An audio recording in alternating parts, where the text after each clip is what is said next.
at sa sektor ng agrikultura. Maraming salamat sa inyong pagtangkilik saan ka man roon, maging sino ka man, kay Francis Cancino at sa pamamagitan ng kanyang programa, Konektado Ka. PBS sa PBS. Radyo Periodiko sa Radyo ng Bayan. Ratsada ng mga mainit na balita sa araw na ito. Radyo Periodiko sa Radyo ng Bayan. Kasama si Francis Cancino. Francis Cancino. Ngayon, konektado ah.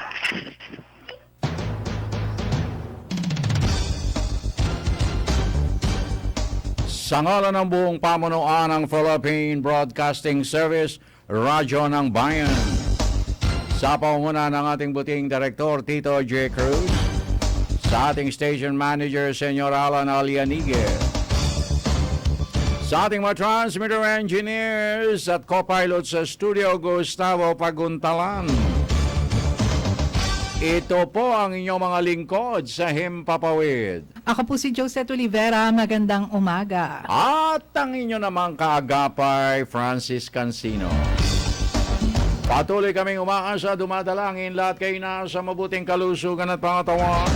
Always take good care of your health. At ang aming panyaya, Luzon, Visayas, Mindanao. Saan man kayo naroon, anuman ang inyong ginagawa sa mga oras na ito. Antabayanan ang pag-atid namin sa inyo ng mga issues of the day, banner stories, headlines, mula sa ilang mga pahagang pangumaga sa araw na ito ng Huwebes, huling Huwebes sa buwan ng Hunyo. At 30 po tayo, 2016. Magandang umaga sa lahat po patuloy na sumusubaybay sa higit pang pinalakas na radyo ng bayan, 738 sa inyong talapihitan. Gayun din naman sa ating mga bagong gising, sa mga nagsisipag-tsape, humihigop ng mainit na totolate, at doon sa mga nag-aantabay ng mga balita at gayak ng papasok sa umagang ito, 10 ng ating mga estudyante sa elementarya, sekundarya hanggang sa kolehiyo. Magandang morning din sa ating mga motoristas na nag-i-out pa rito sa mga lansangan hanggang sa mga oras na ito ng umaga. Ingat po kayo sa inyong pagmamaneho. Ingat. Higit sa lahat, ingat. Lalo na yung ating mga motorcycle riders at mga bikers, mga tsuper na mga pampublikong sasakyan, G-bus, taxi, UVs, tricycles, pedicabs, at maging mga school buses. Huwag kayong maging marahas sa inyong pagmamaneho at igalang ang karapatan ng inyong mga pasaheros, lalo na yung ating mga senior citizen, persons with disabilities at mga estudyante. Bukas din ang ating message center sa pamagitan ng ating personal hotline 0922-358-2679. Para po sa inyong mga mensahe at pagbati, but don't forget to write your name and your addresses, please. Good morning, Joe! Good morning, Francis. Isang espesyal na araw ngayon. Yes! At ito marami ang excited. At ito na ang pinakaabangang araw at mga sandali ng mga saan, Pilipino sa buong mundo. Kung saan, Yes. ngayon na. Yes. Ngayon na iluluklok ang ika-16 na Pangulo ng Republika ng Pilipinas. Pero may pasok, ha? May pasok, may pasok. Baka akala nyo holiday today. Hindi No. po holiday, may pasok May ngayon. pasok po. Kahit nag-aabang kayo, syempre, ang daming excited dahil Oo, nag-aabang. lahat halos. Yang mahigit na 100 milyong Pilipino na yan ay nag-aabang. Oo, at saka meron pa tayong mga Pilipino sa ibang bansa. Sa iba? Oy, naku. Yes, nakaabang din sila. Naka-audio streaming, naka-live streaming na Oo. sila. Naku, sus Mario, sa Facebook, sa lahat ng mga... Oo nga pala. Oo, sa lahat Facebook. na, naku. Yes. Naku po, hindi nila pakakawalan itong araw na ito. Ang bawat Oo. minuto, lalo na pag sumasampa ng bandang tanghali, lahat ng mga minutong tigatik sa orasan, kanilang Inaabangan. aba naman. Oo. Okay, at tayo nga sobrang excited at ako'y talagang excited na. 17 barong ang dala-dala ko. At saka 6 na Amerikana. Baka sakaling magpalit-palit tayo, di magpalit-palit tayo. Ikaw, ilan ang dala-dala mo? 3 lang. 3 lang, very good. Okay, tuloy-tuloy na tayo, Jo. Sa 14 na minuto, 34 na segundo makalipas ang alas 5. Pasada na muna tayo sa ilang mga issues of the day mula sa ilang mga pahagang pangumaga sa pangunguna ng Filipino Star ngayon. Ngayon na, digong iluluklok na 16 na Pangulo ng Pilipinas. Lenny manunumpa ngayon sa QC. Bongbong nagprotesta sa PET.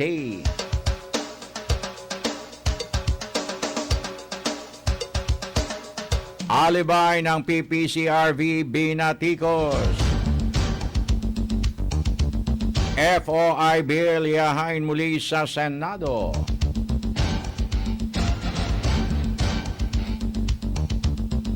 Sa pahayagang Abante naman, provincial terminal sa EDSA wawalisin na. Abaya at iba pang DOT's execs kinasuhan ng Grab. May pasok ngayon. Pinoy out, Duterte in. Election protest, hinahin Bongbong, nanggugulo lang. PNP naka-heightened alert. At mula naman sa pahayagang balita, General Bato Police nasunog ang balat masipag.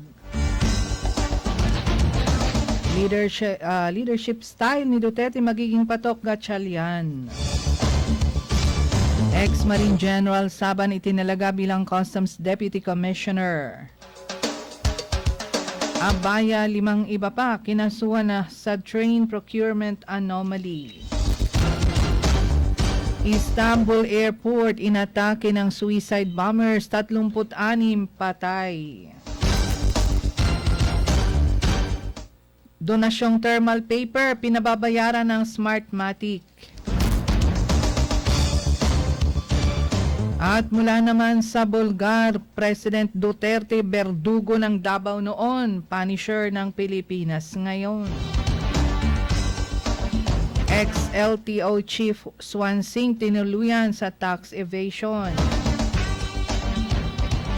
Indonesia versus Sayaf Ox sa Pilipinas. Mga ebidensya inihain sa Korte Suprema, hirit ni Bongbong recount. At airport sa Istanbul, binomba, 36 patay. Yan mga kaibigan, ang ilan lamang sa ating mga issues of the day. Banner stories headlines mula sa ilang mga pahagang pangumaga sa araw na ito ng Huwebes, Hunyo 30, 2016. Para sa unang sigwada at bulusok ng ating mga balita, radyo, periodiko, balita, minu-minuto sa radyo ng Bayan nationwide, worldwide. Sa mga buo na detalye. Radyo Periodiko, Balita, Minu-Minuto. Dito sa Radyo ng Bayan, 738. Konektado ka! Nakalapag na sa Villamor Air Base sa lungsod ng Pasay ang eroplanong sinakyan ni President-elect Rodrigo Duterte para sa kanyang inaugurasyon ngayong araw na ito. Alas 10:55 ng gabi nang lumapag ang dalawang private jet na sinakyan ni elected President sa nasabing airbase. Naging maigpit ang seguridad sa loob at labas ng paliparan kung saan sa Gate 4 ng Villamor lumabas ang mahabang convoy ni Duterte. Pasado alas 9 na ng gabi nang umalis sa paliparan ng Davao ang eroplano ni Duterte kung saan kasama nito ang lahat ng mga staff niya.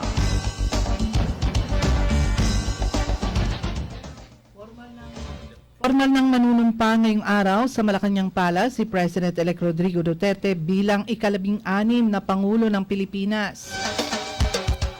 Ayon kay incoming Presidential Communications Secretary Martin Andanar, magiging simple subalit makasaysayan ang inaugurasyon na isasagawa ng alas 12 ng tanghali ngayong Hunyo at 30 sa Rizal Hall sa Malacanang na sasaksihan ng may 627 bisita kabilang na ang miyembro ng pamilya ng bagong Pangulo, Senator Bongbong Marcos at ng Diplomatic Corps. Manunumpa si President Duterte sa kanyang fraternity brother sa Lex Taliones Fraternity na si Supreme Court Associate Justice Bienvenido Reyes. Siya ay inaasang nakasuot ngayon ng barong Tagalog dahil formal ang okasyon at anilay historical. Una nang sinabi ni Ambassador Marciano Painor, magkakaroon lamang ng departure honors para kay outgoing President Benigno Aquino III pero hindi na siya magbibigay ng farewell speech bago manumpa bilang ika-16 na Pangulo ng bansa si Duterte. Anya sasalubungin ni Pinoy si Duterte sa Presidential Hall sa Malacanang bago ang formal na panunumpa. Pagkatapos ng inaugurasyon, makikipagpulong si President Rodi sa Diplomatic Corps at pangangasiwaan nito ang mass oath-taking ng mga itinalaga niyang gabinete na susundan ng kauna-unahang pagpupulong sa palasyo.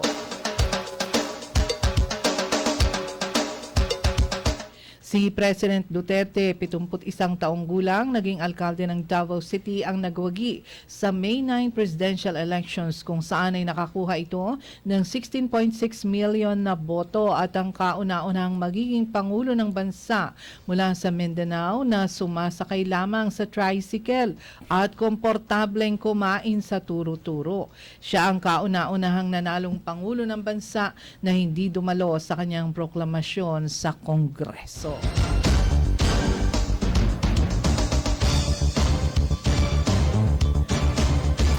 Sa kaugnay na balita, tinalo ni Duterte ang pambato ng Liberal Party na si Mar Rojas, gayon din si Senator Grace Poe at Vice President Jejo Marbinay ng United Nationalist Alliance o UNA.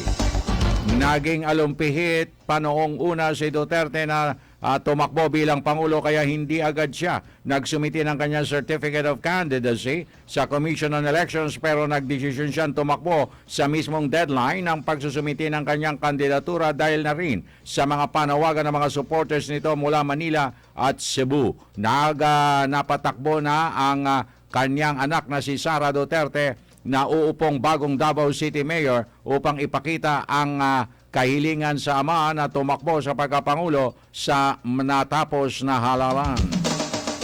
Si Duterte ang ika-4 na Pangulo ng bansa na isasagawa ang kanyang oath-taking at inauguration sa Malacanang. Siya ang unang manunumpa sa palasyo, partikular sa Council of State Room ng Executive Building ay si President Elpidio Quirino noong April 17, 1948. At ang pumangalawa naman ay si President Carlos P. Garcia noong March 23, 1957. Habang ikatlo si President Ferdinand Marcos noong 1986.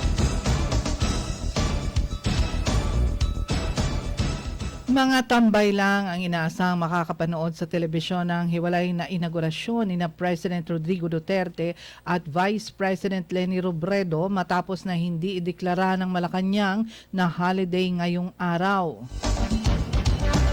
Ayon kay outgoing Presidential Communication Operations Office Secretary Herminio Coloma Jr., regular working day ngayong araw, ibig sabihin ay may pasok sa eskwela at trabaho sa buong kapuluan. Paglalahad pa ni Coloma, as per text message I received from Executive Secretary Ochoa at 12:10 p.m. today, June 30, 2016 is a regular working day. Noong 2010, idiniklara ni outgoing President Gloria Macapagal-Arroyo na special non-working holiday ang June 30, 2010 para sa inaugurasyon ni na Pangulong Benigno Aquino III at Vice President Jejo Marbinay.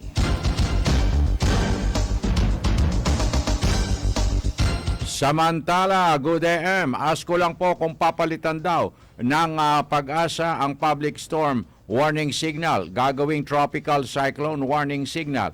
Kung totoo, bakit po engineer Demor Oraleb ng Virac, Catanduanes. Okay, para sa katanungan yan, narito ang ating forecasting center ng Pag-asa para naman sa ating weather outlook for today sa pamagitan ng ating kabalikat, Mr. Buddy Javier. Buddy, magandang morning. Konektado ka. Magandang umaga naman kasamang Francis, Joseph at sa lahat po ng tagapakinig at narito naman po ang magiging pagtaya ng ating panahon sa susunod na 24 oras. Dahil po sa patuloy na pag-iral ng Intertropical Convergence Zone dito po sa Southern Luzon at Kabisayaan, makakaranas ng maulap na kalangitan na may mahina hanggang sa katamtaman mga pagulan at pagkidlat pagkulog ang Kabikulan, Mimarupa, Kanlurang, Kabisayaan, Caraga at Zamboanga Peninsula. Samantala, bagyang maulap hanggang sa maulap na papawin na may pulo-pulo mga pagulan o pagkidlat pagkulog ang iiral naman dito po sa Kamaynilaan at sa nalalabing bahagi ng bansa. At ang tinatayang agwat ng temperatura dito po sa Metro Manila ay nasa pagitan po ng 25 hanggang 33 ang taas ng Celsius. At sa kasalukuyan, wala po tayong gale warning. At ito po yung magandang balita po sa ating mga kababayan na ligtas po silang pumalaot sa nabambaybayan po ng ating bansa. Ang one time at Philippine Standard Time may ganap na pong alas 5:25 po ng umaga po. Buddy. Yes po. Oh, yung text dito, nagtatanong kung papalitan daw ng Pag-asa ang public storm warning signal. Gagawin daw itong public cyclone warning, tropical cyclone warning signal. Totoo ba ito, buddy? Yes po. Actually, yung pong bagyong Ambo na ano na po namin yun na kumaga na dry run na po. So, ibig sabihin, official na po na yung kasi yung dati kasi public storm warning signal number 1. Ngayon, tropical cyclone warning signal number 1.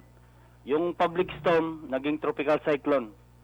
Yun, okay. Ito para malinaw po sa ating mga para Bakit pinalitan yon? Bakit anong dahilan doon na buddy? Yun po kasi ang napag-usapan doon sa management namin at saka yun po yung binaba dito sa amin sa forecasting.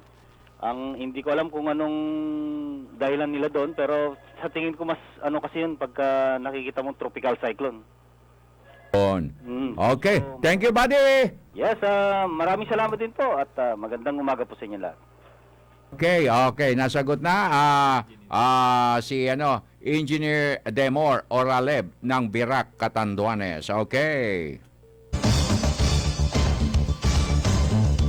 Samantala, sa iba pang mga issues of the day, Joe, bilang paghahanda raw sa nakatakdang panunumpa ni ni President-elect Rodrigo Duterte at Vice President-elect Leni Robredo ngayong araw, bumuo ng task force ang pamunuan ng Philippine National Police para siguruhin na may daraos ito ng maayos at payapa.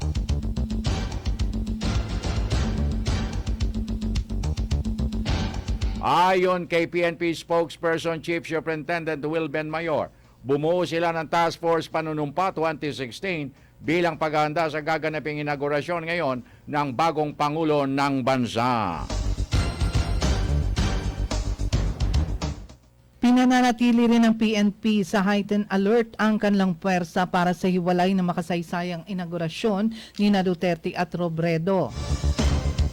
Ang binuong task force ay pamumunuan ni Chief Superintendent Francisco Oyami, ang Chief ng Directorial Staff ng PNP na siya ring pansamantalang hahalili ng 2 araw kapalit ng nagretirong si PNP Chief Director General Ricardo Marquez bago umupo si incoming PNP Chief Superintendent Ronald de la Rosa na handpick ni Duterte para sa pwesto.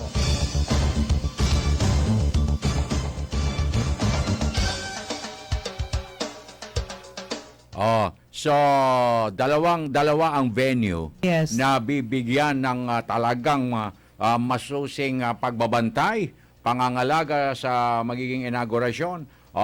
Kaya expected na natin na itong mga lugar ng venue, halimbawa katulad yung kay President-elect, doon siya sa Malacanang, ay medyo mas maganda ang security measures na gagawin dyan, na ilalatag ng ating PNP. Pero dito sa Quezon City, Ayan, dito medyo, si VP Lenny. yung kay VP Leni Robredo, asahan na natin na kung sakasakali Ma-traffic yan. magagawi tayo At doon sa saka, malapit sa oo, venue. Baka mamaya medyo may sasarahan sila na May mga rerouting na Oo, gagawin may yan. rerouting. Kaya asahan na po natin yan. Pero alam na natin na basta't excited ang mga tao, talagang kaya may traffic, kaya walang traffic, andiyan dyan sila sigurado. Yes.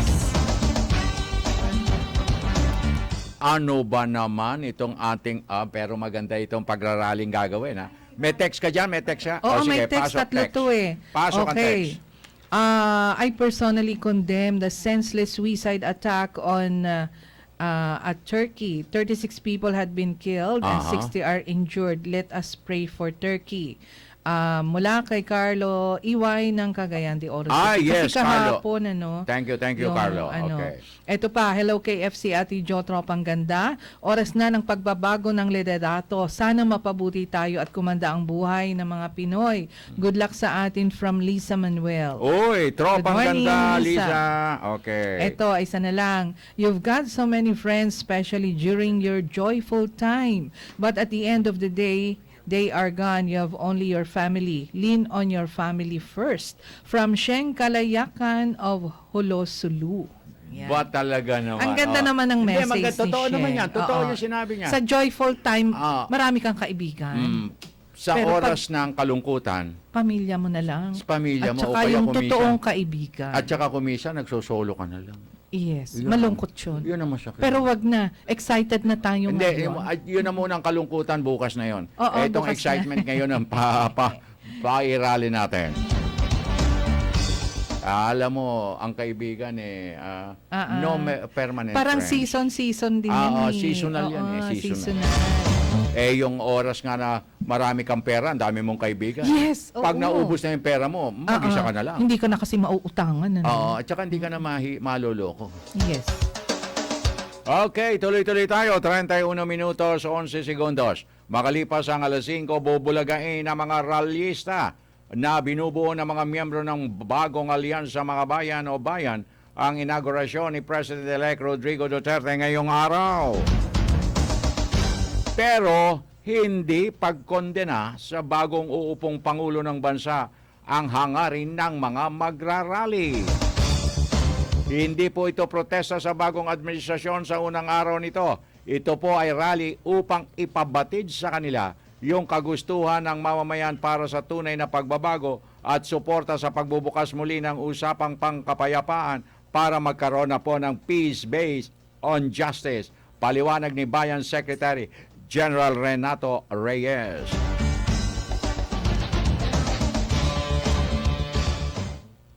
Kasabay nito, asa na ba? Ayan, gaganapin umano sa umaga ang rally sa Maynila na itutuloy hanggang Menjola. Nandoon naman po malinaw ang panawagan, sinusuportahan po natin ang pro-people policies ng Duterte administration at nananawagan tayo na higitan pa ito. Take the extra step and walk the extra mile para po doon sa tunay na pagbabagong panglipunan ayon pa kay Reyes. Bagamat suportado ang pamunuan ni Duterte ay nagpahayag si Reyes na nakatutok pa rin sila sa bawat galaw ng gobyerno nito. Yan.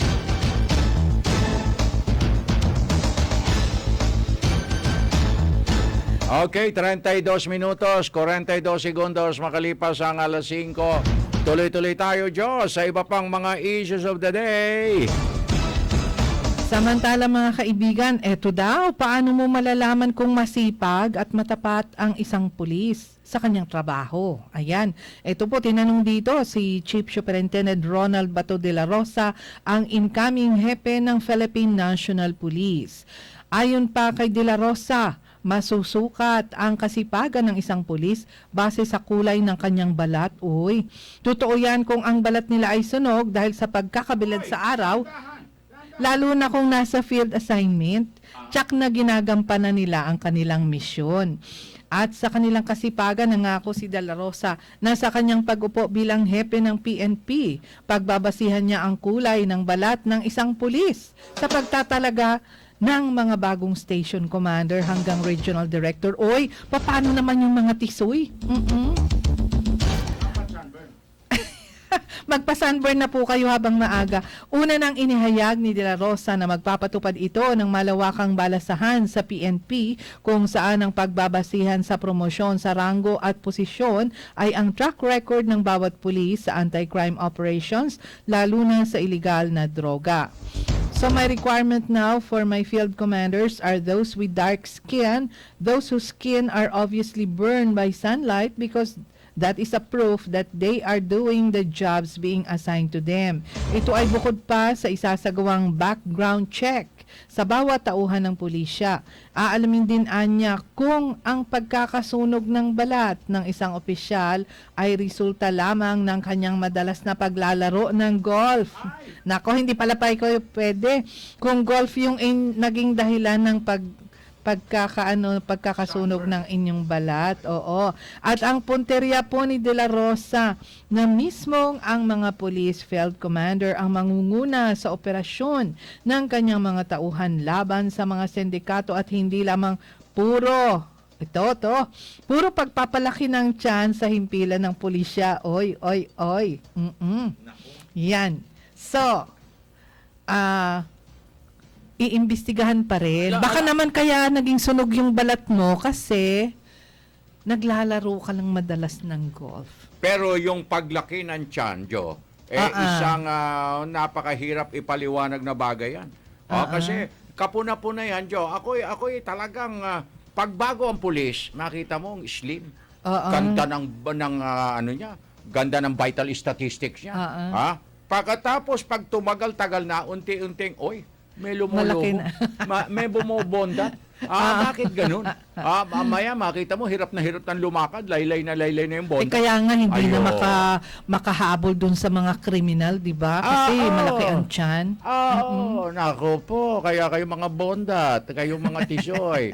Magpaliit na kayo ng tiyan. At yung mga tisoy, magpa-sunburn. Oo, pero wag dahil sa ano ha? Wag dahil sa golf. Sa golf. O baka dahil naman na nagbabad ka sa Boracay. Oo nga. Isa pa yun. Okay, 36 minutos na, 16 segundos. Makalipas ang alas 5, agad na didiretso si outgoing President Benigno Aquino III sa kanyang tahanan sa Times Street sa Quezon City pagkatapos ng inauguration rites para kay incoming President Rodrigo Duterte.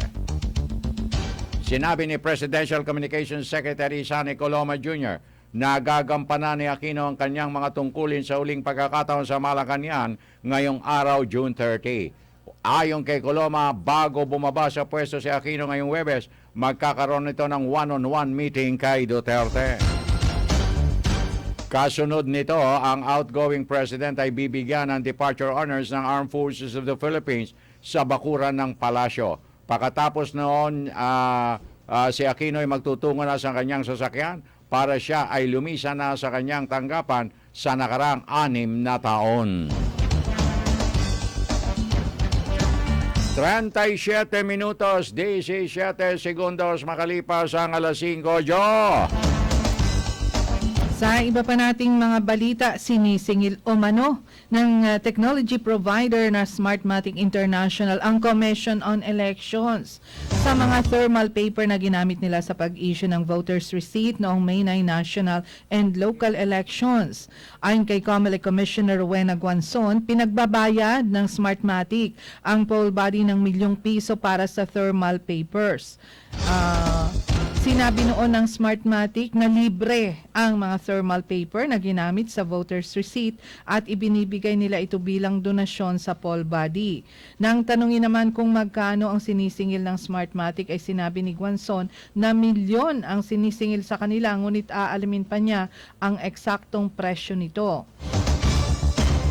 Matatandaan noong April 14, 2016 ay nagdesisyon ng COMELEC and Bank na tanggapin ang 1.1 milyong rolyo ng thermal paper na inaalok bilang donasyon ng Smartmatic para sa voters receipt dahil wala naman silang lalabiging batas kung gagawin nila ito.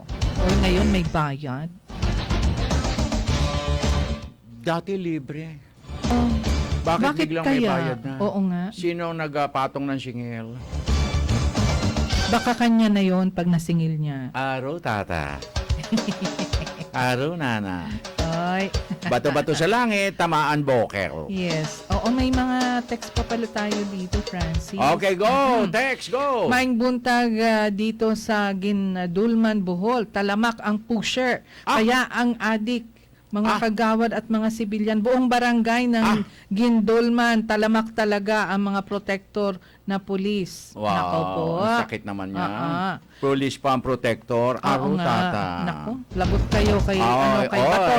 Remember, change is coming to town. Yes. You better watch out. Yes, Better maing not aga. cry. Ito. Maing aga sa inyo nga duwa. Ka Francis at Madam Jo, kada aga sa inyo gid kami gapamati. Uy, thank you. Oscar ng Negros. Ay, Thank nakikinig you, pala thank you, talaga sila sa Oski. Negros. Oscar, good morning. Thank you. Ito, last. Good AM, pakigreet po ang wife ko, si Rose Salutan. Freddy Salutan, Province Dinagat Island. Salamat Radyo ng Bayan. Ayan. Yung kanyang wife si Rose, greetings from Freddy Salutan. Okay, Freddy. Dinagat sa Surigao to. Surigao. Dinagat Island, no? Okay. Maradyaw na morning. buntag sa imo dyan. Okay, habol na lamang natin ito at tatagal lamang ng 1 oras ang buong programa para sa inaugurasyon naman ni incoming Vice President Leni Robredo. Sa panayam sa sa radyo ng Bayan Naga o Bombo Radyo Naga kay Georgina Hernandez, spokesperson ni Robredo, sinabi nitong walang reserved seating bukas sa okasyon. Kung sino ang maunang dumating, siya ang maunang makakakuha ng upuan. Magsusutan niya ng short Filipiniana dress na kulay ecru o very light brown na damit. Aabot lamang sa 300 ng imbitadong guest sa inaugurasyon na maliban sa ilang mga politiko ay binubuo karamihan ng mga kinatawan mula sa basic sector tulad ng kababaihan, magsasaka, mangingisda, urban poor, bangsamoro women, persons with disability at mga kaibigan at dating katrabaho at opisyal mula sa Bicol Region. Naisa niya ni Robredo na sa kanyang panunumpa ay may sumisimbolo pa rin kung ano at sino, kung kaya sinisiguro niyang imbitado ang mga mamamayan mula sa naturang mga sektor.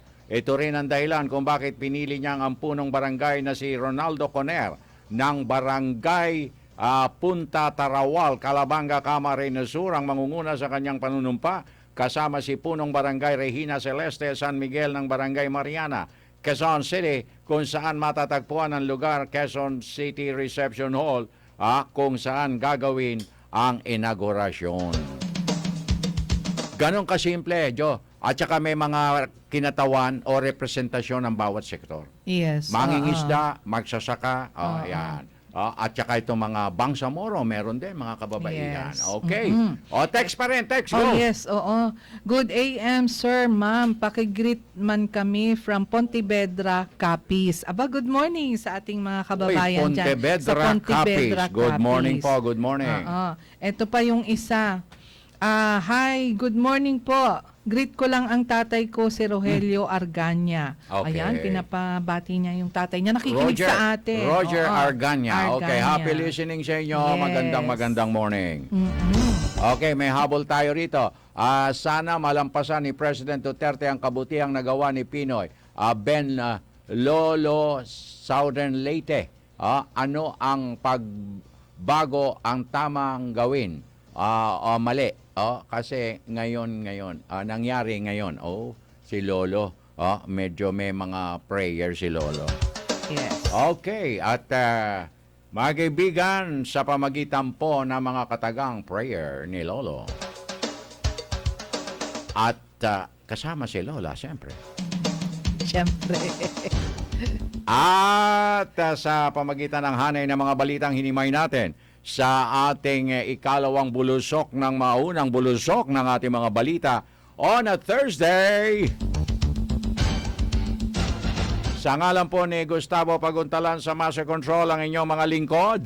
Ako po si Josette Olivera. Magandang umaga. Thank you, Joe. At ang inyong pong kaagapay, Francis Cancino, nag-iwan ng isang mapayapa, masagana at magandang umaga. Have a nice Thursday ahead of us. God bless.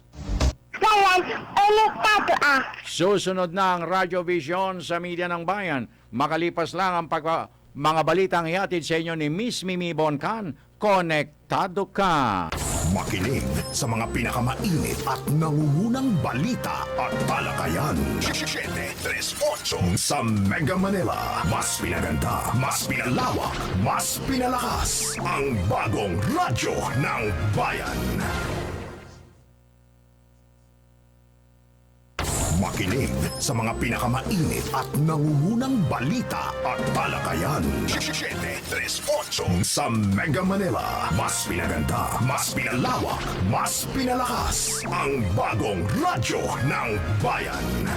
Ating bigkasin ang panatang makabayan bilang sagisag ng ating pagkakaisa sa pagbabago tungo sa kaunlaran ng ating bansa. Ang panatang makabayan.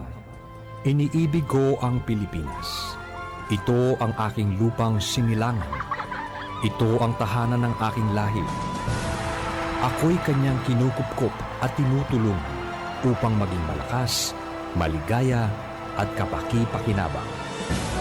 Bilang ganti ay diringgin ko ang payo ng aking mga magulang.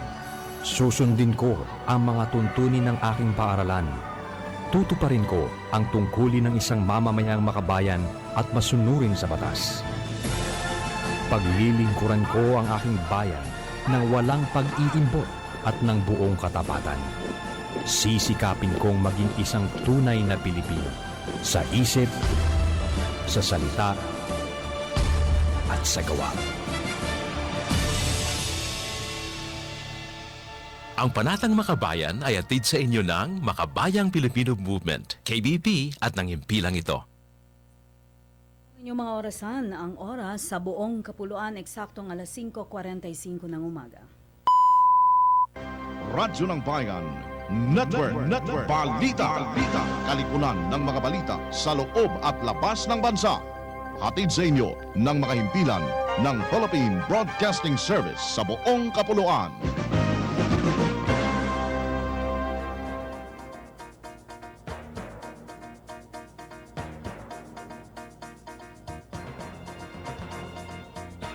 Magandang umaga. Ngayon po ay Hunyo at 30 sa ulo ng mga pangunahing balita. Pilipinas, magkakaroon na ng bagong presidente at vice-presidente sa loob ng 6 na oras. Departure honors para sa Pangulong Aquino isasagawa pasado alas 10 mamayang umaga. President-elect Rodrigo Duterte manunumpa ng eksaktong alas 12 ng tanghaling tapat sa Malacanang. Vice President-elect Leni Robredo manunumpa naman bago ang oath-taking ni Duterte batay sa saligang batas. Yan po ang ulo ng mga pangunahing balita at ngayon ng mga detalye at ilang pang pag-uulat.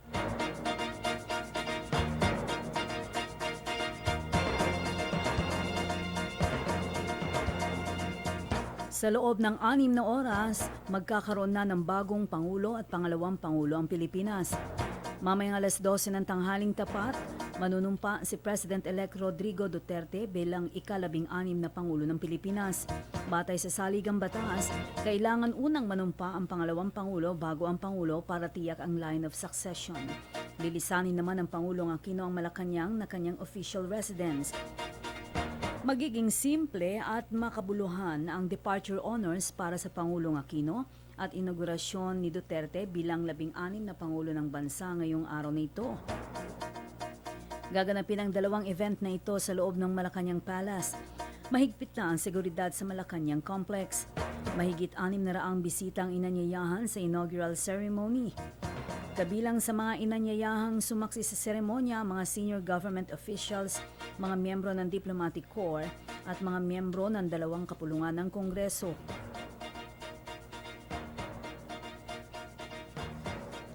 Inaasahang darating si Ginoong Duterte sa palasyo ng Malacanang mga alas 10:30 ng umaga.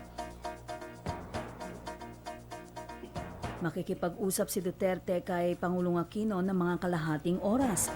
Matapos bigyan ng departure honors ang Pangulong Aquino, magkakaroon ng isang pre-oath-taking ceremony program sa Rizal Hall. Pagkatapos nito, manunumpa na si Ginoong Duterte bilang Pangulo ng Bansa sa harap ni Supreme Court Associate Justice Bienvenido Reyes. Magbibigay ng talumpati ang bagong Pangulo pagkatapos ng naturang seremonya. Inaasahang magtatagal ng 8 minuto ang kanyang talumpati. Samantala, pamumunuan naman ni Ginoong Duterte sa mass oath-taking o ang mass oath-taking ng mga miyembro ng kanyang gabinete. Sa hapon, mamumuno ang bagong Pangulo sa isang diplomatic reception. Pagkatapos nito, pupulungin na ni Ginoong Duterte ang kanyang gabinete. Alas 5:50 ng umaga, kayo po ay nakikinig sa mga pangunahing balita mula sa Philippine Broadcasting Service, Radyo ng Bayan. Formal namang manunumpa si Congresswoman Leni Robredo bilang Vice Presidente ng Pilipinas ngayong umaga. Manunumpa si Robredo sa harap ni Barangay Captain Ronaldo Coner at Regina Celeste San Miguel. Gaganapin ang oath-taking ceremony ni Robredo sa Quezon City Reception Hall sa Metro Manila, Barangay Mariana. 300 kataong inimbita sa naturang seremonya. Inaasahang dadalo sa seremonya sina Presidential Daughter Chris Aquino at Sister Chris Aquino at dating Presidential Candidate Mar Rojas. Samantala, kasado na ang seguridad sa araw ng panunumpa ng mga bagong leader ng bansa. Ayon kay National Police Spokesman Chief Superintendent Wilben Mayor, tututukan ng Task Force panunumpa ang Malacanang, PICC, ang Quezon City Reception Hall sa New Manila at ang Quezon Memorial Circle. Alamin natin ang buong ulat ni Alvin Baltazar. Kasado na ang Task Force Panunumpa 2016 ng PNP kaugnay ng nakatakdang inauguration rites bukas ni President-elect Rodrigo Duterte. Tuwir ang pangangasiwaan ng binuong Task Force ng PNP Deputy Chief for Operations habang magsisilbing Deputy TF Commander naman ang National Capital Region Police Office. Ayon kay PNP Spokesman Chief Superintendent Wilben Mayor, magiging konsentrasyon ng Task Force Panunumpa ang mga lugar ng Palasyo ng Malacanang, PICC, Boracay Mansion sa Quezon City at QC Circle. Dagdag ni Mayor na nakaantabay din ang Civil Disturbance Management ng National Capital Region Police Office sa gitna ng posibilidad na magkaroon ng demonstrasyon sa araw ng inaugurasyon. Task Force Panunumpa 2016 shall secure government facilities and critical infrastructures and projects to protect the people from any acts of terrorism and violence. It will also prevent the massing of demonstrators along key points by conducting sustained CDM operations. Ang bahagi ng pahayag ni PNP Spokesman Chief Superintendent Wilben Mayor. Bayan Patrol number 7 Alvin Baltasar para sa PBS News, Radyo ng Bayan, konektado ka. Alas 5:51 ng umaga, Filipino Pride ang ipamamalas sa inaugural ceremonies para kay Rodrigo Duterte bilang bagong Pangulo ng Pilipinas. Inihayag ito ni incoming Presidential Communications Secretary Martin Andanar. Narito ang ulat ni Marie Ruiz. Ipapamalas ang Filipino Pride sa inaugural ceremonies ni Rodrigo Duterte bilang 16th President ng Republika ng Pilipinas. Sinabi ni incoming Communications Secretary Martin Andanar, ang aktibidad bukas ay mula 10:30 ng umaga hanggang alas 4 ng hapon. Ayon kay Andanar, hangad ni President Duterte na magtrabaho agad pagkatapos ng inaugural rites. Inihayag pa niya na kahapon nagpunta ang President-elect sa Siargao para isukat ang kanyang barong Tagalog na dinisenyo ni Bonnie Adaza. Ang barong ni Ginoong Duterte ay may pattern na iconic ng Manoa tribe ng Mindanao. Hinggil sa pagkain, naghanda ang Via Mare ng simpleng reception na ipapamalas ang Filipino culinary heritage. Kabilang sa menu ang lumpiang ubod, pandesal na may palamang kesong puti at vegan longganisa, mongo soup na may smoked fish at alugbati, pritong banana slices at durian tartlet. Para naman sa inumin, may pine mango cooler at dalandan juice. Marie Peña Ruiz, Pan Patrol 10 para sa PBS Radyo ng Bayan, konektado ka.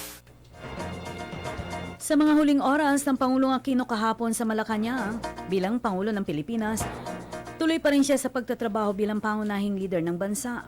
Ayon kay outgoing Presidential Communications Chief Sonny Coloma, patuloy ang pagtutok ng Pangulong Aquino sa mga kaganapan na nakakaapekto sa mga Pilipino sa loob at sa labas ng bansa. Nagbabalik si Marie Ruiz.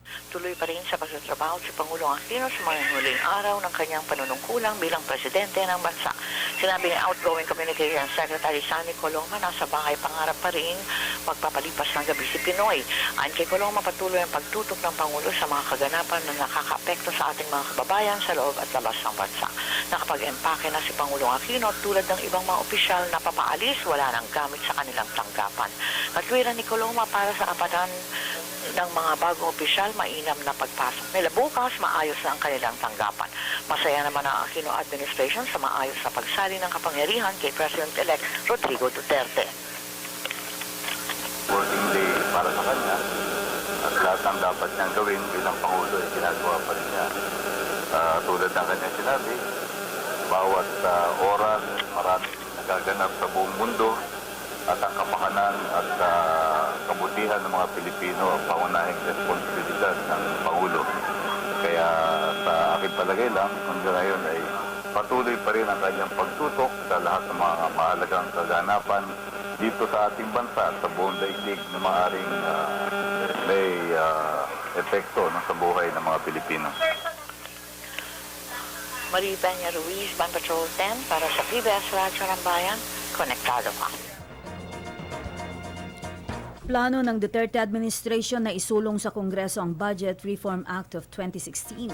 Sinabi ni incoming Budget Secretary Benjamin Jokno, nais niyang ilagay sa bagong Budget Reform Act ang mga tamang konsepto at pinakamainam na mga practices sa buong mundo. Sa pagpasok anya ng Duterte administration, gagawin nilang compliance sa Supreme Court decision kaugnay sa kontrobersyal na Disbursement Acceleration Program.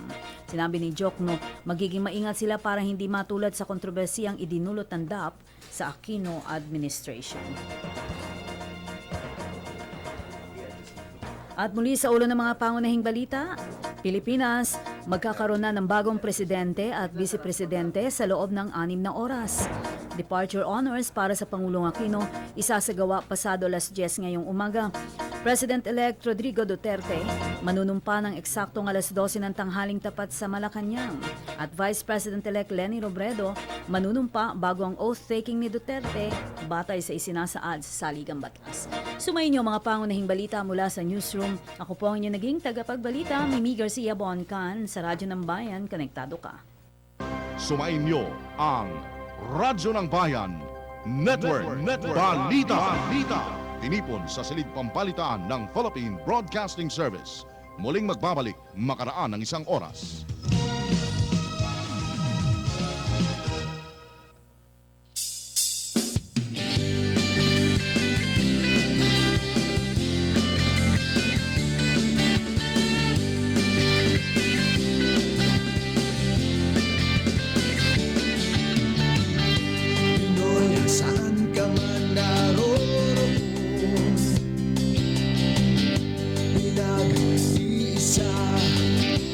Sama-sama, mas pinalakas at pinalawak. Panalo-panalo pagkat konektado. Saan mang sulok ng mundo, Pinoy, konektado ka. Saan mang sulok ng mundo, 7,100 islands, one Philippines, one network, PBS.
Broadcasting Service ang paraan kung paano tayo makinig sa radyo kahit saan, kahit kailan ay makakasama na ang Radyo ng Bayan sa pamamagitan ng smartphone na may Wi-Fi o unlimited data service. Mag-download ng PBS Raps sa Google Play kung Android ang gamit mo.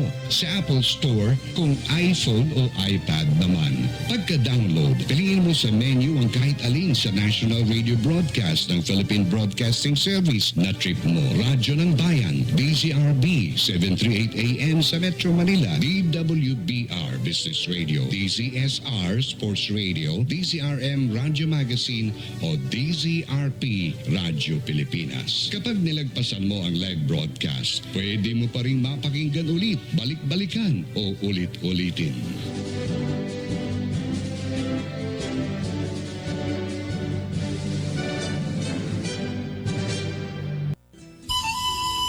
Isang minuto para sa climate change.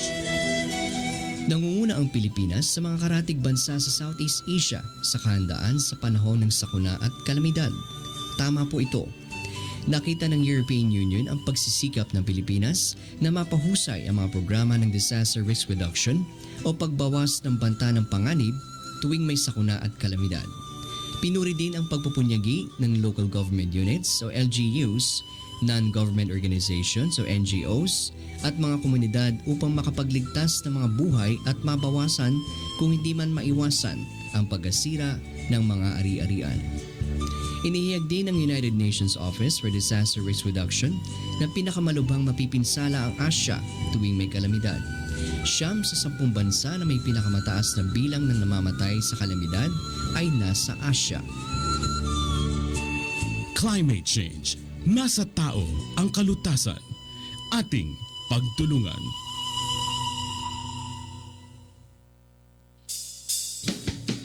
Philippine Broadcasting Service, Radyo ng Bayan, nationwide, sa Metro Manila, DZRB, Radyo ng Bayan, DZSR Sports Radio, DZRM, Radyo Magazine, DWBR-FM Business Radio, at Overseas Radio, Radyo Pilipinas.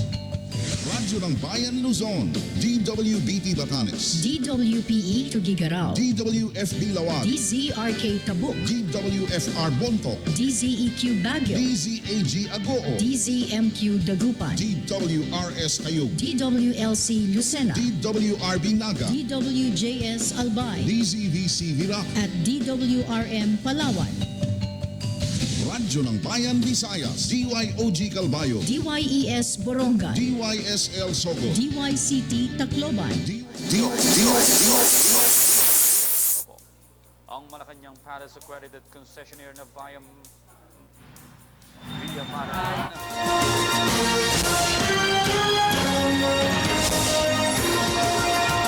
Nagmumula sa Presidential Communications Operations Office, kasama ang Philippine Information Agency, Philippines News Agency, Philippine Broadcasting Service, Radyo ng Bayan, IDC, at Telebisyon ng Bayan.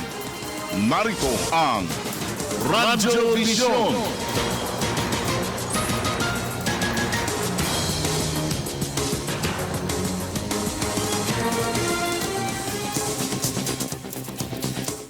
Isang makabuluhan, mapayapa, masaganang umaga. Luzon, Visayas, Mindanao. San man kayo naroon, anuman ang inyong ginagawa sa mga oras na ito, samahan po ninyo kami sa isa na namang edisyon ng ating Radyo Vision sa Media ng Bayan sa araw na ito ng Huwebes, huling Huwebes sa buwan ng Hunyo at 30, 2016. At siyempre pa mga kaibigan, makakaagapay po natin sa People's Television Channel 4. Walang iba kundi si Mr. Audrey Goriseta. Mr. Audrey, magandang morning. At dito naman sa ating Radyo ng Bayan Studio, ang wala pa rin kakupas-kupas na luningning ng Antipolo City. the girl with a dimple in every smile.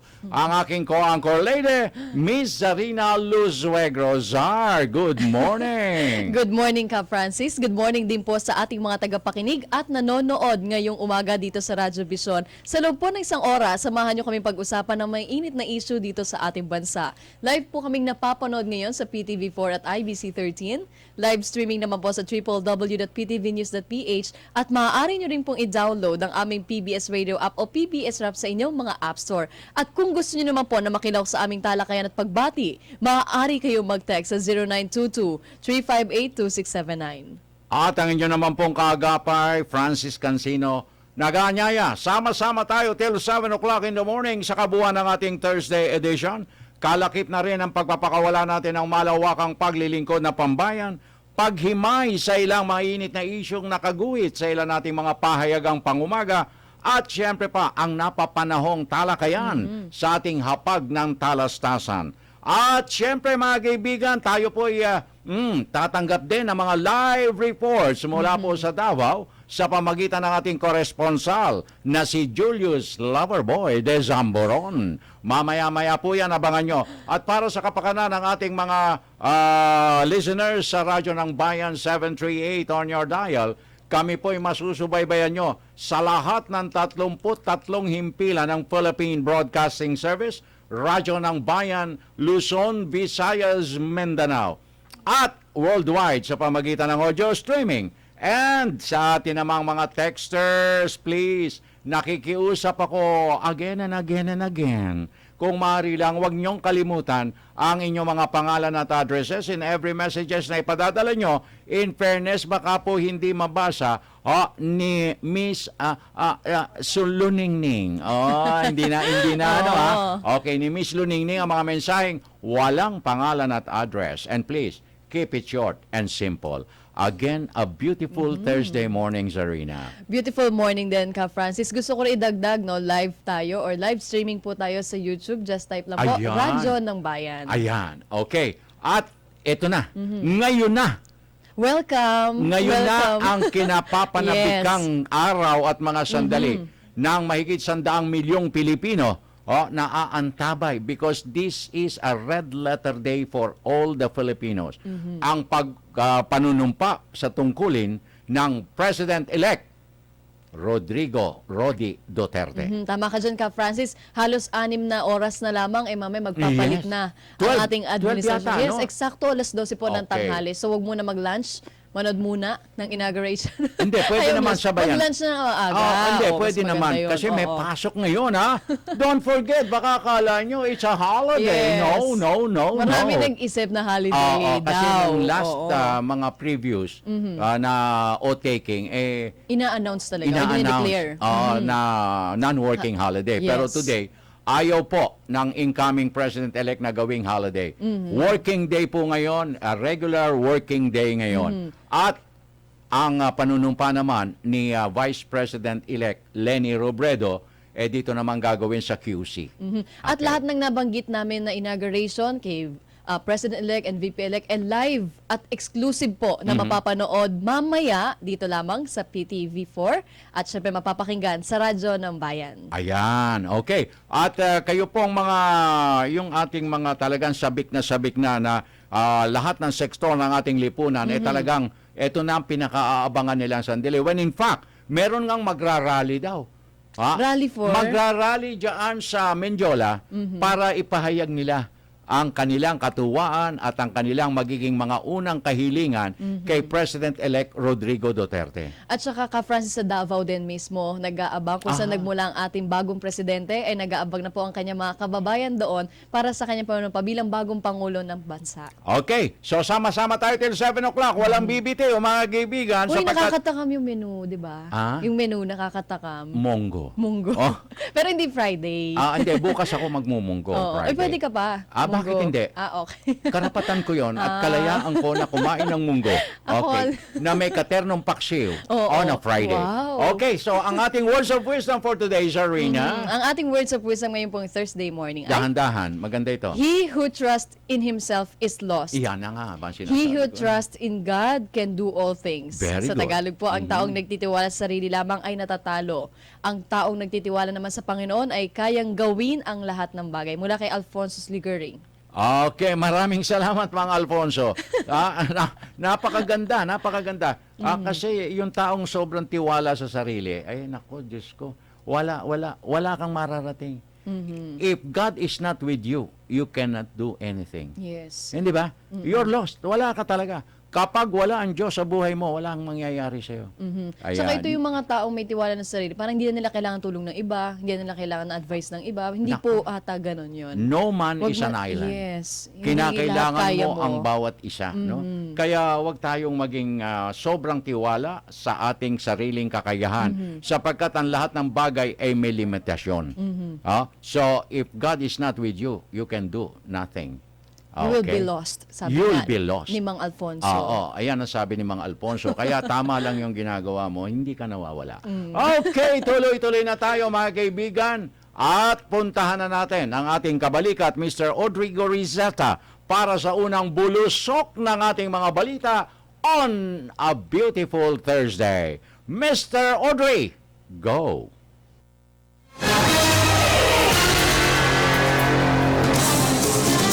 Isang makasaysayang umaga, Luzon, Visayas at Mindanao. Handa na ang lahat para sa makasaysayang panunumpa ni President-elect Rodrigo Duterte sa Palasyo ng Malacanang. Ayon kay incoming Presidential Communications Secretary Martin Andanar, bagamat pinakasimpleng seremonya ang nais ng ika-16 na magiging Pangulo ng Bansa, napapalooban naman ito ng tunay na pagbubunyi at karangalan ng sambayanang Pilipino. Mula sa programa hanggang sa ihahandang pagkain ay preparado na. Sa pagdating ni President-elect Rodrigo Duterte, suot nito ang barong Tagalog na gawa sa pinya husi at itim na cotton pants mula sa Davao-based fashion house na Shardy. Gawa ni Bonnie Adasa ang isusuot na barong ng manunumpang Pangulo kung saan idinisenyo ang iconic Mindanao minority ng Manobo. Ang Malacanang Palace accredited concessionaire na Via Mare naman ang maghahanda ng simpleng pagkain sa may mahigit 600 bisita na magpapakita ng mayamang culinary heritage. Kabilang sa mga ihahaing pagkain ang lumpiang ubod, pandesal na may kesong puti, vegan longganisa, munggo soup with mixed fish at alugbati, pritong saba at durian parlet, habang ang inumin naman ay pine mango cooler at tanandan juice. Samantala, dumating sa Maynila kagabi si President-elect Rodrigo Duterte para sa kanyang inaugurasyon ngayong umaga. Pasado alas 10 ng gabi ay lumpag ang kanyang eroplano sa Villamor Air Base at ilang minuto lamang ay nakita ng lumabas ang kanyang convoy sa gate ng Villamor patungong Maynila. Sa isang hotel sa Ortigas tinatayang nagpahinga ang magiging Pangulo kung saan naging mahigpit ang seguridad at may mga pulis na itinalagang magbabantay sa area. Sa iba pang balita, nakahanda na ang lahat para sa inaugurasyon ni Vice President-elect Leni Robredo ngayong araw. Katunayan, nakapag-ensayo na umano si Robredo at kahit papaano ay naibsan na ang kanyang kaba. May report si Jervis Manahan.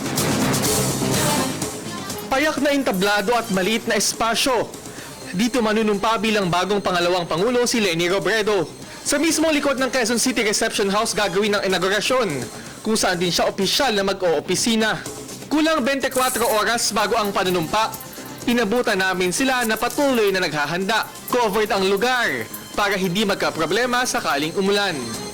Simple lang ang magiging programa bukas. Sisimulan ito sa isang flag raising ceremony na pangungunahan ng mga kinatawan ng iba't ibang sektor.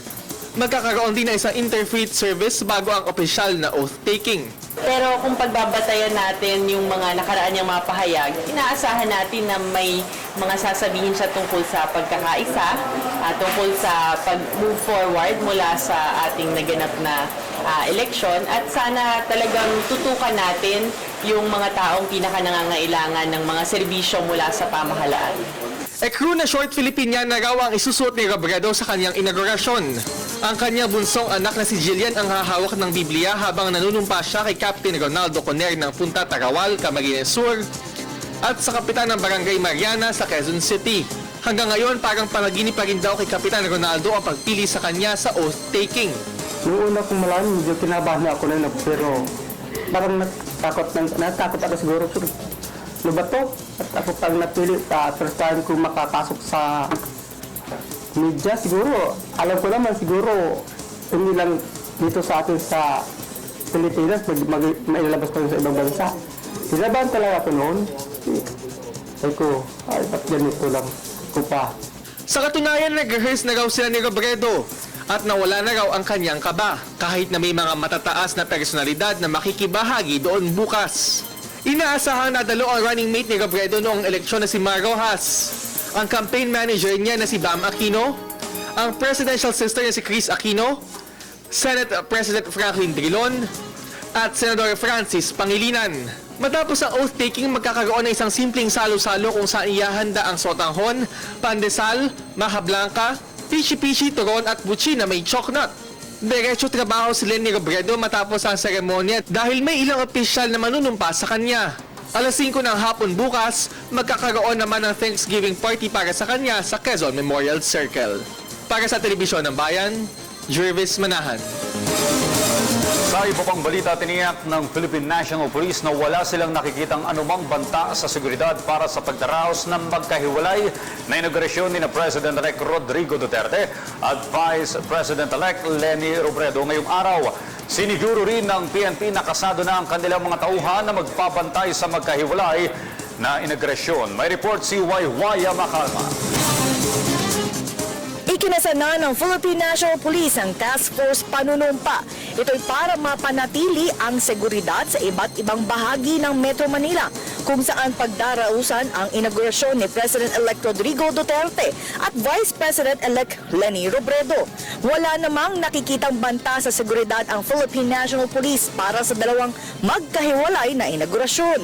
Ang mamumuno rito ay si Police Director General Francisco Uyami, ang officer in charge ng Philippine National Police, habang ang deputy naman ang NCRPO na kung saan ang unit na ito ang magde-deploy ng mga PNP personnel.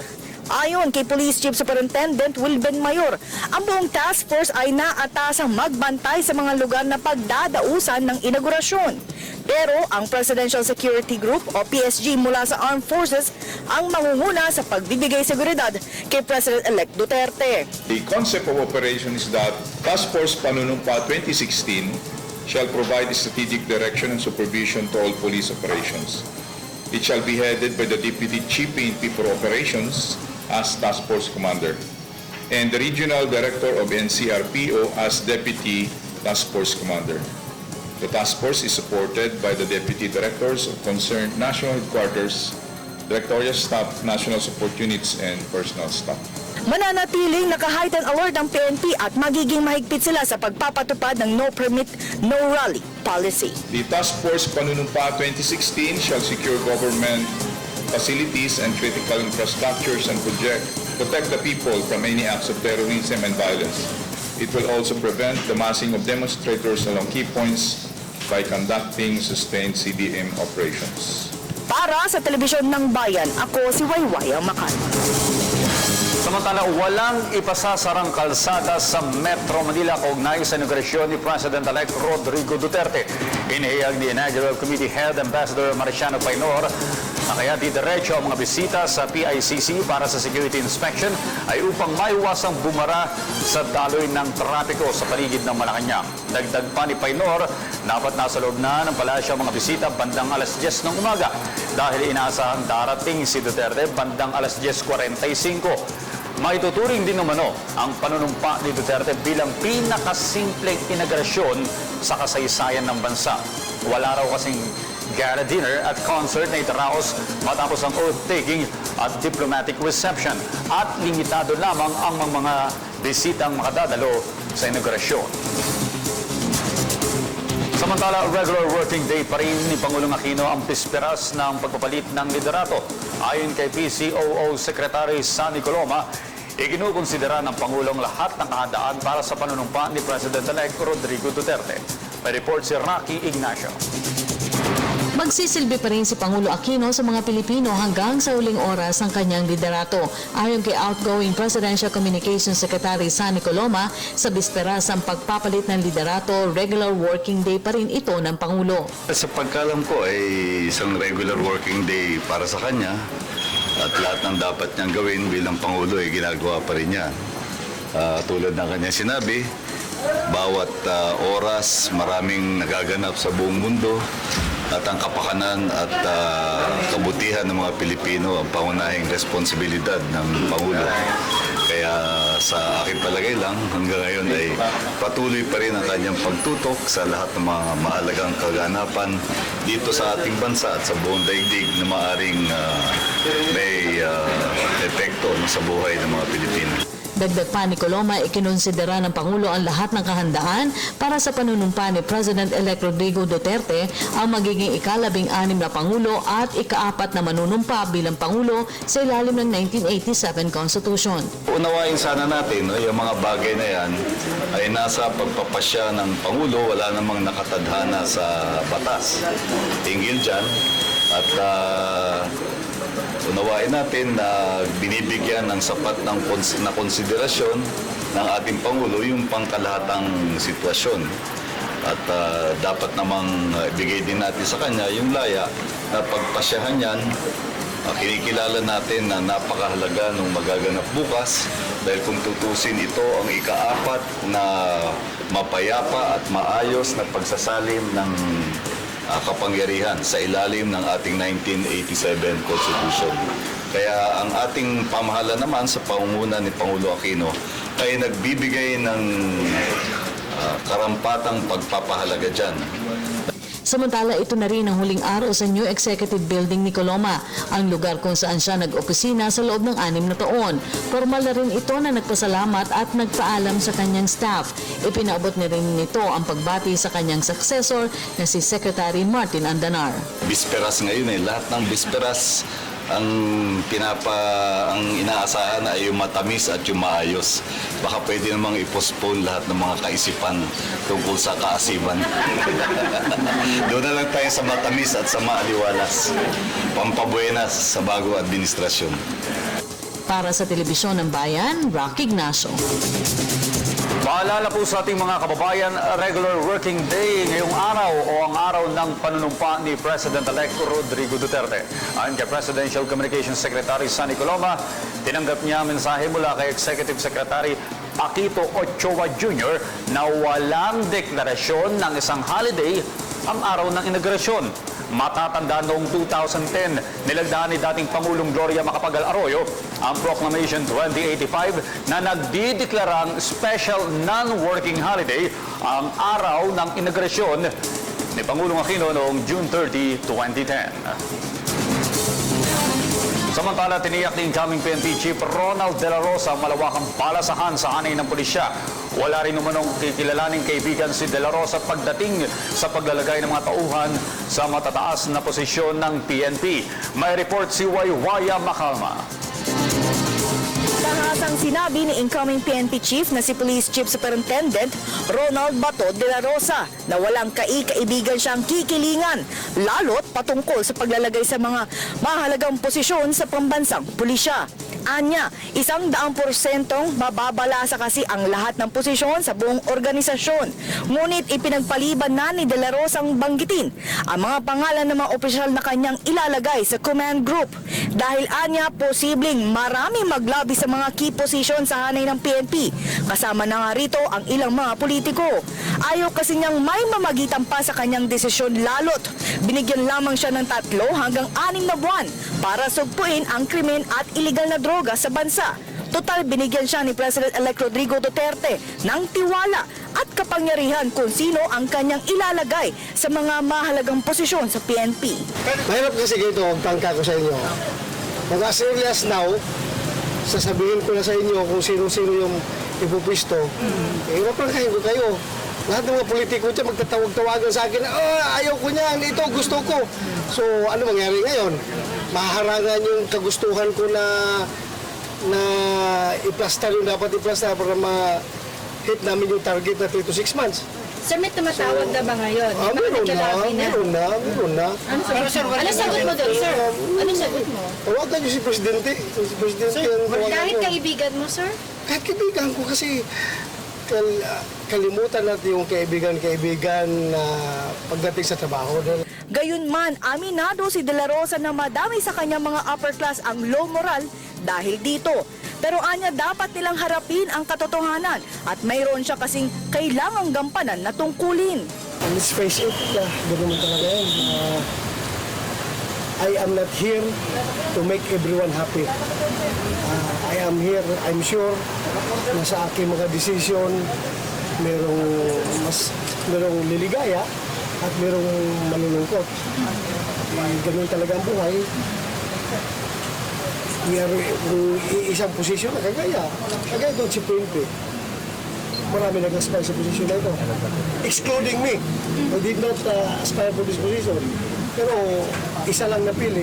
So yung hindi napili, talagang sasama loob. Frustration. We have, ang dami naming generals. Pero ilan lang ito position na available for generals. Sa kabila niyan ay kanyang nilinaw na may ilan pa ding matitira sa ibang posisyon sa kanyang mga upper class. At bukod dito ay may 4 ng opisyal na may balak na magretiro ng maaga. Samantala, pagkatapos manumpa ni De La Rosa sa July 1 ay kaagad na magsasagawa ng command conference ang PNP at isa sa kanyang agenda ay ang pagpapatupad ng Upland Double Barrel. Para sa telebisyon ng Bayan, ako si Wayway ang Makalma. At yan po naman ang aming mga nakalap na balita at impormasyon para sa Radyo Vision. Ako po si Rodrigo Riseta. Balik muna sa inyo, Ginoong Francis at Binibining Sherina. Maraming salamat, thank you Rodrigo very Riseta. much sa ating magiting at maginoong Audrey Goriseta. Thank you. Okay, tuloy-tuloy na tayo. Zerwina. Ka Francis, puntahan naman natin sa puntong ito live sa Davao City, si Julius de Sambron para magbalita hinggil sa pinagmula ng ating bagong presidente at kung ano na kaya yung nangyayari doon, lalo na't yung mga tao po doon ay nag-aabang na sa inauguration. Magandang umaga, Julius. Konektado ka. Yes, maraming salamat sa inyo. Zarina, Sir Francis, pasado alas 10 na kagabi. Ang dumating nga po sa Metro Manila, particular dyan po sa Villamor Airways, si Pangulong Rodrigo Duterte.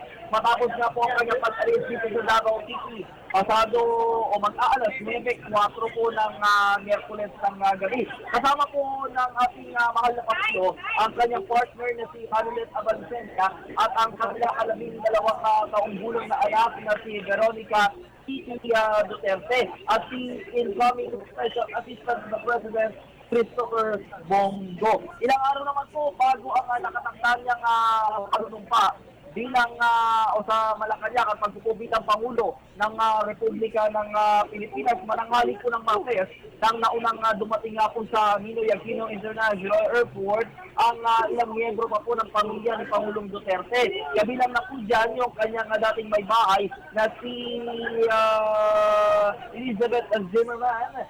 Ngayon din po ang kanyang mga apo at si Davao City Vice Mayor Paulo Duterte. Sumunod din siya na dumating sa Metro Manila. Ito pong incoming Davao City Mayor Inday Sara Duterte Carpio. Alam niyo, Francis at Zarina, bilang bahagi nga po nung inaugurasyon pa din si Pangulong Duterte, yung kanyang anak na si Kitty ang siya kahawak po ng Biblia habang nanunumpa nga po ang ating mahal na Pangulo. Base sa pinakauling kaya sa 627 guest list o individual ang nasa guest list po sa dadalo nga po dyan sa Malacanang, kung saan nga po kabilang dyan yung ilang diplomat, gabinete po ng ating ni Pangulong Duterte at mga miyembro po ng kanyang pamilya. Bago din yung kanyang naging paglipad dito sa Maynila, ay iba't ibang paghahanda na ang inilatag para sa inaugurasyon. Nauna na dyan yung pagre-rehearse ng kampo ng Pangulo sa Patina Enclave para sa gagawing arrival honors sa Palasyo ng Malacanang. Yung Matina Entrance sa Francis at Zarina, yun yung nagsisilbi na temporary office sa Pangulong Duterte kung saan na tinatanggap ang mga bisita at well-wishers sila nga po sa tapos ng eleksyon ng Mayo 9. Mayroon po ang ginawang pagkakanta sa Regional Office sa Panakan o yan yung Panakanyang na kilala din ng Malacanang of the South. Kung mapapansin natin na sa Francis sa Zarina,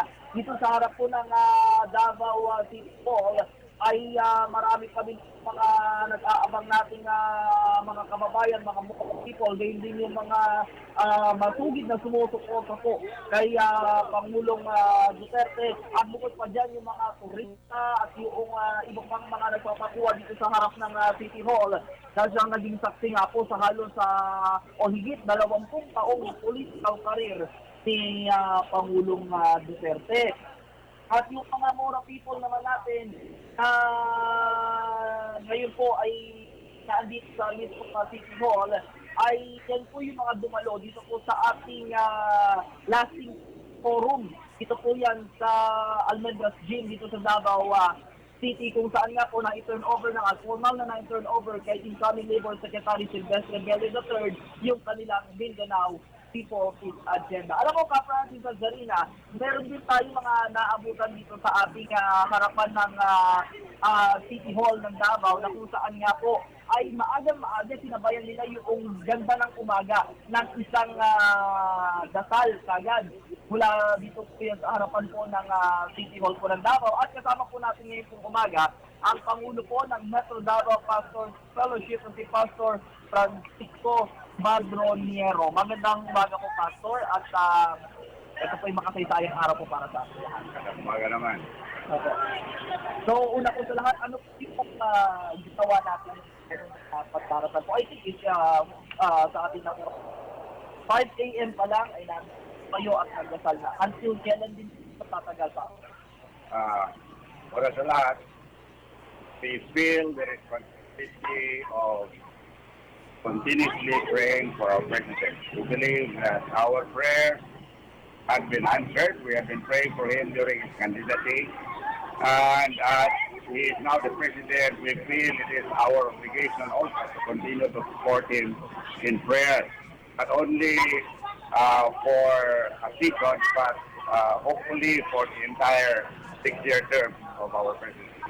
Basically, today is the first day in the bayan namin ang araw ng inauguration, and we feel that it is also proper for us to start praying for him, asking the Lord's guidance and direction for him, even protection for himself and his family. But we believe that a nation whose God is the Lord is a blessed nation. And we feel that regardless of how intelligent man is, our understanding is only very finite. We need the guidance and direction of God.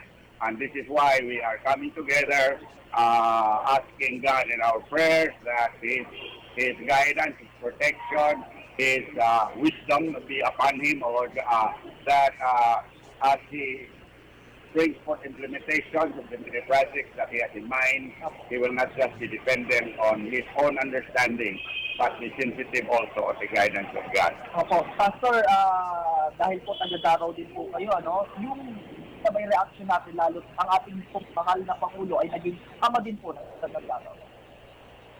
Una sa lahat, we are happy because for the first time, we have a president from Mindanao, especially Davao City. But we also feel that because of his being now the president, the focus of people's eyes, not just in the Philippines, but all over the world, is already in Davao City. So we are backing him up in prayer, including our city, because we feel that as progress will come to the city, expectedly we are believing that there will be numerous people that are coming in, people of many purposes, things like that. So we are bombarding heavens in our prayers that the city of Davao will be protected, that our leaders will also be led by the Spirit of God in making decisions in the implementations of many of its policies and projects in our state. So ito po 6 years po ninyong gagawin, ano? Tama po ba? Initially hanggang December 31 kami, but in our meetings we hopefully expect to move on until the next 6 years. Actually, every day we are assigning new close groups to lead the prayers. So today it is the intercessors for the Philippines that started it, and tomorrow it will be the group of Pastor Hurley. Then next day the group of Pastor Rafa Lagat. Then on Monday, coming Sunday, on Monday it will be the group of the Destiny. On Tuesday it will be the group of Pastor Terry Rivera and Sam Chaplin. And Wednesday it will be the group of the Davao City. Okay po, maraming salamat po, Pastor Francisco Madronero. Kaugnay nga po dito sa ating pagdarasal po para po sa ikabubuti ng ating mahal po na Panginoon. Maraming salamat. At yan po muna, yung pinakauling ulat mula pa rin dito sa Davao City kung saan expected, excited, and proud yung ating mga Davaoeños sa pagpupusta po at simula mamayang tanghali ka Francis Zarina, salna si Pangulong Rodrigo Roa Duterte bilang ika-16 Pangulo ng Republika ng Pilipinas. Live mula pa rin dito sa Davao City Hall para sa Radyo Vision. Julius Isamboron, Lilia ng Bayan. 4 minutos, 34 segundos makalipas ang alas 6 ang iyong cabinet, Zarina. Yes, ito po Ka Francis. Good morning. Congratulations to President Rodrigo Duterte from Senior Citizens Association of Sasa Davao City. Thank you. Pangulo ng bansa ang aming mayor. Marami ang pagbabago sa ating bansa na mangyayari. Titing Aralan ng Davao. Mabuhay po kayo. Mabuhay. Good morning. I'm Mr. Jose Cordial of Jose Panganiban, Camarines Norte. Congrats po kay Mr. President Duterte. Excited na po kami sa tunay na pagbabago. Salamat po. God bless. Okay. Good morning, Sir Ma'am. Di kami makakapanood ng oath-taking dahil may klase. Sayang naman. Di bale, more power, President Rodrigo Duterte. Florence Parpali from Paracelis Mountain Province, Cordillera. Okay, sa aking aparador, hi Zarina. KFC, Tropang Ganda, congrats President Duterte. VP Lenny, good luck sa inyo at sa mga Pilipino. Lisa Manuel ng Tropang Ganda. President Noy, number 1 ka pa rin sa puso. I love you, Pinoy. Lisa Manuel. Hi, Ma'am Sarina, good morning. Ang ganda mo. May asawa ka na mula kay Param ng Boracay from 7028. Naku, always dependable, durable, available, at very much negotiable. Okay. Good ganda Sarina at gwapong Kuya Francis. Oy, yung ganda ng reception dyan, Thank you. Palagi kami nanonood sa programa nyo sa umaga. Dahil ang ganda ng programa nyo from Gregoria ng Catbalogan City, Samar. Thank you. Good morning po. Isa po ako sa tagahanga ng programa nyo. Keep up and more power. 5289. Thank you. Ka Francis at Ma'am Sharina, you know ang istasyon nyo ay very informative. That's why yung mga tao always gathering news. Tamsalasain ng tawi-tawi.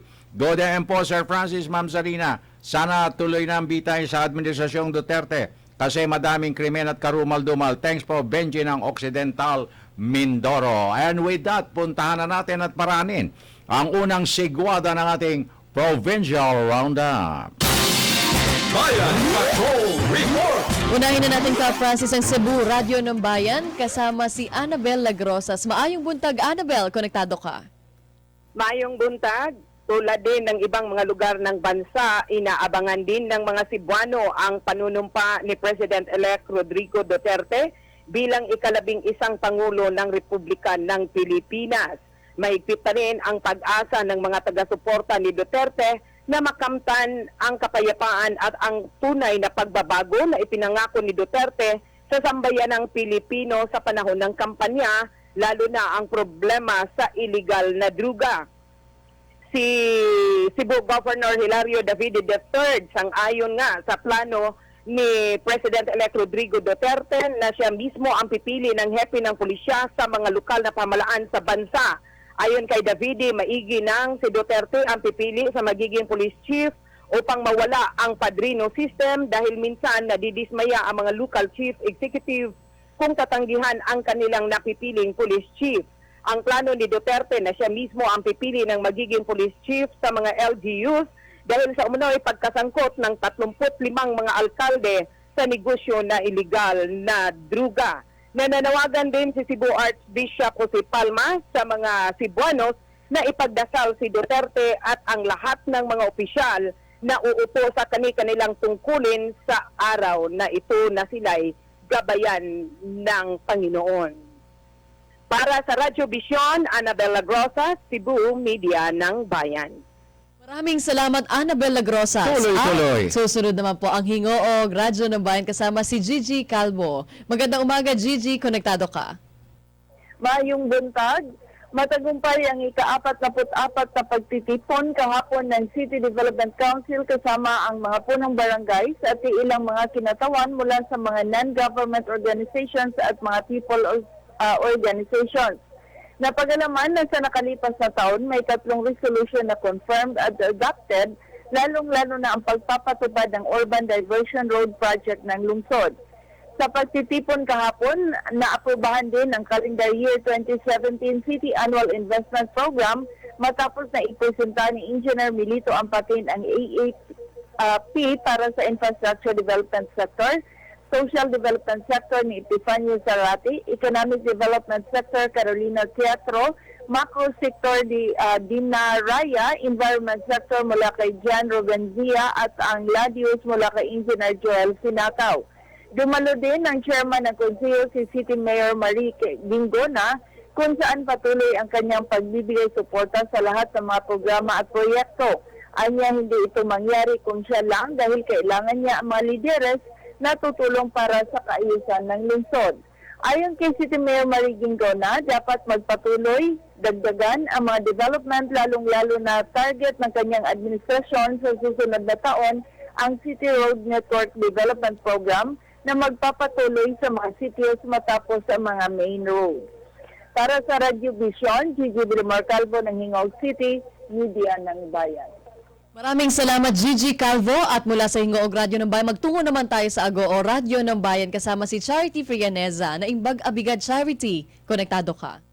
Yes, na Imbag Abigat, iginawad ang resolution at plaque of commendation sa mga outgoing Sangguniang Bayan members dito sa Bayan ng Agoo sa isnagawang second special session kahapon.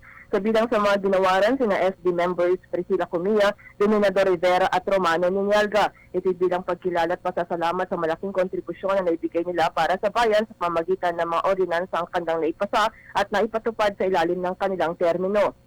Ginawaran din ng AGO SB members ng resolution at plaque of commendation si Mayor Sandra Eriguel kaugnay ng kanyang matagumpay na pamamalakad bilang punong ehekutibo ng AGO ng 3 termino kung saan maraming pagkilala at parangal ang natanggap ang lokal na pamahalaan sa iba't ibang larangan sa ilalim ng kanyang pamumuno. Sa mensahe, sinabi ng outgoing Mayor Eriguel na patuloy ang kanyang suporta sa lokal na pamahalaan at inaasahan pang may pag-iibayo ang kanyang pagbibigay ng serbisyo sa publiko sa bagong papel na kanyang gagampanan bilang bagong halal na kinatawan ng 2nd District ng La Union sa Kongreso. Para sa Radyo Vision, ito po si Charity Frianeza, La Union, Media ng Bayan. Maraming salamat, Charity Frianeza. Okay, may nagtatanong mula sa Smoky Mountain, ano daw po ba ang lagay ng panahon mula kay Arturo Bato? Narito na ang ating weather outlook, Arturo. Sakto, dahil pupunta na po natin live sa Pag-asa DOST, ang ating kasamahan na si Amor La Rosa. Magandang umaga, Amor. Konektado ka. Good morning, Zarina at Ka Francis. Magandang umaga, Pilipinas. Natin na po ang latest sa lagay ng ating panahon. Magtatapos na ang buwan pero ang mga pag-ulan dala ng ITCZ hindi pa rin natatapos. Ito pa rin kasi itong dominant weather system natin ngayong araw at yan po partikular na makaka-apekto dito sa Southern Luzon hanggang dito yan sa may bahagi po ng Visayas. Inaasahan natin sa mga susunod na oras ang maulap na kalangitan na magdudulot ng mahina hanggang sa katamtamang pag-ulan at mga pagkidlat pagkulog Dito po yan sa Bicol Region. Kasama rin po dito ang Mimaropa, pati na rin po sa may Western Visayas, Caraga, at pati na rin po dito sa may Zamboanga Peninsula. Dito naman sa atin, sa natitirang bahagi po ng ating bansa, mararanasan po natin yung bahagya hanggang sa maulap na kalangitan at meron pa rin po chances ng pagkakaroon ng mga puno-pulong pag-ulan o pagkidlat pagkulot. At sa puntong ito, alamin naman po natin kung magiging mainit kaya ang araw na ito sa iba't ibang bahagi ng bansa.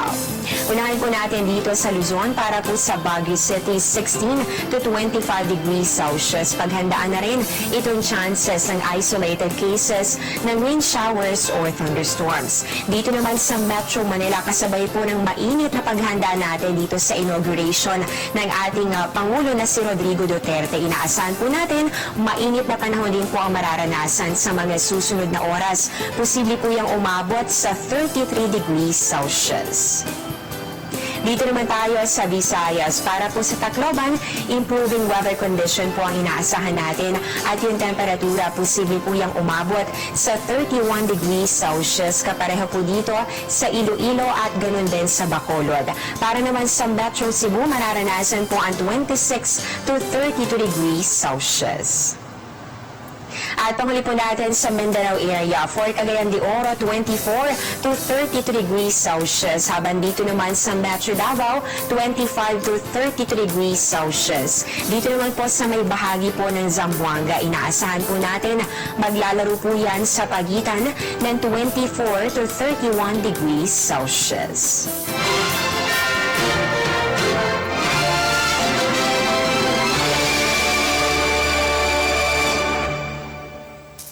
At eto na nga, isa na namang pangyayari ang tatatak sa ating kasaysayan kung saan opisyal nang maluluklok sa pwesto ang pinakamahalagang pinuno ng bansa.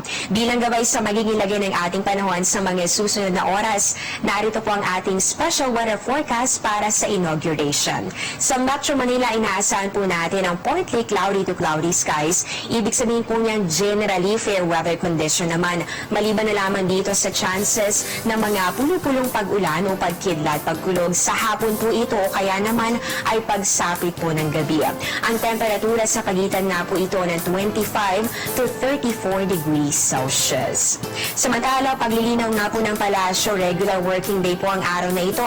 Ibig sabihin may pasok pa rin po ang mga estudyante at mga empleyado. Tiniyak naman ito na mapapanood naman ng live sa telebisyon ang seremonya, ngunit para po sa mga walang pagkakataong makanood sa TV ay maaari itong masaksihan via online streaming. Yung po ang latest sa lagay ng ating panahon para sa Radyo Vision. Ako po si Amor La Rosa mula dito sa Pag-asa DOST Media ng Bayan. Maraming salamat, Amor La Rosa. Ka Francis and Ma'am Sharina, happy po kami dito from Davao City mula sa I Pledge Batch 95 Davao Chapter. Good AM sa inyo, Ma'am Sir. Nanonood po ako at tanging dasal ko lang kay Pangulong Digong, pagpalain siya ni Lord from El Nido, Palawan. Okay. Ito naman po, magandang araw ka, Francis Ma'am Zarina. Masaya kami dahil manunumpa na ang galing Davao naming presidente from Zaldo Denia. At congrats, Rodrigo Duterte. Dapat ibalik na ang death penalty para matakot ang mga pangahas na kriminal at magnanakaw na yun, lalo na't mga push-out user. Si Prince Lover ng Davao City, Province of Albay. Okay, tuloy-tuloy na tayo at sa puntong ito ay pakilala mo na ang ating special guest for yes, today. Ka Francis, live dito po sa studio. Makakapanayam natin si Professor John Ray Ramos, history teacher ng FEU Diliman. At ang pag-uusapan natin ngayon ay kasaysayan ng mga inaugurasyon dito sa Pilipinas. Okay, let's welcome welcome Professor John Ray. Makasaysayang araw po, Kuya Francis at Ma'am Zarina. At nagpapasalamat kami. At nagkaroon ka muli ng pagkakataon na maglalahad na naman ng makasaysayang mga pangyayari sa ating bansa. Yes. Ngayon, Inauguration Day. Ano ang masasabi mong pagkakaiba ng inaugurasyon ngayon sa mga nakalipas na pagdaraos natin ng mga inaugurations of incoming President? Okay, traditionally, ang inaugurasyon ay isang seremonya. In essence. So, mahalaga siya na parang pinapakita nito yung isang mapayapang paglipat ng kapangyarihan mula sa isang outgoing na pangulo papunta sa isang bagong pangulo na bagong halal. Okay, ang iba ngayon sa sa inaugurasyon ni President-elect Duterte is gaganapin ito sa Malacanang. Okay, at usually kasi ginagawa ito sa Quirino Grandstand, Yes, na kung saan ay kasama yung tao, and then doon gaganapin yung buong programa, kumbaga. At first time na mangyayari din yata sa ating kasaysayan, correct me if I'm wrong, Professor, na hindi sabay o magkahiwalay ang President-elect at Vice President-elect. Oo, isang kakaiba talaga siya. Okay, kasi by tradition, dapat mauna yung Vice President. Okay. By tradition. Rule siya. Okay. Bakit? Kasi kailangan na, in case na in any na pwede mangyari sa president na hindi siya maka-assume, kailangan mayroong clear line of succession in case of emergency. So, dapat mauuna ang VP. Vice President. At as much as possible, dapat magkasama po, ano? Oo. Or by tradition, magkasama sila.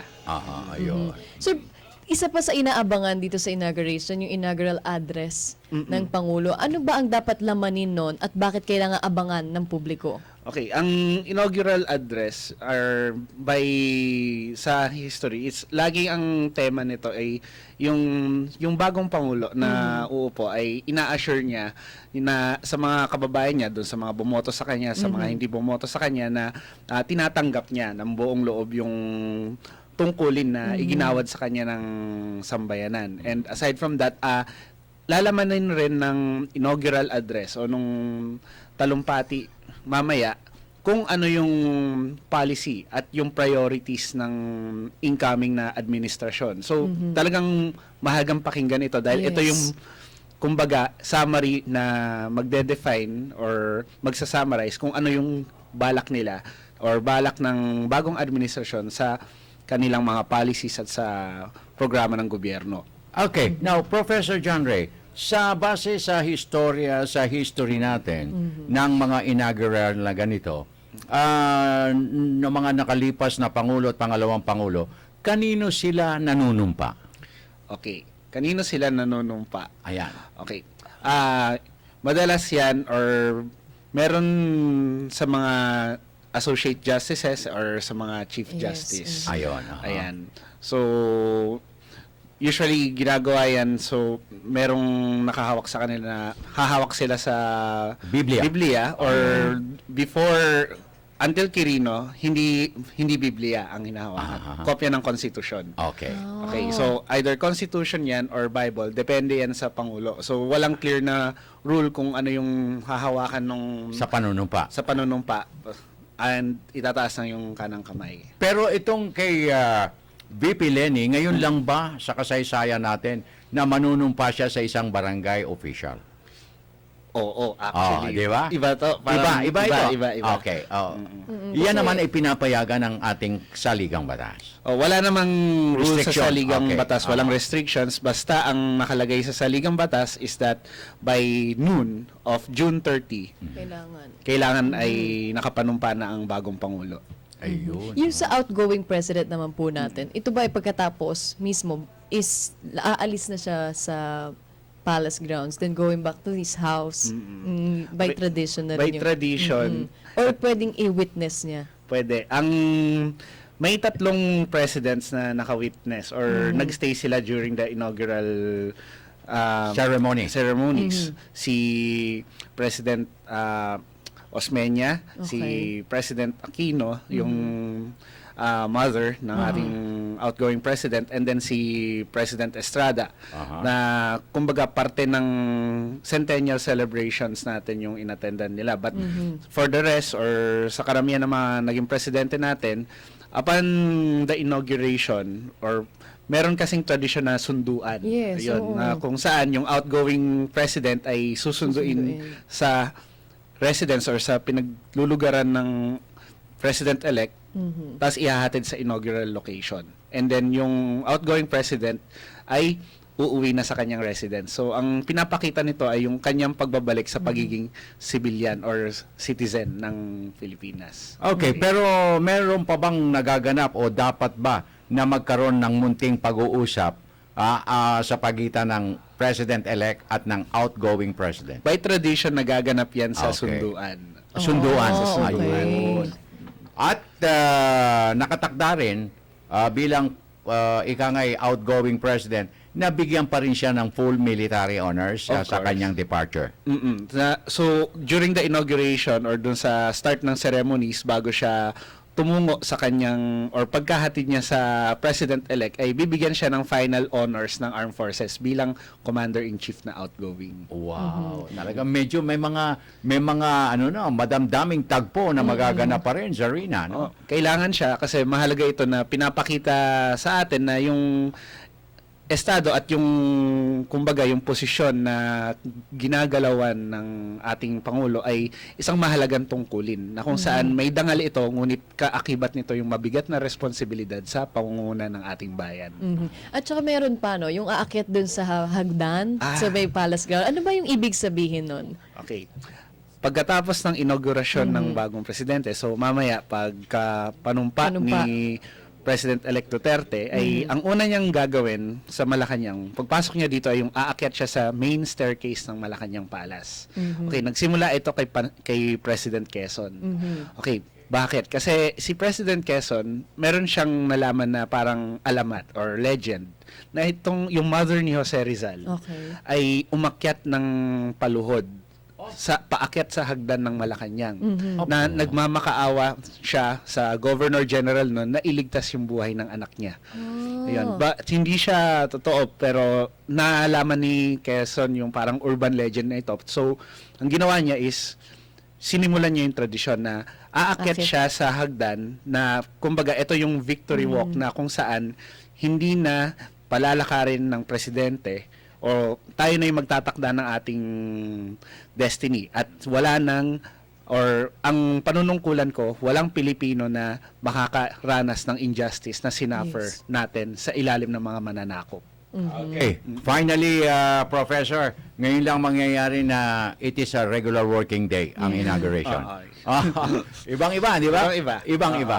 Okay, ano mensahe mo sa sambayanan na itong D-Day talagang napakahalagang araw para sa atin? Okay, sa magiging makasaysayang araw to, so kumbaga i-witness natin itong kasaysayan na magkakaroon tayo, magsiswear-in tayo ng bagong presidente kasi mahalaga ito na nakikita natin na yung mga seremonyas, nakikita natin yung speeches, yung tradition na ito kasi sineselebrate natin ito dahil malaya tayo ngayon, then nasa demokrasya tayo. So pahalagahan natin ito dahil itong demokrasya na ine-enjoy natin today, yung yung punto na ang Pangulo natin ay nahahalal natin ng malaya ay kumbaga ay pamana sa atin ng mga nauna sa atin. Pinaglaban ng mga bayani natin yung ating demokrasya. So, wag natin itong i-take for granted. Okay. Maraming salamat mga kaibigan. Si Professor John Ray Ramos, isang history teacher ng Far Eastern University sa Diliman. Thank you very much for your time. More power. Okay. Salamat po. Tuloy-tuloy na tayo at puntahan na natin parani na ikalawang sigwada ng ating Provincial Roundup, Zarina. Narito po ang Batanes sa Radyo ng Bayan kasama si SP Argonza. Magandang umaga, SP. Konektado ka. Magandang umaga. Patuloy pa rin ang iba't ibang activities at dito sa Basco Oval. Kaugnay pa rin sa isang linggong selebrasyon ng Batanes Foundation Day na sinimula noong linggo ika-26 ng Hunyo. Ang selebrasyon ay magtatagal hanggang sa Sabado ika-2 ng Hulyo. Ngayong umaga ay pansamantalang ititigil ang mga iba't ibang laro upang bigyan daan ng pag-turnover ng outgoing Governor Vicente S. Gato para sa incoming Governor Marilu H. Cayco sa mga dokumento ng provincial government. Itinakda ang seremonya mamayang alas 10 ng umaga na gaganapin sa may Human Resource Training Center ng Provincial Capitol. Samantala nauna nang nanumpa ang lahat ng mga nanalong kandidato noong linggo, ika-26 ng Hunyo, sa okasyon ng 233rd Foundation Day sa may harapan ng Immaculate Conception Cathedral dito sa Basco, Batanes. Mamayang hapon ay sisimulan ang school-level sports competition simula 1:00 ng hapon. Para sa Radyo Vision, SP Argonza ng Batanes, Media ng Bayan. Maraming salamat, SP Argonza. Ihabol natin Radyo ng Bayan Hulo with Nashra Ani. Nashra, assalamualaikum, konektado ka. Waalaikumsalam at magandang umaga. Handa na ang lahat para sa panunumpa ng mga halal na opisyal dito sa lalawigan ng Sulu ngayong araw. Pangunahan ni Sulu Governor Rodrigo ang mass oath-taking alas 10 ngayong umaga sa multi-purpose gym, Capitol Site, Patikul. Inaasahan, manunumpa rin ang bagong halal na vice-gobernador na si Nurunisa Tan, 10 provincial board members sa una at pangalawang distrito ng Sulu, mga alkalde at vice-alkalde ng 19 na munisipalidad. Ito ay sa pamamagitan ni Presiding Judge Alfa Jr. ng ITC Branch 25 base sa ipinamigay na imbitasyon at nakalap na informasyon mula sa kinauukulan sa Sulu Provincial Government. Imbitado sa nasabing mass oath-taking ang lahat ng mga local government officials, line agencies, AFP, PNP, religious, academic, youth sectors at iba pa, at ang civil society organizations. Prioridad sa pangalawang termino ngayon ni Governor Tan ang upgrading ng Sulu Provincial Hospital, pagpapatayo ng karagdagang silid-aralan, programang pangkabuhayan at peace and order, lalong-lalo na sa pagsugpo ng problema ukol sa kidnapping ng Abu Sayyaf. Para sa Radyo Vision, Nash Ani nagulat mula sa Sulu Media ng Bayan.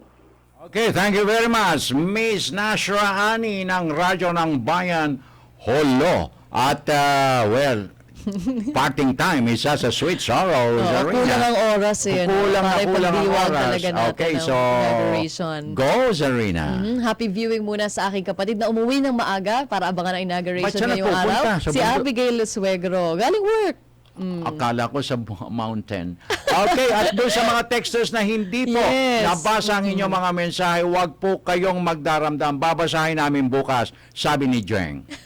Maraming salamat po sa lahat ng mga nag-text, nanood at nakinig ngayong umaga dito sa Radyo Vision. Kung namiss na po ang aming edisyon ngayong umaga, maaari kayong mag-log on sa youtube.com. Muli, ako po, si Zarina Lusuegro. At ang inyong pong kaagapay, Francis Cancino, sa ngalan ni Mr. Rodrigo Riseta, sa ngalan ng ating Radio Vision family, nag-iwan na isang mapayapa, masagana at magandang umaga. Have a fruitful and meaningful Thursday ahead of us. God bless until tomorrow. Maraming salamat po.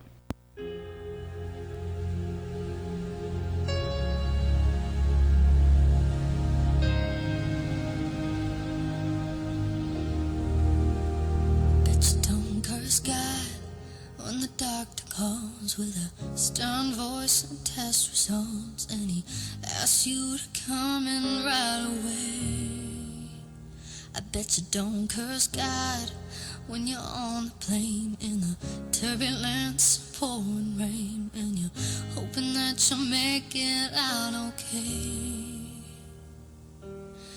Everybody cries, we've all faked a smile when your back's against the wall and your hands are tied. There's pain, life hurts. There's 1,000 things you think you don't deserve. Oh, hope is lost when you spend it all and you just can't beat the odds. I bet you don't curse God. I bet you don't curse God. I bet you don't curse God when your child is gone and they ain't picking up the phone. It's 2 a.m. on a Saturday in July.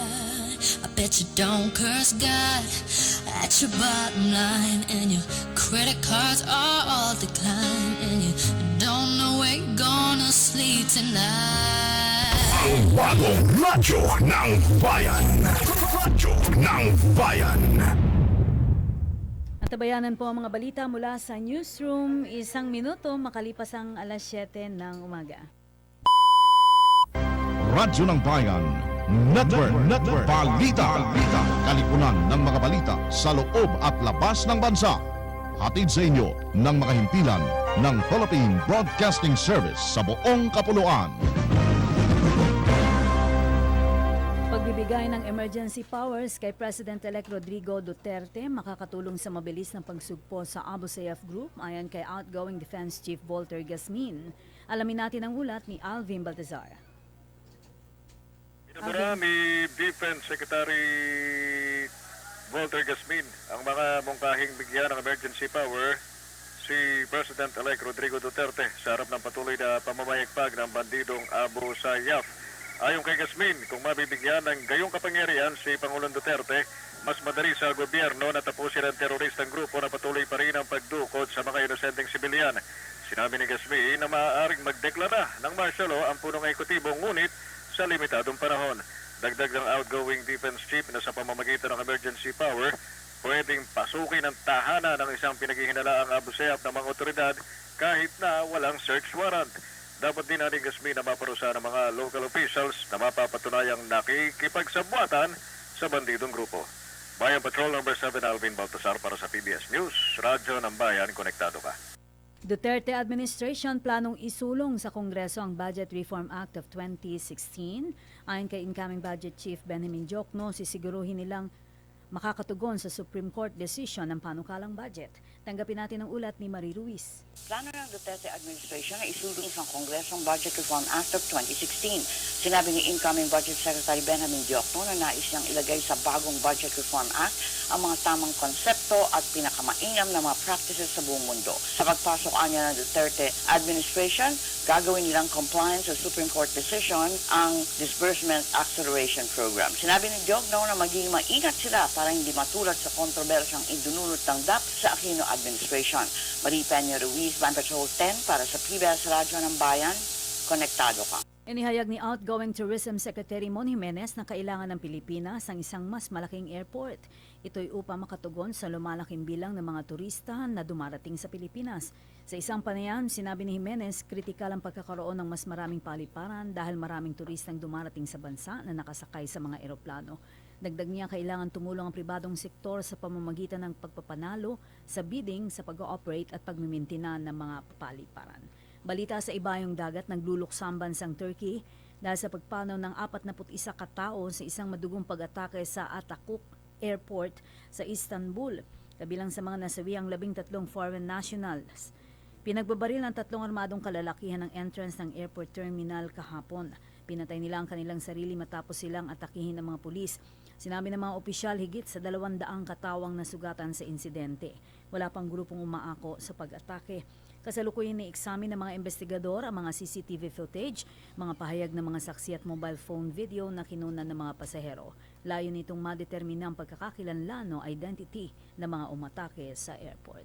Sumayin niyo mga balita mula sa newsroom. Ako po ang inyong naging tagapag-ulat, Mimi Garcia Boncan, sa Radyo ng Bayan. Konektado ka. Sumayin niyo ang Radyo ng Bayan Network. Balita. Tinipon sa silid pampalitaan ng Philippine Broadcasting Service.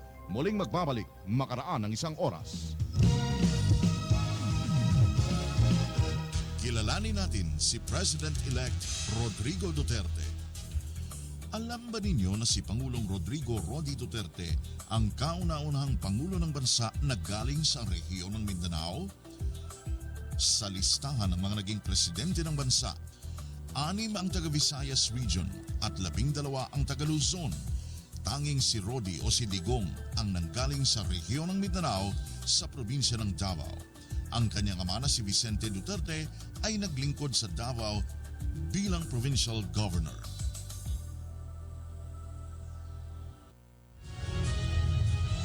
Binabago na ng Philippine Broadcasting Service ang paraan kung paano tayo makinig sa radyo. Kahit saan, kahit kailan, ay makakasama mo na ang Radyo ng Bayan sa pamamagitan ng smartphone na may Wi-Fi o unlimited data service. Mag-download ng PBS Raps sa Google Play kung Android ang gamit mo. Sa Apple Store kung iPhone o iPad naman. Pagka-download, piliin mo sa menu ang kahit alin sa national radio broadcast ng Philippine Philippine Broadcasting Service na trip mo. Radyo ng Bayan, DZRB, 738 AM sa Metro Manila, DWBR Business Radio, DZSR Sports Radio, DZRM Radio Magazine o DZRP Radio Pilipinas. Kapag nilagpasan mo ang live broadcast, pwede mo pa rin mapakinggan ulit, balik-balikan o ulit-ulitin.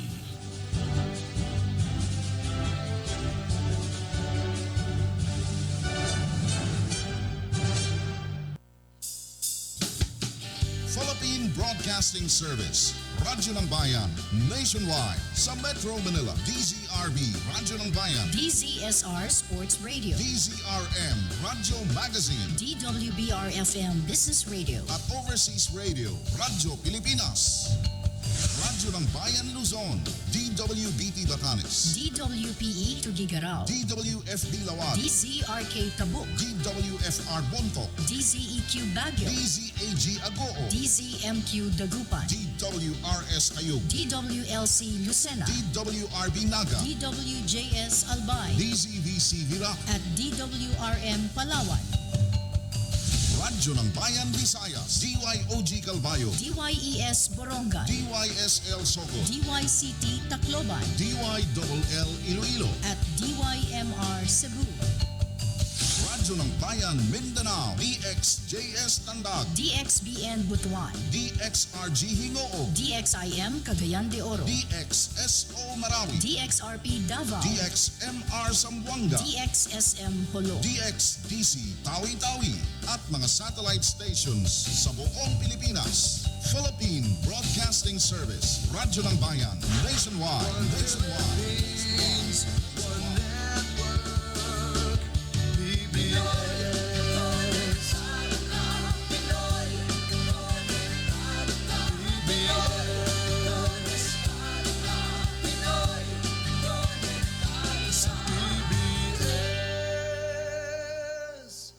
Ito ang PBS Radyo ng Bayan. Kami po ay nasa 738 kHz sa inyong mga AM dial sa Mega Manila at siyempre sa bayan din na napapakinggan sa mga radyo ng Bayan stations nationwide. Ganon din sa www.pbs.gov.ph. Ang oras natin sa buong Pilipinas, meron po tayong 9 minutes na makalipas ang ganap na alas 7 ng umaga. Antabayanan po ang balita at panayam sa Radyo ng Bayan. Balita at panayam sa Radyo ng Bayan.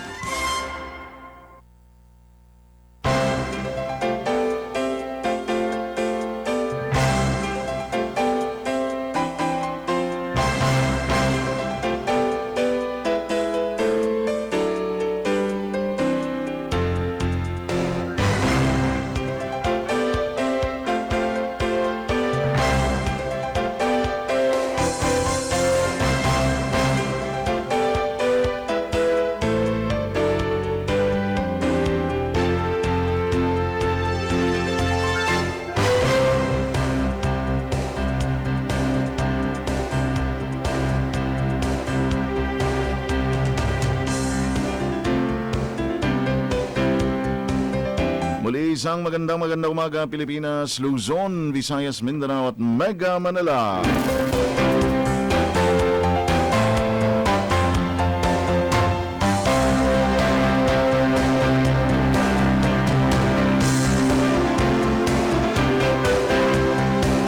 Araw po ng Huwebes, ngayon ay June 30, 2016. Muling sumasa inyo ang balita at panayam sa Radyo ng Bayan. Ako po si Alan Alyanige.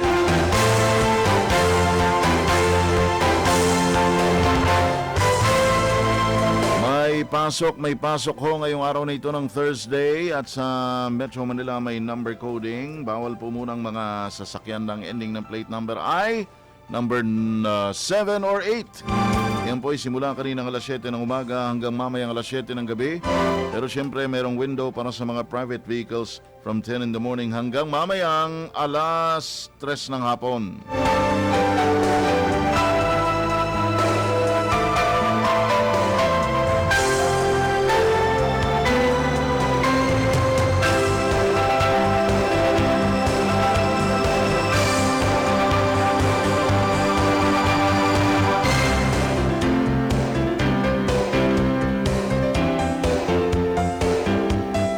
Sa ating pong pagbabalik tanaw sa petsang June 30 sa kasaysayan ng ating bansa noong June 30, 1950. Hindi, dito muna tayo sa Pilipinas muna.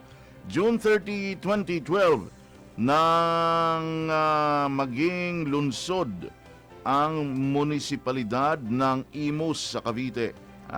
Yan ho sa pamamagitan ng Republic Act No. 10161 o an act converting the municipality of Imus in the province of Cavite into a component city to be known as the City of Imus.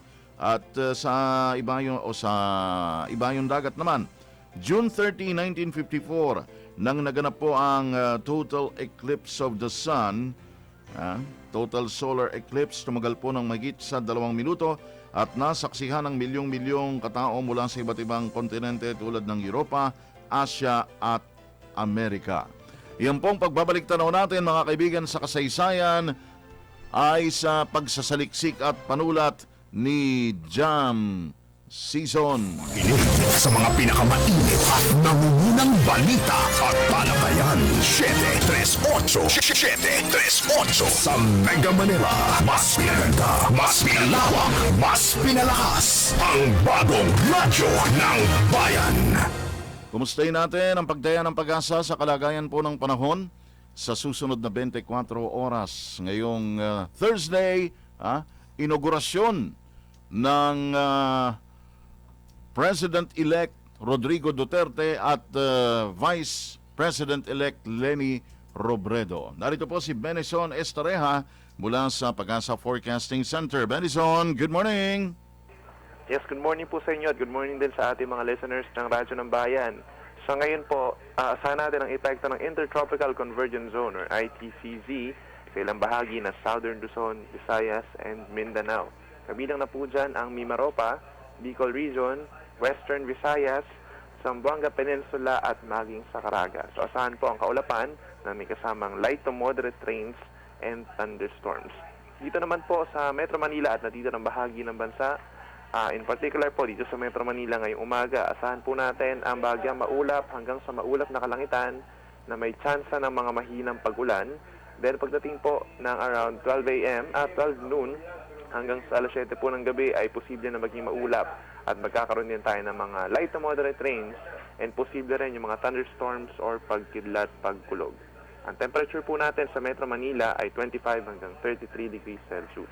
Wala naman po tayong gale warning at so far wala rin tayong namamataan na low pressure area or bagyo na makaka-apekto sa ating bansa sa susunod or hanggang sa matapos ang weekend. Yan po muna latest mula dito sa Weather Forecasting Center ng Pag-asa. Benison Estareja, nag-uulat. Thank you so much, Benison Estareja, mula po sa Pag-asa Forecasting Center. So, ang Philippine Standard Time, mga kaibigan, meron tayong 15 minutes na. Ngayon, makalipas ang alas 7 ng umaga. Balita at panayam sa Radyo ng Bayan. Narito ang update mula naman sa Senado. Bayan Patrol Report! Bayan Patrol 16, Jojo Ismael. Good morning, please come in. Sa alaan sa pagtatapos ngayong araw ni Pangulong Noynoy Aquino ng kanyang 6 na taong panunungkulan bilang pinuno ng bansa, pinasalamatan siya ng mga senador sa iiwanan niyang malakas na ekonomiya at isang matibay na bansa na inaasang higit ding mapaghuhusay ng susunod na bagong leader sa katauhan incoming President Rodrigo Duterte. Sinabi ni Senador Sani Angara na kanyang inaasahan ng susunod na administrasyon ng incoming President Duterte ay may pagpapatuloy ang mga nasimulang reforma na anyay maaring may sakatuparan sa pamagitan ng kolaborasyon o pagtutulungan sa pagitan ng ehekutibo, legislatura at ang buong lipunan. Ipinunto pa ng senador na kailangan ng pagkakapit-kakamay ng lahat sa kabila ng ating pagkakaiba at itayo at palawigin pa ang anumang nakamit na kaunlaran ng buong bansa. Sa bahagi ni incoming Senator Laila de Lima na dating Justice Secretary ng Aquino Administration, kanyang tinuran na mahirap pumanong mapantayan ang tagumpay ng Aquino Administration, partikular ang pagpapaunlad sa ekonomiya ng Pilipinas, reforma sa gobyerno, ang kampanya laban sa korupsyon, at ang modernisasyon ng Philippine National Police at ang Armed Forces of the Philippines. Samantala, naniniwala naman si Senator-elect Panfilo Lacson na mararamdaman na ng publiko ang malaking kabawasan sa kriminalidad, lalo na sa mga kaso may kaugnayan sa illegal na droga sa loob ng unang 100 araw ng pamumuno ng Administrasyong Duterte. Mula sa Senado, George Ismael, Bayan Patrol 16 nag-uulat para sa PBS Radyo ng Bayan. Konektado ka. Balita at panayam sa Radyo ng Bayan. Thank you so much, Bayan Patrol number 16, Jojo Ismael. Direkta mula po yan sa Senado. 7,100 islands. Philippine Broadcasting Service, Radyo ng Bayan 738 sa Mega Manila. One Philippines, one network, PBS. 17 and a half minutes na mga kaibigan, makalipas ang alas 7 ng umaga. Punta naman tayo sa Radyo ng Bayan Tandag. Magaganap din po ngayong araw na ito ang joint oath-taking ng mga halal na opisyal ng Surigao del Sur. Standby, Greg Tataro Jr. Bayan Patrol Report! Greg, good morning. Please come in. Yes, good morning SM Alan. Kasado na rin dakong 1:30 ngayong hapon ang pinag-isang panunumpa sa katungkulan ng lahat ng mga halal na opisyal sa lungsod ng Tandag, sa 2 distrito ng Surigao del Sur, pati na sa antas ng probinsya. Patunay dito ang opisyal na programang inilabas halos 2 linggo na ang nakakaraan. Ayon kay incoming Tandag City Mayor Alexander Pimentel, planchado na ang lahat ng mga kaganapan na idaraos sa loob ng gymnasium ng lungsod. Sa katunayan, nagkaroon pa niya ng pinakahuling pagpupulong sa pagitan ng pamalang lungsod at pamalang panlalawigan sa Kapitolyo mismo nitong nagdaang Lunes. Sinabi pa ng magbabalik na alkalde, inaasahan ang pagdalo ng maraming tao na kumakatawan sa lahat ng sektor ng lipunan, kabilang ang mga kaanak mismo ng mga manunumpang kandidato. Sa lungsod ng Tandag ay pangungunahan ang panunumpa ni na incoming Mayor Alexander Pimentel at Vice Mayor Ruel Momo, pati 10 miyembro ng sangguniang panglungsod. Sa District 1 naman ay si Congressman-elect Prospero Pichay Jr. at sa District 2 ay si Congressman-elect Johnny Pimentel. Sa antas naman ng probinsya ay manunumpa sina incoming Governor Vicente Pimentel Jr., Vice Governor Manuel Alameda, ganun din ang 10 miyembro ng sangguniang panlalawigan. Mula sa PBS DXJS Radyo ng Bayan, ito si Greg Tataro Jr. Tandag, konektado ka. Bayan Patrol Report! Thank you si Greg Tataro Jr. mga kaibigan mula sa Radyo ng Bayan Tandag. Meron tayong 20 minutos na makalipas ang alas 7 ng umaga. Sa mga pinakamainit at nangungunang balita at talakayan, 738 sa Mega Manila. Mas pinaganda, mas pinalawak, mas pinalakas. Ang bagong radyo ng bayan. Ito ang PBS Radyo ng Bayan. Kami nasa 738 kHz sa inyong AM dial sa Mega Manila. Sa Bayan Broadcast din sa mga radyo ng Bayan stations nationwide at napapakinggan at ngayon ay napapanood din sa pamamagitan po ng live audio and video streaming sa www.pbs.gov.ph. Ayan, okay. Siyempre, bahagi po ng pag-upgrade natin sa araw na ito kasabay ng ating special coverage ng inaugurasyon ng papasok na Pangulo Rodrigo Duterte at ganoon din ang papasok na pangalawang Pangulo Leni Robredo. News and current affairs, top stories of the day, business, sports, music, and entertainment. 738 sa Mega Manila. Mas pinaganda, mas pinalawak, mas pinalakas. Ang bagong radyo ng bayan. Hanggang 8 o'clock ko tayo magkakasama-sama sa Impapawid. Mamayang alas 8, sa inyo naman ang Thursday edition ng programang Kalye Escalera. 7:21 ng umaga. Teka muna, maya-maya babalikan natin maya-maya. Aha, ayun, kaya naman pala. One more time. Mga nagtatanong tungkol sa PBS Radio application, ito po.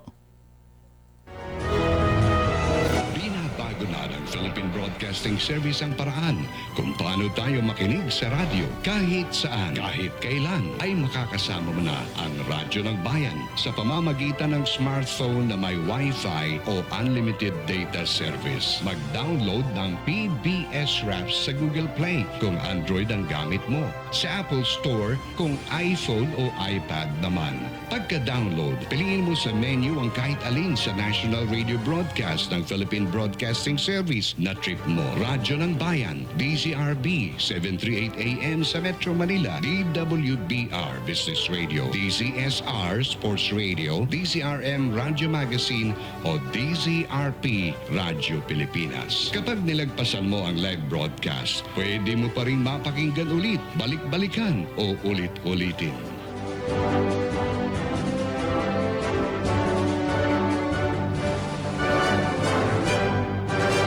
Yan po mga kaibigan ng PBS Radio application o PBS Rap. At yan po ang kauna-unahang smartphone application ng isang radio network dito sa Pilipinas. Radio network. So ang gagawin lang, kung halimbawa ho ang smartphone nyo ay Android, punta kayo sa Google Store. At from there, i-download nyo po. May download nyo na libre yung PBS Radio application o PBS Rap. Kung ang gamit nyo naman ay iPhone o kaya ay meron kayong iPad, pwede nyo ring may download yan. Ang pupuntahan nyo naman ho ay ang Apple Store. At kapag nakuha nyo na, naka-install na sa inyong mga smartphones, yan po ang application na yan, ay pwede nyo na kaming mapakinggan ng libre. Basta ho merong, kumbaga, data plan yung inyong smartphone o kaya kayo po ay nasa isang Wi-Fi area. 23 minutos na makalipas ang ganap na alas 7 ng umaga. Balita at panayam sa Radyo ng Bayan. Narito ang balita mula sa Radyo ng Bayan, Legazpi. Meron daw pong mga mamamahayag ng Albay na bumisita sa pinakamalaking barkong ospital ng Amerika. Bayan Patrol Report! Balita mula sa Radyo ng Bayan, Legazpi City, Albay, Nancy Medjavillo. Good morning, please come in. Maraming salamat. Medyo maulan-ulan po sa amin dito, bagamat hindi naman masyadong malakas ang buhos ng ulan dito sa lungsod ng Legazpi. Anyway, sa ating balita ngayong umaga, ang unang grupo na mga katawad ng media, binisita ang USNS Mercy, pinakamalaking barkong ospital sa mundo.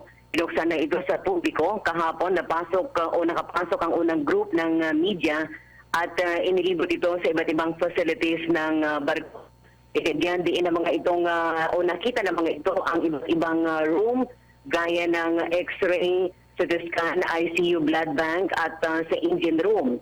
Sa briefing na ginawa, ang barko ay may 600 medical personnel, sabay ang mga espesyalista gaya ng surgeon. Ito ay binubuo ng 1,200 na katao kasama ang 7 na mga opisyal. Bukod pa rito, sa susunod na July 4, nakatakda ang second batch ng tour na mga mamamahayag. Samantala sa ating dagdag na balita, nakatakda naman ngayong araw ang off-taking ng mga lokal na opisyal ng lungsod ng Legazpi. Ito ay gagawin sa Legazpi Convention Center at pamumunuan ni Mayor Noel Rosal. Mula po dito sa DWGS Radyo ng Bayan Albay, Nancy Medjavillo, connect po tayo. Thank you, Nancy Medjavillo, Radyo ng Bayan, Legazpi City. News and current affairs. Top stories of the day. Business, sports, music, and entertainment. 738. Sa Mega Manila. Mas pinaganda, mas pinalawak, mas pinalakas. Ang bagong radyo ng bayan. PBS Radyo ng Bayan, 738 kHz po sa inyong mga talapitan sa Mega Manila. Hi, Hi! Ako po si Hanelet Cacho ng Lyceum of the Philippines University. Kayo'y nakikinig sa DZRB Radyo ng Bayan 738 kHz. Tutok na sa masayang samahan, makabuluhang kwentuhan at seryosong balitaan. Dito sa PBS, kaalaman mo'y lalawak at tiyak. Di ka maiiwanan. Tara na! Lipat na! Sa Radyo ng Bayan, konektado ka! News and current affairs. Top stories of the day. Business, sports, music, and entertainment. 738. 738. Sa Mega Manila. Mas pinaganda, mas pinalawak, mas pinalakas. Ang bagong radyo ng bayan. Philippine Standard Time, 27 minutes. Makalipas po ang alas 7 ng umaga. Mamaya po ihatid namin sa inyo ang special coverage ng panunumpa sa tungkulin, inaugurasyon ng Pangulong Rodrigo Roa Duterte. Ganun din, of course, ang panunumpa sa tungkulin ng bagong vice-presidente ng bansa, si Leni Robredo. Ayan, antabayanan nyo yan sa Radyo ng Bayan, nationwide at syempre worldwide sa pamamagitan din po ng www.pbs.gov.ph at kung kayo ay nakapag-install na ng PBS Radio application o PBS Rap sa inyong mga smartphone, maaari nyo rin po kaming mapakinggan. Okay, sa puntong ito mga kaibigan, balita naman mula sa kamera hatid ni Rene Tichanco. Bayan Patrol Report! Rene, good morning. Please come in. Yes, good morning. On the way na tayo sa Malacanang alon para i-report itong ilang pa rin mga updates sa kaganapan na dyan ngayong umaga. Hinggil pa rin dito sa outtaking ni President-elect Rodrigo Duterte. And of course, ang turnover ceremony. Dito lamang tayo sa labas sa pagpasok at paglabas ng mga bagong especially yung mga dating ng mga bisita sa loob ng Malacanang nakasama itong si Pangulong Duterte. Almost 600 yan at of course silang pagkaganapan ihahatid natin ang update ngayong umaga. Samantala bago yan, ngayong ganap na alas 7:30 ng umaga ay gaganapin naman dito sa Capitol Gymnasium ng Labigan ng Bulacan itong mass outtaking ng mga halal officials from governor down to local officials o councilor level. Itong si Executive Judge Punasir ng Labigan ay siyang magpapanumpa dito kay Bulacan Governor re-elected William Alvarado at Vice Governor elect Daniel Fernando ngayong umaga alas 7:30. Then after that, yung 3 cities o mayors ng 3 cities at 21 municipalities sa Labigan ng Bulacan ay manunumpa naman sa harap itong si Governor-elect Alvarado. Yan ang update balita. Rene Tichanco para sa PBS Radyo ng Bayan. Konektado ka. Thank you so much, Rene Tichanco. 29 minutes na makalipas ang alas 7 ng umaga. Philippine Broadcasting Service, Radyo ng Bayan, nationwide, sa Metro Manila, DZRB, Radyo ng Bayan, DZSR Sports Radio, DZRM, Radyo Magazine, DWBR-FM Business Radio, at Overseas Radio, Radyo Pilipinas.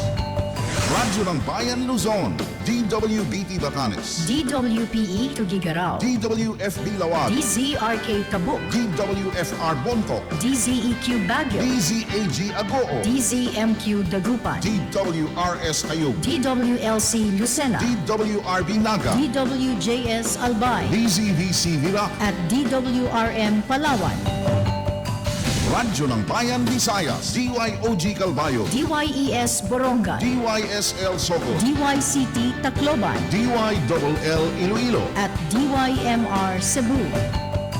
Radyo ng Bayan Mindanao, DXJS Tandag, DXBN Butuan, DXRG Hingoog, DXIM Cagayan de Oro, DXSO Marawi, DXRP Davao, DXMR Zamboanga, DXSM Polo, DXDC Tawi-Tawi, at mga satellite stations sa buong Pilipinas.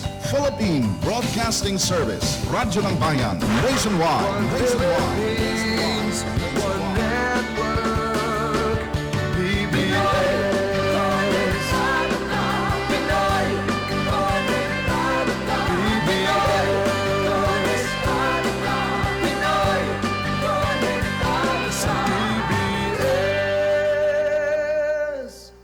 PBS Radyo ng Bayan, kami nasa 738 kHz po sa inyong mga talapitan sa Mega Manila, sa Bayan Broadcast sa www.pbs.gov.ph. 31 and a half minutes na makalipas ang alas 7 ng umaga. Narito muna ang presyo ng mga pangunahing bilihin. Kinalap ng ating kasamang Dayan Leal. Balita at panayam sa Radyo ng Bayan. Dayan, good morning! Good morning, Alan. Narito ang update. Teka muna, hindi kita marinig. Bakit ganun? Wala, yung switch na naman. Oo, yan. Teka, 32 minutes so makalipas ang alas 7 ng umaga. Yan, okay. Ulit. Maya-maya ho, nireport din si Dick Sevilla mula sa Nueva Ecija, yung pong panunumpa sa tungkulin ng mga nanalong opisyal sa lalawigan ng Nueva Ecija. Magbibigay ng update dyan si Dick Sevilla maya-maya. Unahin na natin si Dick habang naayos natin yung linya ni Dayan. Dick Sevilla mula sa Nueva Ecija. Good morning! Good morning, SM Alan. Magandang umaga, Pilipinas. Magkakahiwalay nga itong isasagawang panunumpa sa tungkulin at turnover ceremony ng mga nanalong kandidato sa mga lokal na posisyon sa 5 syudad at 27 munisipalidad ng Nueva Ecija. Isasagawa sa Kapitolyo ng Nueva Ecija sa Palayan City ang panunumpa sa katungkulan ni incoming Governor Sarina Umali na papalit sa kanyang kabiyak na si outgoing Governor Aurelio Umali. Dito naman sa lungsod ng San Jose ay manunumpa si incoming Mayor Mario Cocoy Salvador sa Barangay Caloocan dakong 9 ng umaga, habang ang turnover ceremony ay isasagawa ng alas 12 ng tanghali sa City Hall. Nagsagawa na rin kahapon dakong alas 4 ng hapon ng turnover ng mga kagamitan at lahat ng mga ari-arian ng lokal na pamahalaan dito nga sa lungsod ng San Jose. Samantala, ang lalawigan pa rin ng Nueva Ecija ang nananatiling may pinakamaraming mahihirap na individual. Base sa listahan ng DZRB ay 244,593 ang mahihirap na pamilya sa buong Central Luzon.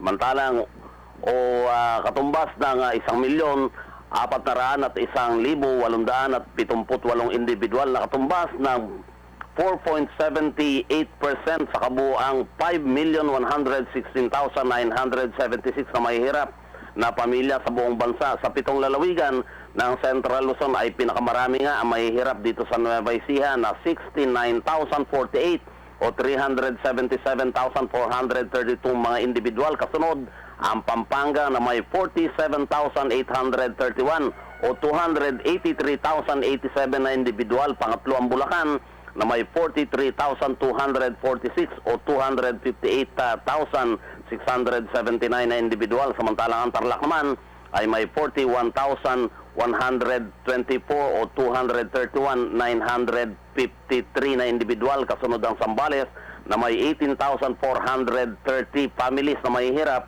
o 105,732. Gayon din ang Bataan na 15,305 na pamilya, at ang Aurora ang may pinakakaunti na 9,609 na individual na may hirap. Sinabi ni Department of Social Welfare and Development Region 3 Director Gemma Gabuya na ang listahanan na dating kilala sa tawag ng National Household Target na 9,609 poverty production ay itinatag upang mas komprehensibong matukoy ang mga karapat-dapat na benepisyaryo ng mga programa ng pamahalaan gaya ng Pantawid Pamilyang Pilipino Programs o 4Ps, Sustainable Livelihood Program at Kalahi Seeds.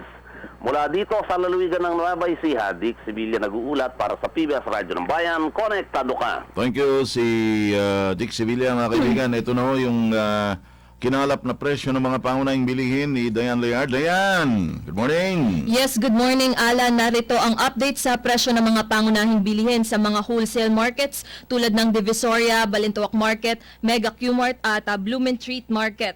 Unahin natin yung commercial rice. Ang regular milled, 33 pesos yan kada kilo. Ang well milled, 34 pesos. Habang ang premium ay 38 pesos. At ang special commercial rice ay 44 pesos kada kilo. Sa ilang isda natin, ang bangus 95 pesos kada kilo, ang tilapia 75 pesos at ang galunggong ay 50 pesos kada kilo. Ang kada piraso naman po ng itlog ay 4 pesos and 66 centavos. Sa ilang mga gulay, ang ampalaya 55 pesos kada kilo, ang sitaw 30 pesos ang kada bungkos. Ang cabbage naman 40 pesos, habang ang carrots ay 55 pesos din po yan ang kada kilo. Sa kamatis naman, ito ay nasa 20 pesos, pati na rin ang talong at ang native pechay. Sa sibuyas na pula, 72 pesos at ang patatas natin 39 pesos. Sa presyo ng ilang prutas, yung lakatan 40 pesos kada kilo, habang ang latundan 25 pesos at sa kalamansi naman 37 pesos kada kilo. Ang papaya 18 pesos ang isa, no? At ang mangga na yung manggang halabaw ay 44 pesos. Ang presyo ng mga pangunahing bilihin na ating kinalap ay base sa price monitoring ng Philippine Statistics Authority. Dayan Layar para sa PBS Radyo ng Bayan, konektado ka. Thank you, Dayan Lear. Oras sa buong Pilipinas, mga kaibigan, 37 minutes. Makalipas po ang alas 7 ng umaga. Balita at panayam sa Radyo ng Bayan. Balita mula sa Radyo ng Bayan, Marawi City. Bayan Patrol Report!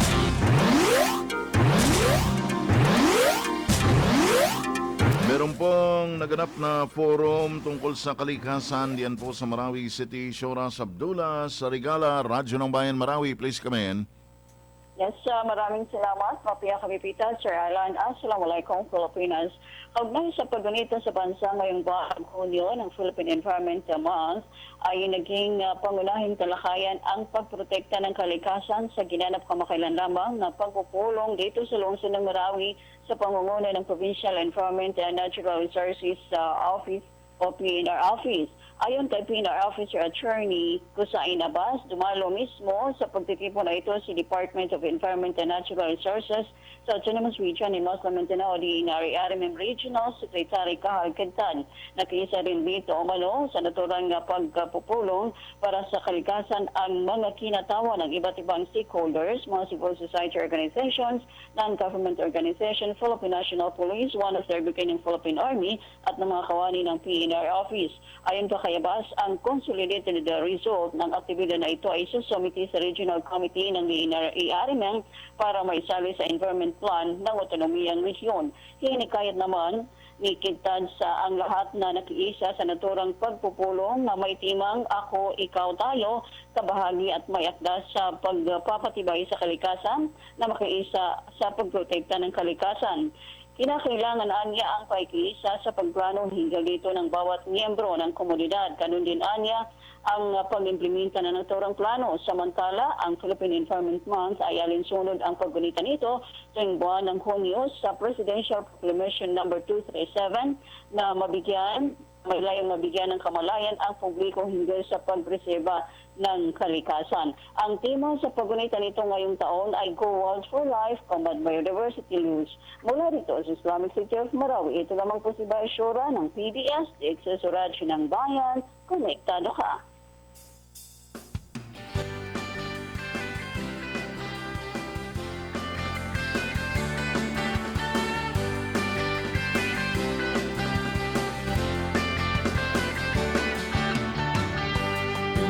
Saan ka man naroroon,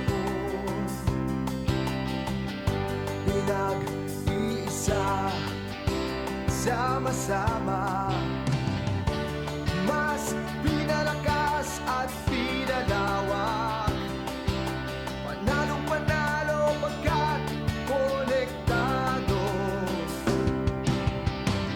Saan mang sulok ng mundo, Pinoy, konektado ka. Saan mang sulok ng mundo, 7,100 islands, one Philippines, one network, PBS.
Ito ang PBS Radyo ng Bayan. Konektado ka, mga kaibigan, dito po sa Mega Manila.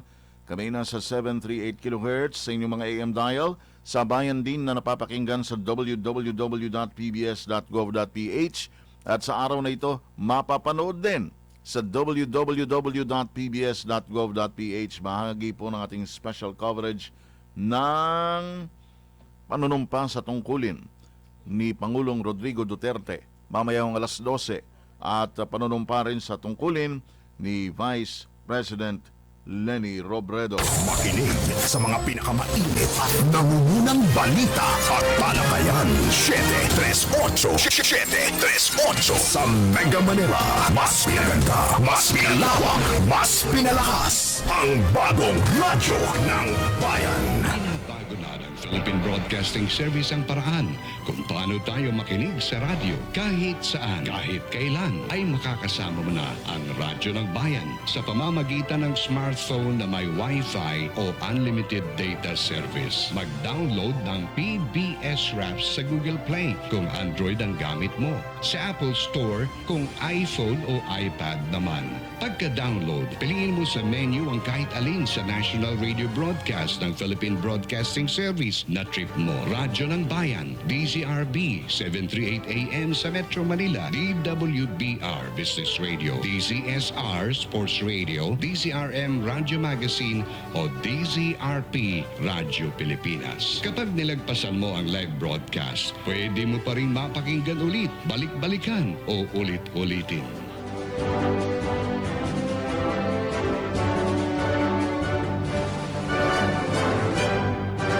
Magandang umaga sa inyo lahat mga kaibigan. Good morning, good morning, good morning. Yun hong mga nakikinig sa atin at nanunood sa atin sa pamamagitan ng pbs.gov.ph dyan po sa Port Area, Maynila.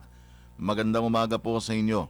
Regular nating namomonitor yan nakatutok sila sa Radyo ng Bayan sa pamamagitan po ng kanilang mga computers sa pamamagitan ng internet connection. Magandang umaga sa inyong lahat. 44 and a half minutes na makalipas po ang alas 7 ng umaga. Buenos dias con todos ustedes. Ito po si Blanche Perez ng Ateneo de Zamboanga University. Tumutok lang sa PBS Radyo ng Bayan, laging una sa balita. Abot mo kahit saan ka man. Dahil dito sa DZRB 738 kHz, konektado ka. Hello listeners! Ako po si Rowena Agcanas mula sa University of the Philippines, Diliman. Lagi po tayong makinig sa Radyo ng Bayan DZRB 738 kHz sa inyong AM radio dial. Maaari din kayo mag-log on sa www.pbs.gov.ph para sa live streaming ng mga may init na balita, makabuluhang impormasyon at serbisyo publiko. Tayo makibalita, makialam. Dahil dito sa Radyo ng Bayan, konektado ka. 45 minutes, makalipas po alas 7 ng umaga. Update naman mula sa Radyo ng Bayan, Tayug, Pangasinan. Bayan Patrol Report! Meron pong programang bubuksan ng DOST para sa mga incoming third-year college students. Narito si Leslie Hemino, Radyo ng Bayan, Tayug, Pangasinan. Leslie, good morning! Yes, maraming salamat po Sir Alan. Narito po ang ating mga balita. Bukas na ang Junior Level Science Scholarship Program sa mga incoming third-year college. Ayon ito kay Jennifer Fernandez na siyang Science Specialist ng Ordaneta DOST. Tatanggap na sila ng aplikasyon simula buwan ng Hulyo hanggang Setyembre 9. Layunin ng programa na palakasin ng Science and Technology Education.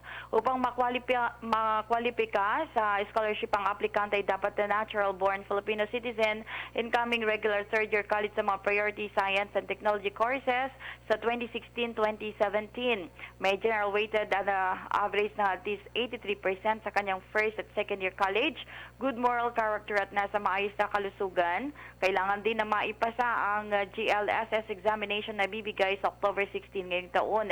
Ang mga qualifiers ay entitled sa subsidy sa tuition at iba pang bayarin sa eskwelahan, monthly living allowance, book allowance at iba pa.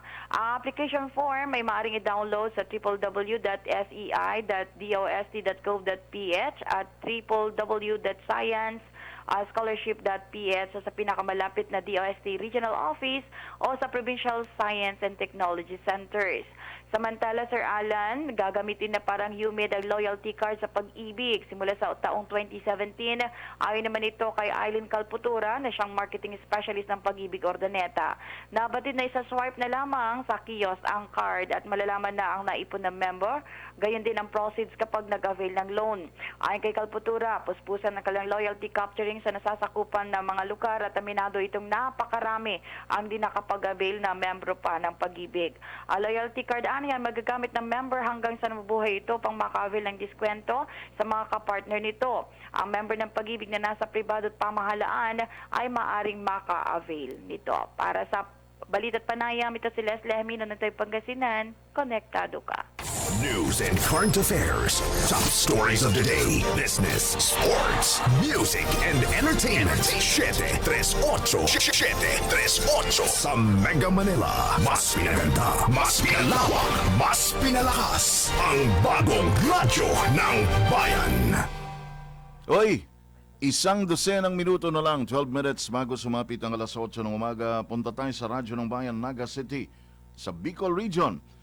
Update ito sa operasyon ng militar kontra sa mga miyembro ng New People's Army. Bayan Patrol Report! Ed Copo, Radyo ng Bayan, Naga City. Good morning, please come in. Good morning, SM Alan. Ipagpapatuloy ng 901st Infantry Brigade ng Philippine Army ang kanilang combat operations laban sa mga rebelding NPA na nag-ooperate sa kanilang area of responsibility makaraang ipagutos ni incoming AFP Chief Lieutenant General Ricardo Visaya sa tropa ng Army na nakabase dito sa Bicol Region na huwag mag-relax o kaya ay magpabaya at sa halip ay pegtingin panglalo ang anti-insurgency activities.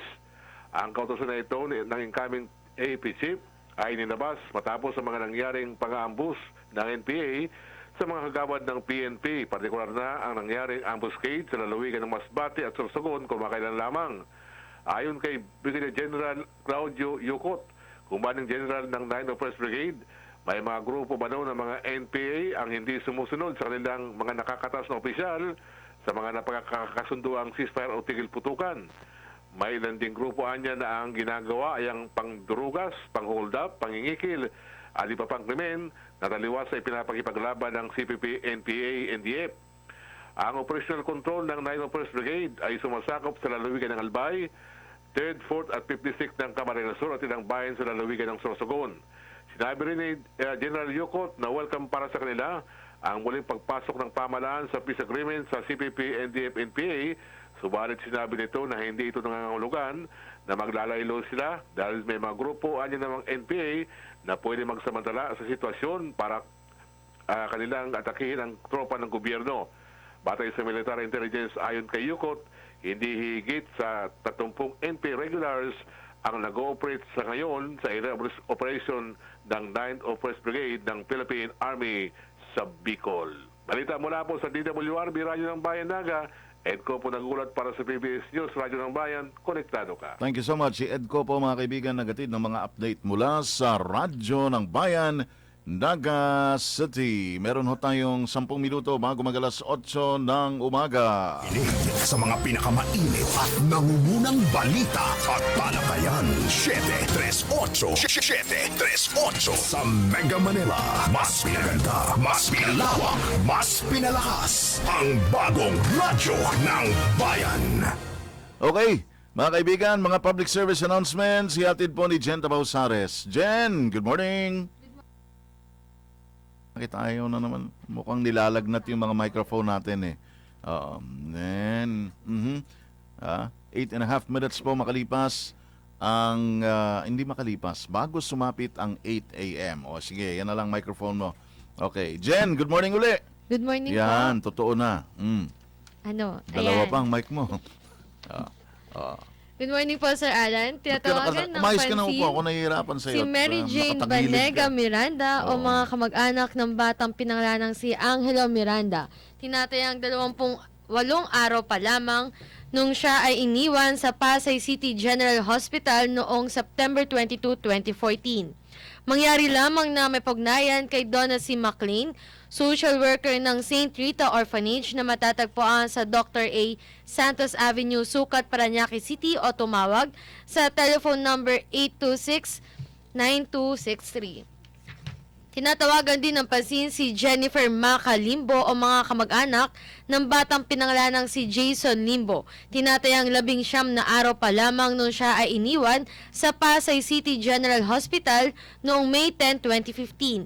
Mangyari din lamang na may pugnayan kay Donna C. McLean, social worker ng St. Rita Orphanage na matatagpuan sa Dr. A. Santos Avenue, Sucat, Parañaque City o tumawag sa telephone number 826-9263. Yun lamang po, Sir Alan, at muli ako po si Jen Tabausares para dito sa Radyo ng Bayan. Konektado ka.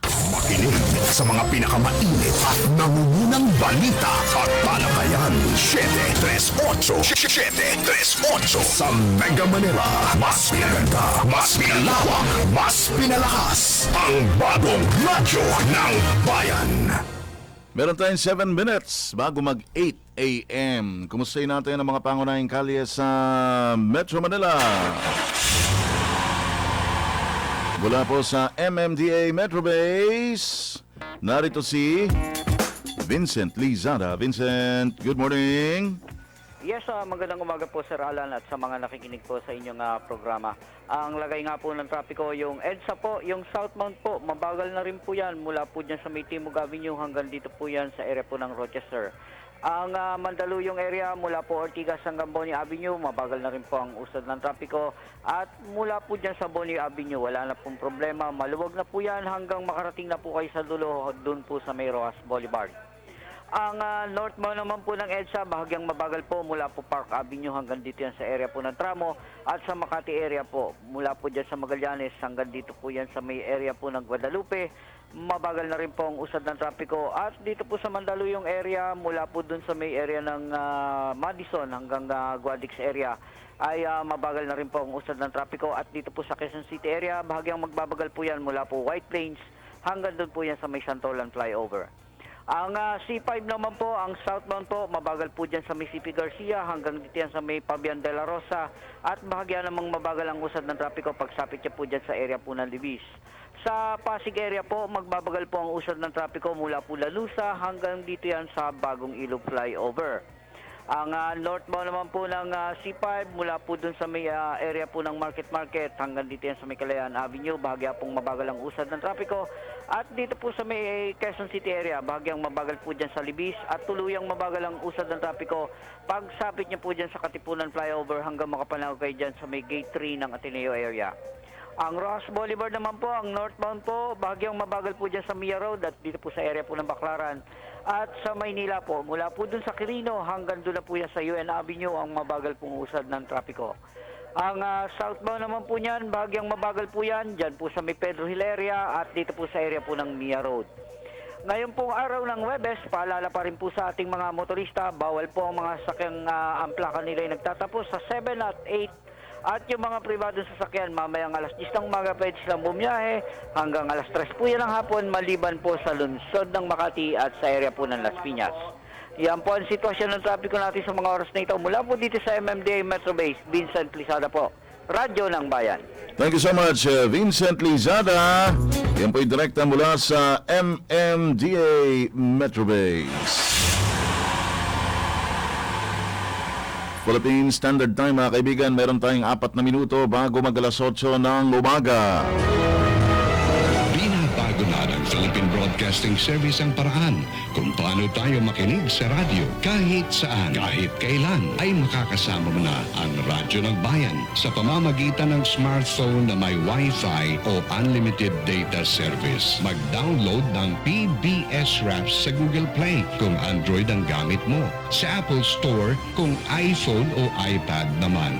Pagka-download, piliin mo sa menu ang kahit alin sa national radio broadcast ng Philippine Broadcasting Service. service na trip mo. Radyo ng Bayan, DZRB, 738 AM sa Metro Manila, DWBR Business Radio, DZSR Sports Radio, DZRM Radio Magazine o DZRP Radio Pilipinas. Kapag nilagpasan mo ang live broadcast, pwede mo pa rin mapakinggan ulit, balik-balikan o ulit-ulitin.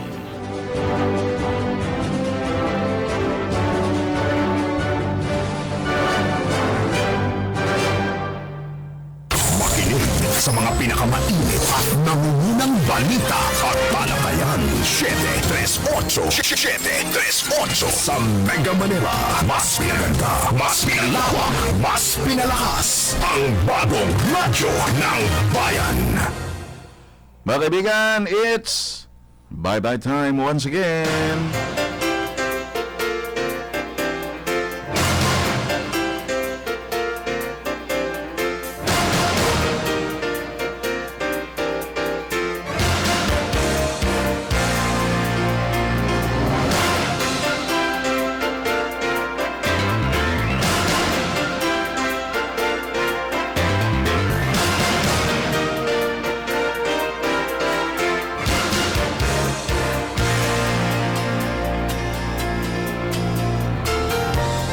Mga kaibigan, sa pangalan po ng mga kasama naming naglingkod ngayong Thursday morning at 30 ng buwan ng Hunyo taong 2016. Abangan nyo mamaya ang aming special coverage ng panunumpa sa tungkulin ni Pangulong Rodrigo Duterte at pangalawang Pangulong Leni Robredo.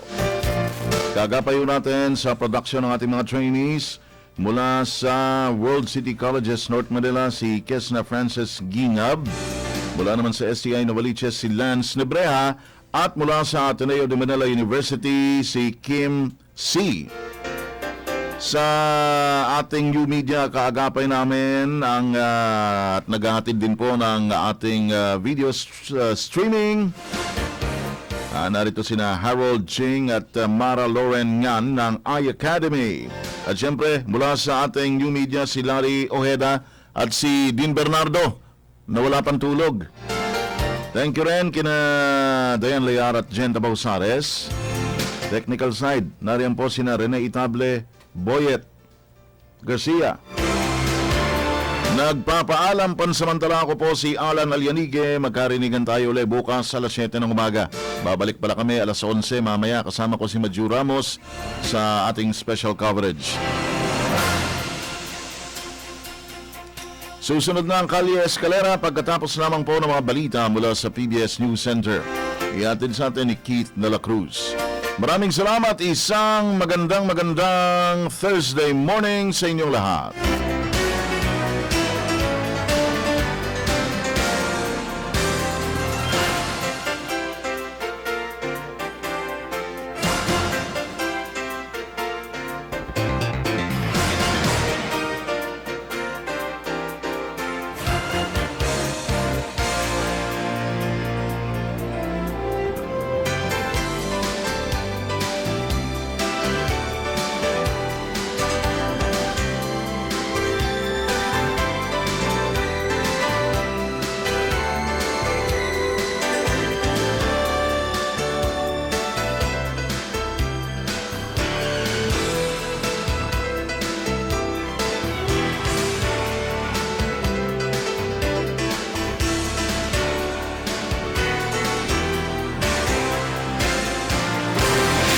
Alas 8 ng umaga.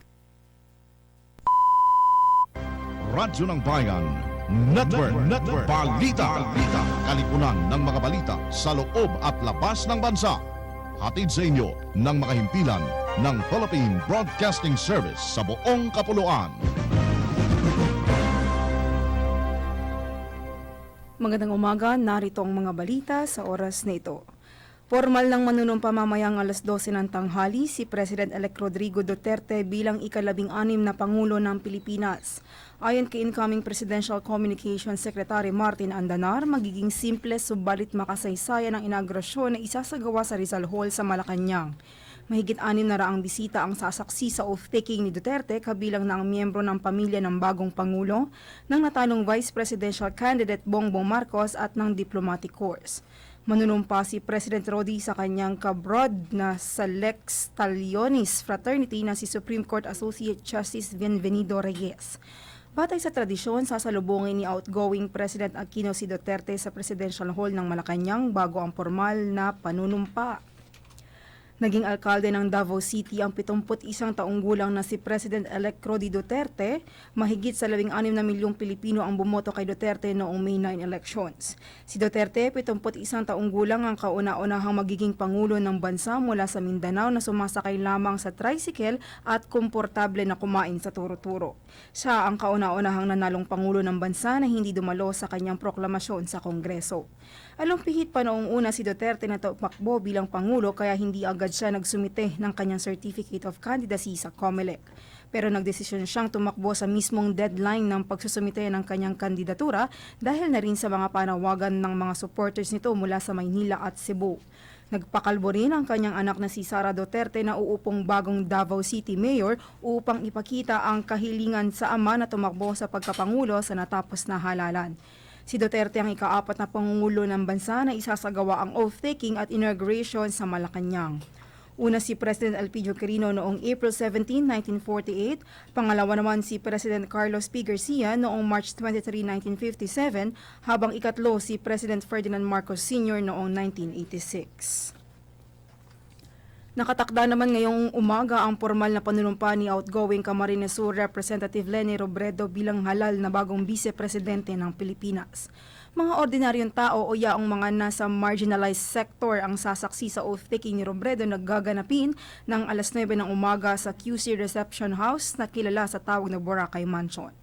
Manunumpa si Robredo kina Barangay Captain Rolando Coner ng Barangay Punta Tarawal, ang pinakamaliit, pinakamalayo at pinakamahirap na bayan ng 3 distrito ng Camarines Sur at kay Kapitana Regina Celeste ng San Miguel kay Kapitana Regina Celeste San Miguel ng Barangay Mariana, QC. Tinatayang 300 katao ang bisita ni Robredo sa kanyang inaugurasyon. Ilang miyembro ng pamilya, ilang kaibigan kasama si QC Vice Mayor Joy Belmonte.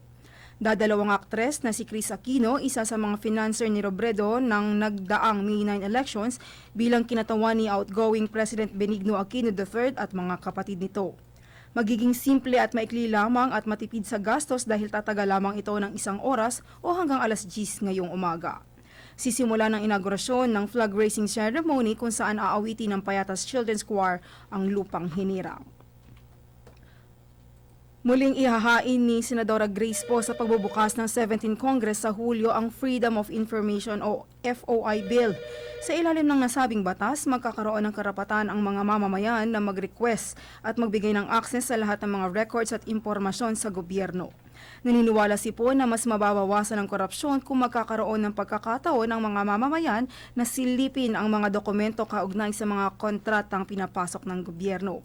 Hindi nakapasa ang nasabing panukala sa 16th Congress na magiging daan sana upang mas mapabilis ang pagkuha ng mga impormasyon at dokumento sa gobyerno at magkaroon ng transparency at accountability sa lahat ng transaksyon at operasyon sa byurokrasiya.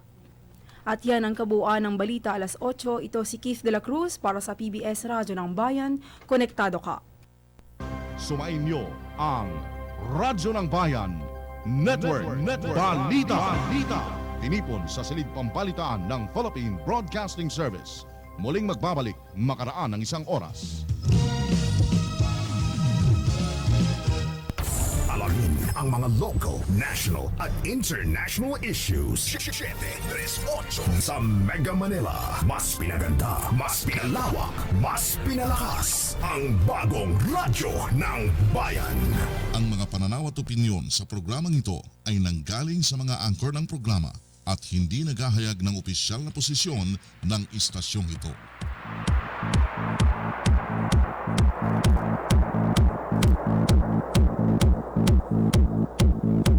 Santa Kuduro!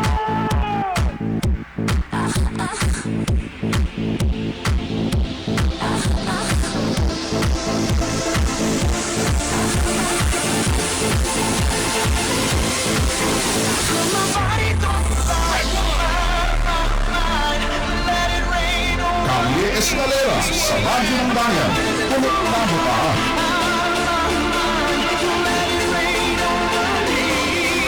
Kalye Escalera sa Radyo ng Bayan. Konektado ka.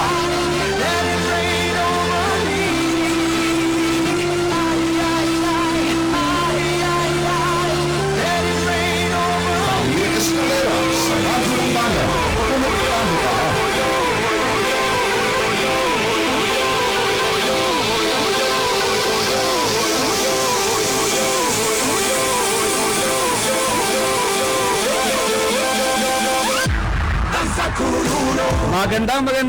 Magandang umaga Pilipinas, Luzon, Visayas, Mindanao, Metro Manila at mga netizens around the globe. Magandang umaga rin po sa mga supporters ni President Digong na excited na sa inaugurasyon maya-maya lamang. Gayon din sa mga reporters, mga mamamahayag na magko-cover ng historic event ngayong araw. Oy, relax lang! Relax lang sa pagtatanong para hindi magkasabit-sabit. Kalye Escalera sa Radyo ng Bayan. Konektado ka. Magandang umaga rin sa mga manonood lamang ng TV sa inaugurasyon, pero kung aalis pa rin kayo sa inyong mga bahay o sa inyong mga lokasyon sa kasalukuyan, siguraduhin magdala ng payong at kapote dahil nagbabadya daw po ang ulan ngayong araw na ito ng Huwebes. At kagaya nga po ng aking binabanggit, araw ho tayo ngayon ng Huwebes, ika-30 na sa buwan ng Hunyo taong 2016. 738 Kalye Escalera is now signing on. Kami po ay dito lamang ninyo napapakinggan at laging mapapakinggan sa aming nag-iisang tahanan on air, DZRB Radyo ng Bayan, 738 kHz. Yan po ay sa AM dial ng inyong mga radyo. And of course, napapakinggan nyo rin kami ng live sa lahat ng Radyo ng Bayan stations nationwide.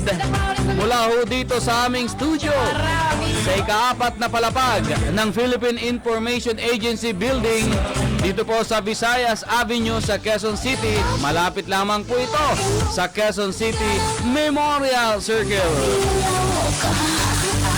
Live din ho kaming napapakinggan via the internet sa pamamagitan audio at video streaming po yan like www.pbs.gov.ph. Live din ho ang 738 Kalye Escalera sa mga oras na ito sa YouTube.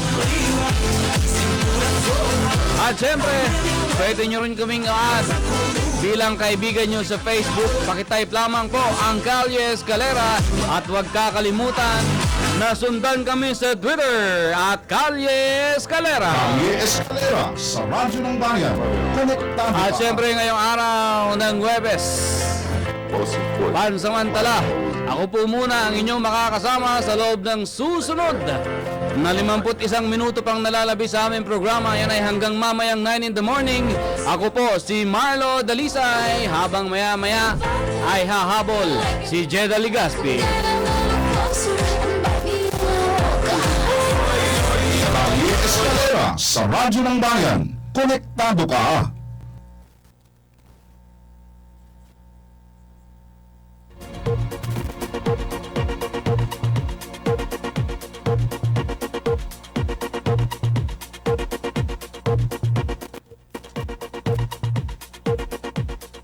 At bago ho tayo dumako sa iba pang bahagi ng ating programa, tunghayan muna natin ang mga headlines na ngayon ay naka-upload sa www.politics.com.ph. Kalye Escalera sa Radyo ng Bayan. Konektado ka. At para po sa ulo ng ating mga balita, mga umano'y bayarang media, pinakahuling pasabog ni Mocha Uson sa kanyang panayam kay President Rodrigo Duterte. Kalye Escalera sa Radyo ng Bayan. Konektado ka. Samantala, sa halip na matakot, Vice President Robredo tila natuwa pa sa protesta na inihain ng natalong si Vice Presidential Candidate at outgoing Senator Bongbong Marcos. Kalye Escalera sa Radyo ng Bayan.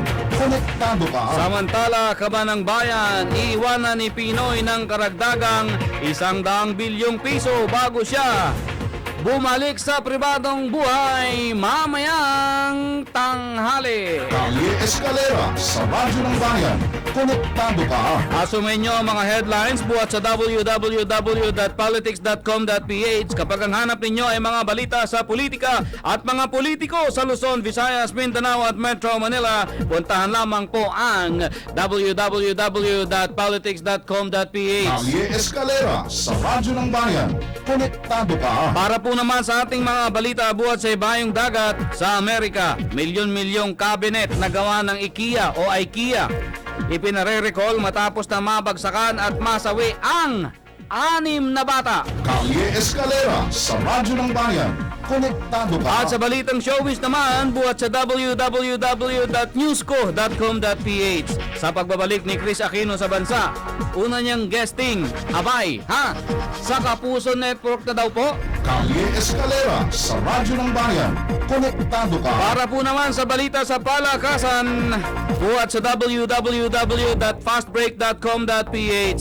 Calvin Abueva, aminadong nasaktan ng maging reserve player ng Gilas. Kalye Escalera sa Radyo ng Bayan. Konektado ka. At bago matapos ang ating programa, pakinggan ang ilang tips na aming ipapabaon sa inyo. Mamaya, ipagpapatuloy ho namin ang pagbanggit ng mga flood-prone areas dito sa Metro Manila. Kalye Escalera sa Radyo ng Bayan. Konektado ka. At yan po naman ang magiging buod at laman ng ating balitaan dito sa 738 Kalye Escalera ngayong araw ng Huwebes, June 30, 2016. Ako po'y magbabalik para sa ating balitang kasawsawan, balitang pika-pika ni hatid ng Pagcor, and of course, para po sa mga detalye ng mga headlines na aking ipinatikim sa inyo. Sa muli po, pansamantala, ako muna ang inyong magiging tagapagbalita. Ito po si Marlo Dalisay. In the meantime, oras muna, 13 minuto makalipas ang alas 8 na umaga.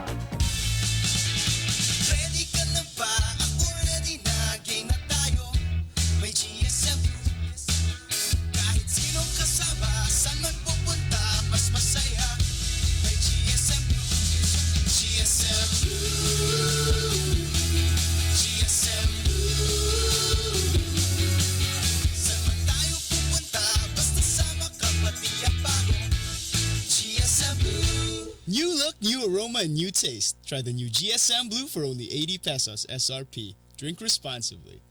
Simulan mo ang fun ng barkada with San Miguel flavored beer. Guys, meet my robot! May proximity sensors to! Weh. Sige nga! Robot, what's the distance between me and my San Miguel flavored beer? 3 feet. The distance between us and our beer cooler. 5 feet. Galing! Simulan mo ang fun ng barkada with San Miguel flavored beer. May refreshing apple and lemon flavors na may light beer buzz. Ito, what's the distance between Trish and Ben? Warning, too close. Warning, too close. Sweet! San Miguel flavored beer. The seriously fun beer. Drink responsibly. When you gas up with Petron, you can save more on fuel. Petron Triactive. Euro 4 fuels plus advanced additives to give better engine protection. Better mileage, and better power versus standard fuel. Petron Triactive. Only at Petron. Petron! Kaya mo bang mapaamo ang number 1? Steady. Sipa pa lang, napag-iwanan na ng iba. Yan ang Red Horse Beer. Nangunguna at nag-iisang number 1 beer. Lakas ng tama, pero di wasak. Yan ang sarap ng Red Horse Beer.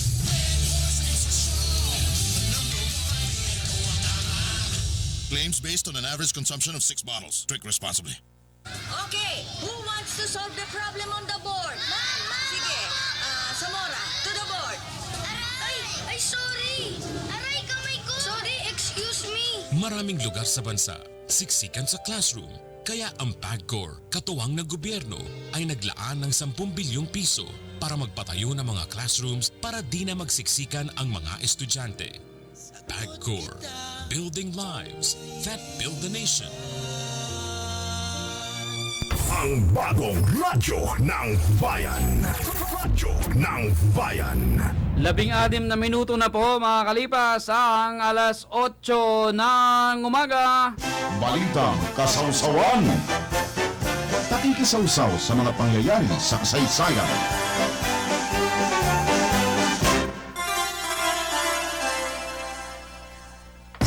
Everybody on vacation. Everybody everywhere. Bago natin dakuhan ang bahagi ng ating kasaysayan, natin babalikan sa balitang kasawsawan. Puntahan na muna natin ang ating petsa. Dahil tayo ngayon ay nasa ika-30 na sa buwan ng Hunyo, taong 2016. Tayo po'y kumukonsumo na ng 181 araw sa kasalukuyang taon. Talagang malayo na rin ang ating nararating ngayong 2016 at mamaya po ay mas lalayo pa yan. At sa bahagi naman ng ating kasaysayan, June 30, 2003, unang ginunita ng Pilipinas ang Philippine-Spanish Friendship Day. Ito ay dahil kasabay ng anibersaryo ng Siege of Baler sa lalawigan ng Aurora, ay pinagdiriwang naman ang pagkakaibigan ng Espanya at ng Pilipinas. Nang sumuko ang mga natirang sundalo, yan po ay sa simbahan ng Baler.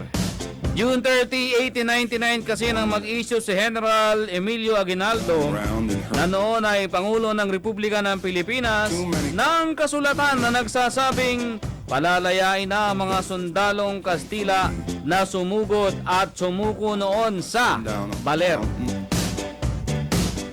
July 22 nang ipasa ang Republic Act No. 9187 at isinabatas ito noong February 5, 2003. Dahil dito, ang June 30 ay National Special Working Holiday at Special Non-Working Holiday naman sa lalawigan ng Aurora. So, ito pala yun. Every June 30 ay Philippine-Spanish Friendship Day at every June 30 after every 6 years, yun naman ay nagtuturn over po sa bagong presidente ng Pilipinas ang palabas na presidente o paalis na presidente. Gaya ng mangyayari mamaya. At yan po naman ang bahagi ng kasaysayan natin binabalikan sa balitang kasawsawan. Ang petsa, of course, napakahalaga niyan dahil sa malaking event ngayong araw, June 30. Pero ang taong ating tino-throwback ay taong 2003. Balitang pika-pika, patikim ng mga balitang mahalaga at nakakapika. Balitang pika-pika sa Kalye Escalera. At syempre, ang bahagi ito ay walang sawang inihahatid ho sa atin ng Pagcor.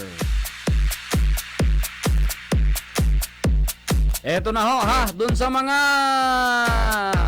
umaasang yung kanilang mga natanggap na text ay totoo. Lalo na pag pera ang pinag-uusapan. Ito ho ang paalala sa inyo ng SSS at babala ha. Binabalaan nga po ng Social Security System ang kanilang mga miyembro kaugnay sa kumakalat na bagong text scam. At sa abiso ng SSS o nitong Social Security System, ang text scam ay may kinalaman sa kanilang Unified Multipurpose Identification System o itong tinatawag na UMID card. Sa kumakalat na text, inaalok ng tulong o inaalok ng tulong ang mga miyembro para mapabilis ang pagproseso ng kanilang UMID card kapalit ng 100 piso. Aba, para-paraan talaga. Posible umanong manakaw ang mga impormasyon ng isang SSS member kapag kumagat sa mga taong nasa likod ng nasabing operasyon. At paglilinaw ng SSS, wala silang RAS application para sa UMID card at hindi sila kumukolekta ng bayad. At ang pagpuproseso ay first in, first out basis. Ang mga makakatanggap ng panlulokong text ay inaabisuhan na makipag-ugnayan sa pinakamalapit na tanggapan po ng SSS dito sa atin sa Visayas Avenue. Kung dito ho kayo makakatanggap ng text message na ganyan, ang pinakamalapit na tanggapan ng SSS ay ang kanilang main office dyan po sa East Avenue. Yan. At yan po naman ang bahagi, unang parada ng ating balitang pika-pika na inihatid sa atin ng PAGCOR. At syempre, nagkati din sa oras, naganap na pong 21 minuto makalipas ang alas 8 ng umaga. Kalye Escalera sa Radyo ng Bayan. Konektado ka.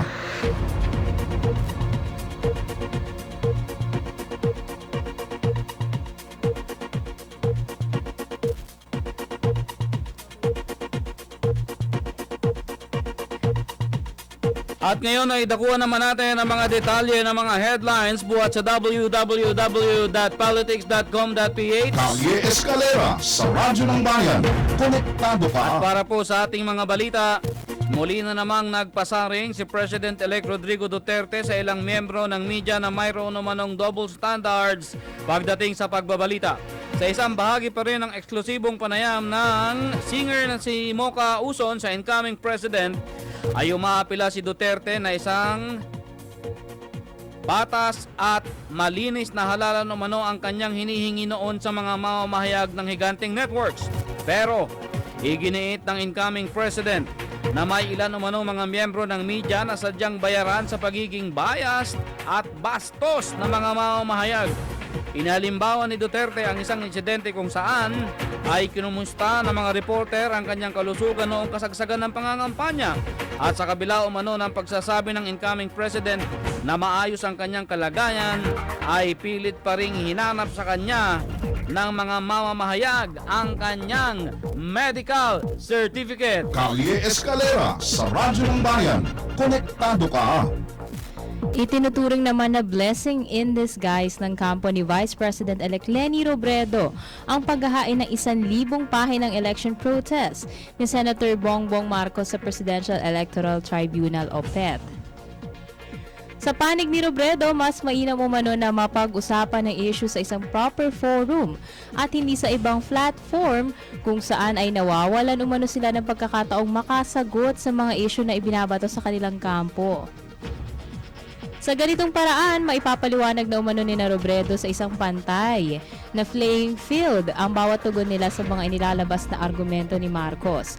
At kaugnay nito, buo naman ang tiwala ng incoming Vice President na matutuldukan na rin ang issue ng dayaan dahil kumpiyansa ang kanilang kampo na mauwi lamang sa pagkakabasura ang election protest. Kalye Escalera sa Radyo ng Bayan. Konektado ka. Samantala, taas noon namang aalis ng Malacanang si President Benigno Simeon Aquino III dahil sa nagawa nitong pagpapalago sa ekonomiya ng bansa makalipas ang 6 na taong panunungkulan. Batay sa isang artikulo ng pahayagang Inquirer, ay bababa ng palasyo si Aquino na may naiambag na mahigit sa 100 bilyong dolyar na paglago sa larangan ng pamumuhunan. Sa ilalim ng Administrasyong Aquino ay naging isang Rising Tiger of Asia ang Pilipinas na dating tinatawag na Sickman of Asia.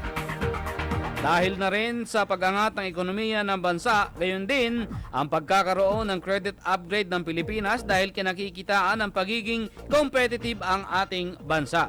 Kaugnay nito ay nabanggit din sa naturang report na aminado rin ng economic team the President-elect Rodrigo Duterte na ang Administrasyong Aquino ay magpapamana ng isang malakas at matatag na ekonomiya. Kalye Escalera sa Radyo ng Bayan.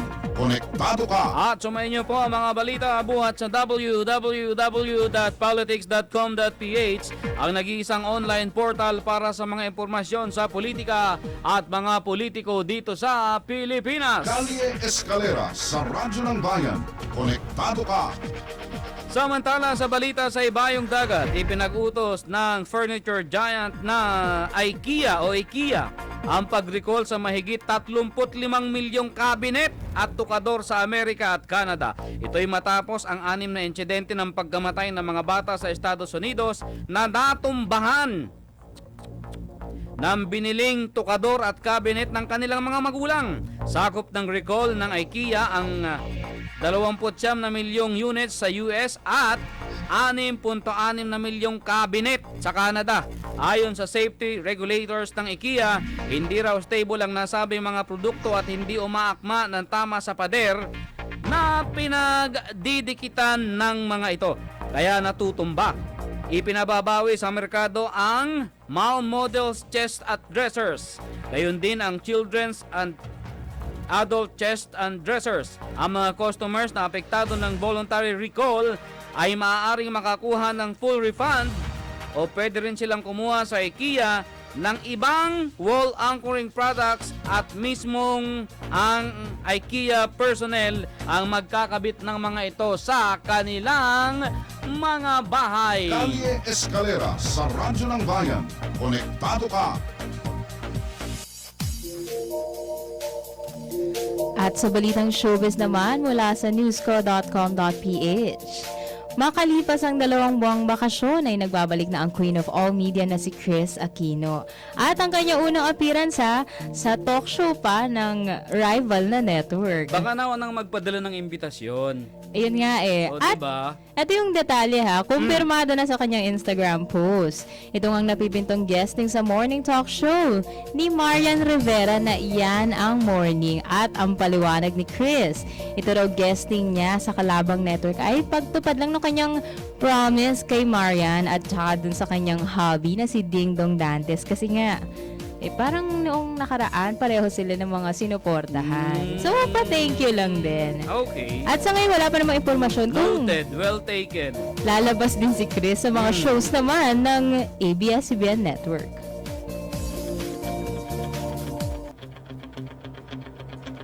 At para po naman sa balita sa larangan ng palakasan mula sa www.fastbreak.com.ph. Tiniyak po ni Calvin Abueva na ginawa niya ang lahat ng kanyang makakaya para makapasok sa Gilas Pilipinas bagamat hindi pa rin sila pasok ni LA Tenorio sa Final 12 ng head coach Tab Baldwin para sa Gilas Pilipinas na lalaban po sa Olympic Qualifying Tournament. Pameriendahin nyo kasi si Coach.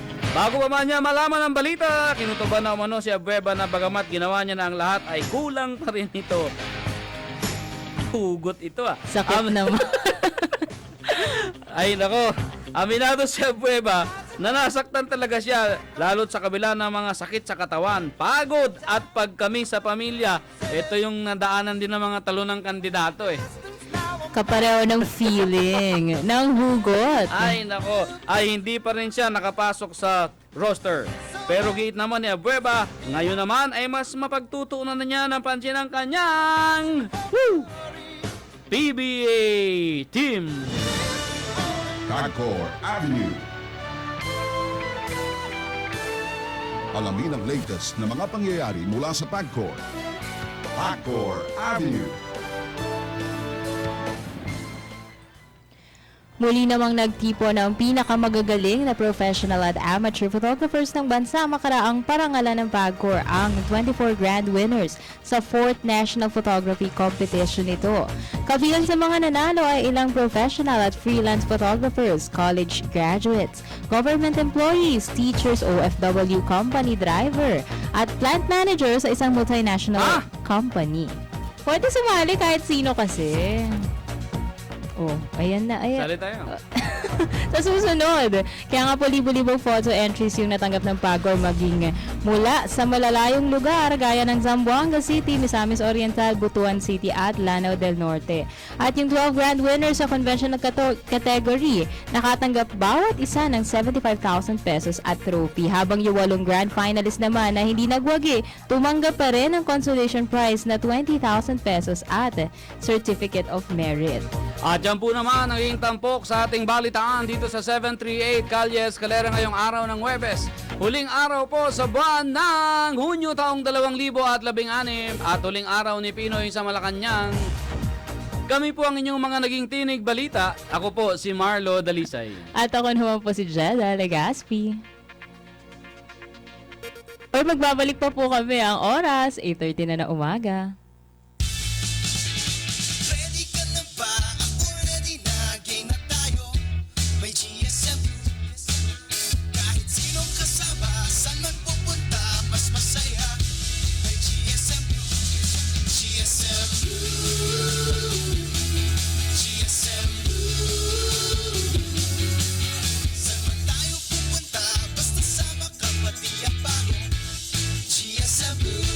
New look, New aroma and new taste. Try the new GSM Blue for only 80 pesos SRP. Drink responsibly. Simulan mo ang fun ng barkada with San Miguel flavored beer. Guys, meet my robot! May proximity sensors to! Sige nga. Robot, what's the distance between me and my San Miguel flavored beer? 3 feet. The distance between us and our beer cooler. 5 feet. Galing! Simulan mo ang fun ng barkada with San Miguel flavored beer. May refreshing apple and lemon flavors na may light beer buzz. Ito, what's the distance between Trish and Ben? Warning, too close. Warning, too close. Sweet! San Miguel flavored beer, the seriously fun beer. Drink responsibly. When you gas up with Petron, you can save more on fuel. Petron Triactive. Euro 4 fuels plus advanced additives to give better engine protection. Better mileage, and better power versus standard fuel. Petron Triactive. Only at Petron.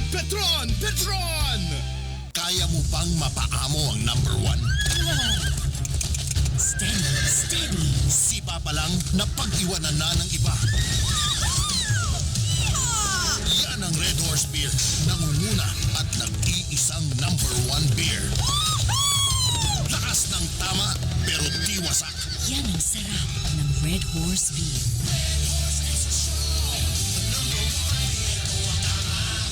Claims based on an average consumption of 6 bottles. Drink responsibly.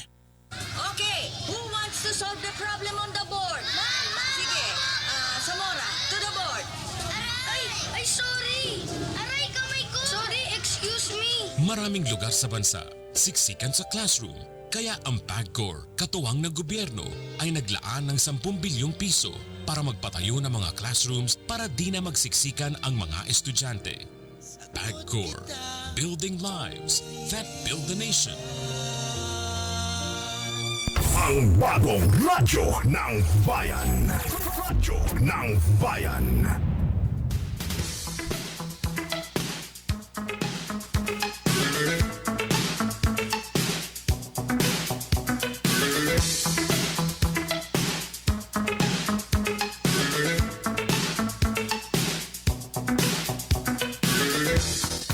At nagpapatuloy pa rin po ang ating balitan, talakayan at eskalarihan dito sa 738 Calle Escalera. Inuulit po namin ang ating petsa June 30, 2016. At kagaya po ng dati hanggang alas 9 rin tayong magkakasama. 9 o'clock in the morning. Kami pa rin po ito, hindi ho kayo nagkakamali. Ang inyong mga ka-eskalera, ako po si Marlo Dalisay. At ako naman po si Jada Legaspi. Nakapaho nagsasabing tuloy lang ang move on kahit walang holiday ngayong araw na ito. Move on talaga doon sa pag-asa na walang pasok. Lalo no? Medyo parang nakatamad pumasok Pero ngayon walang pasok dyan sa Diliman Preparatory School ha. Ina-anticipate kasi ng management ng eskwelahan na yan na magkakaroon ng problema mamaya sa daloy ng sasakyan. Kasi may event dito sa Quezon City Circle, di ba, mamaya? So ngayon pa lang, at least nagpabatid na. Pero kasi may ilang paaralan na yan. May pasok daw sila bukas hanggang alas 6. Para wala nang makeup sa Sabado. Oh. Ayun. May iba kayong school sa paligid nitong QC? Wag silang mangarap may pasok sila. So wag din magdahilan yung mga estudyante. Lalo pa ito tiniyak naman po ng Presidential Inaugural Committee na wala nga raw po ipapatupad na road closures. Lalo na po sa mga bahagi ng Metro Manila kaugnay sa inaugurasyon ni incoming President Rodrigo Duterte. At sinasabi po ni Inaugural Committee Head Ambassador Marciano Painor na kaya naman nasa PICC dumiretso yung mga bisita para lamang po sa security inspection at maiwasan ng bumara yung daloy ng trapiko sa paligid ng Malacanang. Pero bandang alas 10 na nga po na umaga, dapat nasa loob na ng palasyo yung mga bisita kasi 10:45 ngayong umaga inaasahang darating na po ang manunumpang Pangulo. At ito ang sinasabi dito pala sa program, nasa 90% daw yung matitipid. Ngayong inaugurasyon na to kasi wala nga raw masyadong mga programa. Wala rin gala dinner at saka concert na kasunod yung inauguration. Talagang simple lamang ito. At bago manumpa si President Digong, ang kanyang mga aktibidad? Ang sinasabi kasi, nakatakda na magkaroon sila ng maiksing pagpupulong ni Pinoy sa opisina sa Malacanang. At pawang mga pagbati lamang daw yung tiyak na mapag-uusapan kasi nga masyado raw maiksi na kalaang panahon para dun sa mga seryosong usapin. At pagkatapos po niya na ibibigyan na ng departure honor si Pangulong Aquino at saka uuwi sa kanyang bahay sa QC bilang isang pribadong mamamayan. At pagkatapos, saka po magkakaroon ng maiksing programa bago manumpa si Duterte sa harap ni Supreme Court Justice Bienvenido Reyes na susundan na isang mass oath-taking ng mga miyembro ng gabinete at yung full military honors para naman kay Duterte. Ito yung 21 guns. At kasunod niyan, ito full reception line na ng mga miyembro ng mga bisita at saka kasama po dyan, pangungunahan ito ng papal nuncio na si Archbishop Joseph Pinto. At pagkatapos niya, ipupulungin po yung kanyang gabinete sa kauna-unahang pagkakataon bilang Pangulo ng Bansa. At ito meron pang nagsasabi na mukhang magpapa-feeding program din daw ang ating Pangulo pagdating ng hapon. Oy, ginagawa niya naman talaga sa Davao yan, di ba? Nung kanyang victory party, di ba, nagpakain din siya? At saka naalala ko yung birthday niya, di ba? Hindi siya nagpakita doon sa media. Pero meron daw isang diniretsohan nito na ahensya o parang tawag dito charity na doon siya nagpa-feeding program. Ayun. Oh, ano naman ang kanyang isusuot? Yung bang t-shirt na may DU at 30? Na merong logo sa kabilang banda. Mukhang hindi yun at hindi rin checkered na polo. So out muna yan yung ganyang binausong fashion trend. Kasi ang isusuot nga raw po ay barong Tagalog na symbolic daw po o makahulugan. Yan yung binabanggit ng kanyang mga gumawa dito sa barong Tagalog na isusuot niya sa inaugurasyon. Ito nga raw pong bagong barong na isusuot ni Duterte ay gawa ng Davao-based fashion house na Cardin mula sa telang pinya Husi. At ipapares nga raw po sa itim na cotton pants. At kaya daw sinabing symbolic ito, yung design daw, merong embroidery ng mga burda ng tribong Manobo na isang minority tribe sa Mindanao. Kasi ang gusto niya, magkaroon ng simbolo yung kanyang barong na isusuot para kumatawan sa labing isang minority sa Mindanao. At pinili nga niya itong Manobo tribal prints dahil simple ito, gaya ng kanyang magiging inaugurasyon. At ito na ang pinaka gusto kong bahagi ng palatuntunan kasi medyo, 'di ba? Gutom to the max 'yan. Ano ang chicha, Jeda Ligaspi? Ito pinal na po, ayun tampok do sa mga pagkain. Lumpiang ubod, ito dito nababanggit na nakaraan, so ngayon kasama na siya sa menu. Pero din, ito yung pandesal na may kesong puti. At saka yung longganisa binabanggit natin, vegan longganisa pala yun, na grilled, inihaw. Aba! Dito yung binanlian lang, inihaw to. Saan ba yung daan dyan papunta sa kusina? Nga pwede ba dumiretso doon? Importante yan, maging miyembro tayo ng tropang tikim dyan di ba? Tikim nga di ba? Mga tropang eat and run. Gugutom ako. At meron ding munggo na may smoked fish at alugbati. Uy, ang sarap niyan! Ang sarap nga nito At para sa dessert, merong pritong saba at durian tartlet na hindi talaga mawawala. At yung juice, di ba nga pine mango daw, cooler. Ngayon, pwede na rin magkaroon ng isa pa yung dalandan at saka lemon juice. So, tatlo ito. At syempre, ang pang-apat, nandun yung tubig. Oo, hindi pwedeng mawala. Ang nawala lang naman yung wine.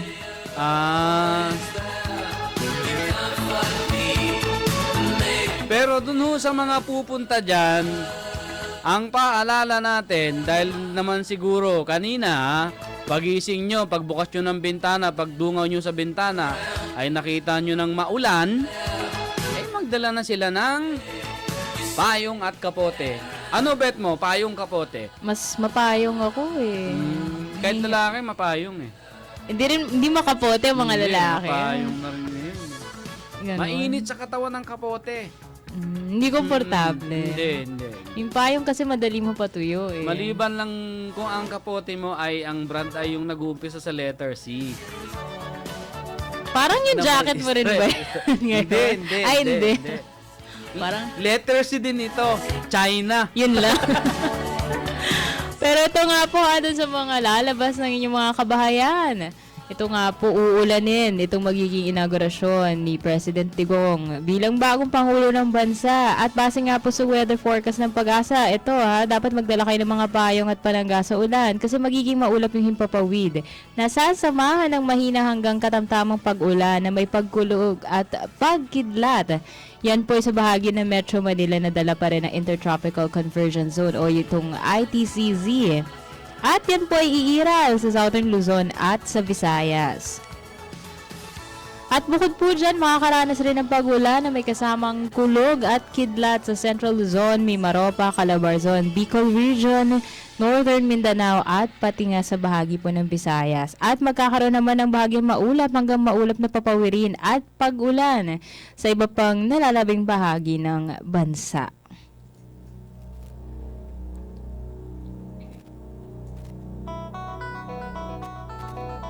So maghapon yan.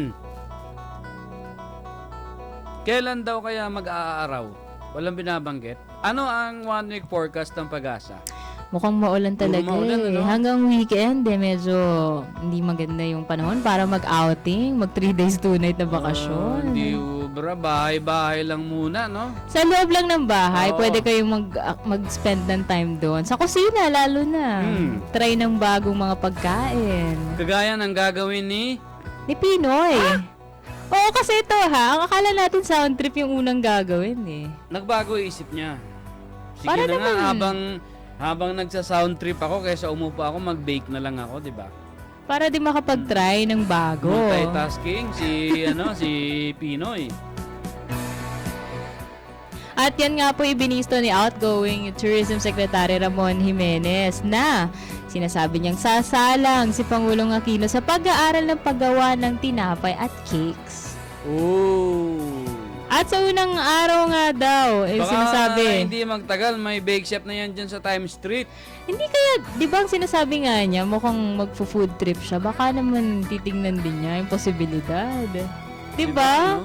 Kung anong mga cakes yung pwede niyang makalaban. Parang siya naman magiging forever single na. Hindi, magmaster na lang siya ng diba? Pag bibake ng cake, and who knows? Ang kanyang magiging may forever ay isa sa mga magiging customer dun sa bake shop niya, di ba? O kaya kasama niya sa kusina. Kaya nga, ito sinasabi po na sa unang araw pa lang, mukhang sasabak agad siya sa baking. At bukod nga raw po kay Pinoy, may iba pa raw outgoing cabinet officials na makakasama rin ni Pangulong Aquino sa baking lesson. Parang may kilala akong makakasama dyan. Ay, hindi marunong magluto yon, sir. Huwag niyong isasama yon. Pero baka marunong kumain. Marunong yung kumain. Wag niyong isasama si Undersecretary Renato Marpil. Nako. Sa baking, isama niyo lang yan sa kainan. So yan yung tip para sa outgoing na Pangulo kasi medyo mahirap yan pag yung kasama mo sa kusina. Di ba? So, well, ang kanyang posibleng pagkaabalahan pa daw ay ito, gusto ko to. Makipag-date. Di ba? Why not? Single naman ang Pangulo, di ba? Saan kaya natin siya makikita ng mga lugar? Siguro doon sa isa sa mga paborito niyang kainan ng panitsa. Sa may kitchen restaurant sa sa may Paco Park. At saka sa Alfredo Steakhouse. Saan pa ba? Marami yan Baka naman ngayon sa cake house niyo trip magpunta. Baka.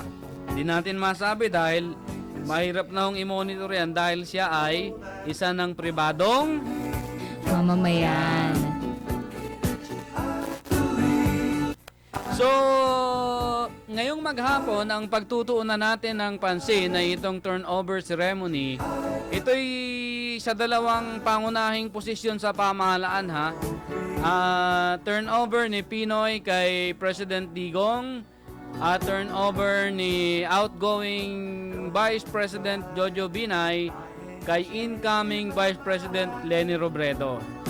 Na magkahiwalay na seremonyas, Oo. ha? At pagkatapos niyan ay ang SONA na naman ang pagtutuunan ng pansin. Ang SONA po ay mangyayari sa ilalim kasi ng saligang batas. Yan ay ginaganap tuwing huling Lunes ng Hulyo. Ready na ba? Actually, tama yun. Tuwing ika-4 na Lunes na buwan ng Hulyo. Mukhang ready na sa July 25. Kasi ito sa ngayon ay tinanggap na nga ng premyadong direktor na si Brillante Mendoza yung alok ni Incoming Communications Secretary Martin Andanar na. Ito nga pong si Brillante Mendoza yung mag-direct ng kauna-unahang SONA ni President-elect Rodrigo Duterte. So, kumasa na ngayon ha. Ito kasi si Brillante Mendoza, kung matatandaan natin, siya yung kauna-unahang Pinoy na nanalo ng Best Director sa Cannes Film Festival. 2009 pa yan, sa pelikulang niyang Kinatay. At saka ngayon, yung dito sa Marosa, 'di ba, na nagbigay ng Best Actress Award dito kay Jacqueline Jose. So, paano ba dinidирect ang SONA? Yun nga yung mga dati ba, paano rin yung naging, kasi parang pagka nag-SONA, 'di ba, pagkaakit ng Pangulo, i-deliver niya yung kanyang speech, meron pa bang ibang mga bagay na mangyayari? O baka naman this time, maging iba nga yung SONA? Hindi, sa aking karanasan bilang reporter na matagal na rin nagko-cover ng SONA, halos kada 6 na taon kada taon ay nagko-cover ako ng SONA dahil taon-taon ng SONA. Ang unang eksena niyan, i-shortcut natin. Yung pagdating ng presidente, 'di ba? Kadalasan niyan ay may decoy. Merong presidential convoy na manggagaling sa Malacanang na dadaan sa kakalsadahan diyan sa Commonwealth Avenue o kaya naman ay doon sa likod galing sa may Marikina. Depende sa dami ng mga nagkikilos protesta o sa banta na nakukuha ng Intel Group ng Presidential Security Group. Pero bukod doon ay meron ding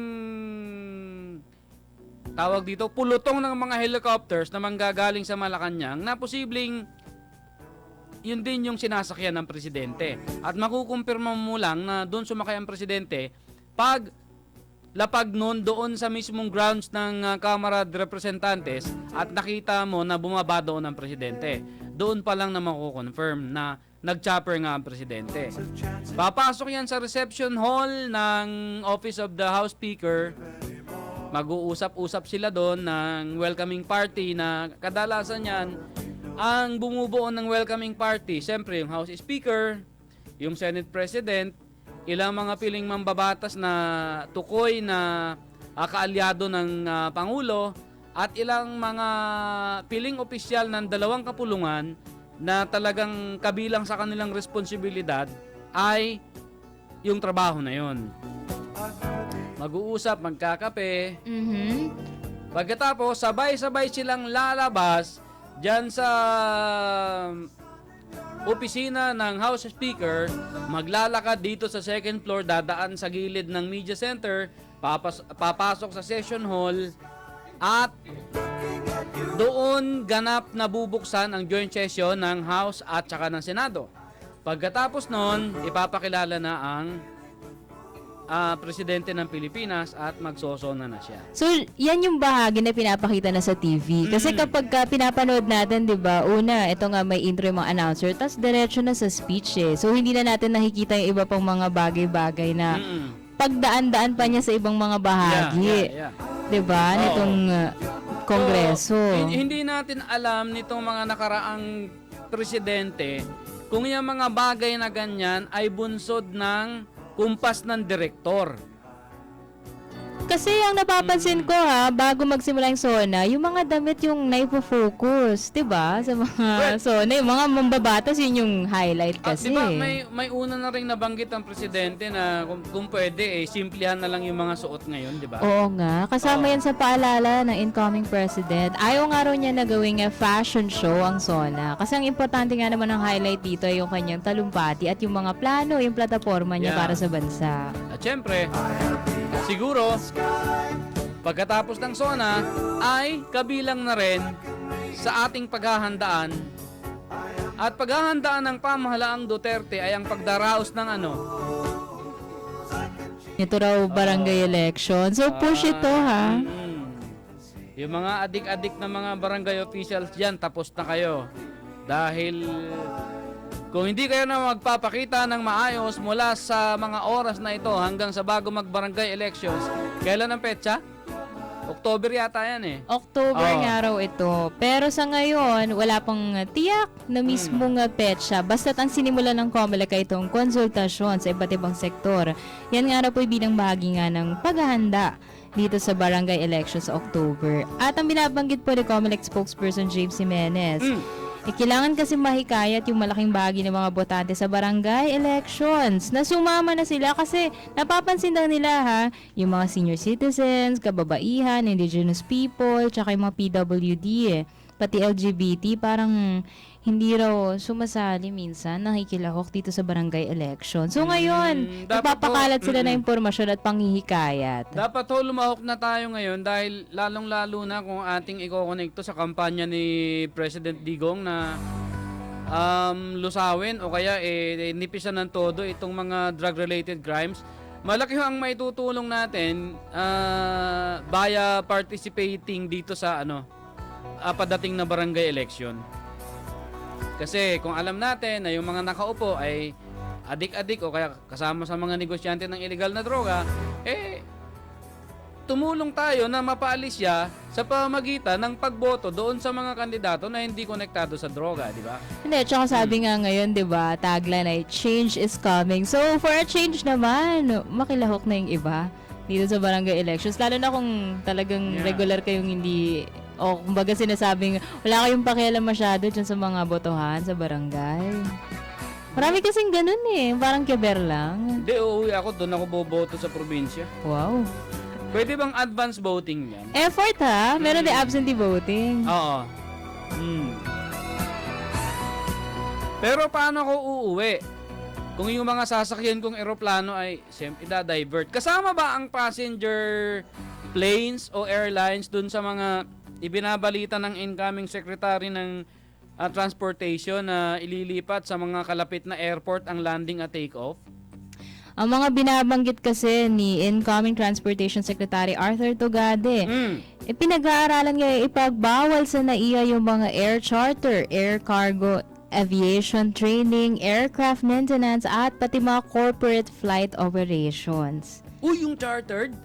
Kasama raw yun. Pero tinitingnan pa lang naman yung mga posibilidad. Kasi ito po yung pinaplano para daw po makabawas naman sa aircraft operations itong NAIA. Kasi nga, ang nakikita nila masyado na raw congested. Mahaba talaga. Minsan yung biyahe mo galing Cebu, 1 hour and 10 minutes, nagiging 1 and 45 minutes dahil 35 minutes kang nasa ere. Ilang beses mong nakikita yung malaking logo ng Philippine Arena. So, doon lang talaga nakatenga. Di ba? Kasi pag nasa taas kakita mo halos lahat sa baba, di ba? Ang isa sa pinaka-prominenteng makikita mo diyan, yung pangalan na Philippine Arena. At saka laki rin kasi ng sakop ng dome nila kapag tinignan mo mula sa itaas. Yan paliwanag nga po ni Tugade na tanging mga passenger aircrafts na lamang yung papayagan sa NAIA na garantisadong magpapaluwag nga raw po sa air traffic congestion ng hanggang 22%. At yung mga hindi pampasaherong eroplano ay idadivert daw po yung kanilang operasyon sa Sangley Point sa Cavite o kaya ay sa Basa Air Base sa Lipa City sa Batangas. So yun po yung mga binabalak ngayon sa ilalim ng Administrasyon Duterte. Pwede mo na mag-Venox, Oo. Sarap. Ngayong maulan-ulan, no? Yun nga, ang lupit niyan. At sa unang 100 days nga raw po ng papasok na pamahalaan, sinasabi po ni Tugade na mag-i-issue sila ng notice sa General Aviation Operators para mabigyan nga po sila ng sapat na panahon na ilipat na yung kanilang mga operasyon. Yun na. Sa amin po pagbabalik ang pagpapatuloy ng mga tips namin sa inyo doon sa mga motorista na hindi pa kabisado ang Metro Manila, kung saan ho ang mga madalas bahain para maiwasan nyo na po ang mga iyan. 5 minuto bago sumapit po ang alas 9 ng umaga. Alay ko sa inyo ay gintong pamana. Ito ay ang katiyakan ng maunlad na bukas. May ngiti, may saya, at masagana. Kasama natin ang San Miguel sa gusto nating marating. Asensong pambansa, asensong pampamilya. Sa bawat pagkilos natin ng San Miguel, sabay tayong aangat, sabay tayong lilipad. Ang San Miguel Corporation ay namumuhunan lang sa mga negosyo kung saan may pangako ng asenso. Iyan ang gintong pamana para sa lahat ng pamilyang Pilipino. Tagumpay ng San Miguel ay patupad sa pangarap.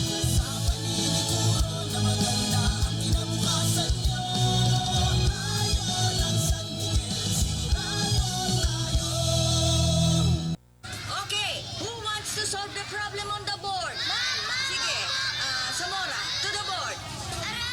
Ay, sorry. Aray, kamay ko. Sorry, excuse me. Maraming lugar sa bansa, siksikan sa classroom. Kaya ang PAGCOR, katuwang ng gobyerno, ay naglaan ng 10 bilyong piso para magpatayo ng mga classrooms para di na magsiksikan ang mga estudyante. PAGCOR, building lives that build the nation. Ang bagong radyo ng bayan. Radyo ng bayan. Bayan Patrol Report!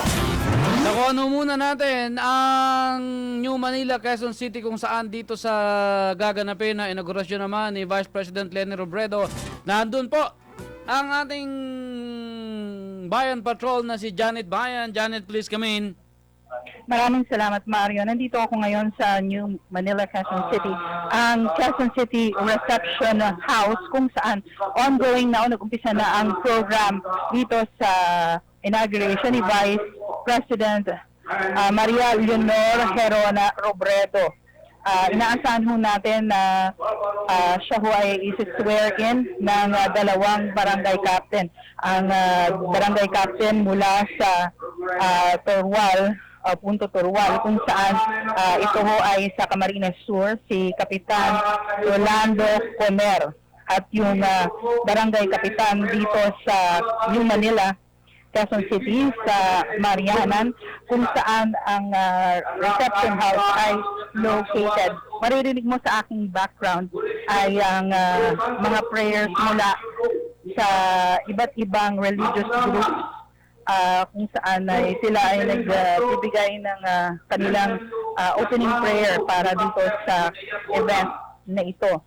Si Vice President Robredo po ay inaasahan mo dapat mag-swear in after the flag raising ceremony. Kaya lang, malakas ang ulan dito sa Quezon City, kaya parang sinurgo na nila yung actual flag raising to go on with the program. Inaasahan mo natin ang nandito na si Senate President Franklin Drelon, si Speaker Belmonte of the House, at si Ms. Chris Aquino. Ang pinaka-VIP ayon mo kay Vice President Robredo ay ang kanyang ina at ang kanyang anak, ang kanyang inang si Salvacion Herona, at ang kanyang tatlong anak na babae. Pagkatapos po nitong swearing in, magsasalita ho si Vice President Robredo ng around 10 minutes, at ang topic po ng kanyang pag-uusapan dun sa kanyang talumpati ay tungkol sa unity, moving forward after the elections, at public service. Ang anak niya si Jillian ang hahawak ng Bible sa kanyang pag-swear in, at ang kanilang suot ay ecru-colored Filipiniana dresses. At after nitong swearing in dito sa Quezon City Reception House ay bandang alas 5 po ay tutungo si Vice President Rodrigo sa Quezon City Memorial Circle para sa Thanksgiving event niya for the public. Sa kasalukuyan ngayon ay ang iba't ibang sektor ko ay nandito sa Lungsod Quezon, kung saan nandito ho ang women's sector, Bangsamoro Group, at persons with disability and farmer groups, kung saan yun ang magiging focus ni Vice President Robredo sa kanyang mga programa as Vice President. As you know, si Vice President Robredo ho, ang kanyang focus will be the anti-poverty program at siya ho ay magbibigay pansin doon sa mga programa ng Department of Social Welfare and Development, Department of Agriculture at Department of Agrarian Reform, and of course the Anti-Poverty Commission in her first 100 days. Although wala po siyang cabinet position, she will be focusing on these anti-poverty programs at inaasahan po magkakaroon siya ng mga satellite offices dito sa mga binanggit pong anti-poverty program. Marinig niyo po sa background ang mga prayers from different sectors na guest po dito sa kanyang inauguration.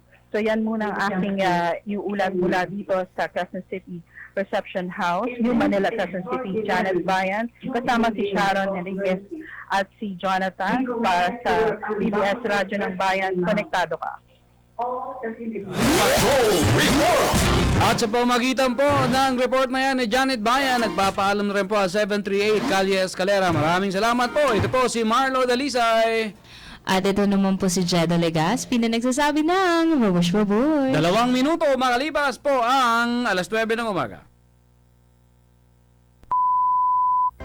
Radyo ng Bayan Network. Balita. Kalipunan ng mga balita sa loob at labas ng bansa. Hatid sa inyo ng mga himpilan ng Philippine Broadcasting Service sa buong kapuluan. Magandang umaga, Pilipinas. Ilang minuto na lamang ang hinihintay at tuluyan ng makapanunumpa si Leonor Robredo bilang Vice Presidente ng Pilipinas. Sa isang hotel sa Tomas Morato sa Quezon City, tumuli si Robredo bago ang kanyang inaugurasyon ngayong umaga. Ayon kay Divine Magno, assistant ni Robredo sa nasabing hotel, nagpalipas ng magdamag ang kongresista kasamang kanyang mga anak na sina Aika, Tricia at Jillian. Anya maaga manong gumising si Lenny sa kanyang panunumpa bilang pangalawang pangulo ng bansa na gaganapin sa 111th Street, Barangay Mariana, New Manila, Quezon City. Nagpalipas ng gabi ang mga kamag-anak ni Robredo na natulog sa hotel na tinutuluyan ng kongresista. Ang ina ni Robredo ang kanyang panauhing pandangal. Naka-heightened alert ang Philippine National Police para sa inaugurasyon ngayong araw na ito ni na President-elect Rodrigo Duterte at Vice President-elect Leonor Robredo. Sinabi ni PNP spokesperson Chief Superintendent Wilwen Mayor, ang Task Force Panunumpa 2016 ang mga siwa sa seguridad sa magkahiwalay na panunumpa na Duterte at Robredo. Ayon kay Mayor, magiging konsentrasyon ng Task Force Panunumpa ang Palasyo ng Malacanang, PICC, Boracay Mansion sa Quezon City at maging sa Quezon City Circle. Sinabi ni incoming Presidential Communications Secretary Martin Andanar, ang inaugurasyon ni Duterte ang pinakasimple subalit makasaysayan. Samantala, inahayag ngayon ni Inaugural Committee Chairman Ambassador Marciano Painor, may konting pagbabago sa ilang seremonya. Sa halip na sa Malacanang ground, sa loob na ng Rizal Hall, gagawin ang departure honors para kay outgoing President Aquino. Ayon kay Painor, nakausap nila ang mga taga-Pag-asa at sinabing mula alas 10 ngayong umaga, magkakaroon ng thunderstorms sa Maynila. Ganap na alas 12 ng tanghali, mamaya ay manunumpa nga si Duterte bilang ika-16 na Pangulo ng Bansa kay Jose Just Benvenido Reyes. Samantala, mali may pagulat siya kasamang Janet Bayan. Janet? Maraming salamat, Oliver. Ongoing ngayon ang swearing in ni Vice President Robredo. Pakinggan ho natin ang mga pahayag niya. Ipatutupad ang mga batas nito. Ipatutupad ang mga batas nito. Magiging makatarungan ang mga batas nito. Magiging makatarungan sa bawat tao. Magiging makatarungan sa bawat tao. At itatalaga ang aking sarili sa paglilingkod sa bansa. At itatalaga ang aking sarili sa paglilingkod sa bansa. Kasihan nawa ako ng Diyos. Kasihan nawa ako ng Diyos.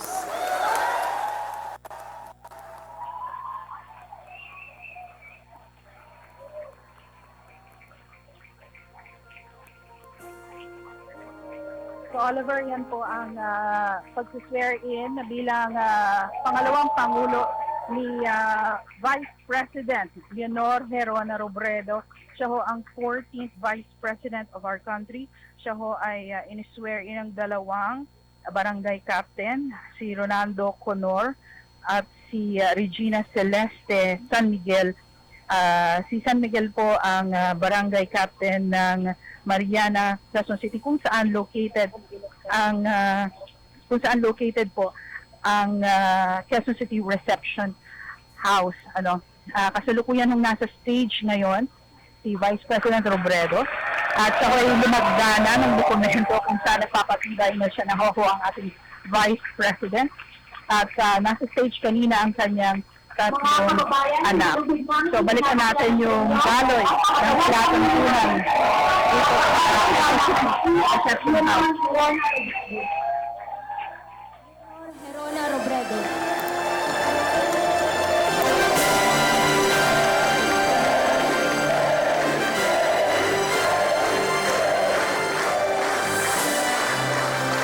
Maraming salamat po.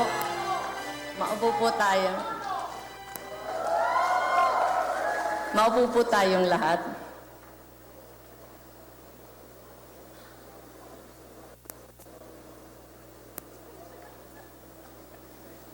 Minamahal kong mga kababayan, may mga sandali sa ating buhay na mas matingkad kaysa sa iba.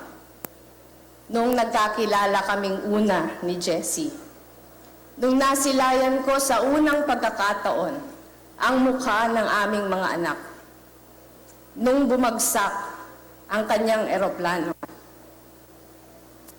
Ngayon, narito na naman tayo sa isang mahalagang yugto. Nagpapasalamat ako na kasama ko kayong lahat sa oras na ito.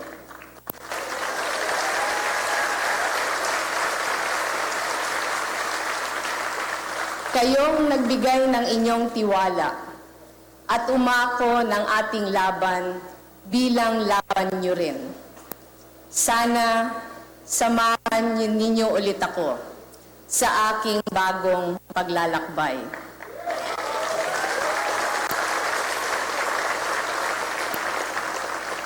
Ang sandaling ito ay hindi lamang tungkol sa akin.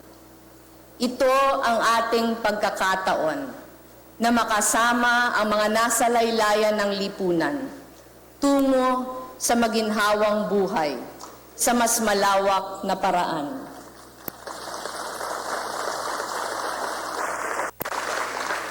Sa isang katulad nating nakikipagpulong sa riles ng tren, natutulog sa bangka at sumasakay sa habal-habal para maabot ang ating mga pinaglilingkuran. Ito ay isang malaking biyaya para lalo pang makapaglingkod. Tayo ay nasa posisyong ito dahil hindi natin matalikuran ang tawag ng paninilbihan. At hindi natin sasayangin ang pagkakataong paigtingin ang ating mga ipinaglalaban. Yinayakap natin ang responsibilidad na may buong pagpapakumbaba, pasasalamat at pagsusumikap. Ang mga pangarap ng ating Pangulo at ating mga plano para sa bansa ay nagkakatugma patungo sa iisang hangarin. Ang mabigyan ng tunay na kaunlaran ang ating mga kababayan, lalo na ang mga napapag-iwanan. Marami ang naumpisahan, pero marami pa din na kailangang punan. Panata natin na malagpasan ang kahit ano pang hamon. Hindi natin hahayaang mapigilan tayo ang anumang balakid upang makapagsilbi. At handa tayong makipagtulungan sa lahat. Ang tanging paraan lamang para matupad ang hangaring ito para sa ating bansa ay ang sama-samang pagkilos. Naniniwala ako na sa panahong tila may matitinding hidwaan na nangyayari, ang hamon sa atin ay magsama-sama. Paigtingin ang ating pagkakaisa at gawing lakas, hindi hadlang, ang ating pagkakaiba. Kailangan nating gawin ang tama para sa karamihan at hindi lang sa ilan. Ang katapatan ay dapat ibigay sa ating pinangakuang pagsisilbihan, kahit labag pa ito sa ating pansariling interes. Namulat tayo sa ganitong uri ng pagsisilbi at itutuloy natin habang tayo ay nabubuhay. Bukas ang pintuan ng tanggapan ng pangalawang Pangulo sa lahat, anuman ang katayuan sa buhay. Anuman ang paniniwala o anuman ang partido. Tayo ay magiging tanggapan na palaging nakikinig sa boses ng taong bayan. Hangad nating maging magkatuwang ang pamahalaan at pribadong sektor tungo sa pagbabago para sa mga nasa laylayan ng lipunan na dapat nating paglingkuran. Ang ating pagtutulungan, ang ating pinakamabisang puhunan. Napatunayan natin na hindi sagabal sa anumang kakulangan ang totoo, tapat at pursigidong paglilingkod. Ang pagsubok ay kabilang mukha lamang ng pagkakataon. Ito ang kwento ng ating paglalakbay. Noong nagsimula tayo, parang walang naniniwalang may pag-asa tayong manalo. Ngunit dahil sa pagbubuklod ng ambag ng bawat isa, tulad na lamang ni Nanay Alberta na nagsangla ng kanyang singsing para makatulong sa ating kampanya. Tulad ng paglalakbay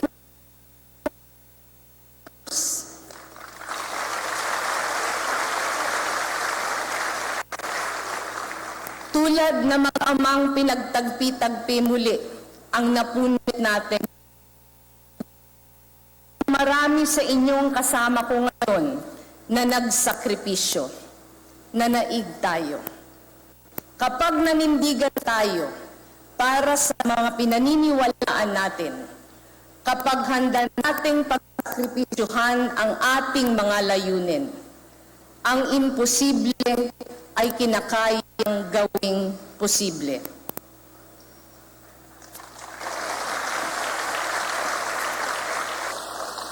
Kaya buo ang loob ko na marami tayong magagawa sa 6 na taon. Inaaya ko kayong lahat na nais tumulong, na magtungo sa ating tanggapan para sabay-sabay tayong mangarap at kumilos, para mabigyan natin ng mas magandang buhay ang ating mga kababayan. Pagsamasamahin natin ang ating mga hangarin at kakayahan upang makalikha tayo ng makabuluhang pag-unlad. Ang pangunahin nating tututukan ay gutom at sapat na pagkain, kalusugan at ng kanayunan, edukasyon at people empowerment.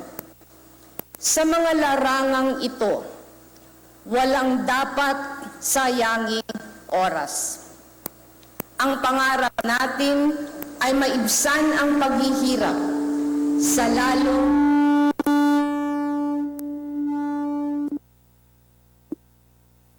madaling panahon.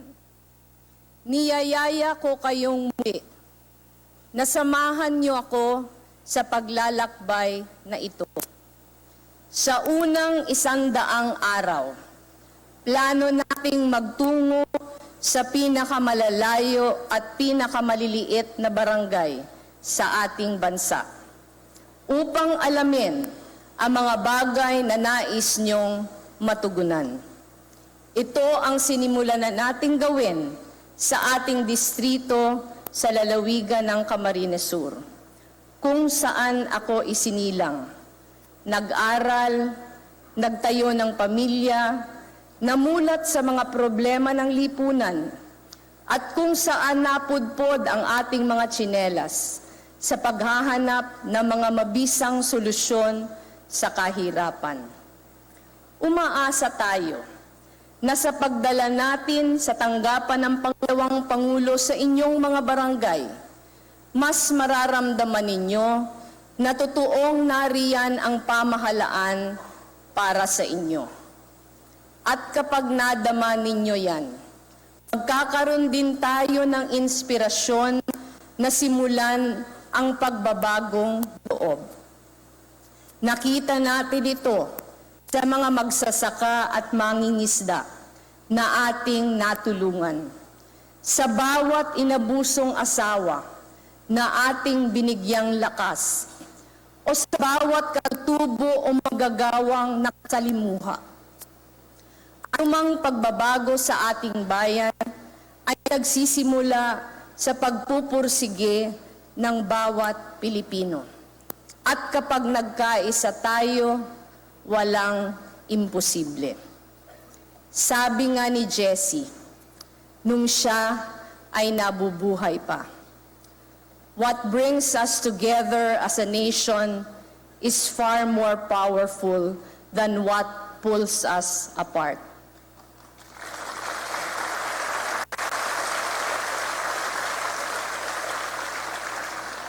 Sa panahon ng matinding hidwaan, ang pagkakaisa ng ating bansa ang tanging pag-asa.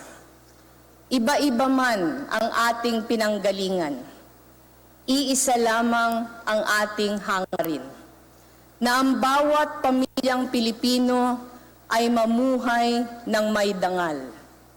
Ang sandaling ito ay simula ng sama-sama nating pagtupad sa ating mga hangarin. Maraming salamat sa inyong lahat at mabuhay ang Pilipinas. Ang tinig ni Vice President Leni Robredo, siya ho ay nabanggit o nagbanggit ng ilang mga key points na dapat niyang gawin o nais niyang gawin sa first 100 days. Iniimbitahan niya lahat ng nais na mag-volunteer o maging bahagi ng pagbabago, kung saan ay sinabi niya very welcome daw ho ang mga mamamayan sa kanyang tanggapan dito sa Quezon City Reception House. Ang ongoing ngayon ang photo opportunity with Vice President Robredo and her children, yung kanyang 3 anak na babae. Ngayon naman ay kasama na ang kanyang butiing ina, si Mrs. Salvacion Herona, at ang ilang mga kamag-anak from the Herona and Robredo clan, kung saan ay nasa stage sila ngayon at ongoing po ang mga photo opportunities. Binanggit ni Vice President Robredo na nagpapasalamat siya sa lahat ng sumuporta sa kanya during her campaign. Ayon ho sa kanya, there was parang may pagdududa po noong time na siya ay nag-umpisa sa kanyang kampanya bilang Vice President. There were doubts, there were fears na wala akong kapag-asa na siya yung manalo, pero pinakita ho ng ilang mga sektor ang kanilang pagmamahal sa kanya. Meron ho siyang binanggit na Nanay Alberta na nagsanla ng kanyang singsing upang i-finance ang kampanya po ni Vice President Robredo. At gayon din ang mga Sumilaw farmers na naglakad mula doon sa kanilang lugar sa at pumunta ng Metro Manila to show their utmost support at yung mag-ama na tagpi-tagpi ng mga pinunit niyang posters at ibinalik po itong mga posters na to during her campaign. Pinapakita lamang na iba't ibang sektor daw ang nagsusuporta sa kanya. For the first 100 days ay binanggit niya at binanggit ko rin kanina na siya ho ay magfo-focus doon sa mga taong nasa laylayan ng lipunan. Ito ho yung mga tao na parang kinalimutan na ng mas maraming sektor. At ito ho ay liliputin daw niya ang buong Pilipinas para ipakita ang kanyang pakikisa dito sa mga mamamayang ito na hindi sila napapag-iwanan, na sila ho ay bahagi din ng ating bansa. So ngayon, makikita ho ang Vice President Robredo na kumakamay, nakikibeso ho dun sa kanyang mga guest. Si Bam Aquino ho ay nandito, si Mar Rojas, si Sunny Belmonte po ay nakikipagkamay ho sa kanya, yung ilang mga close supporters po niya. Bumaba ho siya from the stage to thank all of them here dito sa Quezon City Reception House. At maraming salamat po sa inyong pagdalo. Siya ho ay patuloy na kumakaway at nakikakap po doon sa mga sumusuporta sa kanya. So, kung narinig niyo sa background ay sila ho ay nag-iisa para sa malis na salo-salo. Inaasahan ho natin na part of the menu would be her favorite food, gaya ho ng maha blanca, pichi-pichi, at iba't ibang flavor ho ng pandesal, sotang humsik, at ang kanyang paboritong tsokolate in the form of buchi, ang chocolate flavored tsokolate. Okay, so kasama ko rin dito sa ating coverage ng inauguration ni Vice President Robredo ay si Sharon Enriquez. To turn over ko sa kanya siya.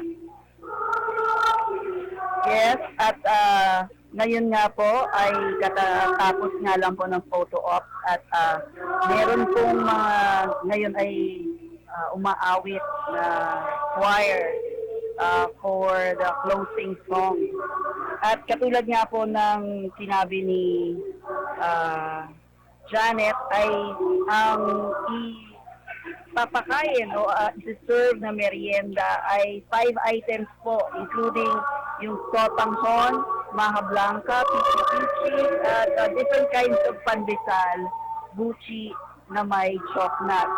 At anytime po ay actually ay in-invite na po for a merienda after nitong closing song.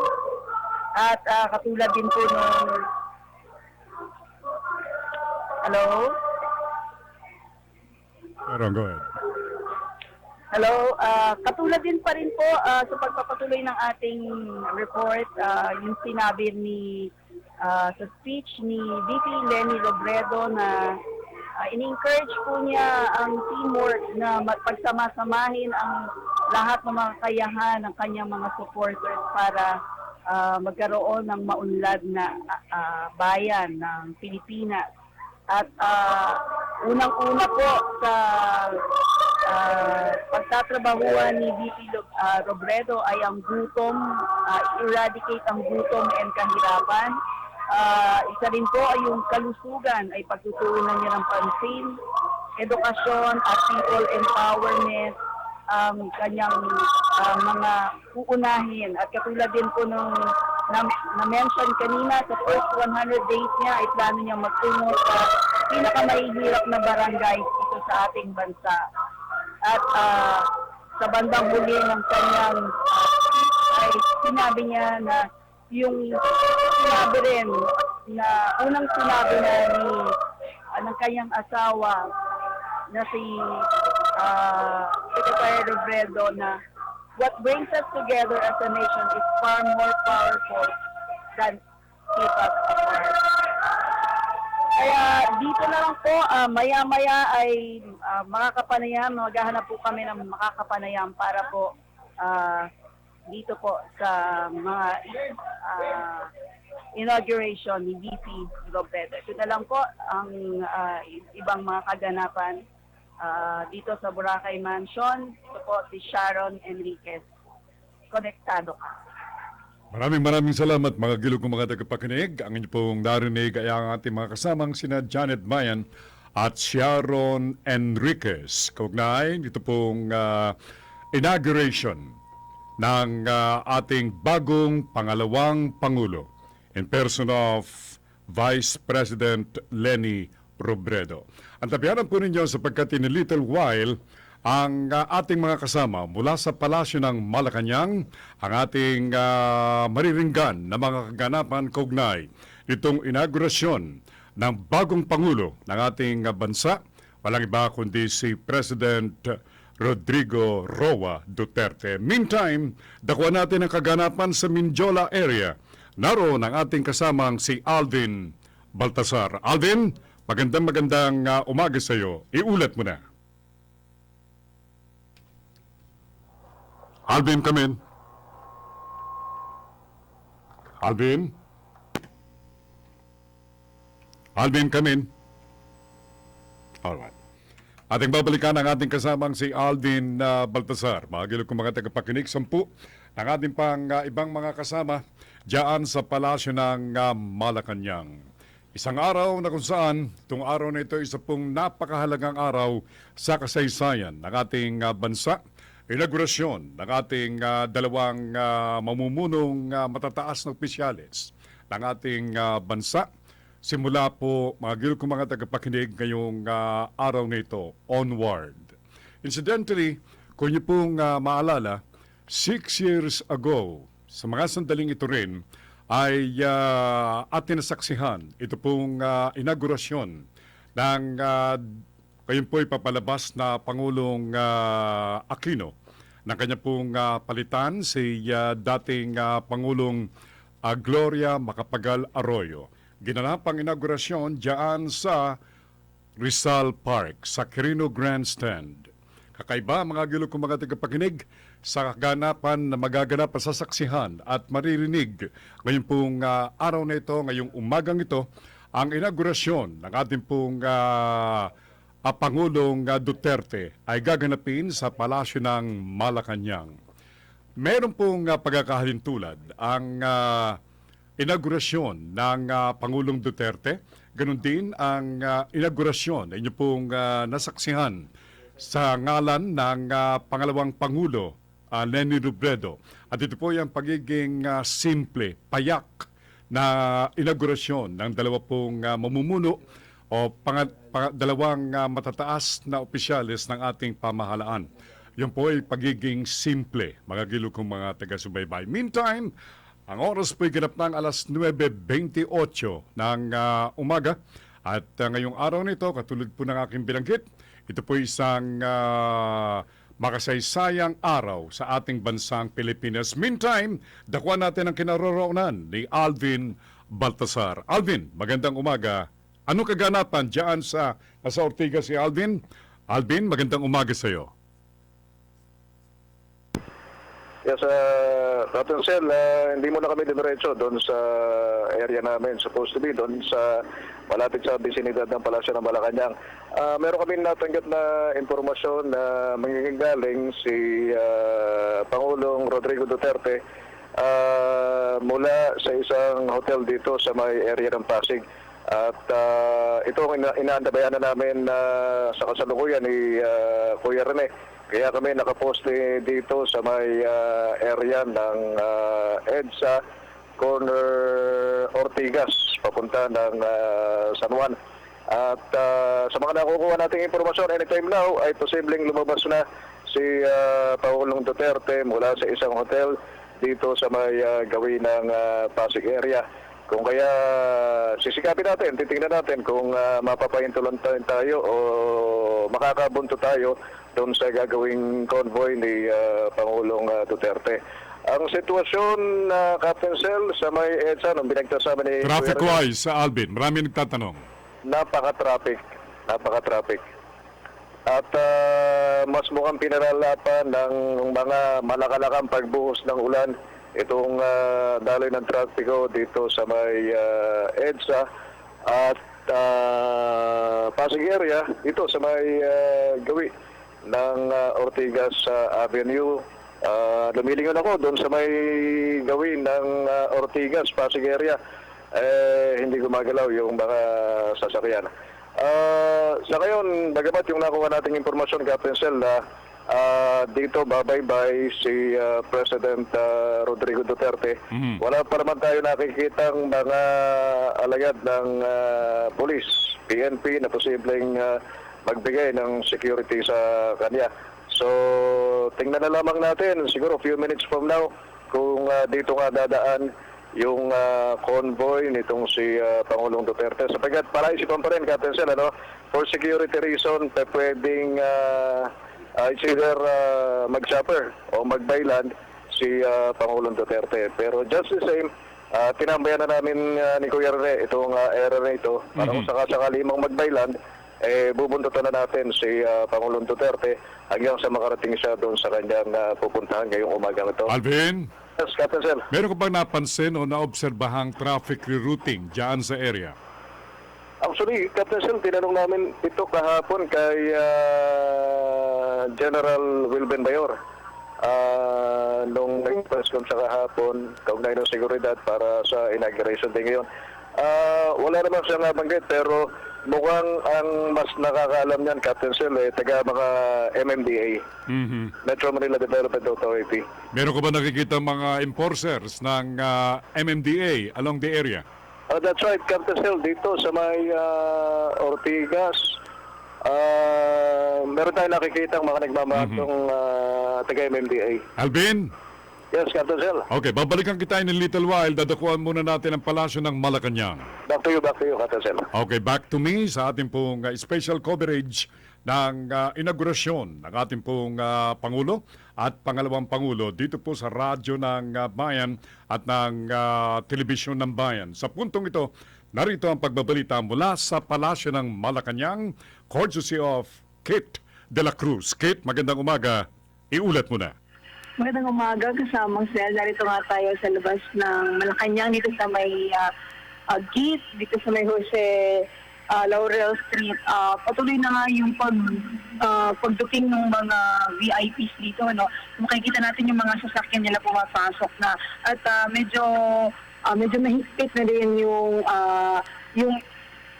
yung pagpasok ng mga sasakyan kasi talagang wala pa lang, bago pa lang dito sa may gate, marami ng mga kapulisan ang nagbabantay. At pero dito naman sa loob ng daan papuntang Malacanang Palace Gate mismo, ay normal yung daloy, may mga taong naglalakad, gano'n. Hindi naman mahigpit sa mga tao kasi nga meron din namang simbahan ng katulad ng St. Jude kung saan maraming tao nagsisimba. Dito sa loob, normal ang daloy ng trapiko at wala namang walang mahigpit dito sa mga tao dahil syempre may residential area din naman. Mamaya inaasahan nga natin na bago mag 10:25 ng umaga ay darating na dito sa Malacanang ang si President Benigno Aquino III. At kasama sa dito bandang pagkatapos ng 11:30 naasahan din naman natin na darating ang sasakyan ni President-elect Rodrigo Duterte kung saan nga manunumpa siya dito sa may Malacanang sa Rizal Hall. Papasok ang sasakyan ng ating Presidente dito yata sa Gate 5. No? At magkakaroon ng call of the President elect Rodrigo Duterte kay Pangulong Benigno Aquino III. At pagkatapos noon ay babalik na si President Aquino sa kanyang bahay sa 5th Street. Ayan, kasamang saan? Ang ating kasamang si Alvin Baltasar ay naroon malapit sa hotel dyan sa gawin ng Pasig at inaantabayanan ng paglabas ng ating Pangulong Duterte. At ang posibilidad na sila ay makabuntot sa phalanx nitong mga sasakyan ng ating Pangulo. Yan ang ating antabayanan. So, Kate, standby lamang, babalikan kita. Sa kanat na alas 9:35 ng umaga, dakuan natin ang palasyo ng Malacanang. Let's move further. Naroon ang ating kasamang Lani Baldos. Kate, standby. Lani, magandang umaga sa iyo. Iulat mo na. Good po sa inyo, dyan sa studio. Nandito tayo ngayon sa Palasyo ng Malacanang. Ang mga bisita ni President-elect Rodrigo Duterte ay unti-unti nang dumarating dito sa Malacanang para saksihan itong oath-taking o yung inauguration na gagawin dito sa loob ng palasyo. Kapitan Sel, dahil sa pananakanakang pag-uulan, itong departure honors dapat kay President Benigno Aquino III na gagawin sana sa Malacanang Palace Grounds ay gagawin na sa loob ng palasyo. Ito ay sana'y open for media kasamang Sel, kaya kami nanghihinayang dahil ito'y gagawin na sa loob ng palasyo dahil sa ulan. Pero yung full military honors ay maririnig pa rin natin. Yung 21 gun salute ay gagawin pa rin sa Malacanang grounds. Kanina, Kapitan Sel, na-monitor natin si Secretary Gibo Chodoro ay dumating na dito sa palasyo at maging yung ilang cabinet ni President-elect Rodrigo Duterte ay dumarating na dito sa loob sa Gate 5. Nagmula sila dyan sa may PICC. 10:25, gaya ng sinabi ni Keith, 10:25 a.m. may darating si Pangulong Aquino dito sa Malacanang. 10:30 naman si President-elect Rodrigo Duterte. Sabi ni Secretary Martin Andanar, malamang sa malamang nasa 5 to 7 minutes ang magiging speech ni President-elect Rodrigo Duterte. Ayon din sa kanyang city administrator dyan sa may Davao, nasa 4 pages ang kanyang magiging speech na inaprubahan ni President-elect Duterte. Kaya lang hindi natin alam, baka meron pang adlib ang ating susunod na Pangulo, kaya maaaring malamang na lumagpas yan, Kapitan Sel. Malakas ba ulan dyan sa iyong kinaroonan, Lani? Ngayon, Kapitan, umaambon na lang. Kaya sana umaasa kami na ibalik sa Malacanang grounds yung magiging departure honors kay Pangulong Benigno Aquino III bago siya umuwi sa kanyang tahanan dyan sa Times Street. Umaambon na lang, Kapitan Sel. Unlike kanina na medyo malakas ang ulan. Alright. Yan bang kalsada sa harapan mismo ng Palasyo ng Malacanang?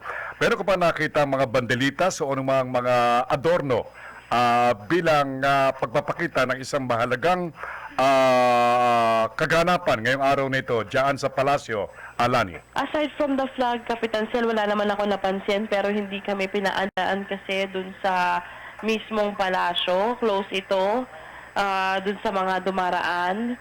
Pero kanina ay nakikita na natin yung mga tourist transport services na bus, yung shuttle bus na magdadala sa mga bisita ni President-elect Duterte mula PICC papunta dito sa may Malacanang, kung saan gaganapin yung oath-taking ni President-elect Duterte. So literally, ang Jose Laurel Street sa harapan ng palasyo ay sarado, bukod tangi doon sa mga sasakyan na dadalo sa inaugurasyon.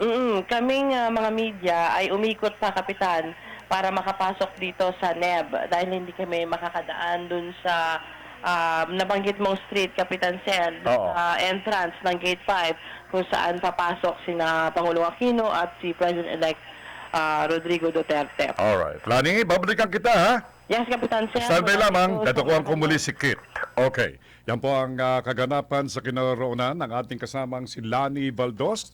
Oras piginap ng alas 9:39 ng umaga sa special coverage ng Radyo ng Bayan at ng Telebisyon ng Bayan. Kaugnay dito pong inaugurasyon ng dalawang matataas na pamunuan ng ating bansa. Sa puntong ito, dakwa natin ang kapaligiran ng palasyo. Naroon si Kit de la Cruz. Kit, come in. Salamat. Kasama Sel. Yan, nandito po pa rin tayo sa may gate ng Malacanang, dito sa may Jose Laurel Street kung saan patuloy yung pagdaan ng mga private cars kung saan malamang ito yung mga bisita sa inaugurasyon ni President-elect Rodrigo Duterte. Kit? Kasama Sel. Mahigpit ba ang seguridad na pinaiiral ngayon dyan sa mga sasakyang pumapasok sa Palasyo ng Malacanang via Jose Laurel Street, Kit?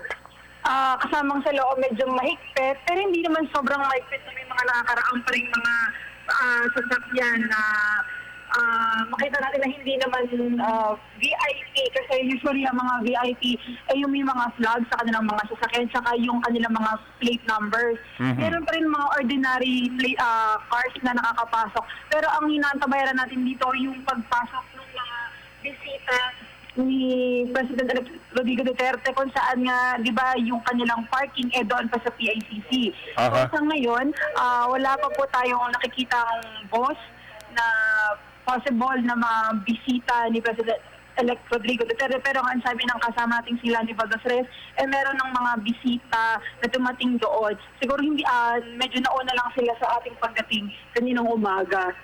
Kaya hindi natin nasakyan yung kung ilang bus na ba ang dumating dito sa Malacanang. Kanina sa ating pag-iikot, meron na nga talagang mga bus. Medyo may nakita ko mga 3 na mga bus na maaaring sila na nga yung mga bisita ni President-elect Rodrigo Duterte. May mahigit 600 ang inasahang dadalo o imbitadong bisita sa inaugurasyon ngayong araw. Alright. Ang isa sa mga panuhin, isa sa mga sasaksi dito sa napakahalagang inaugurasyon ng ating Pangulong Duterte ay si dating Defense Secretary Gibo Teodoro. Yan ay batay sa ulat ng ating kasamang Lani Baldos na nasa compound mismo ng Palasyo ng Malacanang. Now, natapat dyan sa ngayon ay araw ng Huwebes. At alam natin na kapag araw ng Huwebes ay ginaganap ang misa dyan sa St. Jude Church. Mararimbang mga nagtutungong mga kabayan nagsisimba sa mga sandaling ito o dyan sa St. Jude Church, Kit? Yes, kasamang sa lakita nga natin sa pag-iikot natin, katatapos lang nung misa at maraming tao yung lumalabas. Pero meron namang assistance ng mga pulis sa paligid ng Malacanang. At nakita natin na parang normal yung daloy dito sa loob ng pagpasok mo ng Jose Laurel Street. Walang problema, hindi mahigpit ang hindi limitado ang kilos ng mga ordinaryong mamamayan. Pinapayagan ba yung kanilang mga sasakyan na makapasok dyan sa loob ng St. Jude Church, Kit? Dito sa may Jose Laurel Street kasamang may pinapayagan naman yung mga sasakyan, pero kailangan may mga pass talaga at katunayan na residente ka dito sa may pagpasok mo ng Jose Laurel Street dito sa gate papuntang Malacanang. Medyo humigpit talaga at kailangan mo munang dumaan sa mga guards talaga na tatanungin ka nila kung media ka ba o hindi, kung ano yung pass na meron ka para makapasok ka dito sa loob. At nakikita rin natin dito sa may presidential management staff kanina, may mga empleyado na nag-aabang sa pagpasok, pero ngayon ay pumasok na sila sa loob. Siguro dahil dala ng panahon, Captain Sel, kasi medyo maambon tsaka yung kalsada medyo matulas, so medyo maputik mo din. So medyo maaga pa naman at inaasahan na pagdating ng President-elect ni President Aquino ay 10:25 pa at meron pa tayo mga 40 minutes para maghintay pa sa kanyang pagdating. So ngayon normal, may dumadating pang school bus dito ng St. Jude. At Captain Sel. Okay. So, stand by, Kate. Aking babalikan si Lani Baldos. Baka merong mga karagdagang pagbabalita. Alam din natin, other than dating Defense Secretary Gibo Teodoro, kung meron pang mga panuhin na ngayon ay pumasok na mismo sa grounds ng Malacanang. Stand by, Kit. Lani, magandang umaga sa iyo muli. Anong kaganapan dyan sa iyong kinaroroonan, Lani? Lani, come in.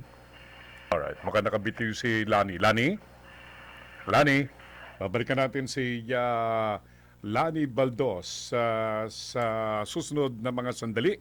Meantime, balikan natin si Kit de la Cruz. Kit, magandang umaga. Back to you, Kit. Yes, kasama Sir, narito pa rin tayo sa Jose P. Laurel Street kung saan nakita natin gamaan yung ambassador. Kasi yung bandila niya is for UK So, meaning ambassador ng UK to for the Philippines. At yung isang kotse na may nakalagay diplomatic So, yung kanyang plate mismo. yes, kasama to sa mga diplomatic force no ng President-elect Rodrigo Duterte. Inaasahan din na dadalo sa oath-taking na ito ay ang si Senator Bongbong Marcos sa inaugurasyon ni President-elect Rodrigo Duterte. At kahapon, binalita natin sa Radyo ng Bayan na mas naunang dumating ang family ni President-elect Rodrigo Duterte kaysa sa kanya dahil nakatakda siyang mag-landing yung kanyang sasakyan dito sa Manila kagabi. Pero yung kanyang family na una nang dumating noong Tuesday, noong umaga. Pero magkahiwalay na una ang kanyang ex-wife na si Elizabeth Zimmerman at ang kanyang anak na si Vice Mayor ng Davao City na si Paulo Duterte. At nung hapon nga, siyang dating naman ni Mayor Inday Sara Duterte. So, at ang sabi niya dito sa balita sa Radyo ng Bayan na ang magkakaroon ang magsasagawa ng makeover para kay President-elect Rodrigo Duterte ay ang kanyang common law wife na si Hanilet Avacenia. At mamaya nga ang inaasahang hahawak ng Biblia sa kanyang panunumpa ay ang kanyang bunsong anak na si Veronica o Kitty Duterte. Roger. Kit, standby ka lang ha. Babalikan ko si Lani. Maraming salamat kasama, Sel. Alright. Si Kit de la Cruz mula po dyan sa labas ng palasyo ng Malacanang. Meantime, atin mo munang dakuan ang kinaroonan ni Lani Baldos mismo sa loob po ng compound ng palasyo. Lani, magandang umaga sa iyo. Mga karagdagang kaganapan dyan. Kapitan, kaming mga media ay Malacanang press corps dito sa new executive building para makuha nilang yung picture kung sa mga kaganapan no dito sa Malacanang, Kapitan Sel. Ang ating mga kasamahan sa TV ay nag-set up na ng kanilang stand-upper dito lang sa labas ng NEB no. Dito sila yung mga TV stations, kami mga nasa radio nandito sa loob ng NEB at nakamonitor na lamang sa mga kaganapan, kaya nakikita natin yung kung sino yung mga dumarating na bisita sa Gate 5. Kapitan Sel, yung mamayang 11:45, ang oath-taking ni President-elect Rodrigo Duterte kay Supreme Court Associate Justice Bienvenido Reyes sa Rizal Hall. 12:30 ng tanghali ay may mass oath-taking ng mga cabinet members ni President-elect Duterte. So lahat ng mga kabinete, mga inappoint ni Pangulong Duterte ay nandito sa Rizal Hall para manumpa sa kanilang magiging bagong tungkulin. 1:15 ay may full military honors for President Rodrigo Roa Duterte. At yung reception na nandoon yung paborito mo, Kapitan. Sino? Na paborito rin ni President-elect Duterte na ihahain sa mga bisita ngayong umaga. Ano yun? Ay ang ihahanda sa President's Hall Sala. Alam mo, marami akong paborito. Ano yun? Banggitin mo, ano yun? Munggo, Kapitan Sel. Munggo! Sus, Mariosep, masarap yan. Duterte, isa yan sa mga ihahain dito sa Palasyo ng Malacanang. Sa mga bisita, munggo, meron durian na sweets. Wow. At yung paborito ko naman, yung Ilocos longganisa. Nagugutom tuloy ako. Oo nga, palagay ko nga. At yung ilan sa mga, merong mango juice na isa-serve as drinks. Simple lang. At Simpleng-simple. Ito ni President-elect na malamang gusto mo rin, Kapitan, Aha. ay yung pinilitong saging. Oy, masarap yan. Alam ko na masarap kang magluto niyan. Na nilagyan ng asukal. Ito ata ang sabi ni Sabang Peng Alinyo, yung ating station manager dyan sa Davao. Ito ata yung lagi niyang breakfast, yung pinilitong saba. Aha. Sa atin dito sa Maynila, ang tawag natin ay yung maruya. Pero nung maliit ako, talagang yung aking lolo nung buhay pa ay nagpapaprito ng saba. Ayan. By the way, Lani, asukal. So far, sa Malacanang. Lani, so far, since the time na ikaw ay nandyan sa loob ng compound ng Palasyo ng Malacanang at iyong natatanaw yung mga dumarating na mga panuhin, so far, ilan na ang iyong na-account for, na bilang ng mga dumating na mga panuhin, mga guest, Lani? Hindi kasi pa natin kilala, Kapitan Sel, yung mga mga bagong kabinete, unlike yung mga kilala na natin, mga dati, official no? dati, kaya hindi natin mabilang pa. Pero nakikita natin nakahanda na itong loob ng palasyo para sa pagdating ng susunod na presidente. At hayaan mo, Kapitan Sel, ay magpatuloy kami magmamonitor para makita natin kung ilan na sa mga bisita ni President-elect Duterte ang dumating na dito. Alam mo, Kapitan Sel, napakaganda ng facade ngayon ng Malacanang Hall, lalo na doon sa may fountain, kung saan ang background nito ay yung flag ng Pilipinas. Yung ating mga kababayan na nasa probinsya at nakikinig sa atin, pwede nila makita the whole picture ng kaganapan dito sa Palasyo ng Malacanang via live streaming ng Facebook, dahil si ating yung kaibigan, si kasamang Bon Vivar, ngayon ay siya yung para moderator ngayon dyan sa loob ng Malacanang na papanood namin dito. Oh, I see. Aba, incidentally, tayo mapapanood din sa YouTube, yung ating mga kababayan na gusto pong makita. Ito pong ating special coverage na ito. Why not? Try po ninyong tignan, panuorin ang inyong pong YouTube. Nandun po kami, itong special coverage na ito. Back to you, Lani. Yes, Kapitan Sel. Dito naman sa ganapan ng Malacanang, i-type lamang nila yung Facebook account ng RTVM, Radio Television Malacanang, para mapanood nila yung buong kaganapan ng inaugurasyon ni President-elect Duterte dito sa loob ng palasyo. Yung ayan, lalo na sa ating mga kababayan abroad na nag-aantay din, excited din sa pag-upo ng susunod na Pangulo, pwede po nila mapanood yan via RTVM Facebook. Roger, At Roger. 2:20, Kapitan Sel, inaasahan nating magkakaroon ng kauna-unang cabinet meeting si President Duterte dito sa Aguinaldo State Dining Room. Kasama si Maripena Ruiz at Leo Sarne, Melanie Valdos Reyes, at yung ating mga technician, Kapitan Sel, ay nakantabay dito at babalik kami para sa karagdagang reports. Sila Roger Usman Cruz and Jess Batislaong. Thank you, Lani. Back to you, Kapitan. Back to me. Magulog kong mga tagapakinig, yan po si Lani Valdos Reyes. Mula dyan sa loob ng Malacanang Palace Compound. Antabayanan po ninyo ang kanyang mga karagdagang mga pagbabalita. Samantala, agad na didiretso si outgoing President Benigno Aquino III sa kanyang tahanan sa Times Street dito po sa Quezon City pagkatapos ng inaugurasyon para kay incoming President Duterte.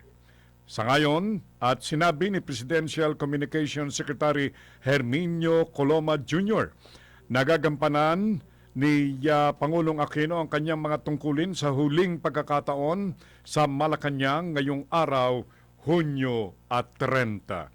Oras biganap ng alas 9:52 ng umaga, 8 minuto bago po sumapit ang ganap na alas 10.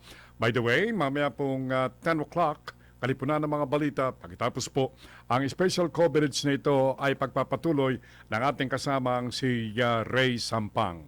Antabayanan po ninyo, Samantala, sa iba pang mga kaganapan, matapos po yung inaugurasyon ni Vice President Robredo, ang pangalawang Pangulo ay tutungo dito po sa Elliptical Circle para sa isang thank-giving activity. At sa mga sandaling ito, ang mga enforcers ng DPOS ng lungsod ng Quezon, ganoon din ng Metro Manila Development Authority ay nakapwesto na dito po sa paligid ng Elliptical Circle upang sa gayon ay maiwasan ito pong traffic ng idudulot nito pong thank-giving activity na ito, mga gilog kong mga tagapakinig. Oras po ganap ng 6 na minuto bago sumapit ang 10 in the morning sa puntong ito. Ating dakuan ang kinaroroonan ng ating mga tagapagbalita, ang ating mga patrol ng bayan. Meantime, standby kay Rene Tichanco. Standby Rene, ating muna ang dakuan ng palasyo ng Malacanang.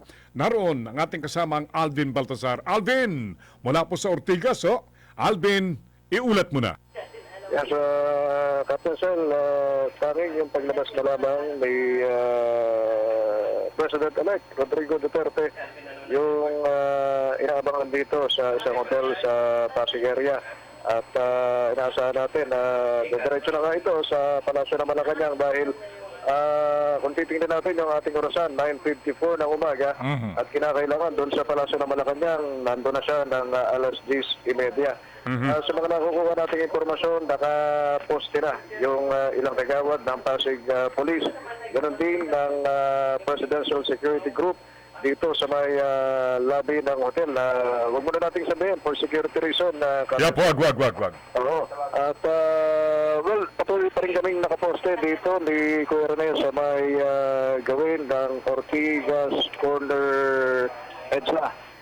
Pupunta ng Green Hills at inaantabayan na namin yung kung sakasakali nga magbabaylan si Pangulong Duterte, sisikapin natin makabuntot hanggang sa makarating sa Palasyo ng Malacanang. Pero ang malinaw na impormasyon namin na kukuha, nakapwesto na yung tropa ng PSG at ng Pasig PNP doon sa kanyang isang hotel anytime from now. Meron ka ba napansin ng mga hagad, itong mga motorcycle riders mula sa ating Highway Patrol Group at ng kapulisan na maglilid dito sa convoy ng ating Pangulong Duterte? Dito, Captain Sel, sa aking kinilalagyan, dito sa pwensa namin ni Kuya Rene, wala naman kami napapansin, pero mukhang ang bulto nung mga magko-convoy kay Pangulong Duterte ay nandun pa sa may bisinidad na area ng hotel kung saan siya inaasahang lalabas. Ano mga oras mula ngayon. Pero dito sa aking mga natatanaw, ang tanging mukhang klaro na yung kanyang posibleng daanan dito sa aming area. Roger on that. Nakikita mga polis. Okay, so, Alvin.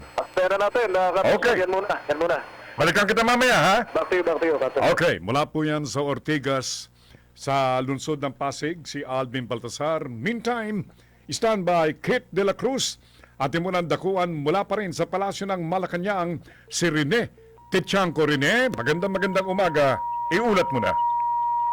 Yes, Captain Sir. Ako yung likod mo dito sa DICC at nakita ko yung nagdadating yung mga bisita talaga na patungo din sa Malacanang. At napagalaman natin, alam mo, meron parang reserve pang 1,000 na taong mga bisita inaasahan makapunta dyan. Kung sakaling doon sa more than 600 na merong hindi makapunta, yun na ipapalit para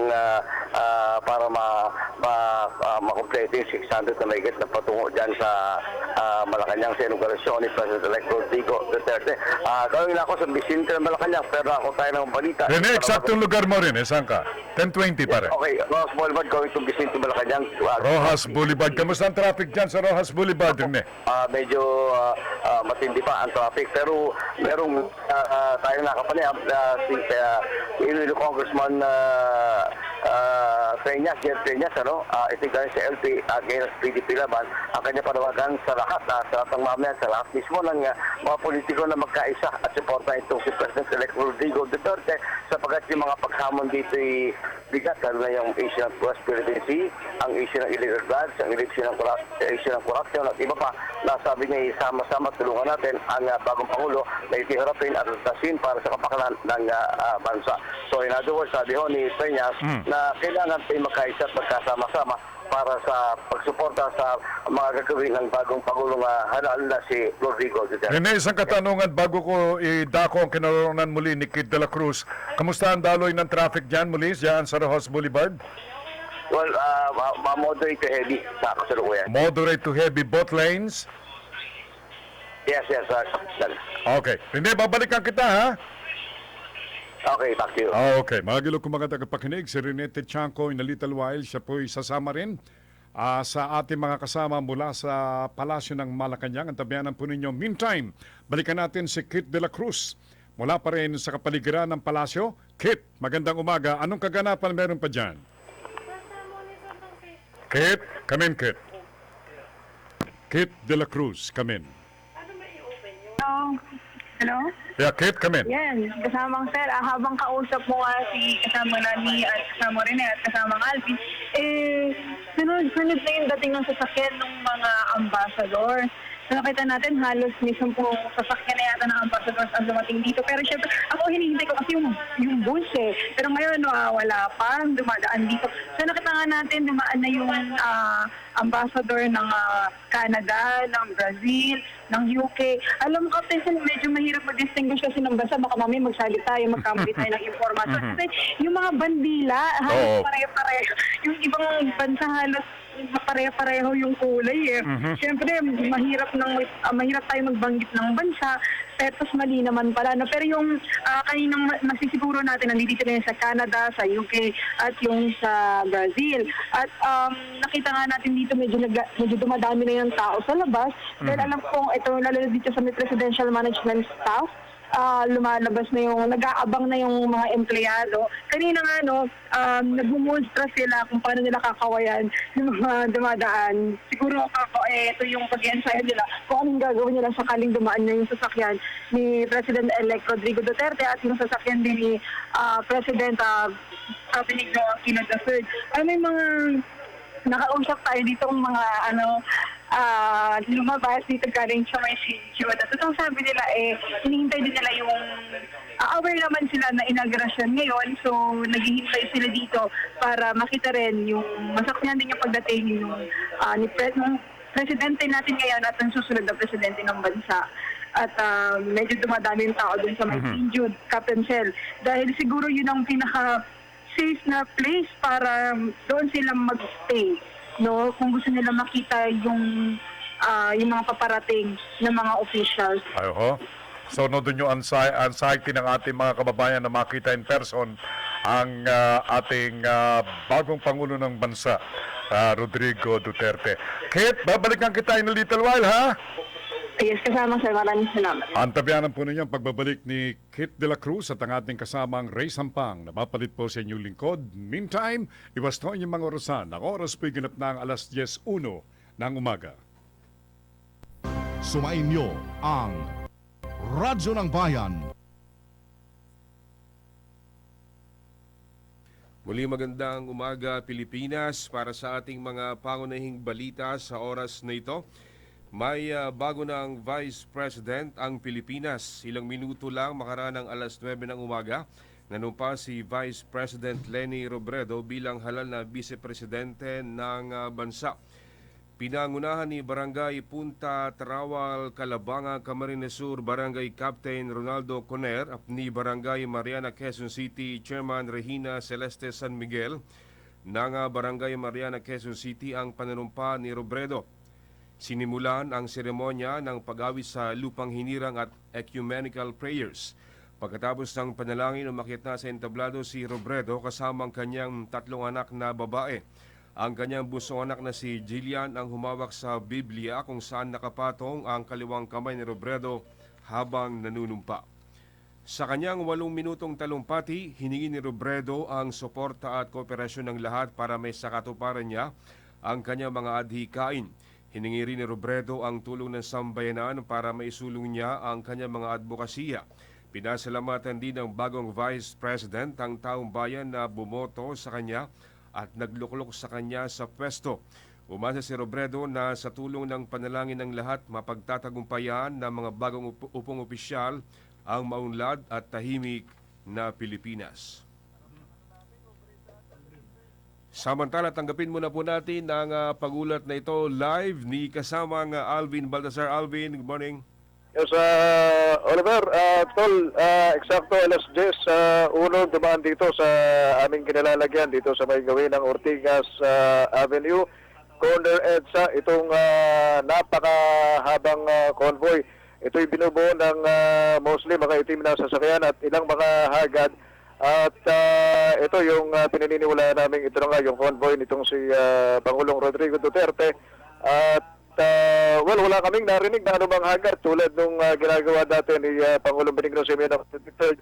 Walang anumang wang-wang kaming naririnig. Tahimik lang yung pagdaan dito sa aming harapan ng convoy ni Pangulong Duterte. For security reason, hindi muna namin sasabihin kung nasaan na yung lokasyon, pero on the way na dyan sa Palasyo ng Malacanang, itong ating manunumpang Pangulo, ang ika-16 na Pangulo ng bansa. Bahagyang nakahinto kami dito sa may, wag muna natin sabihin yung lugar. So inoorasan namin ni Kuya Rene yung aming gagawing pagbabiyahe. Alas 10:01 namin nakita itong convoy. At sa ngayon, 10:04 ng umaga, tingnan natin kung aabot dito sa 10:30 na kung saan Dito ito yung oras, yung 10:30 ng umaga, dito inaasahang darating sa Palasyo ng Malacanang ang convoy nitong si Pangulong Rodrigo Duterte.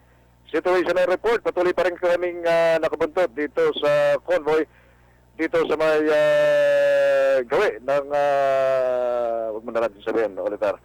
Back to you. Tututukan namin to, Oliver. Yes, maraming salamat sa pangulat niyan live mula kay kasamang Alvin Baltasar. Samantala, dahil sa thunderstorm na inasahan ngayong alas 10 ng umaga sa loob ng Malacanang, sa halip na sa Palace Grounds, gagawin ang departure honors para kay outgoing President Noynoy Aquino. Ayon kay Inaugural Committee Chair Marciano Painor, gagawin ang departure honors para kay Pangulong Aquino sa loob mismo ng Rizal Hall, kung saan din manunumpa si incoming President Rodrigo Duterte. Dahil dito, sinabi ni Painor na wala nang mangyayaring trooping the line ang Pangulong Aquino. Nabatid na ang departure honors ay ibinibigay sa outgoing President bilang bahagi na ng tradisyon.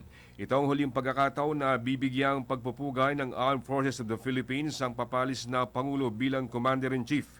Alas 10:15 ngayong umaga darating ng palasyo ang Pangulong Aquino, habang alas 10:30 naman darating si Duterte sa Malacanang Palace.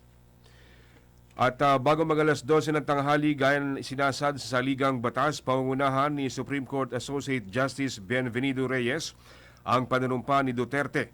Ayon kay Incoming Communications Secretary Martin Andanar, barong Tagalog ang isusot ni Duterte na gawa sa Pinya Husi Fabric.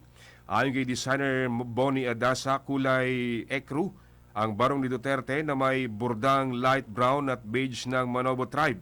Matapos ang oath-taking, pangunahan naman ni Duterte ang panunumpa ng miyembro ng kanyang gabinete. Magiging punong abala rin si Duterte sa isang diplomatic reception para sa mga dayuhang panauhin at opisyal sa halip na gawin ng tradisyonal na vin de honor. Yan po ang balita alas 10 mula sa PBS Newsroom. Ako pong muli si Oliver Abeleda. Magandang umaga, Pilipinas. Konektado ka. Sumain nyo ang Radyo ng Bayan Network. Balita. Tinipon sa silid pampalitaan ng Philippine Broadcasting Service. Muling magbabalik makaraan ng isang oras. Kilalanin natin si President-elect Rodrigo Duterte. Si Pangulong Rodrigo Duterte ang kauna-unahang septuagenarian president ng bansa. Sa edad na 71, si Duterte ang pinakamatandang naging presidente ng Pilipinas. Matatandaan na si Sergio Osmeña ang pinakamatandang presidente ng bansa bago si Duterte sa edad na 66 nang naging Pangulo ng Pilipinas noong 1944.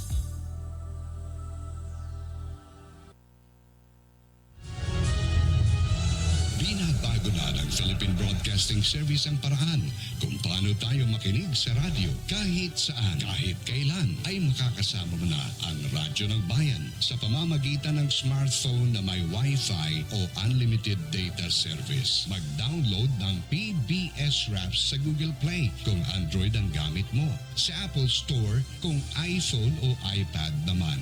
Pagka-download, piliin mo sa menu ang kahit alin sa national radio broadcast ng Philippine Broadcasting Service na trip mo. Radyo ng Bayan, DZRB 738 AM sa Metro Manila, DWBR Business Radio, DZSR Sports Radio, DZRM Radio Magazine o DZRP Radio Pilipinas. Kapag nilagpasan mo ang live broadcast, pwede mo pa rin mapakinggan ulit, balik-balikan o ulit-ulitin.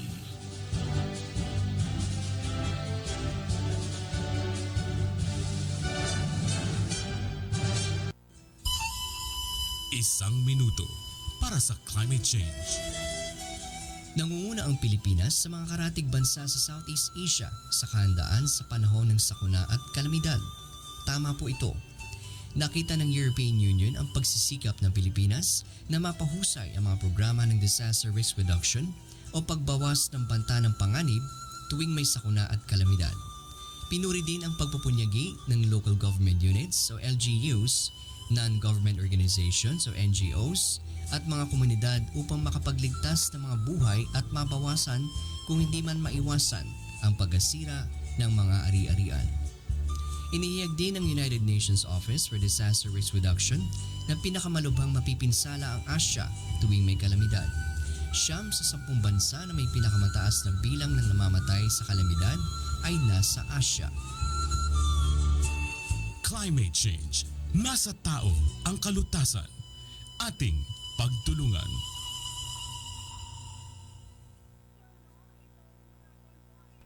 Sa ayos po ang inyong mga orasan. Philippine Standard Time, 10 minuto makalipas ang alas 10 ng umaga.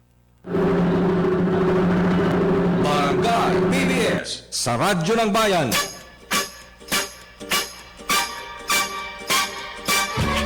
Barangay PBS, sama-sama at nagkakaisang paglilingkod ng Philippine Broadcasting Service para sa bayan.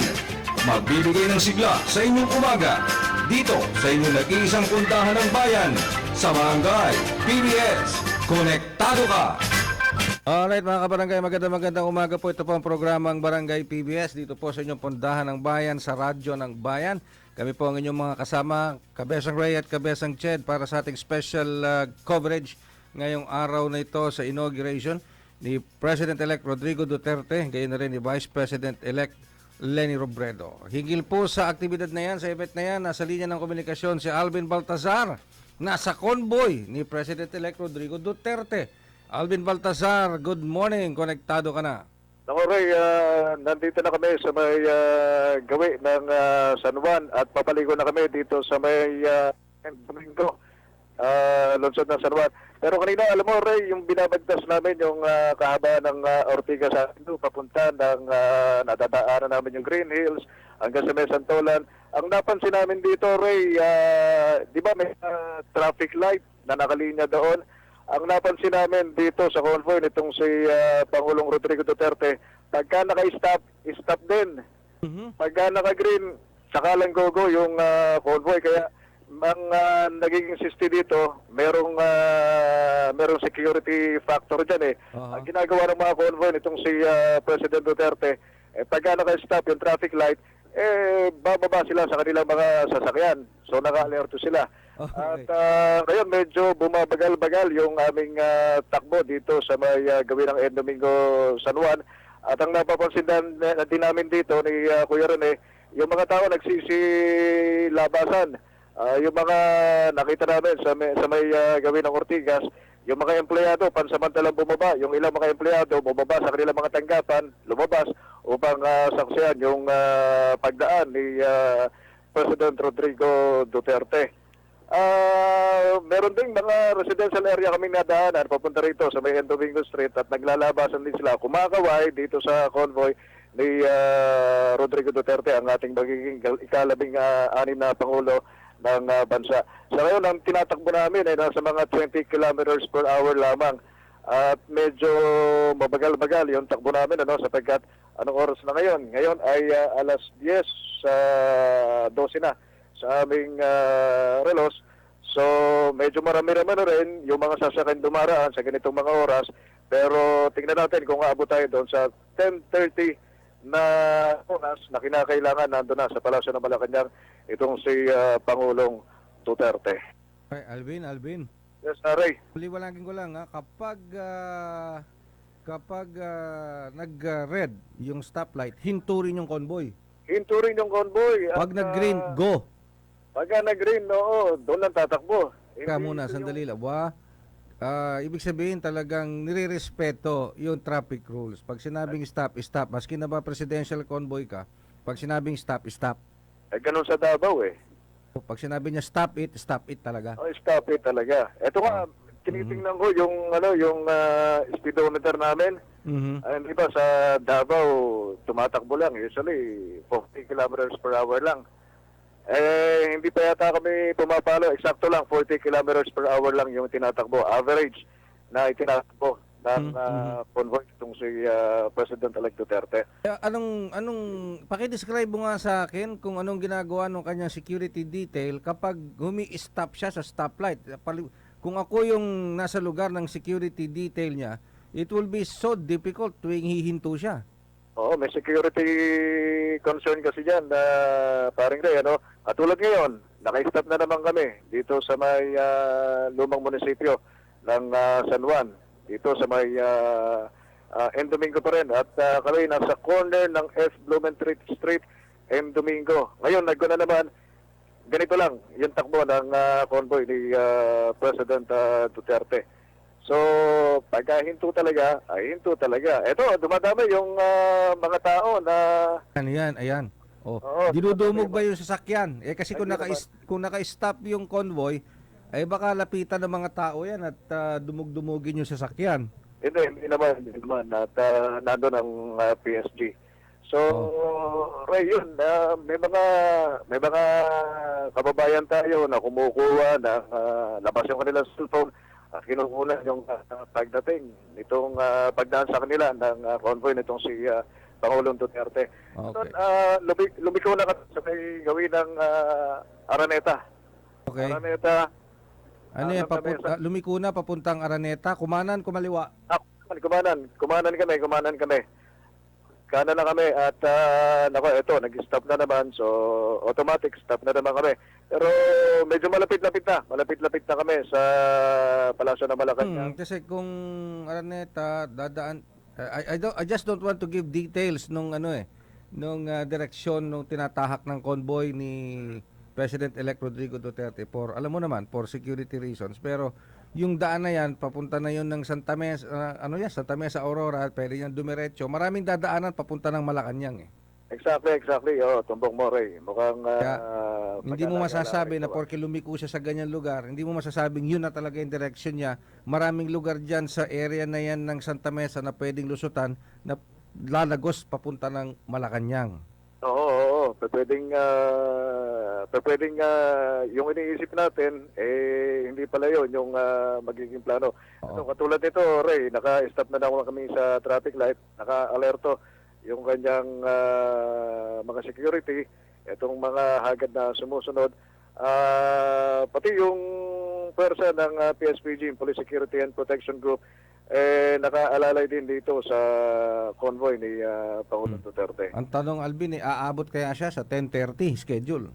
Palagay ko, aabot, Ray, 10:17. Pero, yun nga, nagkakaroon lamang ng paghinto pagka naka-red yung traffic light. At walang wangwang, walang wangwang. Eksakto.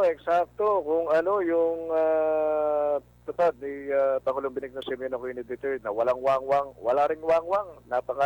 Napakatahimik lang ng convoy nito ni Pangulong Duterte. Kung iisipin mo, kung walang convoy at nag-iisa lang siya, walang wangwang, at hindi alam na inauguration ngayon, hindi mo akalain na dumaan na sa harap mo ang ika-16 na Pangulo ng Pilipinas. Ay, oo. Hindi mo mapapansin talaga. Alam mo, curiosity ko rin doon sa gagamitin niya sa sasakyan. Sa sobrang nagulat na lang din kami doon sa naging pagdaan ng convoy. Kasi curious ako kung ano yung gagamitin sa sasakyan. Kasi ayaw niya talaga ng mga mamahaling sasakyan eh. Hindi ko ma-pinpoint kung saan nakasakay si Pangulong Duterte rito. Pero ito, on the go na naman kami, paring Ray, malapit-lapit na. Kumbaga, malapit-lapit na sa mga pintuan itong direksyon ni Pangulong Duterte. Aabot si Pangulong Duterte, palagay ko. 18 ng umaga, medyo malapit-lapit na kami dyan sa Palasyo ng Malacanang. Okay, sige. Kung talagang halimbawa, kung ako ayaw kong malaman ng taong bayan na darating ako, hindi ako sasakay sa mamahaling sasakyan talaga. Sasakay ako sa isang maliit na sasakyan, Kia Pride na lang. Pero tinted naman. Tinted naman, sige, anyway. Alright.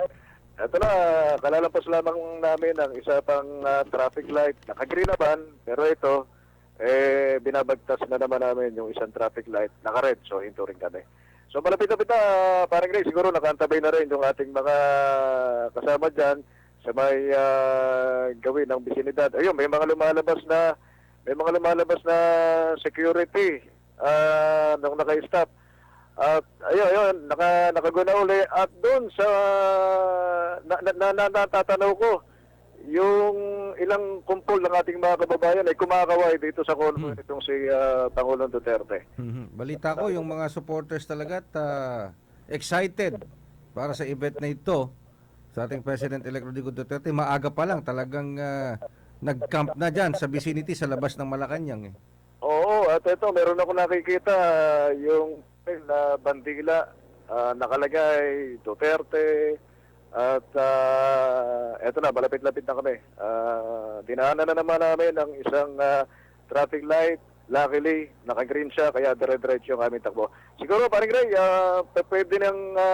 baka pwedeng saluhin tayo ng ating mga kasama dyan, malapit sa bisinidad ng Palasyo ng Malacanang. Sapagkat malapit-lapit na kami, andito na kami, pwede ko na ba sabihin?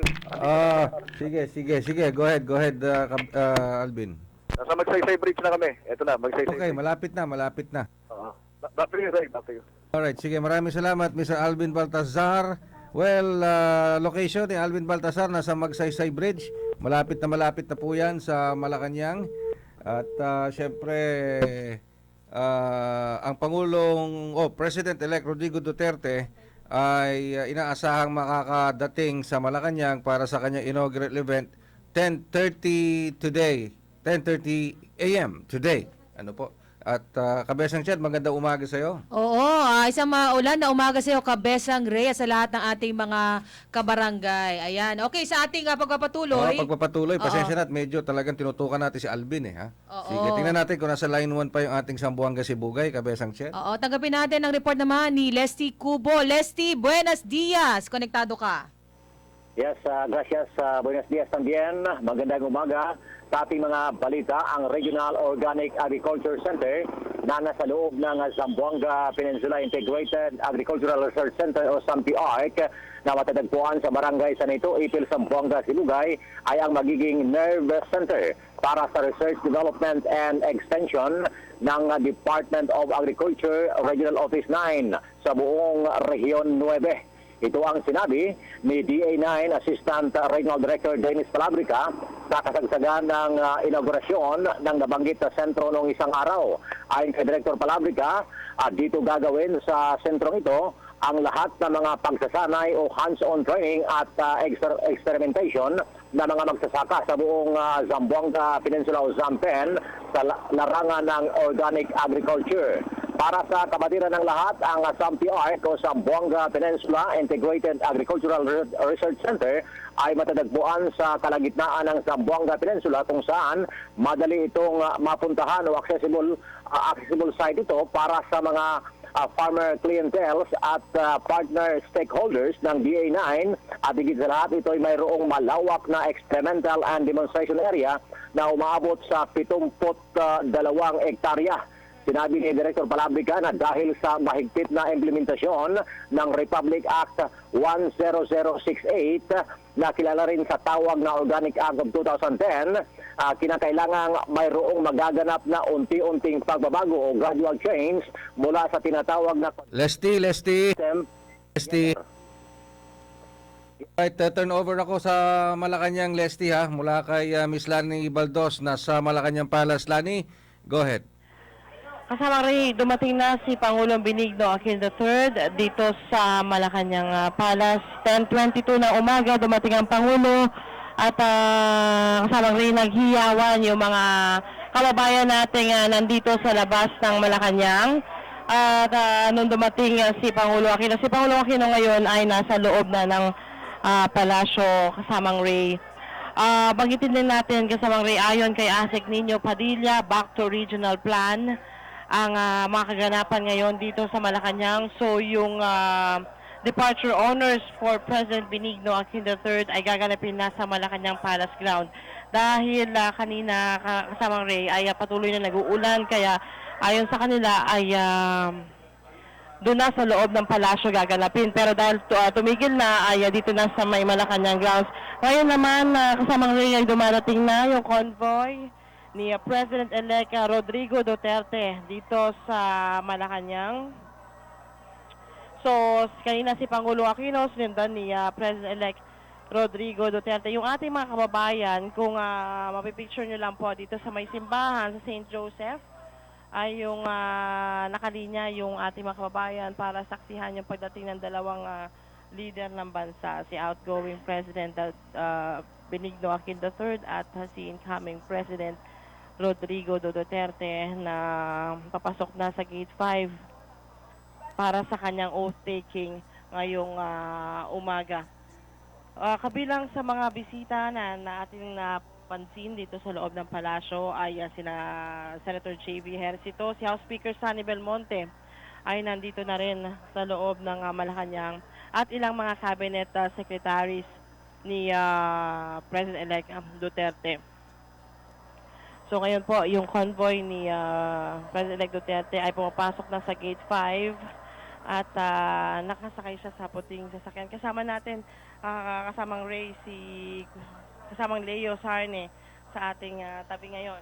Yes, thank you, Lani. Habang papasok itong convoy ni incoming President Rodrigo Duterte, ay inaasahan na ang Pangulong Noy ang sasalubong sa kanya. At katulad ng usual na seremonya kapag mayroong dumarating na panauhin dito sa palasyo, ay papipirmahin dito sa guest book ang ating President-elect na ngayon po ay kinamayan at sinalubong ng Pangulong Noynoy Aquino habang ginaguide ng Pangulo si President-elect Duterte papasok dito sa loob ng palasyo para pumirma dito sa guest book. At batid natin na magkakaroon ng pagkakataon na magpulong itong dalawang leader bago tumuloy doon sa formal na pagpapaalam ng ating Pangulo doon sa isasagawang departure ceremony na binanggit nga nila ni kanina ay back to plan A doon sa labas uli gagawin dahil medyo gumanda ang weather dito. Kanina noong medyo maulan-ulan mayroong talk na ito ay ililipat na dito sa loob ng Rizal Ceremonial Hall. Pero ngayon ay balik na doon sa Palace Grounds yung isasagawang departure ceremony para sa ating Pangulong Noy bago itong panunumpa ng ating bagong Pangulong si Pangulong Rodrigo Duterte. Konting photo op na nagkakamayan itong dalawang leader at sila ay nakaupo ngayon parang sa forma ng mga bilateral meetings na nakaupo sa dalawang malalaking magkatabing upuan itong dalawang leader na magkakaroon ng pagkakataon na mag-usap ng pribado ng mga 30 minuto bago itong pagsisimula ng mga formal na seremonya. Lani, mukhang napakasimple lang ng suot ng ating incoming president. O kasamang Leo, nakabarong tong si President Rodrigo Duterte, maging si Pangulong Aquino ay nakabarong din, pero medyo nadibago ko kasamang Leo dahil nakabarong tong si President-elect Duterte dahil karamihan na papansin natin yung checkered ang kanyang suot. So ang ating pong susunod na Pangulo ay nakabarong po ngayong umaga at napaka-historic kasamang Leo, kasamang Ray itong oath-taking na gaganapin ngayong umaga dito sa Malacanang Palace dahil si President-elect Rodrigo Roa Duterte ay ang kauna-unahang first president, no? Kauna-unahang Pangulo na nanggaling ng Mindanao region. So siya ay manunumpa kasamang Ray kay Supreme Court Associate Justice Bienvenido Reyes. Lani, Leo, medyo kukunin naman natin yung live feed mula kay Miss Marie Peña Ruiz, Lani at Leo. Nasa loob din siya ng Malacanang. Okay, go ahead, Marie. Yes, good morning sa iyo, Ray. At dito na nga kami yung pool na pinapasok dito sa Palace Grounds. At naka-ready na. Kita na natin na dumating yung convoy ni President-elect Duterte. And also, naka-ready na rin itong departure honors para kay Pangulong Benigno Aquino III. Nakalatag na ulit yung red carpet kasi kanina maulan. So, dapat na sa loob na lang gagawin sa reception hall. Pero ngayon, nakalatag ulit ang red carpet para sa departure honors para kay Pangulong Benigno Aquino III. Ang outgoing president ay dumating dito sa Palasyo ng Malacanang ng 10:25 minutes earlier kaysa doon sa nakaschedule sana niya. Tapos nung kapasok kami dito, nakita naman namin yung convoy na ni bagong presidente. At bago nitong inaugural rites ay ang bagong presidente rin ay pangungunahan yung send-off para kay outgoing President Benito Duterte. At batay dito sa sinabi ng mga bagong communications official, si Pangulong Duterte ay makibahagi sa departure honors para sa outgoing president pagkatapos ng kanilang pag-uusap sa President's Hall. And sila ay sasalubungin sa President's Hall ng outgoing Chief Executive at the Executive Secretary Jojo Ochoa. Ngayon, dahil sa maganda, peaceful yung pagsali ng kapangyarihan, si President-elect Duterte at Executive Secretary Leonor ay sasamahan din at escort ang outgoing President at Secretary Ochoa sa main staircase. Alam naman yung main staircase dito sa loob ng palasyo patungo sa ground kung saan ay hinihintay na sila ng kanilang mga sasakyan. And then this afternoon nga pala, yung unang cabinet meeting na ng bagong presidente dahil after his oath-taking, magmamass oath-taking ang mga miyembro ng kabinete.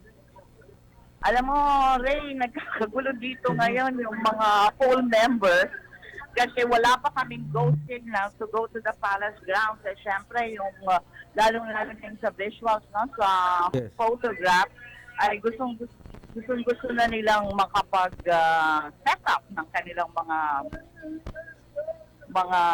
yung kanilang mga... Nagkakaroon ba, Marie, ng konting tulakan dyan sa ating mga kasamahan dyan sa Malacanang press corps para makapag-set up ng kanilang mga camera? Oo, hindi naman, Rainer, nagtutulakan kasi talagang very limited, Kaya lang, gusto na nila na lumabas kasi nasa parang holding area lang kami. Kaya, wala pang go signal yung Maro, kaya hindi pa rin makalabas.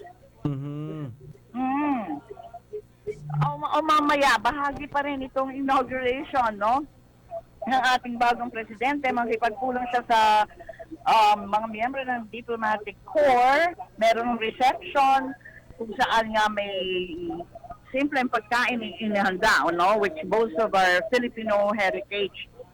Tapos, pagkatapos ng reception, may mag-offer ng toast ang presidente at after that, yung si Papal Nuncio naman ay magde-deliver ng response. Ito yung dapat na tinatawag na Van Leonor, pero ngayon ang tawag nila ay diplomatic reception.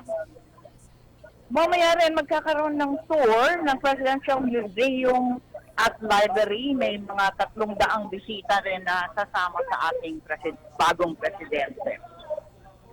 So yun muna yung mga nangyayari dito sa Palace Grounds. Mamaya magbabalik kami kapag nakapasok na tayo dun sa mismong palasyo. Wala sa Malacanang, Maripenya Ruin, Patrol 10 para sa PBS Radyo ng Bayan. Nag-uulat, kasama natin sila Leo Torne, Melanie Valdos, ang ating...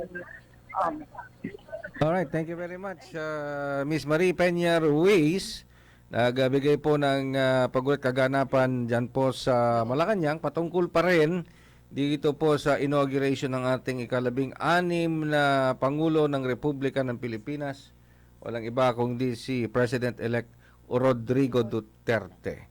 Ngayon, earlier, nag-report din po ang ating mga kasamahan na sila Miss Lani Baldos at si Mr. Leo Sarne. The same thing po dyan sa Malacanang grounds. Of course, yung pong pagpasok ng convoy o pagdating naman ni outgoing President Aquino, gayon din yung pagdating ni President-elect Rodrigo Duterte.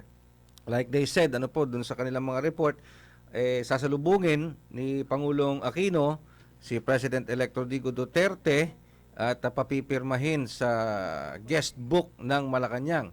And of course, yun pong huling entry sa guest book ng Malacanang sa term ni Pangulong Aquino ay ang pangalan ni President-elect Rodrigo Duterte. Kasi si President-elect Rodrigo Duterte manunumpa naman bilang 16th President of the Republic of the Philippines. Ano po? Ayan. So, yun po yung mga inantabayan na natin. Report ni Marie, hindi sila makalabas. Hindi pa sila pinapalabas ng Maro. doon Oo. sa holding area. Ayan, sige ha. Oo.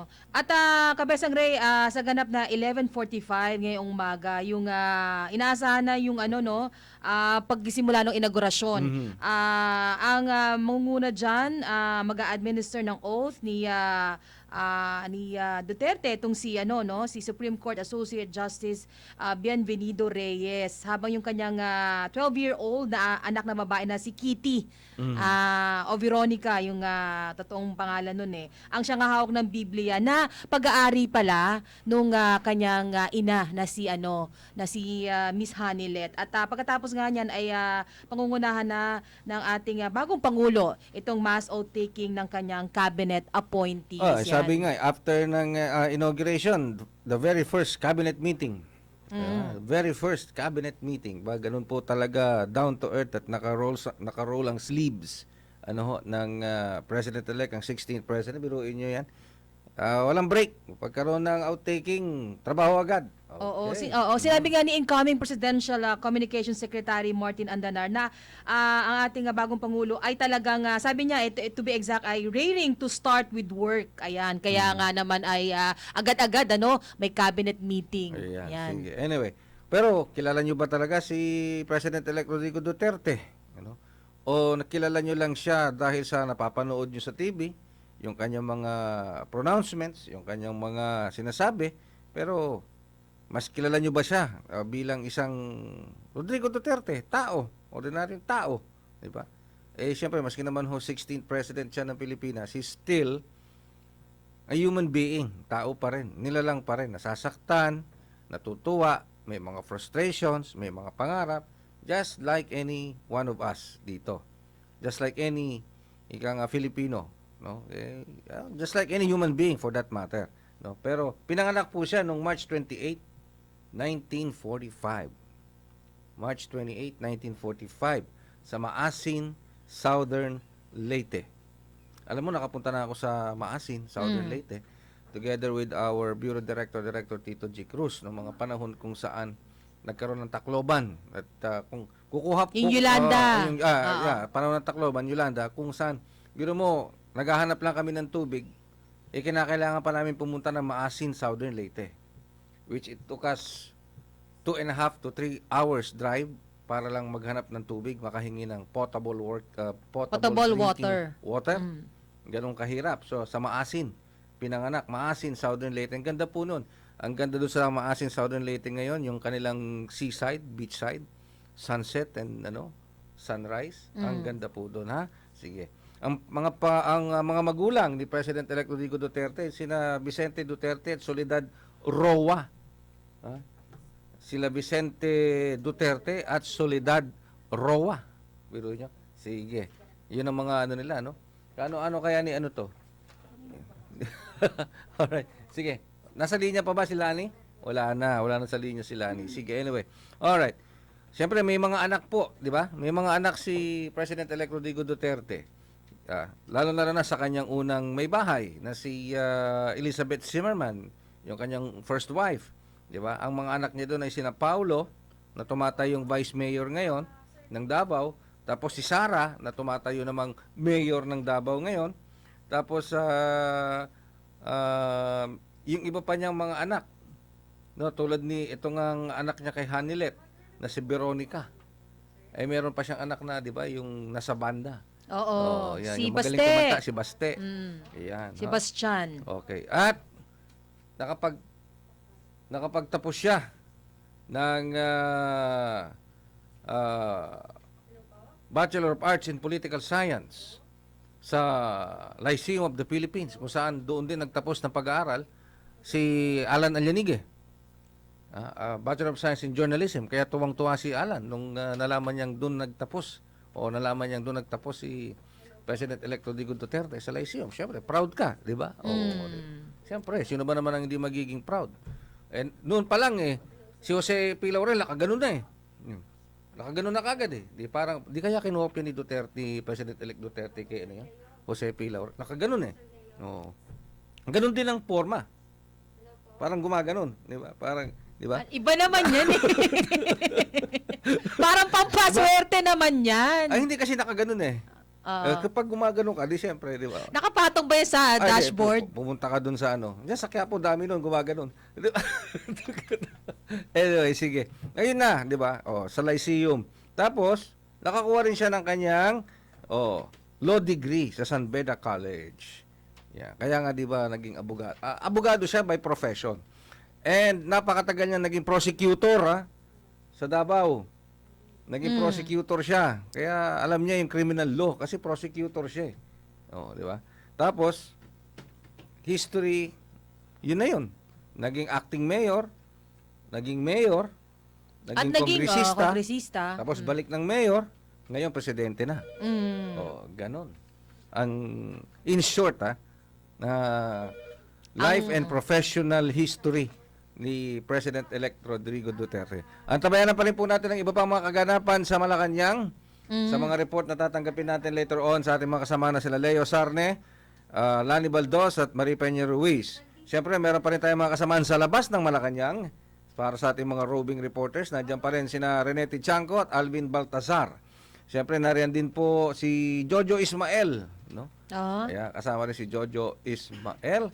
At kanina, doon sa inauguration ni Vice President Leni Robredo, nandun naman sina Janet Bayan at si Sharon Enriquez. Mamaya, dito sa Quezon City Circle, magkakaroon ng parang selebrasyon diyan sa Quezon City Circle, pangungunahan ni Vice President Leni Robredo. At makakasama naman natin dyan, magbibigay din ng ilang mga detalye dyan, sina Janet Bayan at si Miss Sharon Enriquez. Ayan, oo. Okay, At ayan, may okay na yung ating report. Si Leo. Sige, papasukin ulit natin ang ating kasama si Leo Sarne. Leo, go ahead. Thank you very much. Muli magandang umaga sa inyo sa ating mga tagapakinig. Habang ating partner si Marie Peña Ruiz ay naglalabas doon sa nag-abang doon sa may Palace Grounds para dito sa isasagawang departure honors para sa ating outgoing President Noynoy Aquino.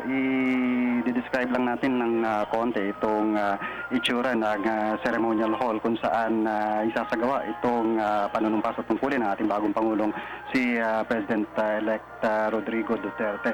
Usually dito ginagawa yung mga state functions sa Rizal Ceremonial Hall at typically mayroong mga lamesa ritong nakalatag pero sa ngayon puro rows ng mga upuan lang ang naka-arrange dito sa loob ng Rizal Ceremonial Hall na mistulang parang isang simpleng programa lang ang magaganap. Yung mga rows ng mga upuan na kung saan po nakapwesto itong piling-pili at bilang na bilang na mga dignitaries ay puno na ng mga panauhin at inaabangan po yung pagpasok rito ng Pangulong Duterte para sa kanyang formal na panunumpa sa tungkulin bilang ika-16 na Pangulo ng ating Pilipinas na susundan naman ng kanyang pagpapanumpa sa tungkulin ng kanyang mga magiging cabinet officials, yung mga miyembro ng kanyang opisyal na pamilya na magaganap din ngayong araw na ito kasunod ng formal na inaugurasyon ng ating bagong Pangulo.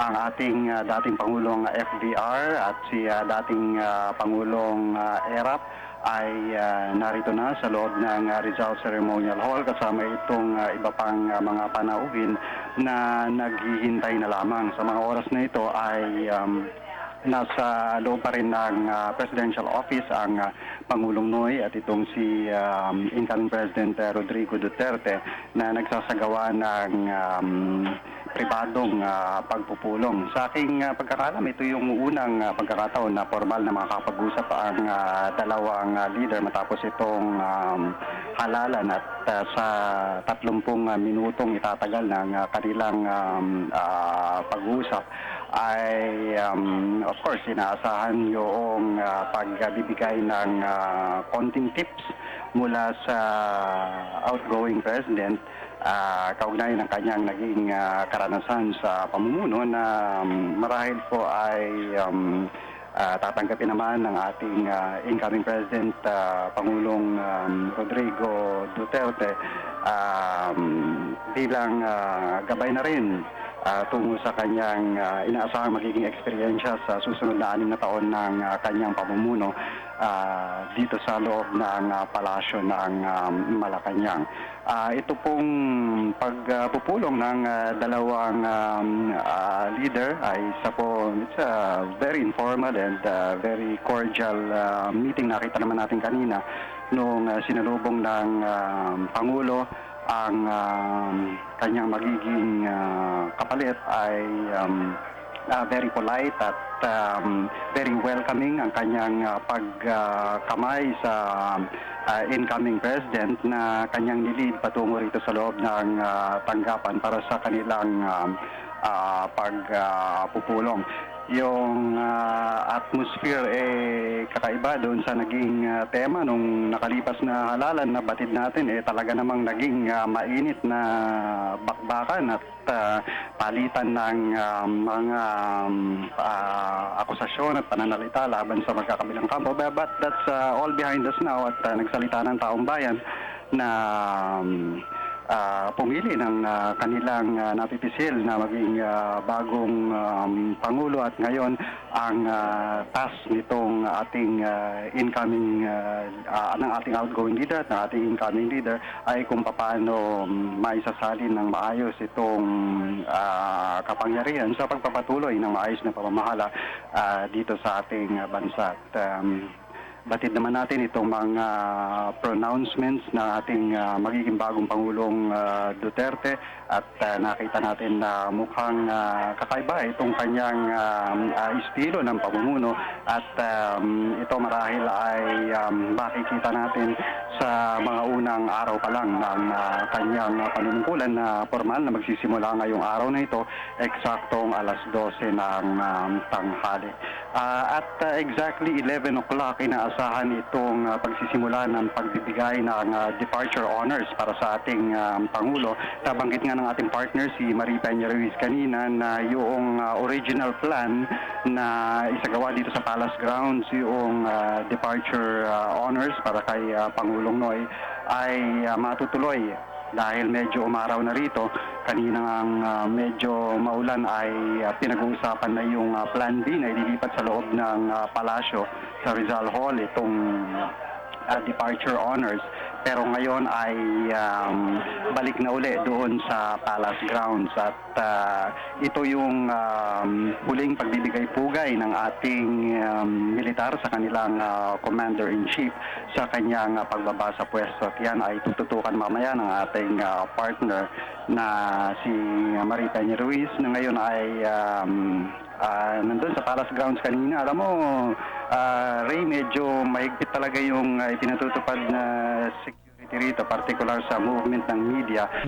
Restricted yung mga media dito sa ilang mga areas. Yung mga mayroong media pass, ang holding area ay dito sa may New Executive Building, dito sa may press office. At namomonitor naman namin lahat ng mga nangyayari sa loob ng palasyo sa pamagitan ng ating mga kabalikat mula sa RTVM.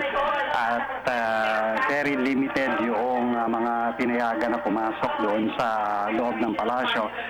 Mainly because of space constraints. Nabanggit nga ng press office na nais ng bagong Pangulo na limitahan din yung bilang ng mga tao doon sa loob ng palasyo para sa kanyang inauguration. At nakikita natin ngayon itong ceremonial hall na under normal circumstances siguro kayang maka-accommodate ito ng mga 1,000 sa isang sit-down dinner kapag normally nag-host dito ng mga state banquets or iba pa mga affairs. Pero ngayon itong sinasabing mga less than 500 or around 600 guests medyo hindi naman ganung kasiksikan sa loob ng ceremonial hall. They're just patiently waiting for the start of the inaugural activities which will happen right after the departure honors. Kasama rin natin dito si Lani.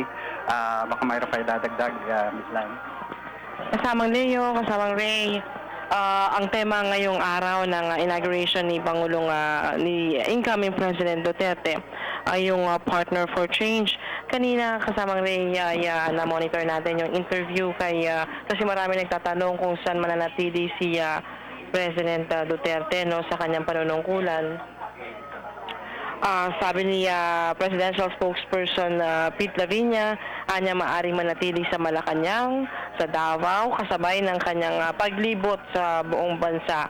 Itong si President-elect Rodrigo Duterte. Kaya naman nanawagan yung bago nating PNP Chief, si Ronald Bato de la Rosa, General de la Rosa, na sa publiko na ipagdasal ang mga bagong talagang opisyal ni President-elect Duterte sa kanilang magiging tungkulin. Niya hindi daw siya natititinag sa kanyang mga inihayag noong una pa na yun, gaya ng sinabi ni President Duterte na target na mabawasan ng kriminalidad sa bansa 3 to 6 months. Iyon ang mga kaganapan dito kasamang Ray habang nag-aantaba yung ating mga bisita dyan sa Rizal Hall sa pagsisimula ng oath-taking, pero bago yan yung departure honors naman kay Pangulong Benigno. Lani, yun ang iniintay natin, ano, yung isa sa mga inaantabayan natin, yung namang departure honors para kay outgoing President Aquino. Gagawin yung diplomatic reception na dati ito yung traditional na bandinor na kung saan nagbibigay ng toast ang Dean ng Diplomatic Corps and Papal Nuncio. Pero yung batay dun sa arrangement na nakikita natin na may mga upuan, siguro mabilisan yung gagawin na pagkakalas ng mga upuan doon. Oo nga, kasama Leo, iniisip ko nga baka nakatayo yung mga bisita habang kumakain or meron cocktails lang dahil wala tayong nakitang table, maski yung tawag nilang high table na pwedeng kainan para matikman talaga ng ating mga bisita yung pagkain. Mukhang nakatayo sila. Hindi ko lang alam kung meron pang ibang setup doon sa loob ng palasyo. Kasamang Ray, meron kang tanong kanina? Alright, Lani, tanong ko lang, siguro sa nangyayari ngayon sa sistemang pinapatupad ngayon ni President-elect Rodrigo Duterte, lalong-lalo na sa Malacanang Press Corps, sa ibang media, nasa nyo ba na talagang medyo kailangan mag-adjust ngayon yung ating mga kasamahan sa media, lalong-lalo na sa private sector? Oo, sabi nga ni President-elect Duterte na wala ng interview, pero nagpapa-interview pa naman si President-elect Duterte nung matapos niyang banggitin nga na boycott na. Pero ngayon umaasa pa rin ng media na may mga pagkakataon na magpapa-interview itong si Pangulong Duterte. Pero nandiyan naman yung mga spokesperson niya. Kung maalala natin nung panahon ni Kuya Leo, nung panahon ni GMA, di ba bibihira magpa-interview si Pangulong Gloria Macapagal-Arroyo, tanging mga spokesperson lang ang nagpapa-interview, pero na-expect natin kasamang Ray na mababago pa rin yung isip ni President Duterte. Well, kanya-kanyang estilo lang yan ng pamumuno. Batid naman natin na naintindihan naman ng bagong administrasyon yung pangangailangan ng maayos na komunikasyon, partikular yun sa kanilang pakikitungo sa mga miyembro ng media para may palaganap yung mga polisiya at advokasya ng kanilang pamunuan. So, batay na rin sa mga naging pronouncements ng mga incoming communications officials, nakita naman natin na mukhang magiging maayos yung relasyon ng palasyo sa mga miyembro ng media. Alam mo, sa bawat palit ng administrasyon, syempre, ganyan, normal lang naman yung kapaan, syempre, mga bagong mukha, bagong sistema, at nakakapag-adjust naman lahat yan pagka nagkaroon na ng pagkakataon na magtrabaho ang media kasama itong mga bagong opisyal natin. Kasama Leo, kasamang Ray, ang isa sa nakita kong magandang nangyari ngayon habang tayo nakamonitor dyan sa kaganapan sa loob ng palasyo ay yung suportang ipinakita nila ng mga dating Pangulo ng bansa. Magkatabi si Pangulong Erap at saka si dating Pangulong FBR para saksihan itong oath-taking, at ngayon naman ay magkausap si Pangulong Aquino at si President-elect Duterte. Nakakakilabot dahil nandun yung suporta ng mga dating presidente sa magiging pinuno muli ng bansa. So, ang tulong at suporta ng mga dating Pangulo ay nandito kay President Duterte. Dahil naalala ko dati nung panahon ni FBR, mayroong parang binuong Council of Presidents, yung mga nakalipas na Pangulo, parang bibigyan ng informal capacity bilang advisors ng bagong presidente. Although naging present pa rin itong mga dating presidente sa politika, parang tila hindi rin natuloy yung ganong sistema na pinormalize yung pagiging parang mga elderly statesmen nitong mga ng mga dating pangulo na nagpapayo sa bagong pangulo, which is something na siguro magandang gawin ngayon, lalo pat nakita naman natin na maganda naman yung pakikitungo ng ating bagong pangulo dun sa mga dating nating pangulo, si dating Pangulong FBR and ERAP, dahil makakabenepisyo sa eksperyensya ng bawat nakalipas nating leader, itong ating magiging bagong leader. At kasama Leo, kasama Ray, isa rin sa magiging trabaho natin bilang miyembro ng media, yung kilalanin yung ating mga cabinet secretaries na tinalaga ni Pangulo, ni incoming President Duterte. Nandito silang lahat kasamang Ray sa mismong harapan ng stage na kung saan mag-o-taking si incoming President Rodrigo Duterte. At isa nga sa magandang nangyari pag merong turnover, no, kagaya nung kay Secretary Silvestre Bello at si Labor Secretary Rosalinda Baldos, bukas ay magta-turnover si Secretary Baldos kay incoming Secretary Bello. Napakaganda pag ganon para mailahad ang naging plano. Kung kailangan ipagpatuloy, ay ipagpapatuloy kung maganda naman. At alam naman natin na itong si Secretary Baldos ay isa sa mga pinakamagaling na labor secretary sa buong mundo. Yan na rin ang sinabi niyang UN. Pero hindi ko mag-anak si Secretary. Ka muna, hello. Yes, Naman sigurong kinalaman yung apelyido mo doon. Ano? Oo, walang kinalaman. Ako'y natutuwa lang dahil sa minomonitor kasi natin kasamang Ray yung mga turnover, pero so far yun pa lang ang nakikita ko. Pero alam mo Lani, si Secretary Rosalinda Baldos. Magagandang plano itong ilan pa lamang na mga cabinet officials. Sino yung nagpanukala ng mga cable cars? Parang very, sa DOTC, very innovative yung kanyang proposal. Nakita, hindi pa man nakapwesto, meron namang idea. So, ano yun, Leo? Yun itong mga common problems na talagang bumabagabag sa mga kababayan natin, particular yung mga nandito sa Metro Manila na talagang namomroblema na sa sobrang traffic. Makikita mo yung enthusiasm rin at saka yung energy nitong bagong team na it gives us something to look forward to. Hopefully, sa mga unang araw pa lang na administrasyon, makita natin na talagang kumikilos itong mga magiging miyembro na opisyal na pamilya ng ating bagong Pangulo. At nakikita natin, nagsisimula na sila magtrabaho kasamang Leo, kasamang Ray. Yes, kasamang Ray? Right. Tawag dito. Lani. May nabanggit si Leo yung tungkol sa cable cars. Yung incoming Secretary ng Department of Transportation and Communications, si Tugade. Siya ang nagpanukala kasamang Gusto niya mangyari, cable cars. Para mabawasan yung traffic. Yun, okay. Pero ako hindi pa ako nakakakita ng cable car. Ewan ko lang kay Ched kung nakakita na siya ng cable car. Ay, malamang nakakita na yan si kasama. Ched kasi alam mo naman to, Lani, si Ched mapaglibot itong si Ched Pero yung na yan, yung suggestion na yan ni incoming Transportation Secretary Tugade, hango yan sa Bolivia. Kasi doon na yan pinapatupad yung ganung mode of transportation, ano ba yan? yung cable Label car. on pavement? Level ba sa sa kalsada? Hindi, parang may nabanggit na parang mas maganda nakabitin para makita raw yung view. Nakabitin. Oo, makita yung view ng ng pag huminto, Kamaynilaan. tulad nung nangyayari sa LRT at MRT pag huminto, ibig sabihin nakabitin ka sa gitna. Ganun na nga. Wow. At kasamang Ched, kasamang Ray, ay ang isa pa sa pinakakaabangan ng sambayan ng Pilipino, itong pag-upo ni General De La Rosa dyan sa PNP. Kung makikita naman natin, napapakinggan natin yung kanya mga naging interview, tunog Duterte rin, di ba? Talagang kailangan matakot yung mga kriminal sa ating bansa. We're really looking forward na matupad o isakatuparan na mabawasan ang krimen dito sa ating bansa dahil merong multiplier effect pag ganun lang nangyari, di ba, kasamang Leo?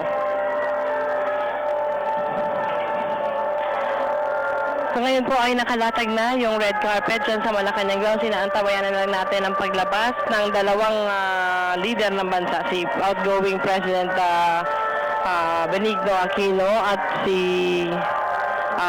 ang sasaksi rin si President Duterte. Nakalakabaro ngayon sa kanyang inauguration. Nandun si kasamang Marie Peña Ruiz sa Palace Grounds. So tayo magpapaalam na kay Pangulong Aquino. Marami siya naging kontribusyon sa ating bansa. Hindi ko makakalimutan yung kanyang mga pagkakataon na ipinagmamalaki niya ang Pilipinas, hindi lamang dito sa ating mga kababayan, lalo na dun sa ating mga kababayan sa ibang bansa, yung mga ating OFWs at sa mga foreign investors tuwing lalabas siya ng bansa. At siguro ang pinaka masasabi nating tumatak sa isipan ng mga tao dito sa administrasyon ng Pangulong Noy, itong kanyang tuwid na daan, yung paglaban sa graft and corruption na parang naging battle cry na rin ng bagong Pangulo sa kanyang pangako na talagang labanan itong corruption. Ray, siguro bibitaw muna kami ni Lani para pagbigyan natin ang ating partner, si Marie Peña Ruiz, na nag-aabang doon sa Palace Grounds para sa isasagawang departure honors para sa ating outgoing President, Pangulong Noynoy Aquino, na anytime magsisimula na around 11 o'clock. Okay? Hello. Yes, okay. Sige, at yun po ang sinasabi nila kasamang Leo Sarne at ni Miss Lani Baldos. Ano po? At palabas na, di ba lumabas na, palabas na si Pangulong Aquino sa Malacanang. Naka-patch pa sa atin sila Leo Sarne at saka si Lani. Babalikan na lang natin sila, pero we're still waiting kung ano man ang magiging report sa atin ni Miss Marie Peña Ruiz. Ano po? So we got 1 minute past the hour of 11 in the morning. Samantala, bigyan daw muna natin ng pag-ulat mula sa ating PBS News Center. Radyo ng Bayan Network. Balita. Kalipunan ng mga balita sa loob at labas ng bansa. Hatid sa inyo ng makahimpilan ng Philippine Broadcasting Service sa buong kapuluan. Narito ang ating mga balita sa oras na ito. Nihayag ni Vice President Leni Robredo na magsisimula ang pagbabago kapag magtulong-tulong ang mga Pilipino at walang imposible kung mayroong pagkakaisa. Ito ay bahagi ng talumpati ni Robredo pagkatapos ng kanyang panunumpa sa Quezon City Reception House. Sinabi ng bagong vice-presidente na sa panahon ng krisis, pagkakaisa ang natatanging pag-asa. Bukas anya ang kanyang opisina sa lahat anuman ang estado sa buhay, mga mithiin at abilidad para matulungan o magtulungan para mapabuti ang pamumuhay ng bawat Pilipino. Sa kanyang unang 100 araw, plano nitong puntahan ang mga pinakamahihirap at malalayong lugar sa bansa para konsultahin ang mga tao kung ano ang dapat na gawin. Bibigyang prioridad niya anya ang mga nagugutom, sapat na pagkain, prosperidad, edukasyon at people empowerment. Samantala hindi bababa sa 1,000 panauhin ang naghihintay na makumpirma para makadalo sa inaugurasyon ni President-elect Rodrigo Duterte ngayong araw. Ito ang inihayag ni incoming Communications Secretary Martin Andanar. Ayon kay Andanar, 637 panauhin ang inaasahang dadalo sa okasyon habang 1,000 ang nasa waiting list. Karamihan anya sa mga panauhin ay nasa PICC tent ay galing sa Davao at Maynila. Hindi naman pinayagan ang mga taga-media na pumasok sa tent kung saan naroon ang mga guests.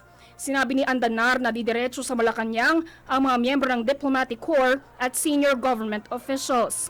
10 hanggang 15 shuttle buses ang nilaan para ihatid ang mga panauhin na magpapasyang iwanan ang kanilang mga sasakyan sa PICC para maiwasan ang pagbuhol-buhol ng traffic sa Malacanang. Nagsimulang magsidatingan ang mga panauhin para sa inaugurasyon ni Duterte kaninang alas 6 ng umaga.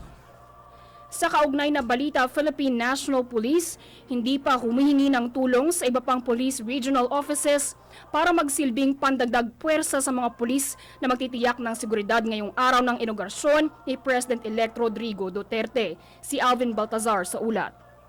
Wala namang monitor ang Philippine National Police na anumang banta kaugnay ng nakatakdang panunumpa mamaya ni Pangulong Rodrigo Duterte. Ayon kay PNP spokesman Chief Superintendent Wilben Mayor, lahat ng preparasyon ay ginawa na nila, partikular ng NCR Police Office, at wala naman imminent threat na natatanggap ang Metro Manila Police. Hindi na rin ani Mayor nila kailangan pang kumuha ng reinforcement mula sa ibang Police Regional Office dahil kaya na umano ng NCRPO na mapangasiwaan ang mga hakbanging pansiguridad para sa inaugurasyon.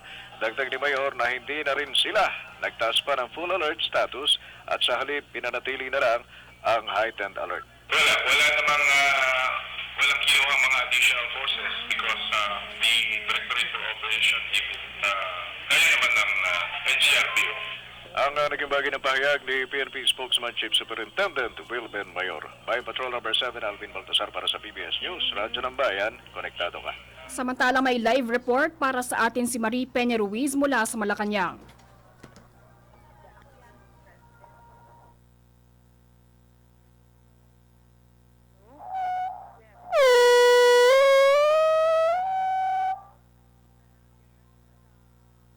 Babalikan natin ang report ni Marie Peña Ruiz mamaya lamang. Sa iba pang balita, inihayag ni outgoing President Benigno Aquino III na isang karangalan na mapagsilbihan ng sambayanang Pilipino sa pagtatapos ng kanyang 6 na taong termino ngayong araw. Ngayong magtatapos na ang paglalakbay ng daang matuwid, sinabi ni Pangulong Aquino na iiwanan niya ang isang bansang mas progresibo at mas payapa mula na magsimula ang kanyang panunungkulan. Nakamitaan niya ng bansa ang pagkakaroon ng matatag na ekonomiya, mas malaking pananagutan sa gobyerno at mas maayos na social services. Ngayong lumalago ang ekonomiya ng may average na 6.2% sa nagdaang 6 na taon at dumami ang mga namumuhunan, ang Pilipinas ay naging Rising Tiger of Asia mula sa pagiging Sick Man of Asia. Para sa punong Samantala may live report para sa atin ngayon si Marie Peña Ruiz mula sa Malacanang. Okay, katatapos lamang itong departure honors after pagkatapos mag-shoot the line ni outgoing President Benigno Aquino III ay balik na siya sa day. Katabi niya si incoming President Rodrigo Duterte. Okay, the outgoing President gives a salute to the troops. Ito yung Presidential Security Group Honor Cards. At kasama nga nila sa dito sa departure honors si outgoing Executive Secretary Chodro Ochoa. Halos patapos na itong seremonya kasi nga kanina nag-shoot the line and then now the outgoing president is about to go home. Okay. Nagsasalita isang parangal. Salita yung honor guards say na isang parangal para sa kanya. Ayan, nag-salute. Now, the president is shaking the hand of the head of the honor guards.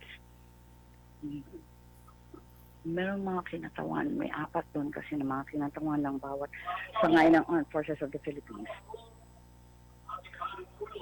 Oh.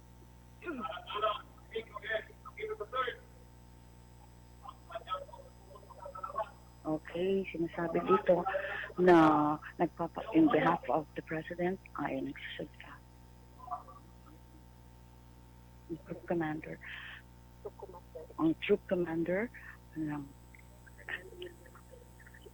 na si Colonel William Peñafiel in behalf of the President of Benigno Aquino III, sinabi nga na nagpapasalamat sa parangal.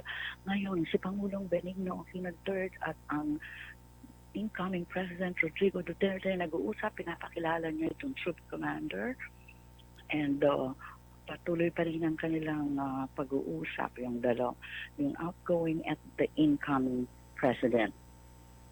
Si incoming President Rodrigo Duterte ay naka-ecru na barong and is in beige slacks, light brown yung ang slacks ni incoming President Rodrigo Duterte.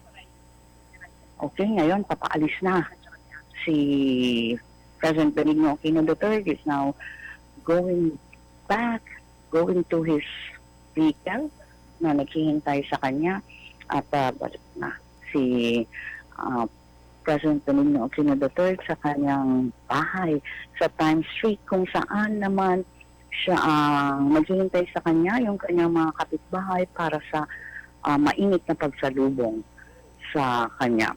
Okay, now at I'm escortan.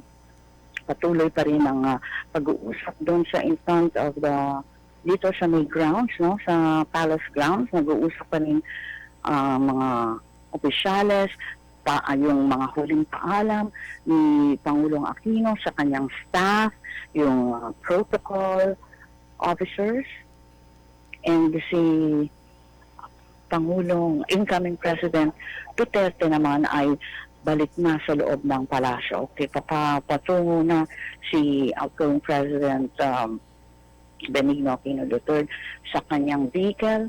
So mula dito sa Palace Grounds, din natin makita yung mga events doon. Siguro babato na natin sa ating mga kasama na si Melanie Balto at si Leo Sarne itong pagpapatuloy ng coverage sa departure honors para kay Pangulong Benigno Aquino III at ang inauguration, yung pinunumpa ng 16th President of the Republic of the Philippines, Rodrigo Roa Duterte.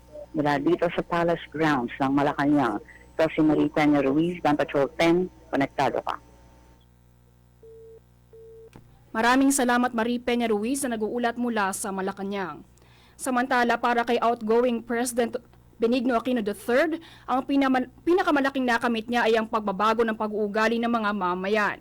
Anya bagamat mababa dati ang kumpiyansa at nagkaroon ng kawalang interes, mas dumami ngayon ang may malasakit at aktibong tumutulong sa nation building. At yan ang kalipunan ng ating mga balita sa oras na ito. Ang inyong naging tagapagbalita, Raisa Puno Diaz para sa PBS Radyo ng Bayan, konektado ka.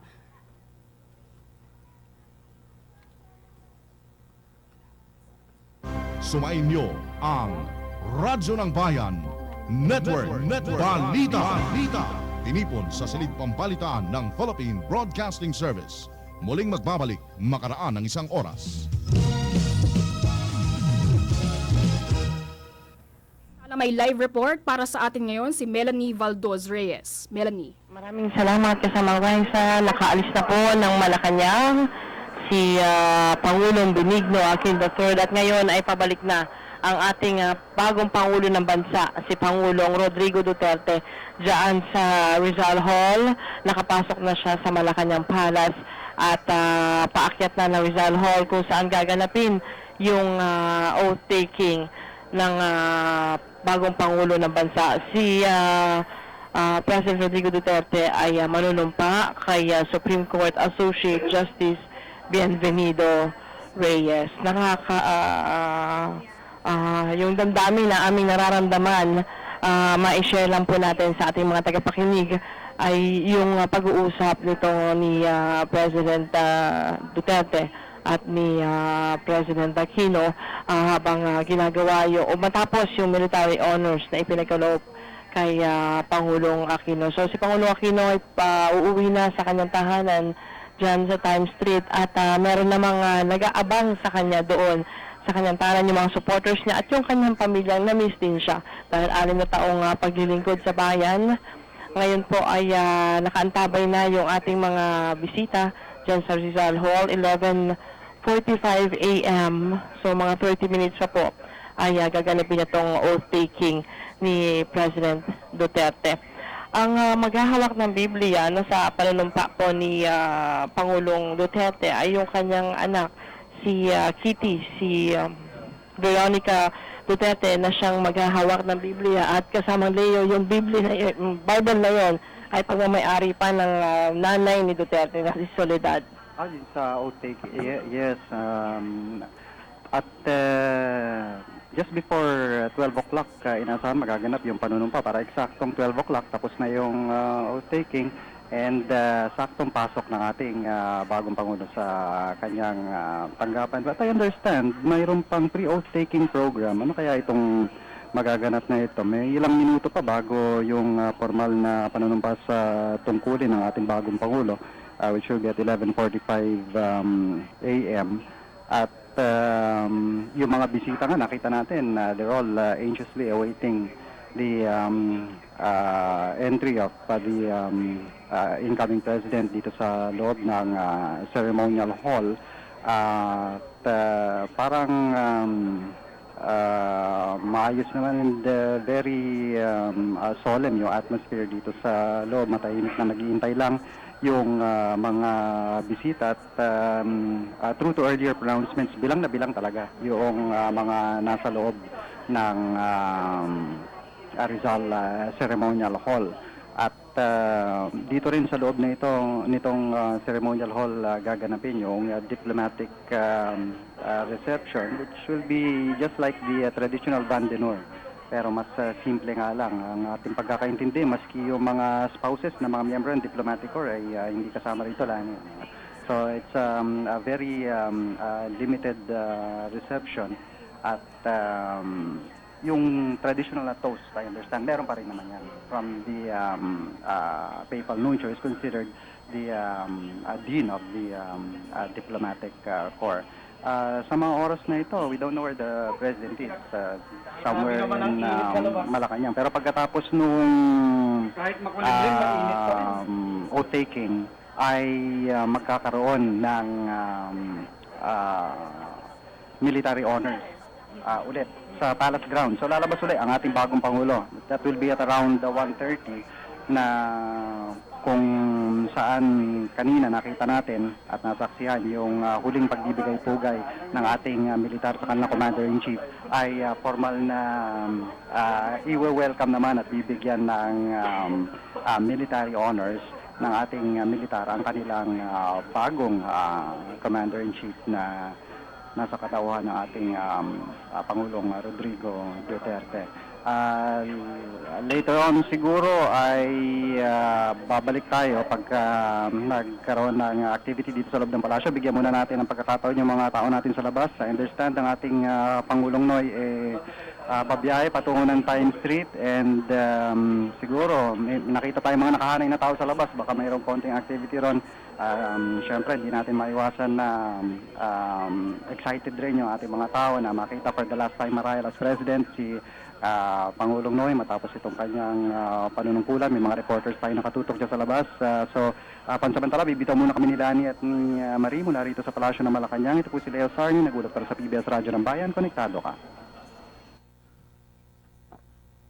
Thank you. Si Leo Sarne, mga kaibigan, mula sa Malacanang, oras ho natin 16 minutes makalipas ang alas 11 ng umaga. Patuloy po ang special coverage natin dito po sa panunumpa ng Pangulong Rodrigo Duterte. Any moment from now, mga updates po mula sa Malacanang. Kami po ang inyong makakasama ngayong umagang ito. Ako po si Alan Alianige. Good morning, ako po si Madju Ramos. Hanggang alas 12 po ng tanghali, tayo po ang tatayong bantay dito habang tayo po ay umaantabay sa mga kaganapan dito sa inauguration ng ating 16th President, Rodrigo Roa Duterte. At syempre, mga kasama natin, sina Marie Peña Ruiz, Melanie Baldos Reyes, at Leo Sarne, naroon po sa Rizal Hall sa Malacanang. At Yes. Nasa palibot naman ng Malacanang. Yes. At patuloy sa pagtutok sa mga kaganapan sa paligid ng Malacanang. Naroon po sina Rene Tichangco, Keith de la Cruz, Alvin Baltasar. Ayan. At ang Pangulong dating Pangulo, Benigno Simeon Aquino III, kumbaga lumabas na ng palasyo. Ayan. At ang formal namang panunumpa ni Pangulong Rodrigo Roa Duterte any moment from now. Yung programa magsisimula any moment from now at yun po ihatid sa atin o ihahatid namin sa inyo ng buong buo sa pamamagitan po natin mga kasama diyan sa Rizal Hall sa Malacanang. Okay, sa puntong ito, Madju, kumustahin natin ang mga tayo, no? ang palibot ng sa palasyo. mga perimeters ng Malacanang, mga kaganapan. Kasama natin si Rene Tichangco. Rene, good morning. Yes, 3 minutes ago, lumabas yung convoy ni Pangulo Aquino dito sa may San Miguel Gate, sa Gate 2. At siguro mga 3-4 na sakit ko. Nasa una yung isang mobile patrol na gumigiya sa kanila palabas dito sa Malacanang Palace ulit sa Gate 2. At okay naman. So far kasi dito sa lugar na to, sa paglabas niya, wala namang gano'ng mga tao rito, kundi mga some of the mga reporters mula sa ibagbang himpilan nakantawi pa rin dito para subaybayan itong panunumpa ni President-elect Rodrigo Duterte, and of course, sa paglabas nga ni Pangulo Aquino dito sa Malacanang Palace. So, yan muna. Teka muna, meron nila dito mga supporters ni President-elect Duterte, no? Gusto pumasok eh. Ito mga kasama natin mga gwardiya na dito, mga group of policemen na nakakapit nagbabantay rito sa area ito. Pero mukhang hindi nakapasok iba, mga taga-Davao daw sila. Anyway, yan mo nang update dito sa Gate 2, sa Miguel Gate ng Malacanang Palace. President Chanco para sa PBS Radyo ng Bayan, konektado ka. Maraming salamat. Yan po ang ating kasamang si Renety Chanco, nariyan po sa vicinity ng Malacanang, at tayo po ay aantabay pa sa ilan pang mga pag-uulat mula sa kanila ni Keith, no, yung sa perimeters para malaman din natin yung mood doon habang tayo ay naghihintay rin ng mga ilan pang mahahalagang pangyayari sa loob ng Malacanang. At syempre, makakakuha din tayo ng update maya-maya mula kay Alvin Baltasar na naroon din po sa area naman ng Benjola at dyan din yan sa gilid ng Malacanang, at sila'y maghatid sa atin ng mga updates. Kumusta ang sitwasyon sa palibot ng Malacanang, habang sa loob naman ang lahat ay naghahanda na para dito sa formal na programa sa inaugurasyon ni President-elect Rodrigo Roa Duterte. Oras natin, meron tayong 20 minutos na makalipas ang alas 11 ng umaga. Sama-sama tayo dito pa rin sa ating special coverage hanggang 12 noon, at mamaya hahalili naman sa atin si kasamang Ed Satira. Yan, mamayang alas 12 ng tanghali. Makinig sa mga pinakamainit at nangungunang balita at talakayan. 738 sa Mega Manila. Mas pinaganda, mas pinalawak, mas pinalakas. Ang bagong radyo ng bayan. PBS Radyo ng Bayan, kami na sa 738 kHz sa inyong mga AM dial sa Mega Manila. Sa Bayan Broadcast din sa mga radyo ng Bayan stations nationwide. At syempre gusto nating i-acknowledge na sa mga oras na ito ay nakasimulcast sa atin ang ating mga kapatid na impilan DZRM Radio Magazine 1278 kHz. At syempre, kasama rin kaming nakatutok, no, sa ating ginagawang special coverage ngayong umagang ito ng June 30. Siyempre po ang DWBR 104.3 FM ay nakikiisa sa ating ginagawang special coverage. At siyempre ang DZSR Sports Radio 918 din dito sa Mega Manila ay magkakasama namin ihatid sa inyo ang latest diyan po sa Palasyo ng Malacanang. News and current affairs, top stories of the day, business, sports, music, and entertainment. 738 sa Mega Manila. Mas pinaganda, mas pinalawak, mas pinalakas. Ang bagong radyo ng bayan. Good morning nga pala sa mga nakikinig sa atin sa pamamagitan po ng www.pbs.gov.ph. At kami nga ho pala ay napapakinggan at ngayong araw na ito ay napapanood din. Yes. Video streaming sa pamamagitan po ng www.pbs.gov.ph. And of course, yung mga nakapag-download na ng PBS Radio application o PBS Rap sa kanilang mga smartphone, kumusta ho kayo? Kami mapapakinggan din sa pamamagitan ho ng PBS Rap sa inyong mga smartphone kung yan ay na-download nyo na sa inyong mga smartphones. Para naman doon sa mga nagtatanong kung paano po may download, ito po yun, mga kaibigan. Binabago na ng Philippine Broadcasting Service ang paraan kung paano tayo makinig sa radyo. Kahit saan, kahit kailan, ay makakasama mo na ang Radyo ng Bayan sa pamamagitan ng smartphone na may Wi-Fi o unlimited data service. Mag-download ng PBS Rap sa Google Play kung Android ang gamit mo. Sa Apple Store kung iPhone o iPad naman. Pagka-download, piliin mo sa menu ang kahit alin sa national radio broadcast ng Philippine Broadcasting Service na trip mo. Radyo ng Bayan, DZRB, 738 AM sa Metro Manila, DWBR Business Radio, DZSR Sports Radio, DZRM Radio Magazine o DZRP Radio Pilipinas. Kapag nilagpasan mo ang live broadcast, pwede mo pa rin mapakinggan ulit, balik-balikan o ulit-ulitin.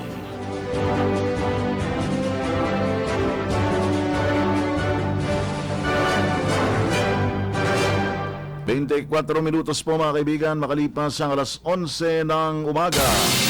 Bayan Patrol Report! Tuloy-tuloy po ang ating coverage ngayong araw na ito. At ngayon naman kasama natin si Alvin Baltasar para sa isang, nasa labas din ba si Alvin? Para malaman natin ang mga kaganapan doon. Alvin, good morning!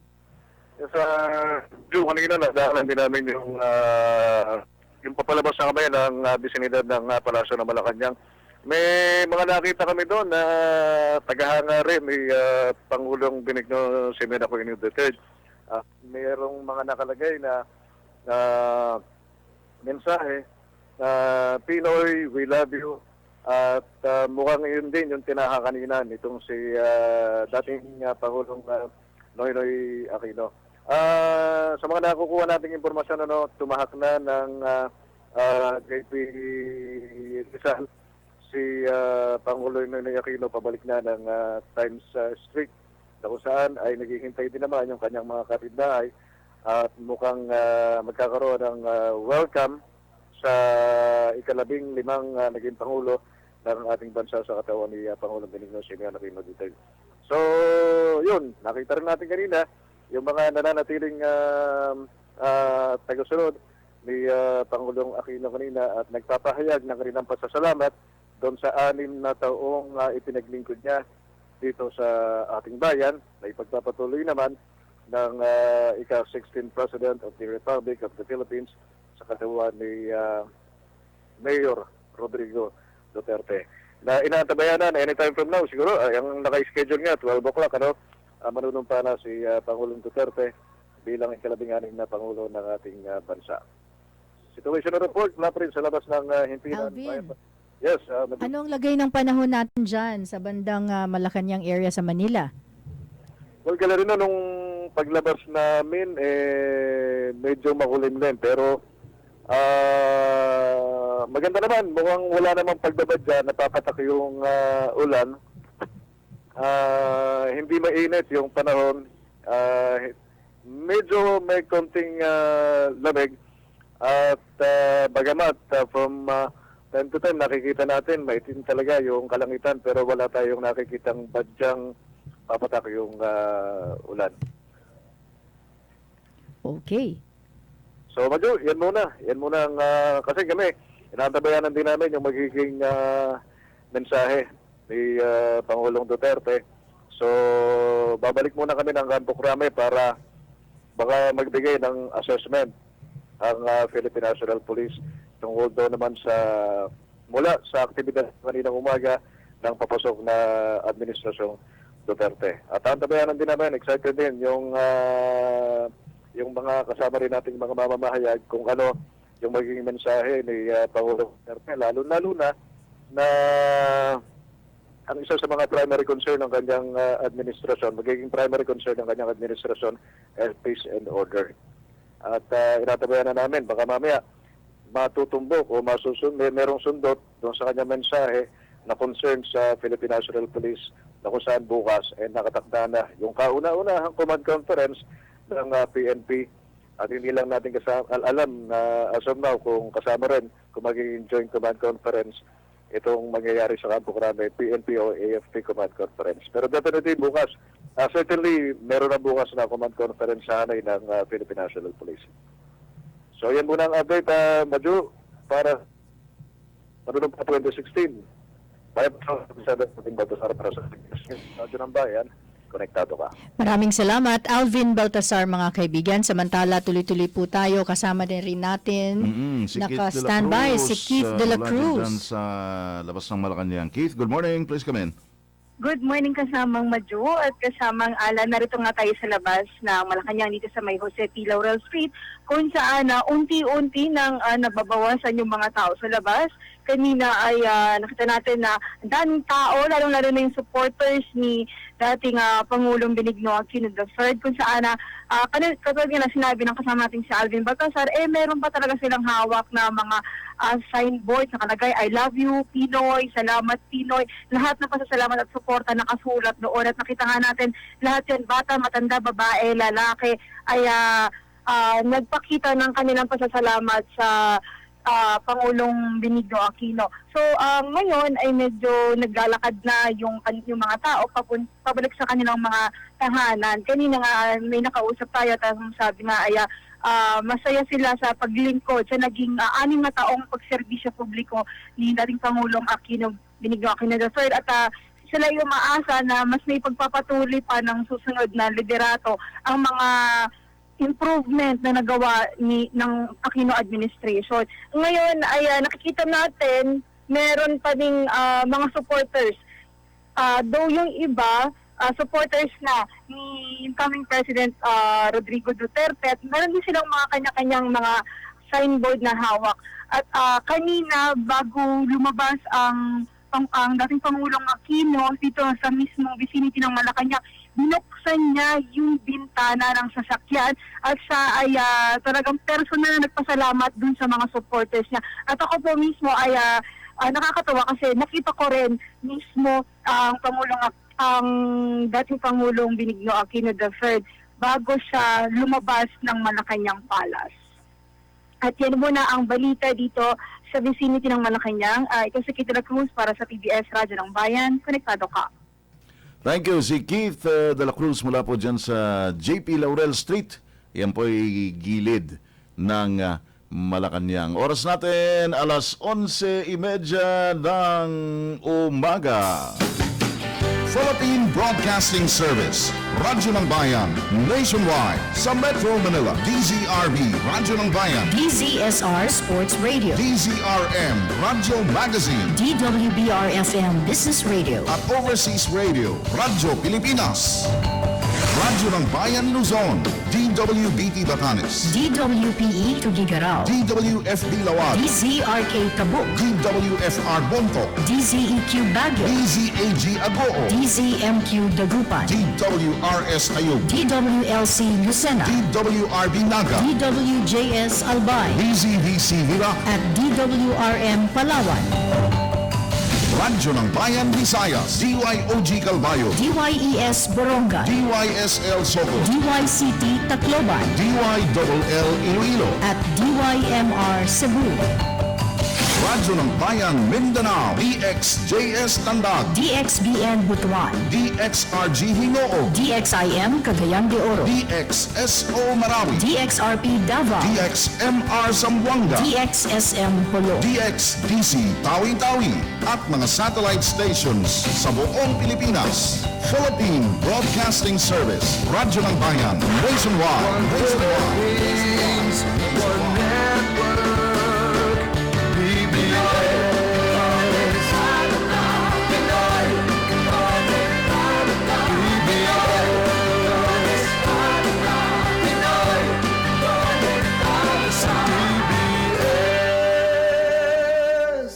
Ito ang PBS Radyo ng Bayan. Kami nasa 738 kHz sa inyong mga AM dial sa Mega Manila, sa Bayan Broadcast po, sa ating mga himpilan, PBS Radyo ng Bayan Station sa Mega Manila at mga regional stations sa buong Pilipinas. Yan. Good morning nga pala kay Colonel Jerry Zamudio. Nagtimbre ng advice dito si Colonel Jerry Zamudio na ang Armed Forces Radio DWDD ay kinikerry din, naka-simulcast din sa ating broadcast ngayong umagang ito dito po sa Radyo ng Bayan. Ayan. Kaya malawak na po ang ating reach, dahil bukod po sa ating mga binanggit na platform kanina, ang ating pong mga regional stations all over the Philippines ay nakatutok din sa ating ginagawang coverage ng inaugural ng ating 16th President and kanina earlier 14th Vice President of the Philippines. Tuloy-tuloy lang po. Yes. At siyempre kami ho'y mapapakinggan at mapapanood sa www.pbs.gov.ph www.pbs.gov.ph At siyempre mga kaibigan, kung na-download nyo ng PBS Radio application sa inyong mga smartphones, pwede nyo na rin gawing radyo ang inyong mga smartphone. Android man yan o kaya ay Android or iPhone. Po pwede. Mga kaibigan, maya-maya ho ang update mula sa Malacanang. Pumasok na sa Rizal Hall si President-elect Rodi Duterte. At any moment from now, simula na ng programa diyan po sa Rizal Hall ng Malacanang. Tingnan nga natin kung ano na ang mga kaganapan doon sa Malacanang. Maya-maya ho, ihatid namin sa inyo ang latest mula dyan sa Malacanang. We have 34 minutes, makalipas po ang alas 11 ng umaga, at narito ang update mula kay Marie Peña Ruiz dyan po sa Rizal Hall, Malacanang. Marie, please come in.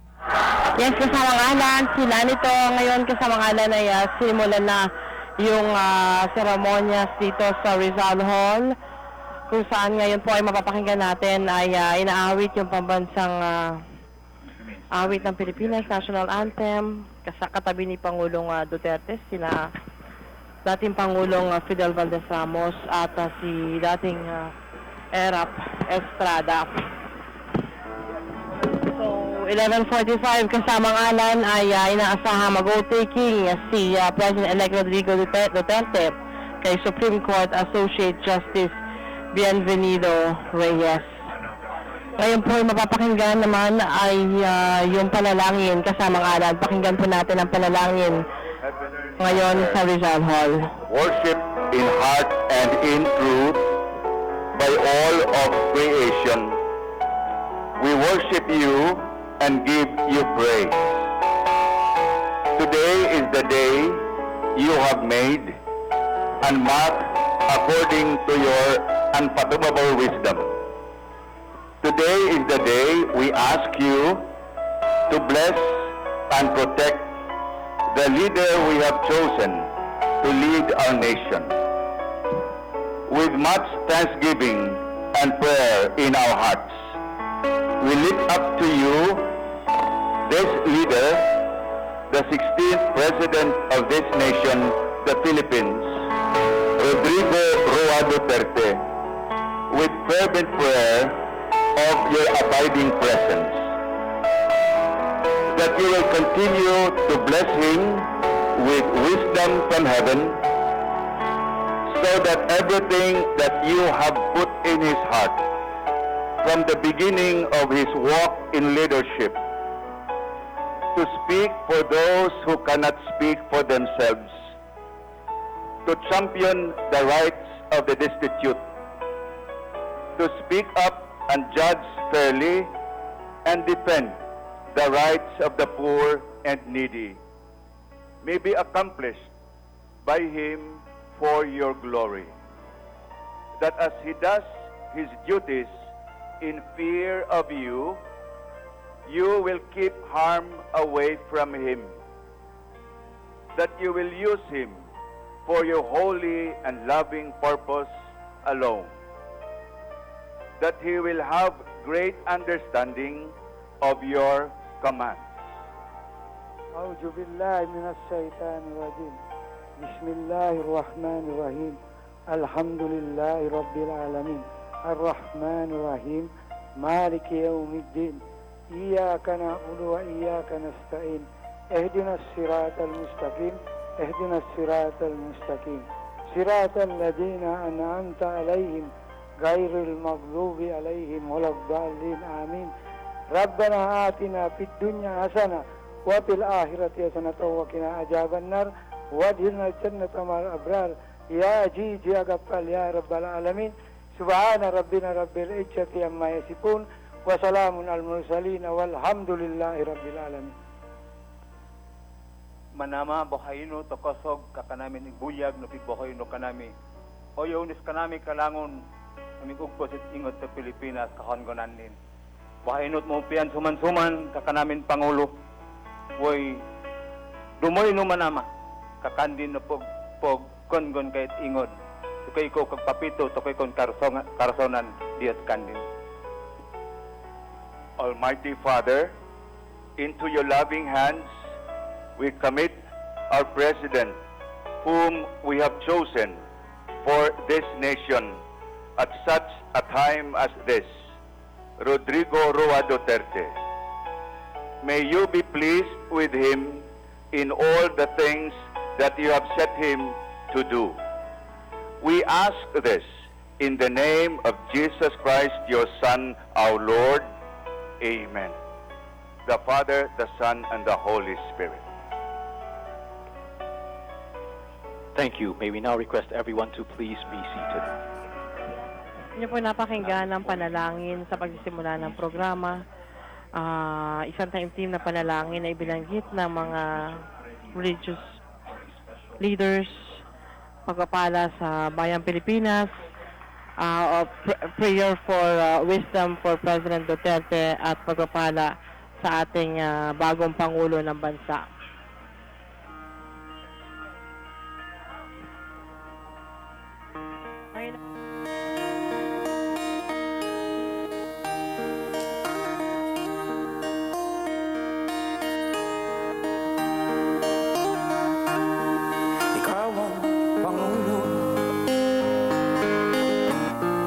Sa pagbabago,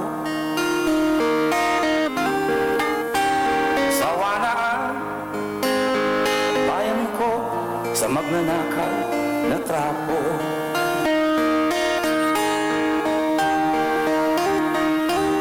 Madilim na kahapon, ikaw ang mag-aahon sa piling mo. Di ko mawawala ang korupsyon.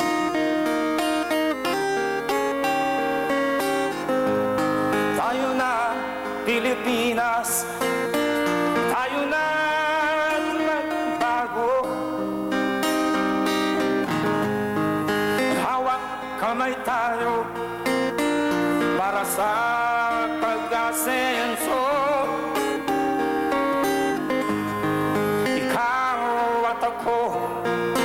Tayong lahat kay Rodrigo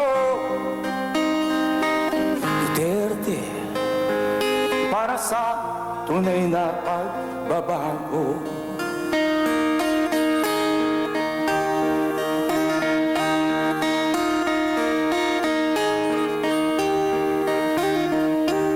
Masdan mo ang paligid, talamak mga krimen, rape, droga at mga nakawan dapat nang mapigilan.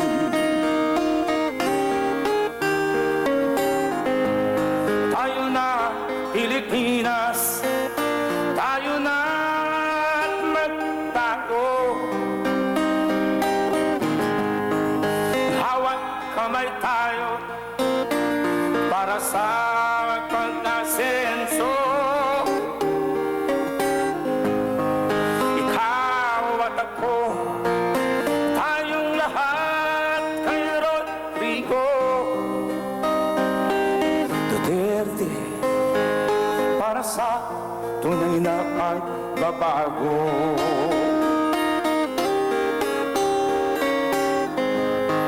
Ikaw at ako,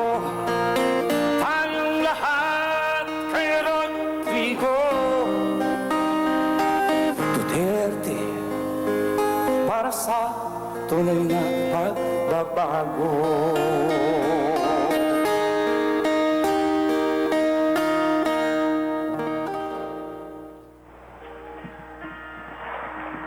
Inyo po napakinggan ng awitin ni Mr. Freddy Aguilar na talagang kinompose pa niya, no, para kay incoming President Rodrigo Duterte.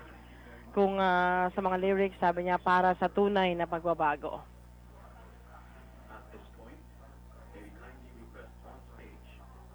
One of the Senate and the House of Representatives.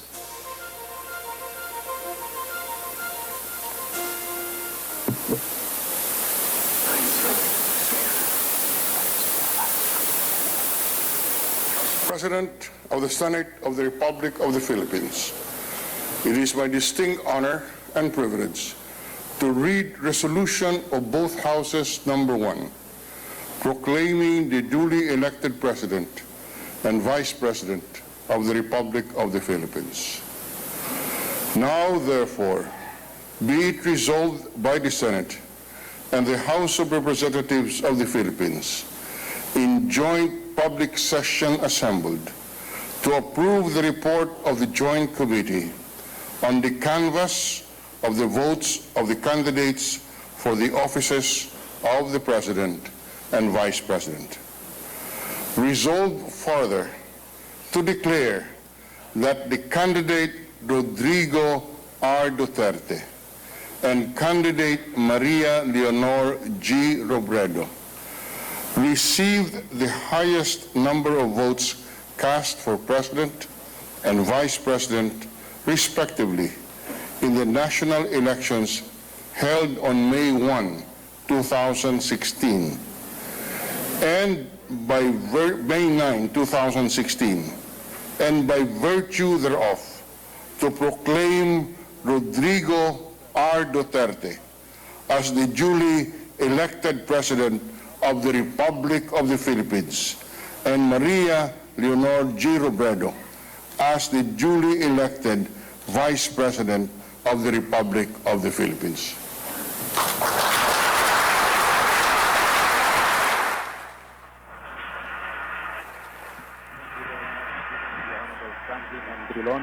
Senate President.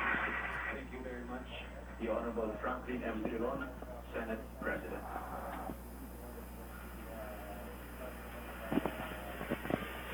Inyo po napakinggan si Senate President Franklin Drilon kung saan pinoklama niya si President-elect Rodrigo Duterte bilang halal na Pangulo ng Pilipinas. Magsisilbi si President Duterte 2016 hanggang year 2022.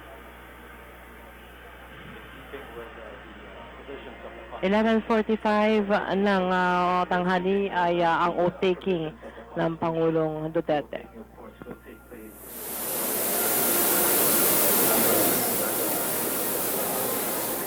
Magiging oath-taking ni President-elect Duterte na dapat ay 11:45. So, na-move ito ng 15 minutes kasamang Leo. Yes, at kasunod ng panunumpa sa tungkulin ng ating bagong Pangulo ay yung mga miyembro ng kanyang opisyal na pamilya ang panunumpain niya naman sa tungkulin. Alam mo, Lani, nakakatuwa na makita itong mga dating Pangulo natin na sama-sama rito.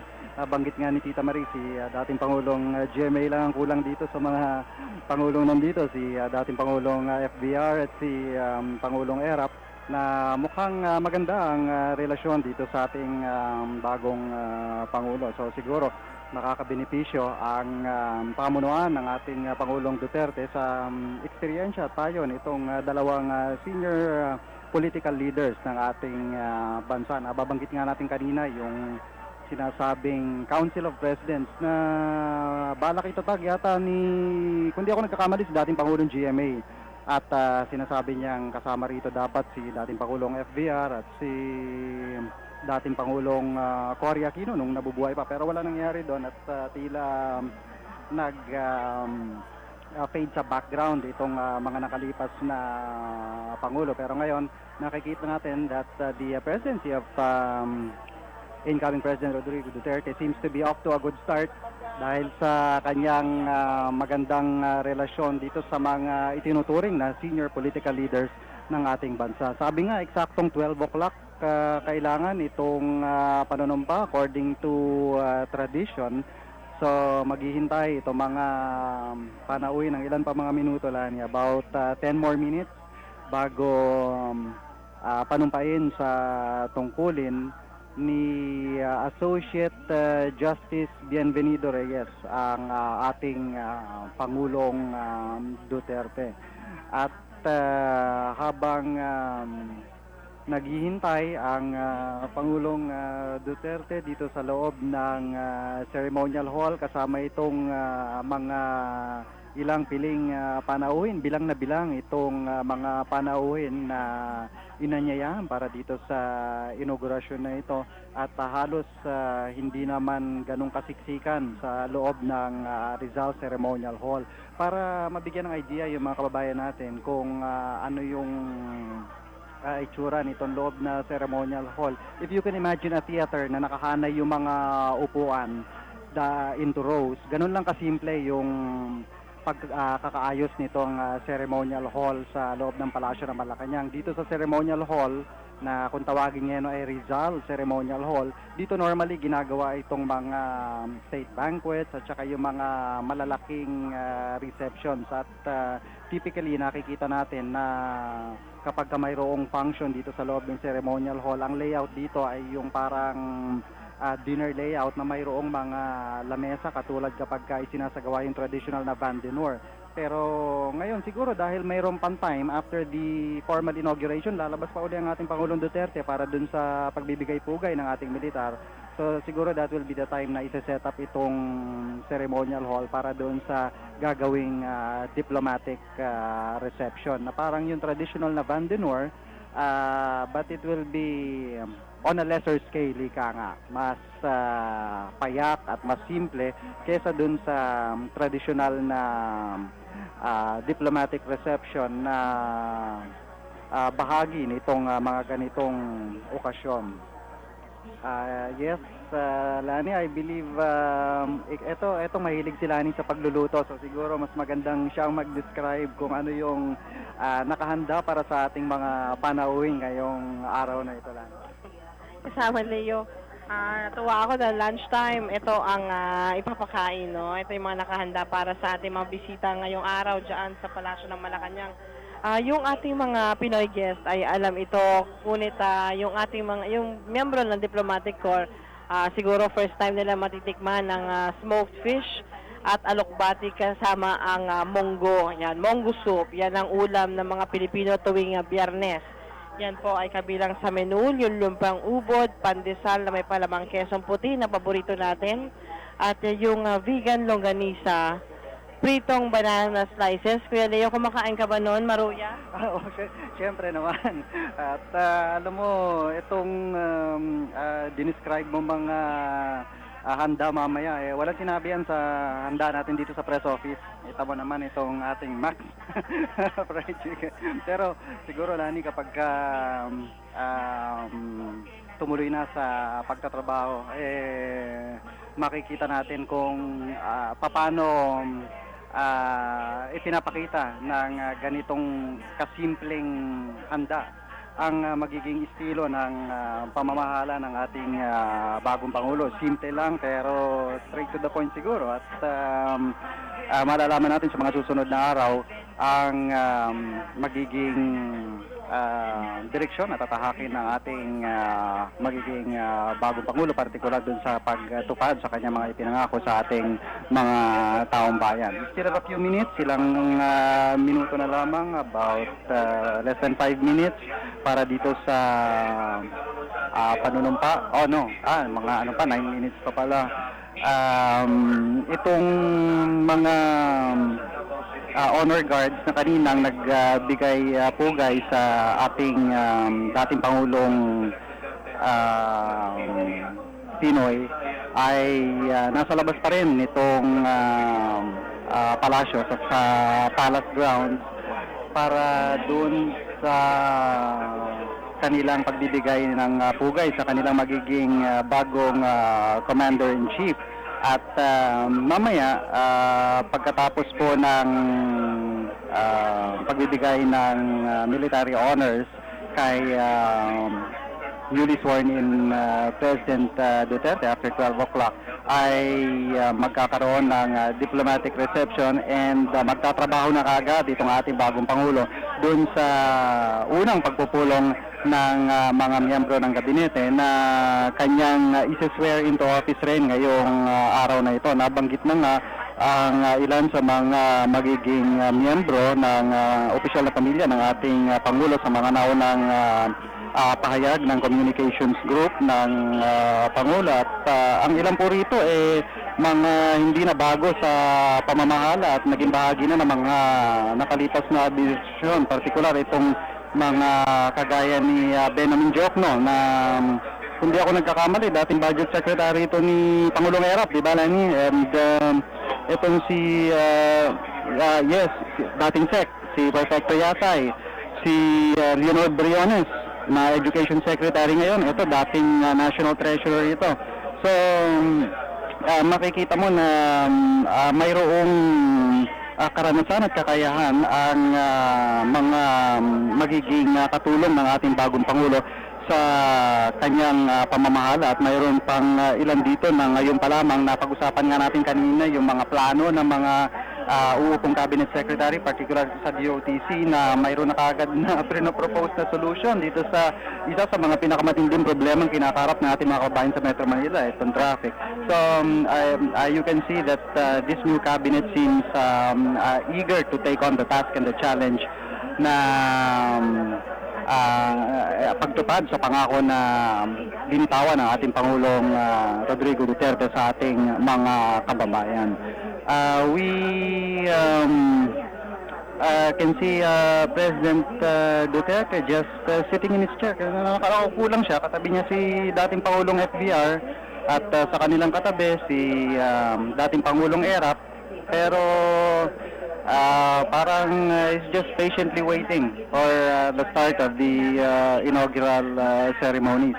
Kanina, nung departure ni dating Pangulong Benigno Aquino, ay hinatid siya ni Duterte na parang kakaiba yung nangyari sa pagkakataong ito dun sa nangyari nung nagpalit ng administrasyon mula kay GMA patungo kay Pinoy. Dahil ngayon makikita mo na parang mayroong synergy, may parang nagkiklik itong dalawa eh. Parang magkaibigan ng Pangulong Noy at si Pangulong Duterte, which is good in a sense dahil makikita natin at least na yung mga matitino o magagandang proyekto na nasimula ng ating Pangulo ay maaring magpatuloy pa rin dito sa susunod na administrasyon. Yes, kasama nga, Leo. Nung kung maalala natin nung debate, nung panahon ng halalan, nabanggit ni President-elect Duterte na gagayahin niya yung mga planong sa tingin niya ay maayos. Yung mga nabanggit na ng kanyang mga katanggalin na sabi niya, maganda yan, sige, gagayahin ko yan. So, bukas siya sa mga plano o panukalan. Maski hindi niya kapartido, ay bukas siya. Yun yung isa sa mga character siguro ni President-elect Duterte na maganda. At kasama na yun, kapansin-pansin dito sa ating monitor na pag dadaanan ng camera yung mga guests, ay tinataas nila yung kanilang kamay at parang yung face nakakatawa dahil parang gusto nilang yung campaign symbol ni President Duterte na kamao tinataas nila at tuwan-tuwa silang nakukunan sila ng video. Ngayon po ay naka-live streaming tayo via Facebook. Yung ating mga kababayan po na isa mapanood, yung mga nasa abroad, mga nasa probinsya, buksan nyo lang po ang Facebook page ng RTVM. Meron na lamang 2 minuto kasama ay 4 na minuto kasamang Leo at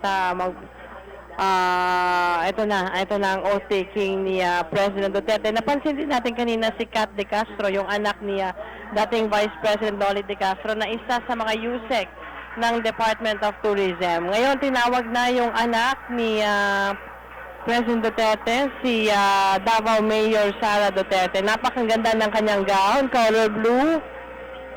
Napakasimple pero napakaganda.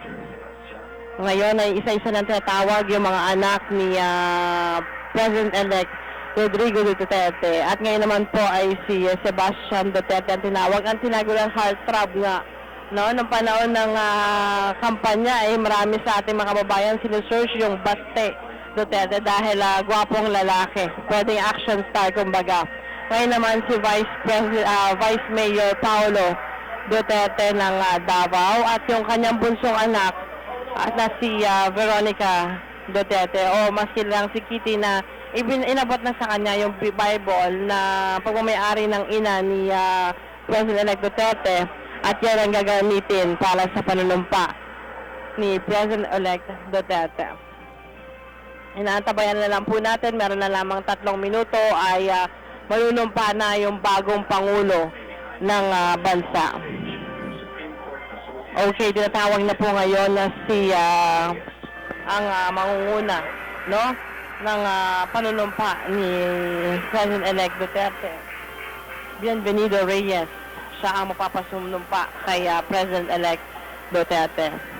Ngayon po ay tunghayan na natin ang programa sa loob ng palasyo sa Ceremonial Hall meron na lamang po tayong less than 2 minutes. At this point, No? At manunumpa na ang bagong presidente ng Pilipinas. Rodrigo Roa Duterte for the administration of the oath of office.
May you please raise your right hand for your oath of office and repeat after me.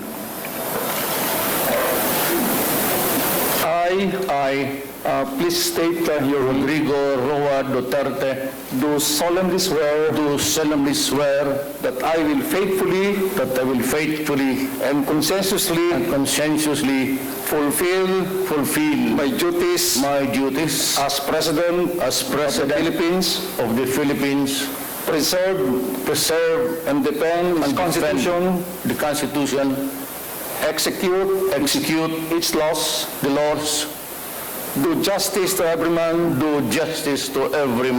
and consecrate myself to the service of the nation. So help me God.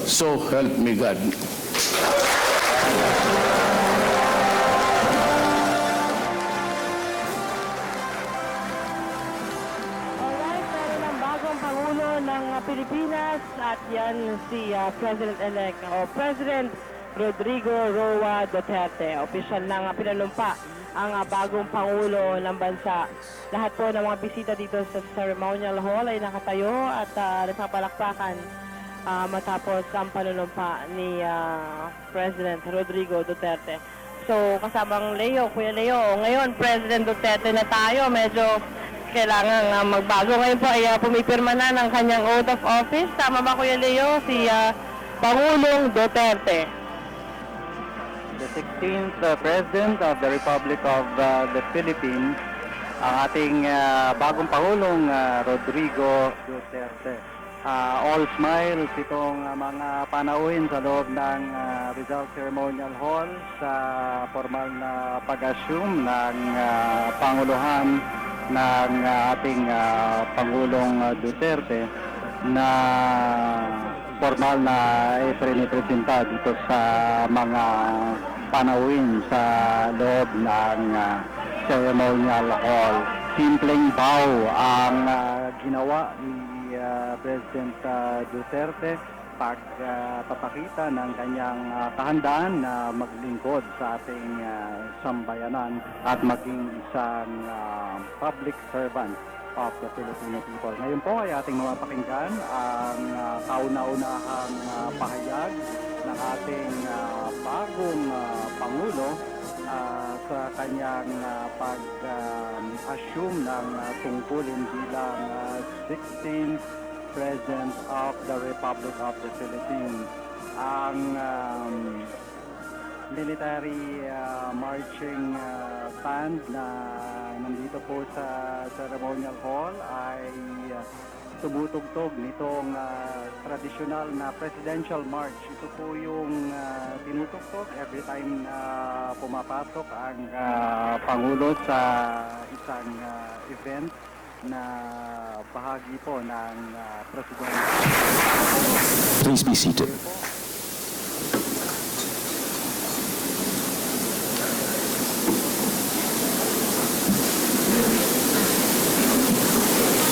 President Fidel Ramos, Sir, salamat po sa tulong mo making me President. President Joseph Ejercito Estrada, Senate President Franklin Drilon and the members of the Senate, Speaker Feliciano Belmonte and the members of the House of Representatives, Chief Justice Maria Lourdes Sereno and Associate Justices of the Supreme Court, His Excellency Giuseppe Pinto and the members of the Diplomatic Corps, incoming members of the Cabinet, fellow workers in government, my fellow countrymen.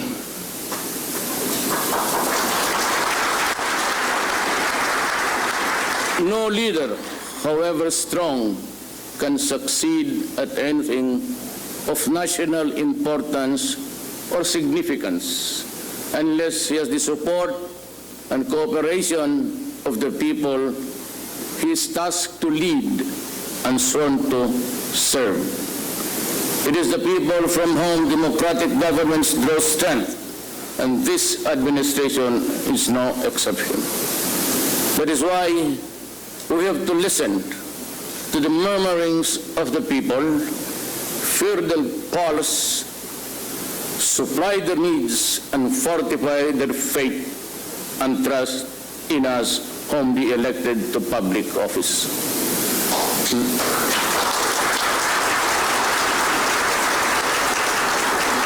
There are many amongst us who advance the assessment that the problems that bedevil our country today, which need to be addressed with urgency, are corruption, both in the high and low echelons of government, criminality in the streets, and the rampant sale of illegal drugs in all strata of Philippine society, and the breakdown of law and order, true but not absolutely so.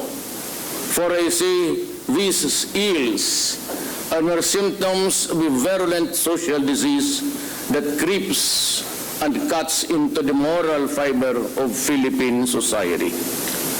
I sense a problem deeper and more serious than any of those mentioned or all of them put together. But of course, it is not to say that we will ignore them, because they have to be stopped by all means that the law allows. Erosion of faith and trust in government, that is the real problem that confronts us. Resulting therefrom, I see the erosion of the people's trust in our country's leaders, the erosion of faith in our judicial system, the erosion of confidence in the capacity of our public servants to make the people's lives better, safer, and healthier.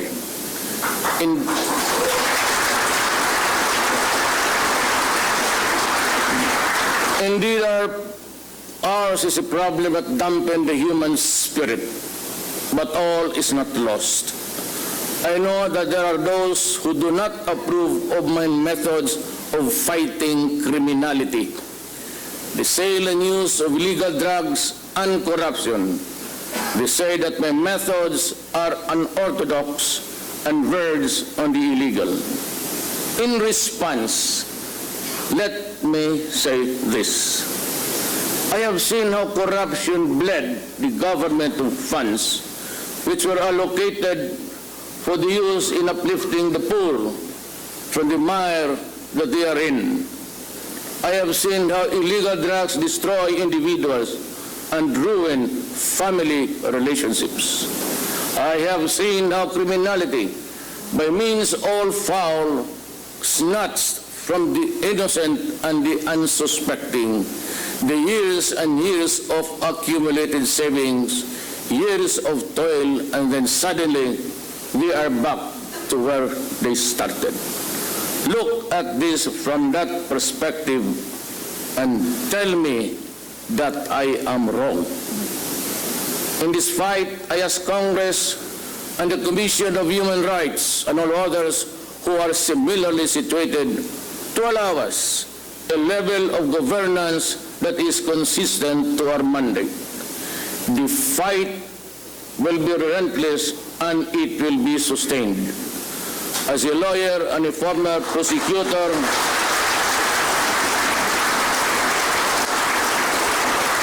I know the limits of the power and authority of the President.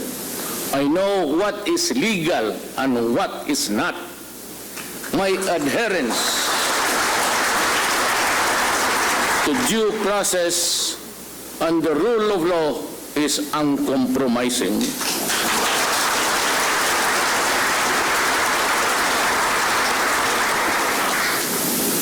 You mind your work, and I will mind mine.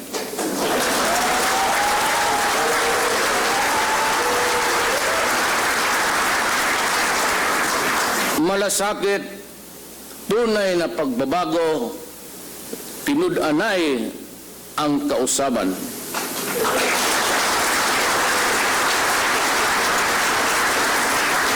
These are the words which catapulted me to the presidency. The slogans were conceptualized not for the sole purpose of securing the votes of the electorate.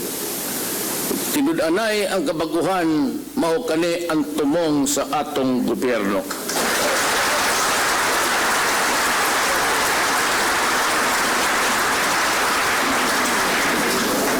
Far from that, these were battle cries articulated by me in behalf of a people hungry for genuine and meaningful change.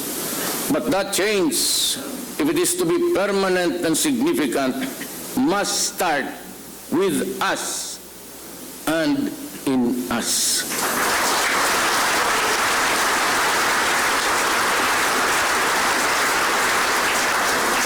To borrow the language of F.E. and Jose, we have become our own worst enemies, and we must have the courage and the will to change ourselves. Love of country, subordination of personal interests to the common good, concern and care for the helpless and the impoverished, these are among the lost and faded values that we seek to recover and revitalize as we commence our journey towards a better Philippines.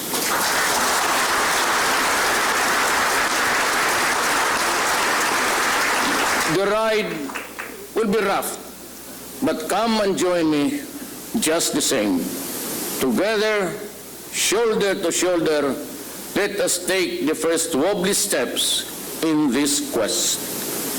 There are two quotations from revered figures that shall serve as the foundation upon which this administration shall be built. The test of government is not whether we add more to the abundance of those who have much. It is whether we provide for those who have little, says Rodrigo. And from Lincoln, I draw this inspiration. You cannot strengthen the weak by weakening the strong. You cannot help the poor by discouraging the rich. You cannot help the wage earner by pulling down the wage payer. You cannot further brotherhood by inciting class hatred among men.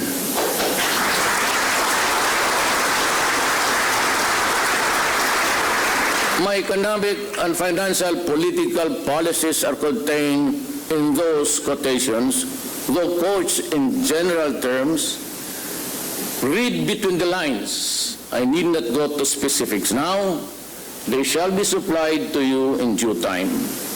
However, there are certain policies and specifics of which cannot help wait for tomorrow to be announced.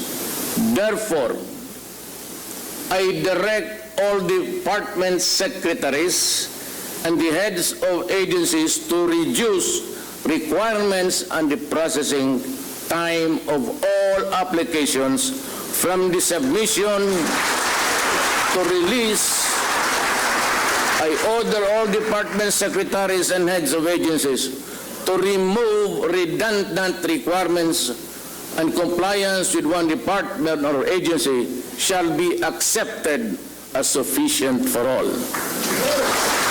I order all department secretaries and heads of agencies to refrain from changing and bending the rules of government contract, transactions and projects already approved and awaiting implementation.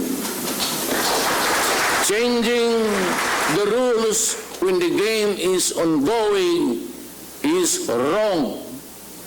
I abhor secrecy and instead advocate transparency in all government contracts, projects and business transactions, from submission of proposals to negotiation to perfection and finally to consummation. Do them and we will work together. Do not do them, we will part sooner than later.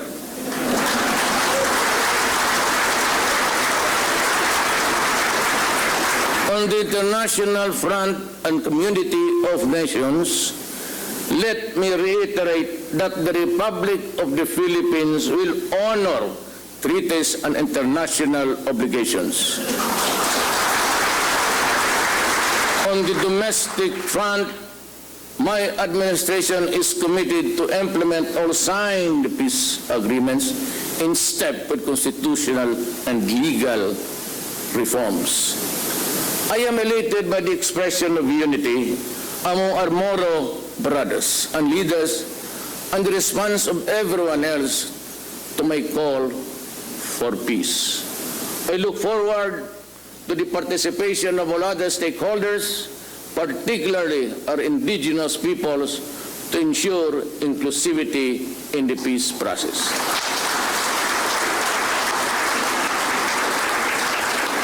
Let me remind,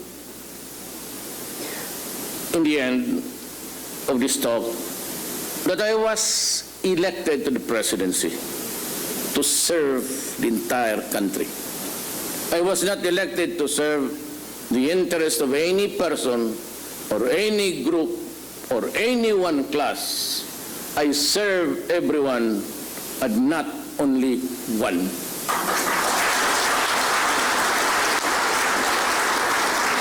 And that is why I have adopted as an article of faith the following lines written by someone whose name I could no longer recall. He said, I have no friends to serve. I have no enemies to harm. Descending, therefore, I now ask everyone, and I mean everyone, to join me as we embark on this crusade for a better and brighter tomorrow. But before I end, let me express the nations, in behalf of the people, our condolences to the Republic of Turkey for what has happened in the place. We offer our deepest condolences. Why am I here? Hindi kasali ito dyan.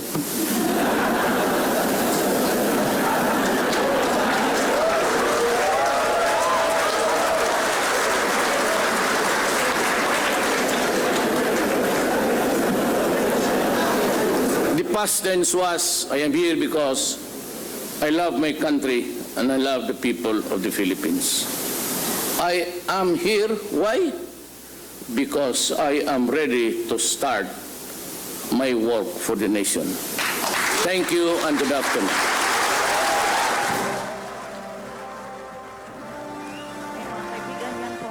memorial speech ni President Rodrigo Duterte kung saan ay sinabi niya yung mga unang kailangang i-address ng kanyang administrasyon. This is corruption in high and low echelons, criminality in the streets, yung malawakang pagbenta ng illegal na droga at breakdown of law and order. Sinabi niya na at nanawagan din siya sa ating mga kababayan na samahan siya sa tunay na pagbabago at para sa mas mabuting Pilipinas. Binanggit din ni President Duterte na nakita niya kasi, sinasagot na niya yung mga sinasabi ng mga tao na parang illegal o unorthodox yung kanyang mga paraan. Pero kanyang sinabi na siya ay isang abogado at naging prosecutor, kaya alam niya kung hanggang ang limitasyon ng powers ng isang presidente. Sabi nga niya dun sa Kongreso at sa Commission on Human Rights, gawin nyo ang trabaho nyo at gagawin niya kung ano ang dapat gawin ng isang presidente. Nakita kasi niya na doon sa corruption, nakita niya na yung mga ponto na inilalaan para sa pagpapaganda sana sa buhay ng mahihirap ay nalulustay. Nakita rin niya kung paano nasisira ng illegal na droga ang relasyon ng mga pamilya at yung kriminalidad naman ay marami ding mga inosente na naapektuhan. Meron ding mensahe si Pangulong Duterte dun sa mga taga-gobyerno. Sabi niya, the test of government is not parang you enrich by yourself, kundi you have to provide for those who have less. And also, meron siyang mga atas sa mga miyembro ng kabinete. This includes yung pagbabawas ng red tape. Okay, narito si Melanie para sa mga atas ni Pangulong Duterte sa kanyang mga miyembro ng kabinete. Sa ngayon po ay yung o-taking ng mga cabinet secretaries ay isinasagawa na ni Pangulong Rodrigo Duterte. Kanina ay naging iginiit ni President Rodrigo Duterte yung kanyang mga atas niya sa kanyang mga kabinete. And that imposed this obligation upon myself voluntarily. Without mental reservation or purpose of evasion. So help me God. Congratulations, ladies and gentlemen.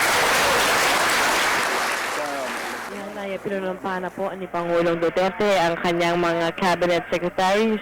Banggitin na natin itong gabinete ni President Duterte sa Executive Secretary Salvador Medaldi, Cabinet Secretary Leonor June Evasco, si Finance Secretary Carlos Sani Dominguez III, si Budget Secretary Benjamin Diokno, Defense Secretary Delphine Lorenzana, Interior Secretary Mike Sueño, si Foreign Secretary Perfecto Yasay Jr., Justice Secretary Vitaliano Aguirre II, Transportation and Communications Secretary Arthur Tugade. Nanumpa rin si Public Works and Highway Secretary Mark Villar, Agriculture Secretary Emmanuel Manny Piñol, Agrarian Reform Secretary Rafael Mariano, si Labor Secretary Silvestre Bebot Bello III, si Environment Secretary Gina Lopez, Science and Technology Secretary Fortunato de la Peña, Energy Secretary Alfonso Cusi, si Education Secretary Leonor Briones, si Health Secretary Dr. Pauline Jean Roswell Obiao, Trade Secretary Ramon Lopez, si Tourism Secretary Ramon, si Wanda Corazonte. Ngayon po ay lumabas na si Pangulong Aquino, pupunta sa Palace Grounds para sa full military honors para sa ating bagong Pangulo ng Bansa, si President Rodrigo Duterte. Ang mga bisita po ay mananatili dyan sa Rizal Hall. Si Pangulong Aquino ay pupunta sa Palace Grounds para sa military honors. Ito'y susundan naman ang reception line para sa mga miyembro ng diplomatic corps. Ipagpatuloy natin yung mga pangalan na pinanumpa ni Pangulong Aquino na maglilingkod sa kanyang kabinete. Si Presidential Communications Operations Office o PCO Chief Martin Andanar, Presidential Spokesperson Ernie Abella, si Solicitor General Jose Calida, Presidential Legal Counsel Salvador Panelo, at si Special Assistant to the President with General Supervision of Presidential Management Staff Christopher Bongo. Ngayon po ay nag-aantabay ang ating mga honor guards sa Malacanang grounds para sa full military honor para kay President Duterte. Kasamang Leo? Lani, mukhang sabak sa trabaho kagad itong mga miyembro ng gabinete dahil may utos kagad ang ating Pangulong Duterte sa mga miyembro ng kanyang gabinete. Una-una, to all secretaries and department heads, reduce the processing time for documents and remove redundant requirements. Ito ang tugon ng Pangulong Rodrigo Duterte dito sa isa sa mga pinaka-common na hinaing ng ating mga taong bayan na nahihirapan sa pagkuha ng mga papeles o anumang mga requirements mula sa mga tanggapan ng gobyerno na kinakailangan pang pabalik-balik minsan, katulad dito sa LTO halimbawa o kaya doon sa mga ahensya na may kinalaman sa employment, lalo pat yung mga kababayan natin walang oras na bumalik-balik dito sa mga tanggapang ito. Itong kautusan na ito ng ating Pangulong Rodrigo Duterte ay talagang straight to the heart of the problem sa atas na ito sa ating mga department secretaries. At paalala rin niya, kabilang dito sa kanyang mga atas, sa mga bagong panumpang miyembro ng gabinete, refrain from changing and bending the rules on projects. Batid po natin na kapag may mga proyekto ng nakasalang, minsan nagiging gawain ng ilang mga opisyal na baguhin yung mga lituntunin para paboran yung ilang mga piling suppliers or contractors na isa sa mga nagiging ugat ng korupsyon sa mga ahensya ng pamahalaan. At malinaw na itong atas na ito ng ating Pangulong Duterte sa mga miyembro ng gabinete ay bahagi ng kanyang pagtupad sa kanyang sinumpaang pangakong labanan itong korupsyon, kriminalidad, at itong illegal drugs na ayon sa Pangulong Duterte ay siyang pinakapagtutuunan ng pansin ng ating bagong Pangulo. Pero higit pa niya dito sa mga problemang ito, ang pinakamalalim na problema marahil na nais niyang bigyan ng pansin ay itong erosion of faith and trust in government o yung pagkawalan ng tiwala ng mga mamamayan sa kanilang mga leaders na nais nga pong agarang tugunan ng ating Pangulong Duterte sa pamamagitan itong kanyang mga unang-unang atas sa kanyang mga bagong cabinet secretaries.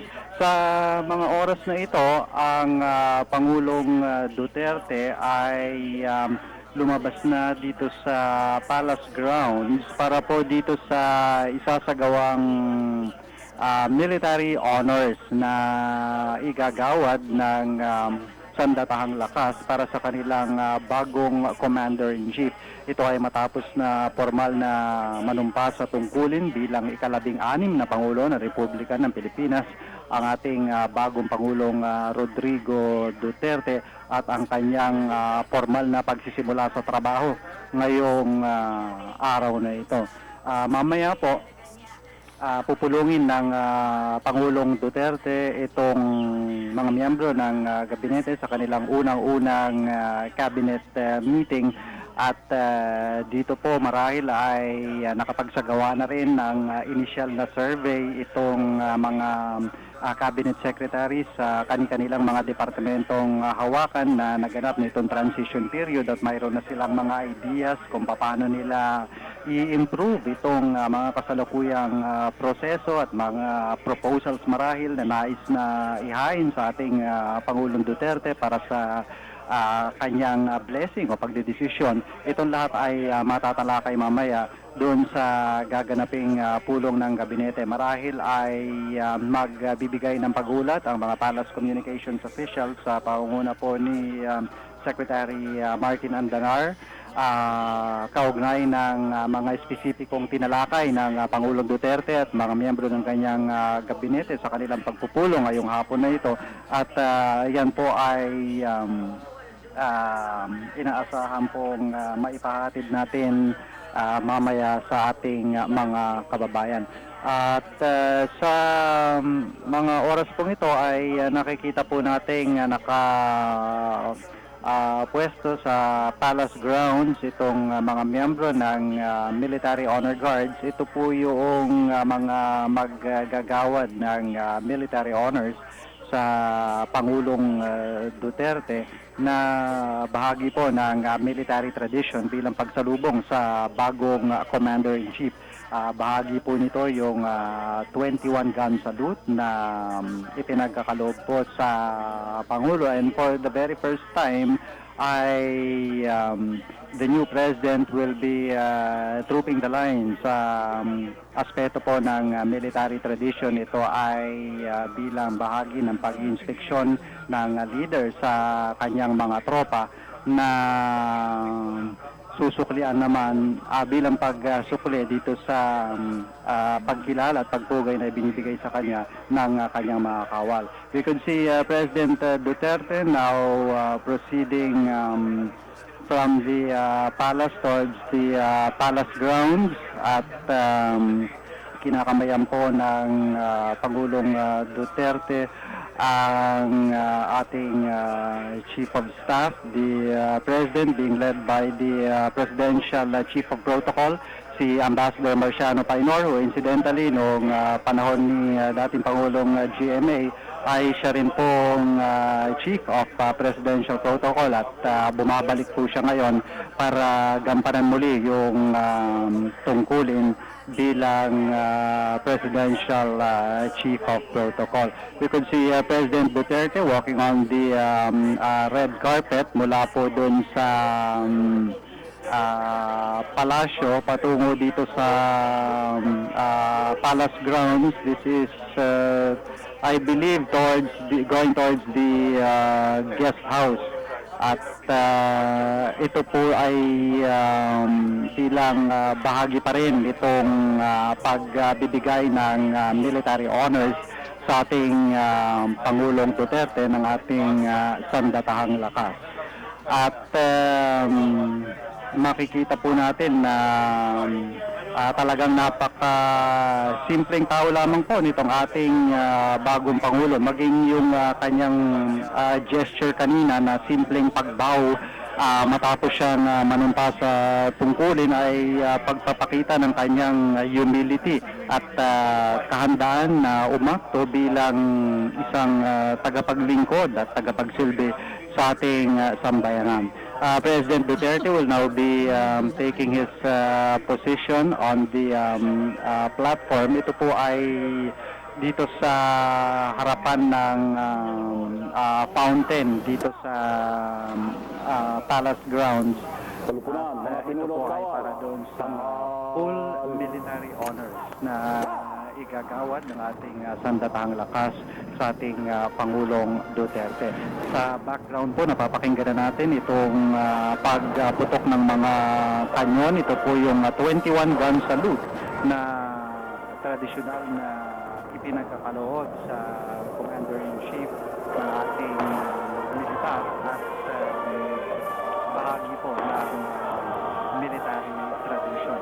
Habang tumutugtog itong Philippine Army Band ay kasabay ang 21 Bansalu. Naka-arrange po itong red carpet sa Palace Grounds na ito po yung lalakaran ng ating Pangulong Duterte sa kanyang pagsasagawa ng trooping of the line o itong parang inspection of the troops, itong trooping of the line na ito na bahagi nitong seremonya. After the military honors, babalik po sa loob ng palasyo si Pangulong Duterte para po dito sa reception ang uunahin bago yung meeting. And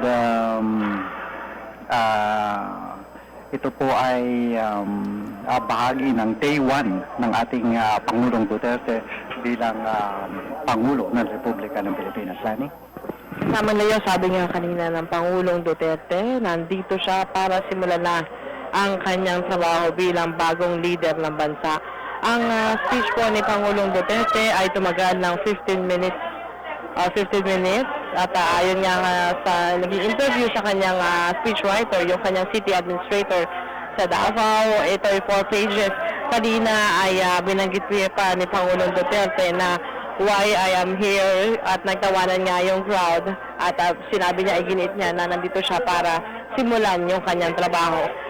Mamayang 2:20 ay gaganapin na po yung countdown ng cabinet meeting dito sa Aguinaldo State Dining Room dito sa loob ng palasyo ng Malacanang. Pupulungin ni Pangulong Duterte ang kanyang mga gabinete, yung mga nabanggit po natin kanina at nabanggit ni Kuya Leo Sarne, yung kanyang mahigpit na atas sa kanyang gabinete. Sabi niya, kung hindi magagawa ito, they'll part sooner.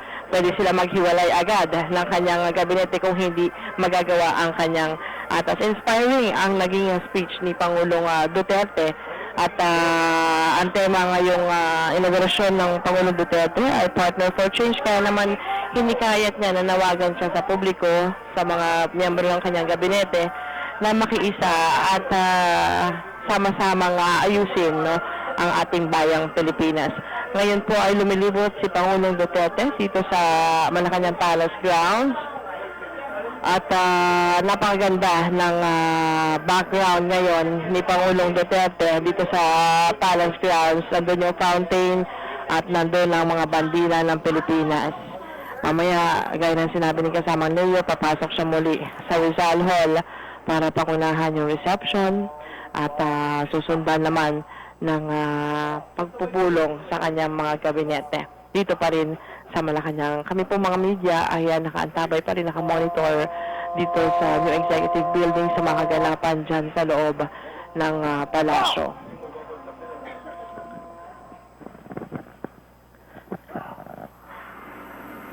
Ang mga kabinete po ng Pangulong Aquino ay nandoon sa Rizal Hall sa ngayon at nag-aantabay sa pagbabalik ni Pangulong Duterte sa Rizal Hall para sa reception na inihanda para po sa mga bisita. 600 guests ang nandito ngayon sa Rizal Hall at nakakatuwang tignan po yung mga bisita po ngayon dito sa Malacanang habang nagtatalumpati si Pangulong Duterte. Dahil very inspiring ng kanyang mga sinabi, may diin at yung kanyang mga words na binitiwan ay tago sa puso, lalo na ng mga cabinet members na nakikinig dito sa Rizal Hall. Patapos na po itong military honors at maya-maya po ay aakyat na si Pangulong Duterte pabalik sa loob ng palasyo. Sabi nga ni Presidential Spokesperson Pete Lavinia, si Pangulong Duterte ay maaaring magstay dito sa Malacanang, sa Davao kung saan siya namamalagi at lilibot din itong si President Duterte sa iba't ibang lugar dito sa ating bansa. Ngayon po ay kinamayan na siya ng commander at sinaladuhan ng ilan sa mga commanding officers ng PSG at maya-maya po ay aakyat na ang Pangulong Duterte sa loob ng palasyo para makapiling naman ang mga bisita.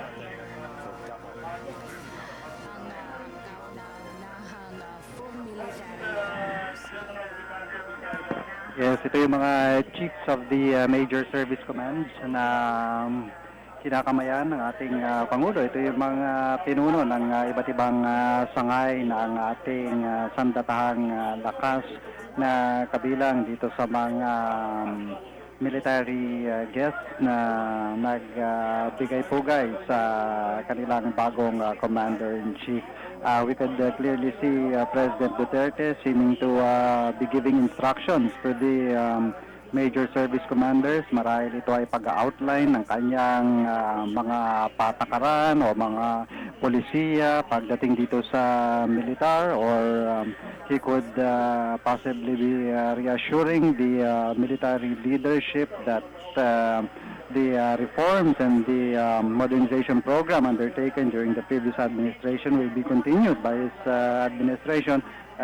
We can only speculate, pero mukhang seryoso ang Pangulong Duterte sa kanyang pagbibigay ng atas dito sa mga pinuno ng iba't ibang sangay ng ating sandatahang lakas. Katulad nung pagkaseryoso ni President Duterte dun sa kanyang unang atas sa mga miyembro ng kanyang gabinete na bawasan itong red tape at siguruhin na maayos itong pagpapatupad ng mga kontrata ng pamahalaan. Walang hokus-pokus, walang pabago-bago na nagiging ugat ng korupsyon sa pamahalaan. Ang Pangulong Duterte ay pabalik na ngayon sa loob ng palasyo matapos itong paggawad ng military honors ng ating sandatahang lakas sa kanilang bago commander-in-chief. At muling makakasama ng Pangulong Duterte itong mga panauhin na nasa loob ng Rizal Ceremonial Hall na nakibahagi dito sa inaugural ceremonies sa umagang ito.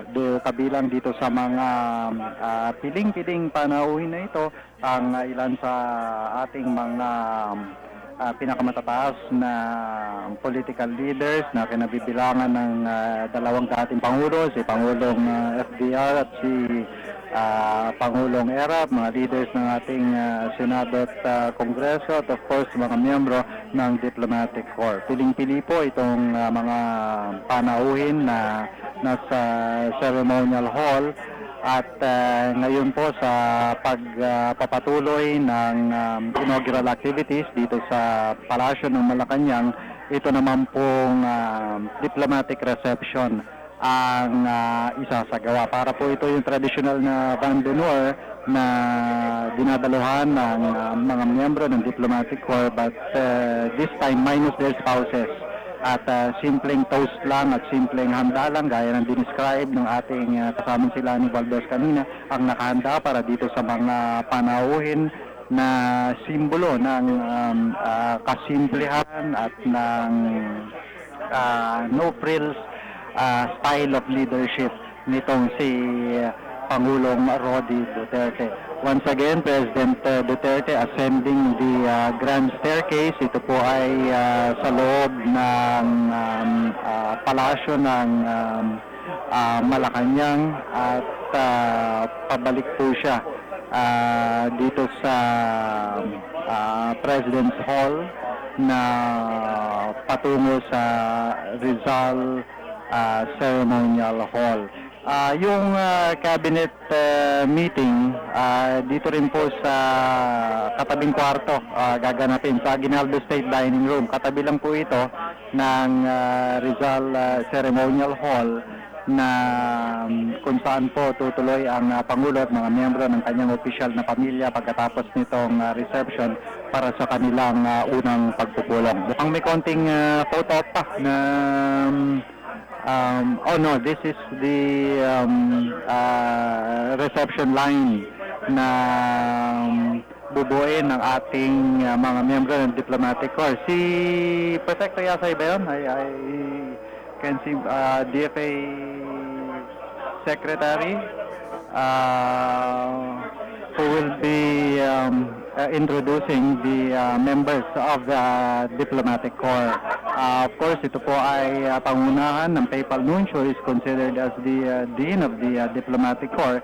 Ito po ay bahagi ng formal na pagpapakilala sa bagong punong ekutibo sa mga miyembro ng international community na kinakatawan po ng mga embahador ng mga iba't ibang bansa.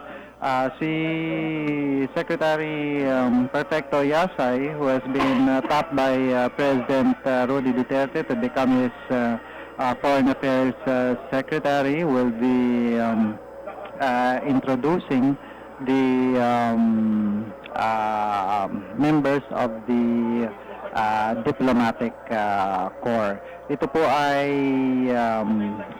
sinasagawa dito po sa loob ng Malacanang Palace, kung saan po lahat ng activities na may kinalaman dito sa inaugurasyon ng ating bagong Pangulo isinagawa.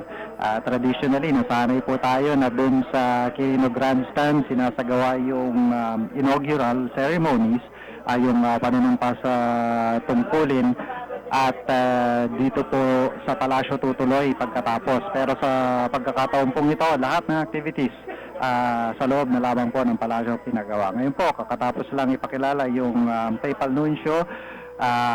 Una-una pong ipinakilala sa Pangulong Duterte bilang bahagi po ito ng diplomatic reception para sa mga miyembro ng diplomatic corps.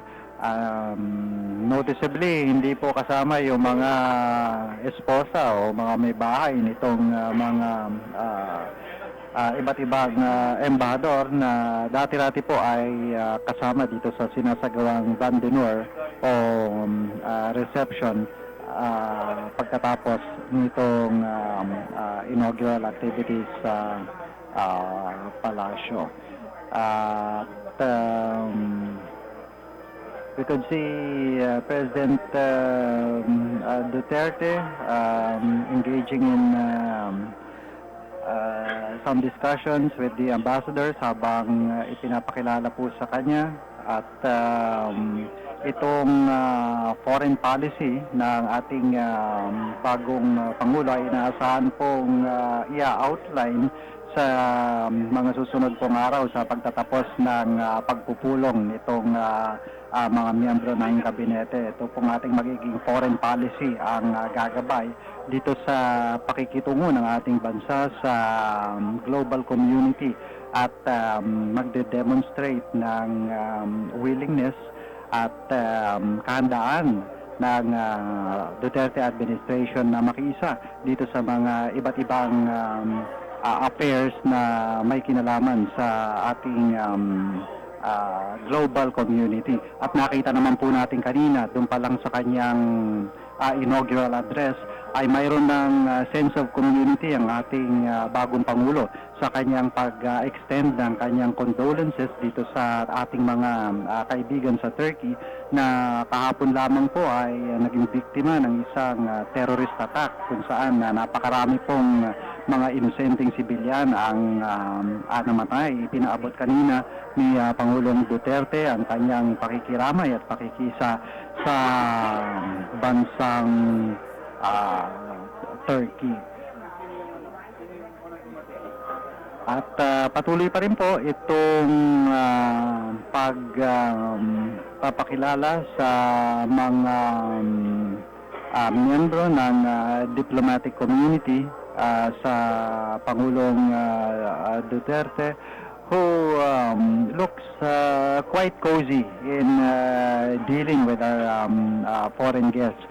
Mukhang President Duterte is well into his role of being the next head of state, at talagang pinapangatawanan na po niya yung kanyang papel bilang kinatawan ng ating bansa sa pandaigdigang komunidad. Lani, may inaasahan pa ba tayo after this reception? kasama kayo bukod dito, after nitong batiin personal ni Pangulong Duterte, yung mga miyembro ng Diplomatic Corps, ay mamayang pasado alas 2 ay yung pagpupulong naman. Pupulungin ni Pangulong Duterte ang kanyang gabineto. Ito yung kauna-unahang cabinet meeting na isasagawa dito sa Palasyo ng Malacanang. Kanina kasamang Leo ay bumaba yung mga anak ni President Duterte sa Malacanang grounds para saksihan yung full military honors na ginawad sa kanilang ama, no, na ngayon ay ating bago ng presidente, President Rodrigo Duterte. So ngayon po ay binabati kinakamayan po ng Pangulong Duterte ang mga miyembro ng Diplomatic Corps at mamaya alas 2 po ay yung meeting with the cabinet. Sama na yun? I'm just wondering kung ano kaya ang mapipisil ni Pangulong Duterte na bansag sa kanya. Kung si Pinoy, gusto niya, una pa lang sinabi niya, gusto niya tawagin siyang Pinoy. Ito kaya si President Duterte, President Rodi o President Rodi. So I guess kailangan masanay tayo. Very informal, parang gaya ni Pangulong Noy.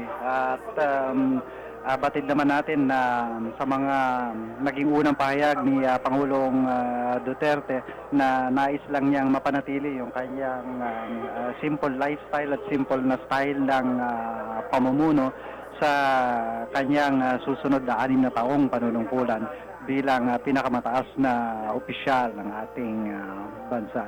We can see the President's barong proudly sporting the Philippine flag. Talagang pinagmamalaki ng ating Pangulo ang kanyang pagiging Pilipino. Pero meron siyang binanggit kanina na sinabi niya yung parang may yung ating kahandaan na makisa at makipagtulungan sa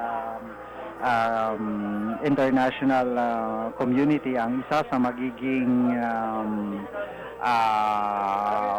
bagay na pagtatrabahuan ng kanyang administration. How he handles the West Philippine Sea issue is something which we're all eagerly awaiting. Batid natin na nag-courtesy call na rin sa Pangulong Duterte. Ito, speaking of the Chinese ambassador na mukhang very friendly at all smiles habang kinakamayan niya itong si Pangulong Duterte na marahil ay magandang senyales kung titignan mo yung future ng relasyon ng Pilipinas at ng China, especially ngayon na mayroong issue sa pagitan ng ating bansa dito sa teritoryo sa West Philippine Sea. Yung ating Chinese ambassador, talagang ang laki ng kanyang ngiti. Siguro, iniisip niya, umaasa siya na magiging mas maganda ang pakikitungo ng kanyang bansa sa Pilipinas pagdating sa isyong ito sa ilalim ng panunungkulan ng ating Pangulong Duterte. Yan at ilan pang mga issue ang naghihintay para sa ating bagong Pangulo na bilang ultimate decision maker, ika nga, mga issue yan na kinakailangan na pagdesisyonan ng Pangulo sa tulong ng kanyang mga miyembro ng gabinete na kanyang unang makakasama sa first cabinet meeting ngayong araw na ito. We're eager to see kung ano yung mga unang magiging resulta nitong pagpupulong ng gabinete. Mayroong mga spesipikong atas ang ating Pangulo sa mga partikular na departamento bukod doon sa kanya ng unang inihayag kanina na very general na atas sa lahat ng department heads sa bawasan itong red tape na talaga namang tumutugon dito sa isa sa mga pinakadaing ng ating taong bayan na problema sa kanilang pakikitungo sa pamahalaan. At yan nga yung sinabi ni President Duterte na mas malaki pang problema kaysa sa dito sa korupsyon o kaysa sa kriminalidad. Yung pinakamalalim at pinakaugat ng lahat ng problema rito yung pagkawalan ng faith o pagkawalan ng tiwala ng taong bayan sa pamahalaan na nais na baguhin ng ating Pangulo. At kasamang Leo, kanina ay natandaan talaga natin yung sinabi ni President Duterte, yung pagmamahal sa bansa. Sa mga speeches po ni Pangulong Duterte, kung ating sasariwain, ay ganun na lamang yung kanyang pagbanggit kung gaano niya kamahal ang Pilipinas At kanina nga hinikayat niya ang publiko, yung lahat na nakikinig sa kanyang speech, na mahalin yung bansang Pilipinas dahil lagi niya inuulit na kaya siya tumakbo dahil mahal niya ang Pilipinas at gagawin niya ito dahil mahal niya ang Pilipinas. Na sana, Kuya Leo, no?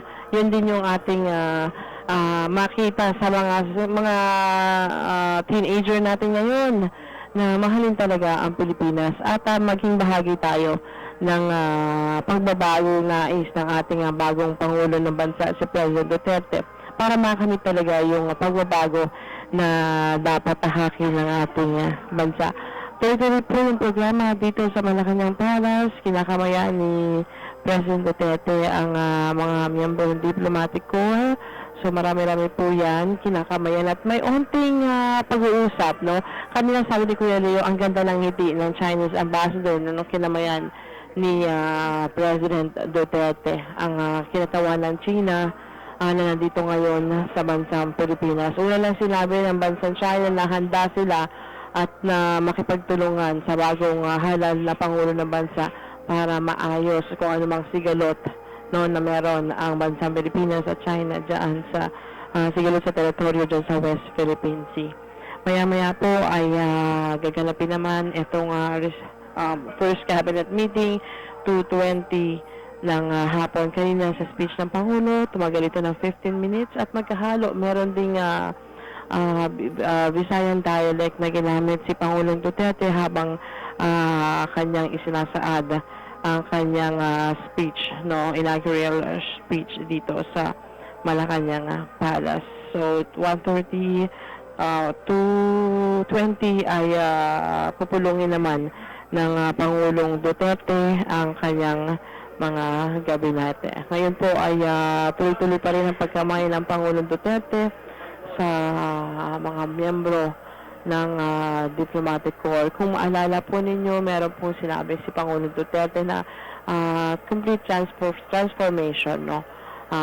Bilang isang Pangulo ng bansa ay makikita natin ang pagbabago once na naupo na siya sa pwesto at kanina po ay nasaksihan natin yan sa kanyang talumpati dito sa Palasyo ng Malacanang. Siguro po ay magbabalik po kami mamaya nila kasamang Leo Sarne, Maripena Ruiz dito sa Palasyo ng Malacanang pag nagsimula na ang cabinet meeting ni Pangulong Duterte kasama ng kanyang mga bagong talagang gabinete ng gobyerno. Melanie Valdes Reyes kasama si Jess Patslong, Roger Usman Cruz at si Amor Hermano Melanie Valdes Reyes. Bayan Patrol 22, konektado ka. Ang mga local, national at international issues. 738 sa Mega Manila. Mas pinaganda, mas pinalawak, mas pinalakas. Ang bagong radyo ng bayan. Magandang tanghali ho sa inyong lahat. Ako ho ang inyong lingkod, Edgar Alan Satira, sa atin hong patuloy na pagsubaybay sa special coverage na ito at sa pamamagitan din ho ng ating kasama na si Miss Miriam Yami Basig. Magandang hapon kasamang Miriam. Magandang hapon sa iyo kasamang Ed at sa lahat po ng ating mga taga-subaybay. Isang magandang hapon. Patuloy po kaming subaybayan dito po lamang sa DZRB sa ating pong special coverage na inyo po masusubaybayan hanggang mamaya pong 6:00 ng gabi. Ako dun sa pamamaalam ng ating mga kasama kanina, covering live mula sa Palasyo ng Malacanang, I was a little bit cross over dun sa pakikinig kaya ako parang starstruck. Kasi this is historical in a sense. At tayo bahagi ng takbo ng kasaysayan. Ang pinag-uusapan po natin dito ay ang inaugurasyon ng bagong Pangulo ng Republika ng Pilipinas ay ika-16 na Pangulo ng Republika ng Pilipinas. Ngayon ay Pangulo Rodrigo Duterte. Roa Duterte. Okay. Sa pamamagitan ho ng ating network ng Philippine Broadcasting Service, ng Bureau of Broadcast Services, ng Radyo ng Bayan at lahat ng mga himpilan ng ating Philippine Broadcasting Service, kami ho ay kaisa sa paghatid ng kaukulang impormasyon at ng kaukulan na daloy ng makasaysayang balita na ito sa susunod na mga oras pa rin ho. At kami ho ay kaisa ng sambayan ng Pilipino na bumabati sa isang makabuluhan na transition. Yun ang unang ipinapakita sa daloy ng mga inaugurasyon. Inaugurasyon para sa papasok na bago na pamamahala. Ang nakikita natin dito yung smooth transition na ipinakita ng outgoing President Benigno Aquino III at gayon din naman na ngayon ay Pangulo na ng Republika ng Pilipinas kasamang Yami. Yes, at mga kaibigan, nakakawing din po sa atin ngayon. Tayo po ay nadidinig din sa ating mga regional stations mula Batanes hanggang Hulo at ilan po sa ating mga affiliate stations po ay nakahook up din sa atin. Kaya't madidinig po tayo ng ating mga kababayan sa buong bansa and of course worldwide dahil po kung iba sa meron lamang po silang internet, tayo po ay mapapakinggan, mapapanood po nila ngayon sa ating pong special coverage po na ito. Yun yung napikita ko natin at kanina ay dinadala namin sa inyo na kwento, may kinalaman ito dun sa pagtanggap ng ating Pangulong Rodrigo Roa Duterte, yun hong mga membro ng Diplomatic Corps. Nagaganap po ito sa Rizal Hall sa Palasyo ng Malacanang. Ano bang ibig sabihin ng pagpupugay nito at pagkatawan ng Diplomatic Corps? Ibig sabihin nito yung pagkatawan ng iba't ibang mga bansa na kumikilala, nagbibigay ng recognition dito sa bagong Pangulo at gayon din naman sa katatagan ng Republika ng Pilipinas. Ngayon, bakit napakarami yan? Yung mga nagpapaabot ng kortesiya at pagbati sa bagong Pangulo ng Republika ng Pilipinas. Sabi ko nga, kami nagkukwentuhan ng ating kasamang si Yami dito, kung sasampu lamang yan at sasabihin natin na 10 lang yung nakapila na yan. Ang ating mga kaibigan. Di 10 lang palang kaibigan natin bansa. Huwag kayong mapapagod sapagkat ito ipagpapakita lamang ho na maraming kumikilala sa kalayaan ng bansang Pilipinas at sa pagiging isang membro ng daigdig at ng estado, ng iba't ibang estado ng daigdig nito. So, patuloy ho yung sinasagawa na pagbibigay pugay sa bagong Pangulo ng Republika ng Pilipinas ng mga membro ng Diplomatic Corps. Andyan ho yung mga ambassador, mga matataas na mga kinatawan ng iba't ibang mga bansa. So, napakarami pa nila hanggang ngayon, kasamang Ed. Kung mapapansin mo kanina, bago nagpaalam yung ating mga kasama wala sa Malacanang, pansamantalang pamamaalam ng linya at mamaya po ibabalik po sila, napakarami na po nun.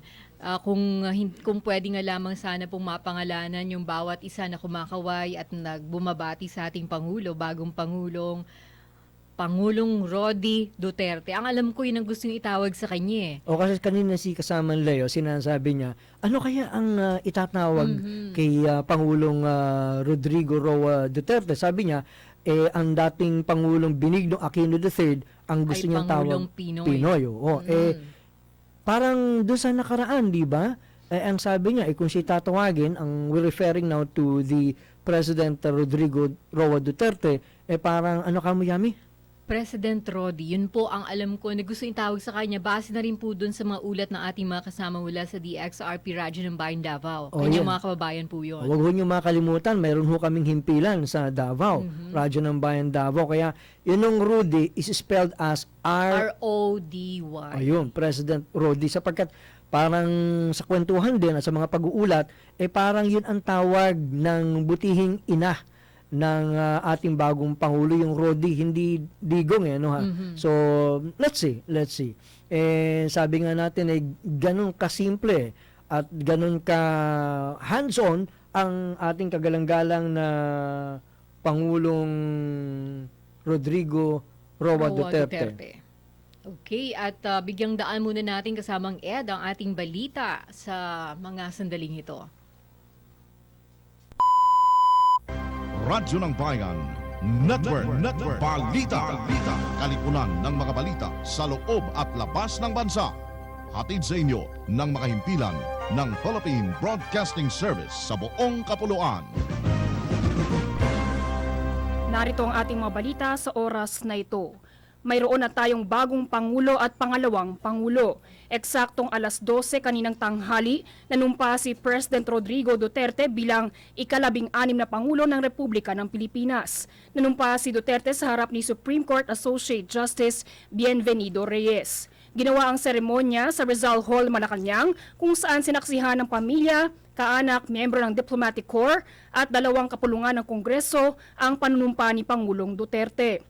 Samantala kaninang alas 9 ng umaga, nanumpa naman si Vice President Leni Robredo, 2 barangay chairman ang nanumpa sa pangalawang Pangulo.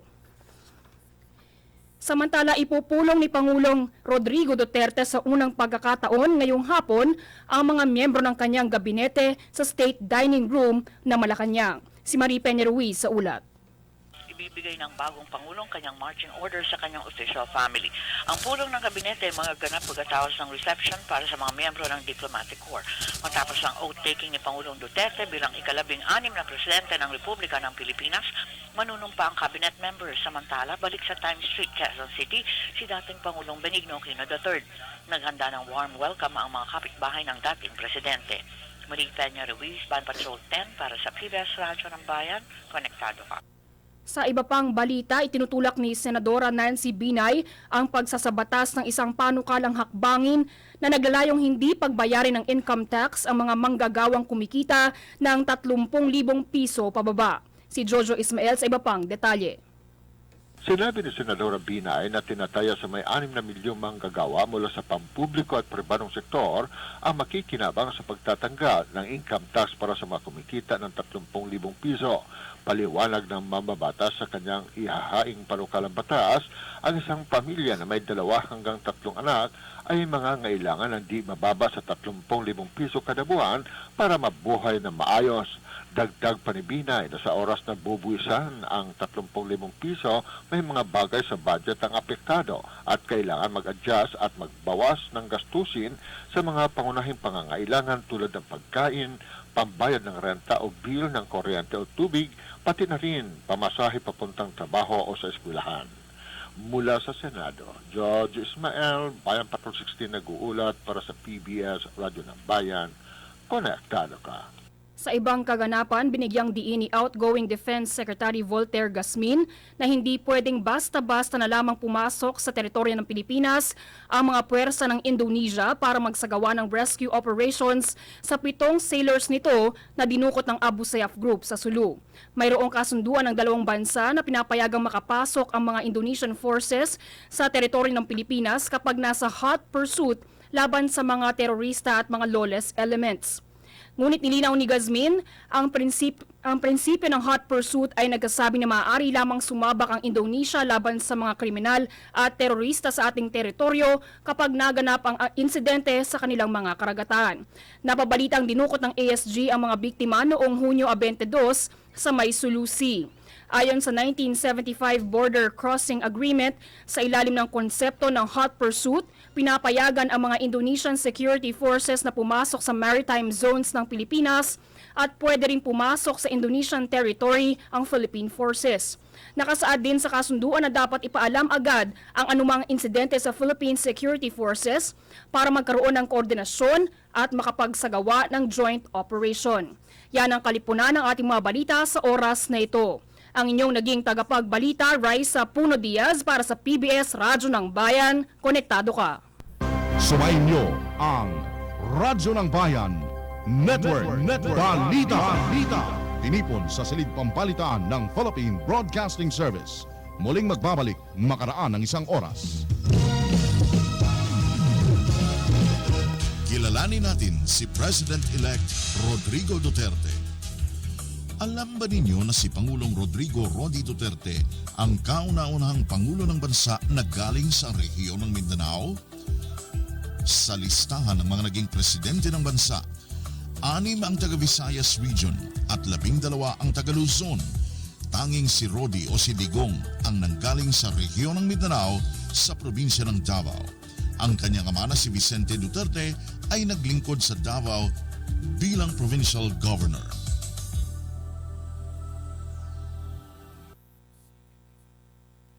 Maganda nga po no, sa ating mga tagapakinig sa pamamagitan no, ng ating network ng Philippine Broadcasting Service at ng lahat ng mga kaakibat na mga himpilan ng Radyo ng Bayan ay muli ho natin ipagpapatuloy ang kaugnay na pagsubaybay po natin para sa dakuhan ba natin ang kaganapan sa Rizal Hall ng Palasyo ng Malacanang. Progress. Mabuhay.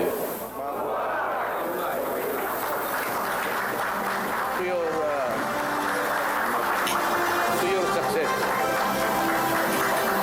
To the success of your mission.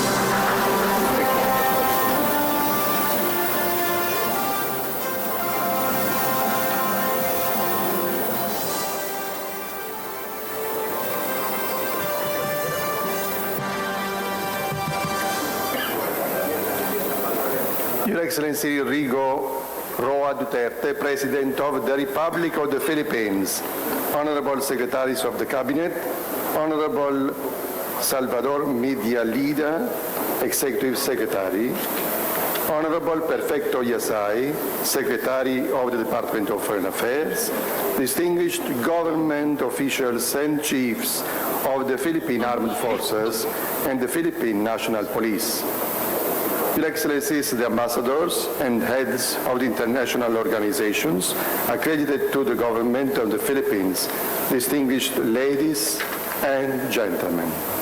Mr. President, on behalf of the heads of the diplomatic missions accredited to the Philippine government, I have the great honor to express warmest congratulations to Your Excellency with best wishes for the success of the accomplishment of your high office as President of the Republic of the Philippines. The first word of a book is always the most important. It satisfies the curiosity of imagining its content and invites to read it. But some books have empty pages and await words to be written and to be read with the unfolding of the events. The initial page of the first chapter of this book, Mr. President, is dated June 30, 2016, and bears your name.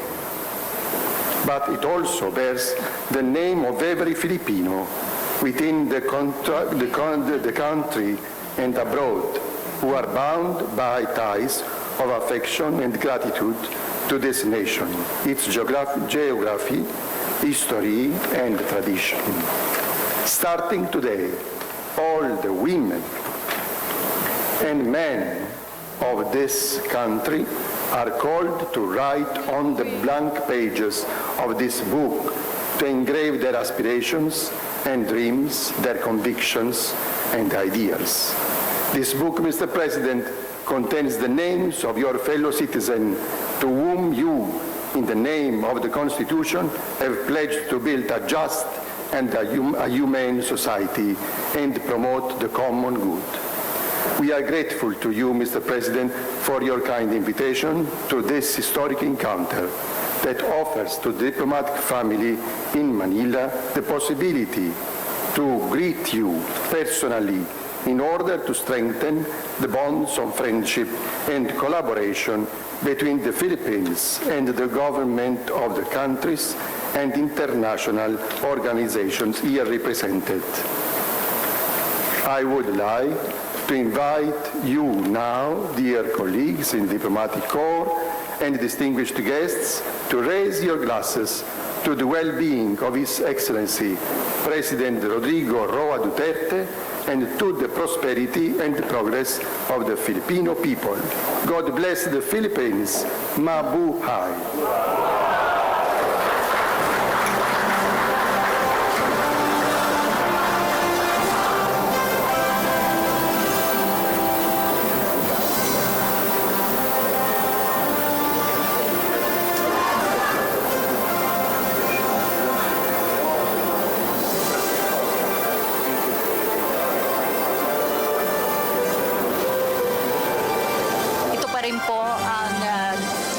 16 inaugural ang special coverage ng Yan ho ay may kaugnayan pa rin dito sa toast ng Diplomatic Corps sa bagong Pangulo ng Republika ng Pilipinas, the Dean of the Diplomatic Corps actually, ang siyang bumasa ng pinagkaisa. This is a united message from the members of the Diplomatic Corps represented here in the Philippines na nagbigay ho ng pahayag.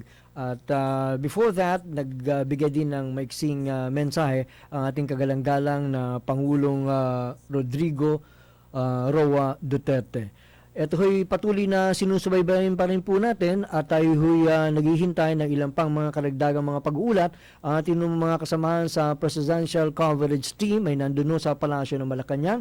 Meron din ho tayong mga roving reporters in the vicinity of the palace na magbibigay sa atin ng kaugnay na mga pag-uulat kasamang Yami. And if there will be an opportunity from time to time na maaari makakuha tayo din ng pag-uulat sa mga lalawigan when we're getting feed from our provincial stations, then yun ay magiging bahagi ng patuloy na paghatid po namin sa inyo ng kaganapan historically na sinusubaybayan ho ng sambayan ng Pilipino, at kami ho ay nagagalak na bahagi ang ating himpilan na ito, ang Philippine Broadcasting Service, na mabigay sa inyo, mailad sa inyo ang isang kasaysayan ng Pilipinas.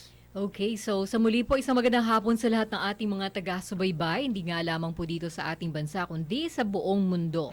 Patuloy po kayo nakikinig mga kaibigan at nanunood sa ating pong special coverage. At katulad ng sinabi ni kasamang Ed sa kanina, ang tabayanan po ng mga pag-uulat na ating mga kasama mula po sa Malacanang, sina Leo Sarne, Marie Ruiz at saka si Melanie Reyes. At ang ilan pa po nating mga kasama. At katulad ng sinabi mo rin, ako po mismo ay nag-aanyaya din sa ating po mga kasamahan mula sa ating mga regional stations, provincial stations po natin. Kung meron kayong mga mahalagang pag-uulat dyan, ay please feel kayo po ay talagang pwedeng tumawag dito sa atin para po maibigay yung mga kaganapan sa inyo dyan, lalo na syempre sa bahagi po ng Mindanao at dyan po sa may Davao. Syempre naman. Kaya ho, eto naman nung bahagi na ito ng ating coverage is nationwide. Network ko kasi ang ating Philippine Broadcasting Service, kaya ang kaganapan ho nito na napapakinggan ninyo sa pamagitan ng ating flagship station ng Radyo ng Bayan Manila ay napapakinggan po sa lahat ng mga himpilan ng Radyo ng Bayan sa buong kapuluan. Kanina nga pala kasamang Yami, before tayo ay tumarangko sa oras na ito, nauna ho sa atin ang tandem ng ating mga kasama ng station manager ng Radyo ng Bayan Manila, si Ginoong Alan Alenige. Ang kanyang kapartner naman ay yung aking kapantay. Nag-shift muna kami dalawa. Nung partner. Si Miss Maju Ramos. Miss Maju Ramos. So kami naman ngayon ni Miss Yami ang magkasama ngayon. Pat mamaya mga udakong 1:30, ang tabayanan po ninyo. Ang magka-partner naman po ay sina Miss Beth Raimundo at saka si Mr. Dean Bernardo. Ayan. So 2:30 hanggang 4 sila po makakasama po dito sa ating pong special coverage. Yan ang presentation ng mga membro ng Diplomatic Corps. We believe at this point in time ay natapos na. Palagi kayo mayroon pang mga pagkuha ng mga larawan for posterity's sake, pagkuha ng for the first time nga ba naman may picture taking ka sa isang bagong kauupo na presidente. Ikaw ka, gusto mo ba magpa-picture? Siyempre naman. No, pag kung may pwede tayong magkaroon ng pagkakataon, bakit hindi po baga. Isang malaking karangalan po yun para sa atin. Ang Pangulong Rudy ba nabalitaan mo ba ito sa ating mga kasamahan sa Radyo ng Bayan Davao kung siya napasyal sa Radyo ng Bayan Davao one time or what? Nung pong hindi pa po siya tumatakbo bilang presidente, alam po natin na lagi po siya nandun bilang panauhin ng ating mga kasamahan po doon. Malay mo naman. Baka sa pagkakataon na ito, dito sa atin. Mapadalaw siya dito sa atin. Kasi nandito naman siya sa Palasyo ng Malacanang niya. Kilala naman niya ang ating himpilan. So, maaaring mangyari yung ating kagustuhan na makapagpa-selfie rin tayo. Dito sa Talagang selfie, ano po? dito sa studio natin. Yes. Matagal po ang 6 na taon. So, sabi nga po kanina, wala namang imposible. Tama Di po ka doon. baga. Oo. At yun nga pala, nailahad na ng ating bagong Pangulo ngayon yung kanyang ilan na mga tututukan sa administrasyon, no, kasamang EDSA. At tama ka dyan. Oo. kasama na dyan yung pagsugpo sa kriminalidad at saka yung pong talamak ngayon na droga. Kabilis-bilis kanina dun sa naging mensahe ng Pangulo, the first ever message of the new president. Kaagad, pag sinabi yan ay direct, policy direction na yan. Yes. And if I may be allowed to quote, no, ha? Sabi ng kasama dun sa naging bahagi ng remarks ng Pangulong Rodrigo Roa Duterte, ito yung kanyang sinabi. I direct all the department secretaries and heads of agencies to remove redundant requirements in the processing of applications. Ibig sabihin niya, ang ina-address niya kaagad, red tape, bureaucratic red tape na tinatawag. Corruption. Also, binanggit din ng ating kagalang-galang na Pangulong Duterte, and if I be allowed to quote again, the Republic of the Philippines will honor treaties and international obligations.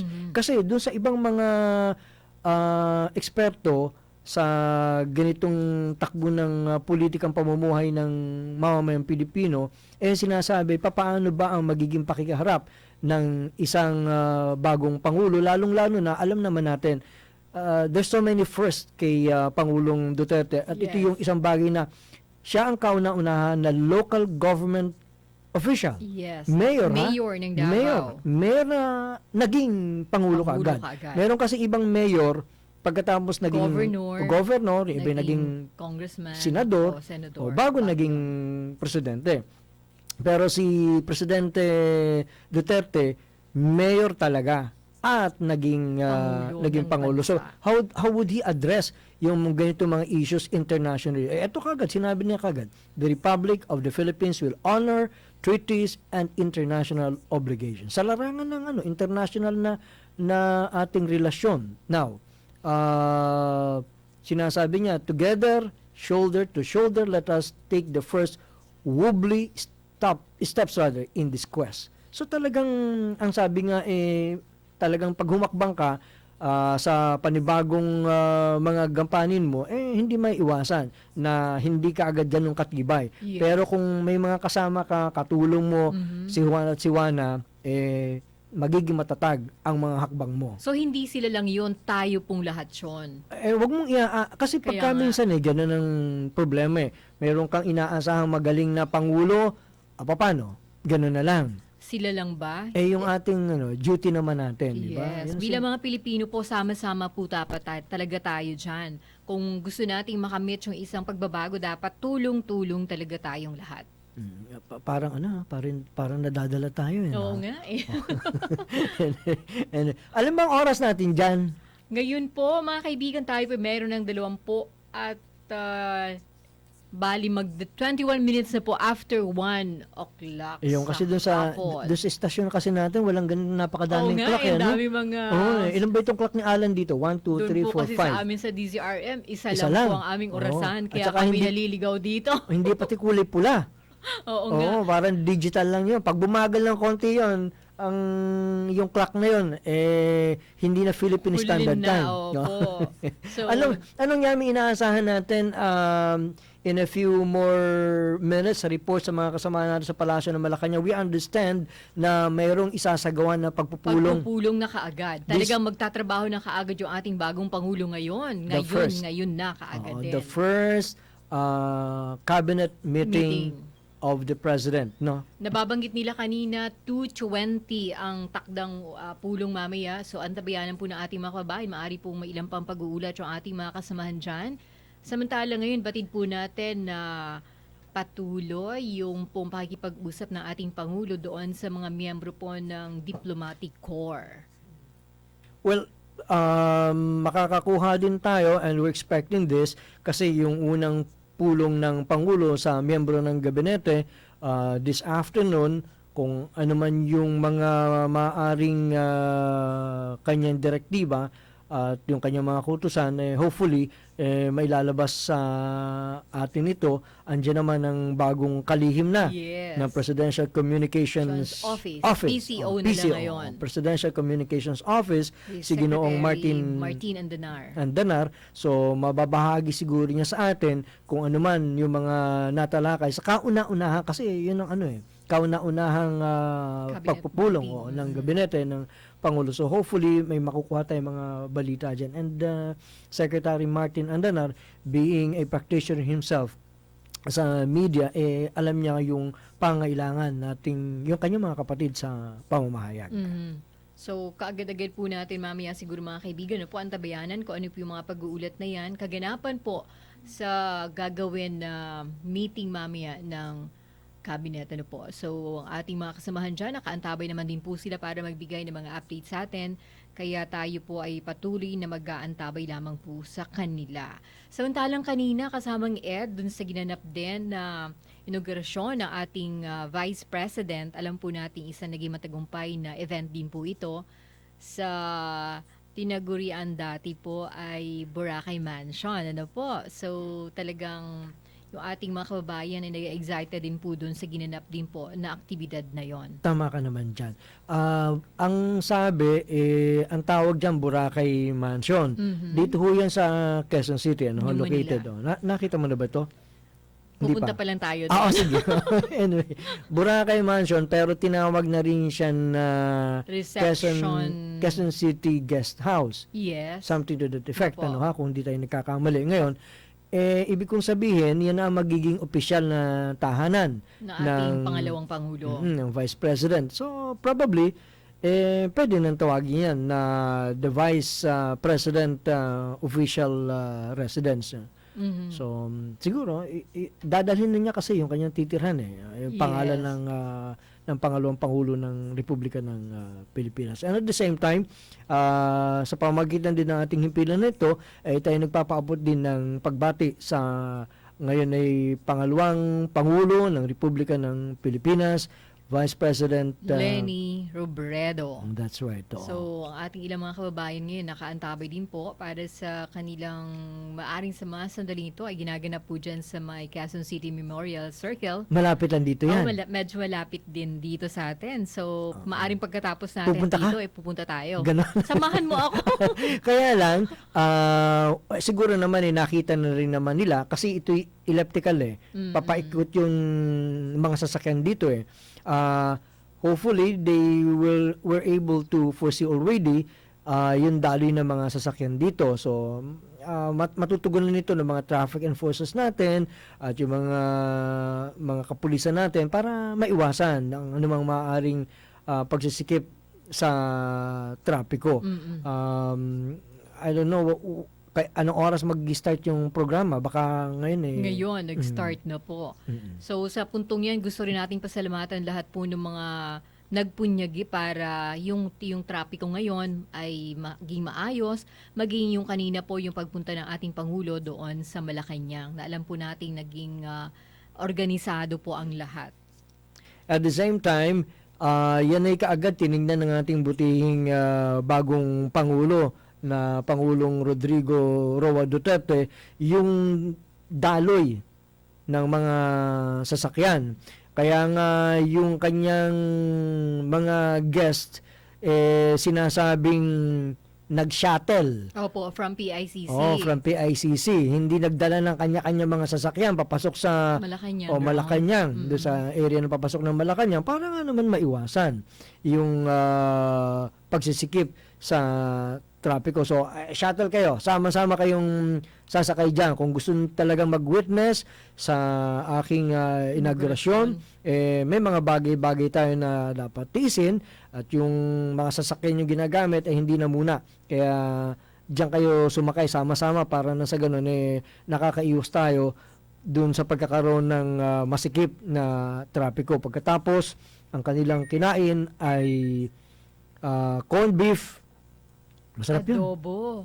Adobo ba kanina? Mogo? Alam ko mayroon silang inihandang adobo din. Pero corned beef at saka syempre yung merienda. Alam mo na yung paborito din natin na Maaring mamaya meron dyan sa labas. Ganun. Na bibilhin sa atin ng ating kasamang si... Magkano daw ba yung per head? Per head is 450 pesos. Oo, ano So, okay na, tipid na. Diba? Basta masarap. Opo. Yan naman ang... At masustansya. Tama ka diba? dyan.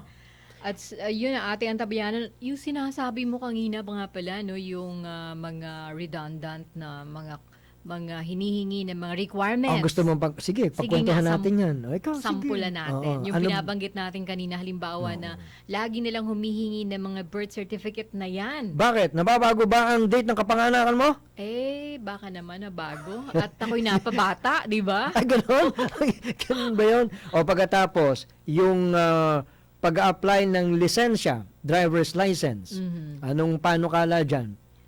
Abay, maraming mga hinihingi din dyan, di ba? Oo. Ang panukala naman dyan, kung po pwede, ang panukala naman dyan, habaan mo yung renewal. Oo nga. Hindi lang 1 year or 2 years. Hindi lang. Oo. So, baka pwedeng 5 years na siya. Oo, pwedeng 5 years. Yan ang sinasabi. Bakit nga naman, di ba? Hindi ko alam sino bang ako kasi wala akong driver's license Meron ako sasakyan, Caddy. Pwede. Cadillac. Oo, Cadillac. Anyway, yun ang sinasabi. Yung redundancy, ito yung pinupuntahan ng salita ng ating Pangulo ngayon. Redundant, paulit-ulit. Paulit-ulit. Yung parati kang lumalapit sa isang ahensya ng gobyerno, kapag regularly on that point at nagiging paulit-ulit lang, nagiging nagiging bridge to corruption. Yes. Yun ang iniiwasan. Ngayon, katulad niyan, birth certificate. Mano nga ba naman? Hindi naman napapalitan ng petsa ng kapanganakan mo. Hindi nga ba? Taon lang. Ngayon, yung license naman, sinasabi, gaano ba katagal bago ka pa makapag-renew? Ang sinasabi ngayon, ang panukala, baka naman po pwedeng pahabaan mo. Ang panahon ng renewal ng lisensya mo. Okay. Iyon naman yung sinasabi doon. So, iyon ang iniiwasan dyan Again, the President made mention of, ang sinasabi nga niya, yung transparency. Kasi yung sa sistema ng nagkakaroon ng napaka-paglulubid ng kulay pula. Red tape ang sabi. Red tape. Ba't ba, dati daw hindi red tape yan. Ano bang dati? Saka na muna. Mamaya, ibubulong mo na lang sa akin. Nagkakaroon, pag kasi ganon, there is a tinge of secrecy. Pwede hubang ganito pwede. Yun. Sige na, bilisan mo na lang. Ako nang bahala sa iyo, mamaya. Yan, yung mga bulong-bulong na ganyan. So, dapat maiwasan yan. So, saan tayo muli patutungo dito? Ang binabanggit ng ating bagong Pangulo ngayon, ang sinasabi, babalik tayo. Sa bagay, ito naman itinulak na rin ng dating administrasyon. And the new dispensation is really looking forward into it. Yung transparency na naman. Opo. Maging latag tayo.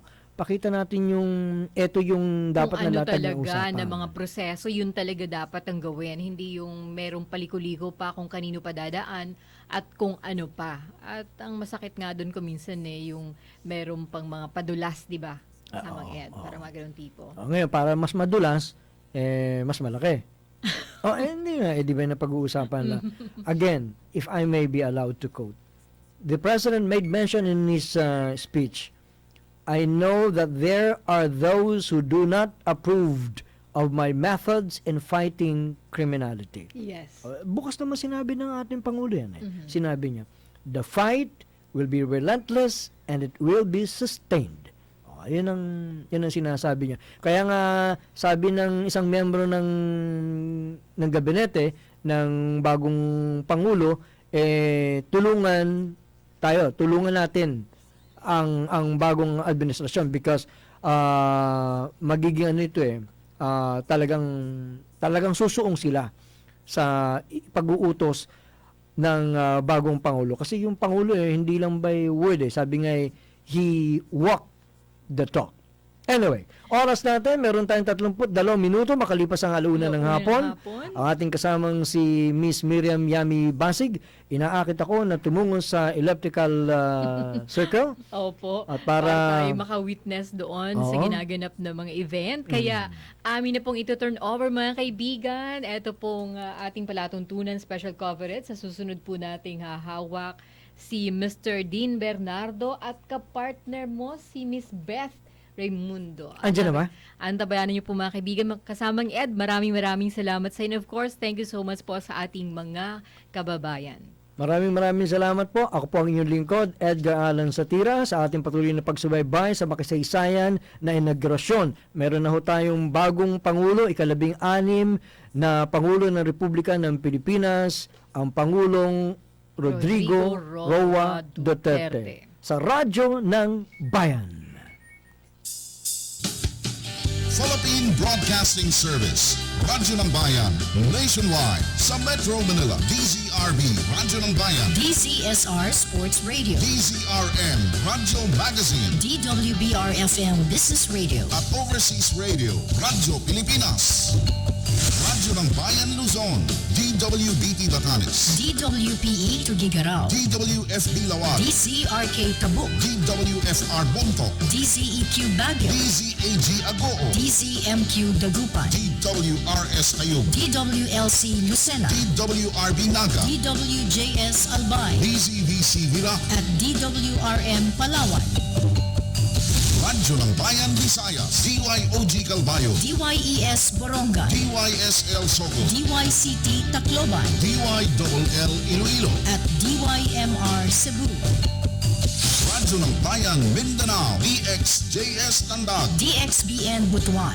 DXRG Hingoo, DXIM Cagayan de Oro, DXSO Marawi, DXRP Davao, DXMR Zamboanga, DXSM Holo, DXDC Tawi-Tawi, at mga satellite stations sa buong Pilipinas. Philippine Broadcasting Service, Radyo ng Bayan, nationwide.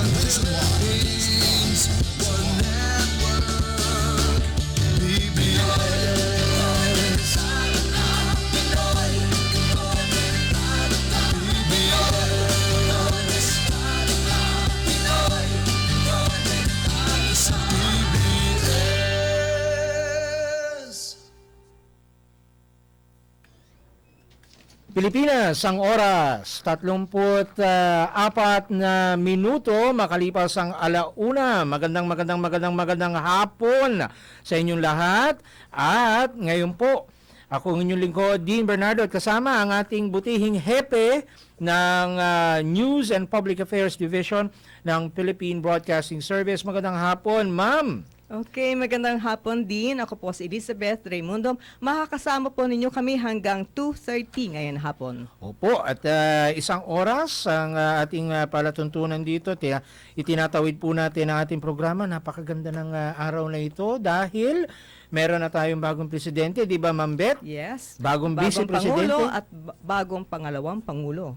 Masaya. At kanina nga, eksaktong alas 12 ay nakapanumpa si Pangulong Rodrigo Roa Duterte, at kanina namang mga alas 9 eksakto si Ma'am Leni Robredo. Okay, si Pangulong Duterte ay sa harap ni Supreme Court Associate Justice Benvenido Reyes nanumpa. Samantalang si Vice President Leni Robredo naman ay sa dalawang barangay chairman sa nanumpa siya kaninang umaga. At ang kagandahan nga po nito ay naging masalimuot at maayos ang paglilipat ng kapangyarihan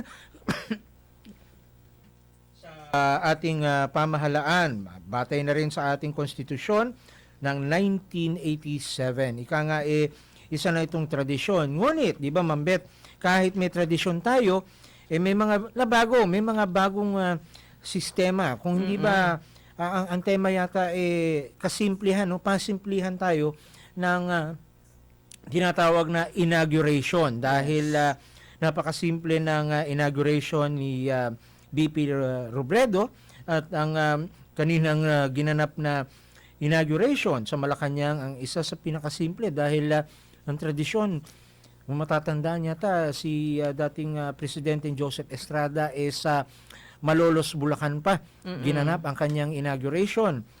At si dating Pangulong Gloria Arroyo noong 2004 ay nanumpa sa may Cebu City. Di ba? Kung matatandaan natin. Ngunit ngayon, itong si Pangulong Duterte ay ginanap ito sa loob mismo ng Malacanang Palace. At hindi ito yung magarbong pagdiriwang na ginaganap lagi sa may Quirino Grandstand, di ba? At saka halos pareho yung kanilang message kanina. Si Pangulong Duterte, sinabi niya na yung madalas kasing sigaw niya sa kampanya ng noon ay pagbabago ay dapat magsimula sa ating sarili. Siyempre, yung cooperation nandun din. Tapos si pangalawang Pangulo Robredo naman, sabi niya suporta at kooperasyon ng lahat para maisakatuparan niya ang mga adhikain na sinabi nga niya. At yan ang isa sa mga bagay o ilan sa maraming bagay na pinag-uusapan ngayon dahil atin pong meron na tayong update, nagsasagawa na ng kauna-unahang cabinet meeting si Pangulong Rodrigo Duterte. At yan nga po sa may Malacanang, ito yung namomonitor natin ang mga bagong kasusumpa din lang ng mga secretary-designate ang kasama po ngayon ni Pangulong Duterte at magsisimula na po yung kanilang tinatawag na cabinet meeting. Yung ating mga cabinet members ay naatasan na ipatupad yung mga programa ng ating butihing Pangulo. At kaninang mga alas 12 Gs ay sinabi nga niya nung siya nanumpa, ipapatupad lamang niya ang importansya dito ipatupad ang batas. No, 'di ba? Ako napakatindi ng talagang galit na galit at talagang nangangampanya, pero sabi nga niya, ang bottom line, ipatupad ang batas. Yung ika nga sumunod tayo sa batas at aayos ang ating bayan. Di ba nga sabi ni Pangulong Duterte noon sa kanyang kampanya na bibigyan niya ng prioridad ang paglaban sa kahirapan, kriminalidad at illegal na droga. At hindi pa man din nagsisimula nga ang termino ni Pangulong Duterte, may mga voluntary efforts na, no? Na yung iba ba ating mga drug pushers and drug users ang voluntaryo humarap na sa ating mga barangay at pulis at sila na mismo ang nag-o-offer na tulungan nyo kami o humihingi ng tulungan nyo kami na maalis yung aming nangyayaring bisyo. Meron nga siyang sinabi dun sa Commission on Human Rights, hiniling niya na tuloy-tuloy o walang humpay na level na pangangasiwa na sang-ayon sa kanilang mandato naman, syempre, no? At iginiit din ni Pangulong Duterte na bilang dating abogado at prosecutor, alam niya kung ano ang legal at hindi. Kaya inatasan niya ang lahat ng kalihim ng bawat kagawaran at pinuno ng mga ahensya na apurahin ang pagproseso ng mga documents, alisin ang halos pare-parehong requirements at iwasang baguhin yung mga nilagdaang kontrata ng pamahalaan. Yun. So yan mas maliwanag na ipagpatuloy ang nasimulan, ipagpatuloy ang kaganapan at ipagpatuloy at pagbutihin palalo baga, no, ang objective ng ating Pangulo at maging mas maayos ang ating kabuhayan, ang ating sistema ng pamumuhay at yan ang kanyang tutupadin sa loob ng 6 na taon. At importante sa lahat, no, sa loob ng 3 hanggang 6 na buwan, ang priority nga niya ay solusyonan yung kriminalidad dito sa ating bansa. Nakatutok yan lahat. Karamihan ng krimen ay nakatutok dahil sa paggamit ng illegal na droga at ang pag-uubuso nito ng mga substance at may mga issue dyan, pagtatalunan niyan mambete. Dahil sabi nila, bakit ba nagkakaroon ng kahirapan? No? Bakit ba nagkakaroon ng droga? Sabi nga, ano ba talaga? Pagkaugnayan. Diba? Karamihan ng gumagawa ng krimen, walang trabaho. Dahil dun sa kahirapan, yan, na-interview natin yan dun sa nakaraan nating mga coverages dati, naghihirap na nga tayo, yun na nga lang ang ating nagagawa, so magdodroga. Walang matinong trabaho, walang matinong pinagkukuhanan ng kabuhayan, so sila nagdodroga. Sabi nga, nagugutom ka na nga, nagdodroga ka pa. Pero, di ba, sabi nga, tulad ng rugby, no, yung mga ibang mga bata, sabihin nila ay kaya sila nagra-rugby para makalimutan yung gutom at hirap. At yan ang isa sa mga bibigyan ng solusyon. Sasamantalahin yung magandang ekonomiya natin, Ma'am Beth, siguro tuloy-tuloy na baga yung pagbabago na ipinangako sa atin ni Pangulong Duterte. Pero syempre, yung pagbabago dapat magsimula sa ating lahat, di ba? Oo, unahin Kaya mo nga, na. di ba, napaka-importante yung barangay. Yun nga, sinasabi talaga, nasa grassroots level ang umpisa, community. Tayo-tayo Ika muna. nga, within the family, dapat may pagbabago tayo. Kasi, ano na yan sunod-sunod na yan Kung baka kabit-kabit yan, pag may nagkamali yung pinaka sa ilalim, medyo mahihirapan din na magkakaroon din ng problema sa taas na. Tapos babalikan natin at aayusin yan, dumadami yan sa isang lugar, di ba? Kung mapipigilan natin yan, Ma'am Bet, at tayo'y susunod, mas maayos. Disiplina ang importante at yan ang isa sa mga malaking kulang sa ating mga Pilipino. Disiplina sa kalye, sa pagmamaneho. Alam mo nang walang daanan, nakahambalang o kaya alam mo nang masikip yung traffic, purong ako muna ang mauuna, ako muna ang dapat masunod, no? Kung laging puro sarili natin ang iniisip, naku, talaga walang mangyayari, di ba? Oo, mahirap yun. Mahirap yun.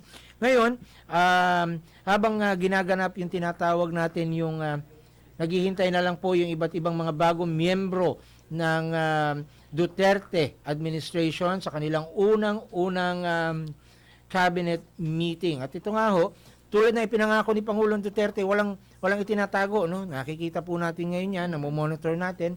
Mamaya, yung ating mga kasamahan, si Ma'am Marie o kaya si Ma'am Lani, makapag-update diretso mula sa loob ng Malacanang at malaman natin kung ano na nga ba ang mga kaganapan. At doon nga sa pagpupulong, yung unang meeting, nandun nga po sila, prominente ay nandun si Secretary June Ebasco, no? Nakikita natin yan. Ang ating butihing bagong boss na si Secretary Martin Andanar, si Secretary Ben Jokno, at kanina nga nakita din natin yung iba't iba pang mga manipinyol ng Department of Agriculture. Ma'am, later on makikilala natin yan lahat, no, Ma'am Bet? At siguro nga makakapanayam din natin sa ating programa. Tulad nito, yung bagong appointed na Secretary of Environment and Natural Resources, yung kapitbahay natin sa kanan, si Ma'am Gina Lopez. Ayan.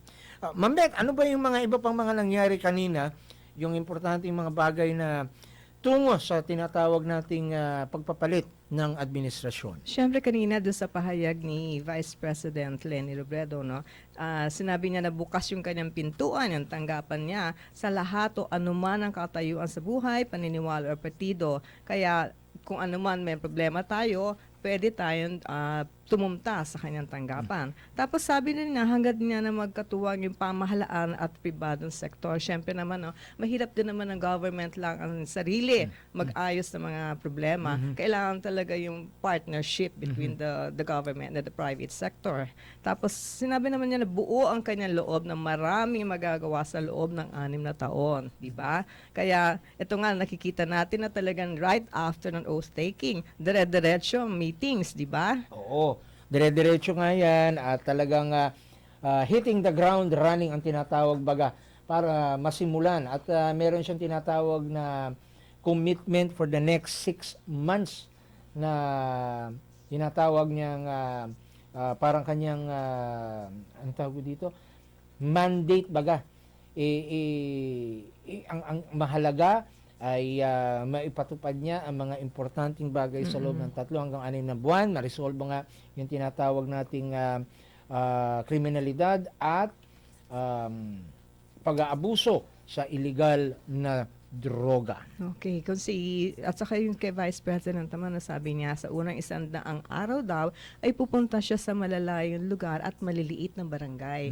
Kasi syempre doon nga minsan nagkukulang, di ba? Kasi kulang naman talaga ang resources ng pamahalaan, kulang ng manpower. Kaya gusto niya makita kung ano ang kailangan ng ating mga mamamayan doon sa maliliit at saka liblid na lugar dito sa ating Pilipinas. At yan po naman, habang nagkakaroon tayo ng diskusyonan at hinihintay ang mga iba pang updates, buksan natin yung ating text line feedback sa ating mga kababayan. Meron ho tayong tinatawag na PBS SMS. Ito po ay 2 number po. Para doon sa ating mga Globe and TM users, maaari ho kayo mag-text sa 0906-611-4952. At sa Smart TNT Sun 0950-235-5097.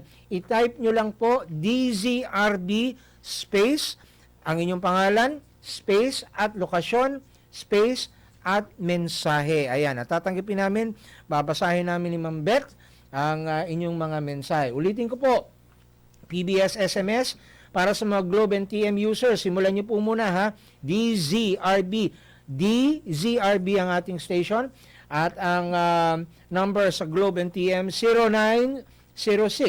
0906-611-4952 at para sa Smart TNT at Sun DZRB din ang inyong pangalan, space at ang inyong lokasyon sa 0950-235-5097.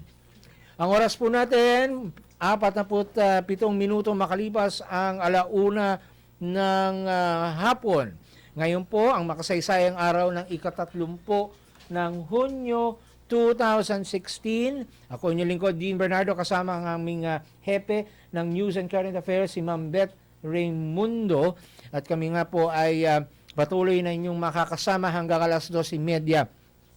At sa ating mga kaganapan nga po ngayong umagang to, yan, hinihintay natin, nagmo-monitor ho tayo ng updates, magsisimula pa lang ang unang cabinet meeting sa Malacanang na pamumunuan ni Pangulong Rodrigo Roa Duterte. At halos kumpleto na yung kanyang mga prominente o importante o mahahalagang mga cabinet level positions. At dahil nga po dyan, ay magsisimula na nga silang magsagawa ng kauna-unahang pagpupulong at upang malaman kung ano yung mga dapat gawain sa susunod na unang mga linggo ng kanilang administrasyon. Kung kaya't, ayan, at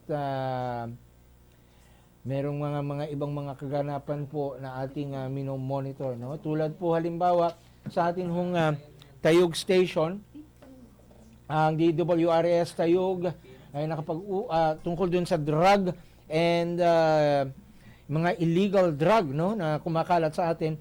Naka-score muli ang Tayug Police Station sa kampanya nito sa illegal na droga o kampanya laban sa illegal na droga ngayong araw na ito, Huwebes, June 30. Ito ay ang isinagawang buy-bust operation kanina sa Barangay Agno, Tayug. Nagsilbi yung Manong Mayor ang isang binatilyong asset sa mga suspect na kinilalang si alias Pepoy, residente ng barangay. Ang tunay na pangalan, Renato Aluga. Nahuli kaninang pasadong 10:00 ng umaga, nakuha sa kanya ang 2 sachet na may lamang pinaghihinalaang shabu sa isang buy-bust, kasama ng buy-bust money na 300 pesos. Mura lang to. Ang PNP Tayug ay patuloy pa rin sa kanilang sinasagawang pagmanman at pagmamonitor sa mga pinaghihinalaang may kaugnayan sa illegal na droga sa bayan ng Tayug.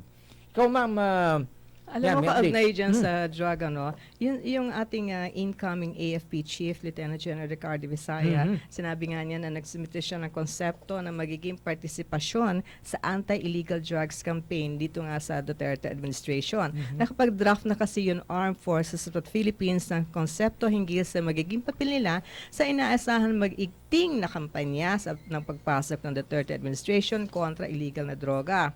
Kaya naghain na rin ng incoming military chief ng rekomendasyon para sa paglikha ng Interagency Task Force na bubuuin ng Department of Justice, Department of National Defense, DILG at DFA. Pero nilinaw nga ni Visaya na PNP ang lead agency sa anti-illegal drugs campaign at supporting lamang sila dito sa magiging kampanya ng ating pamahalaan. Matatandaan na sinabi nga ni ating Pangulong Duterte na bukod sa PNP, pakikilusin niya na rin ang puwersa ng militar para sa anti-illegal drugs campaign ng kanyang administrasyon. Kaya dyan, kailangan talaga concerted effort, diba? Joint effort talaga ng iba't ibang ahensya ng ating pamahalaan kasi medyo matindi itong problema dito nga sa illegal drugs.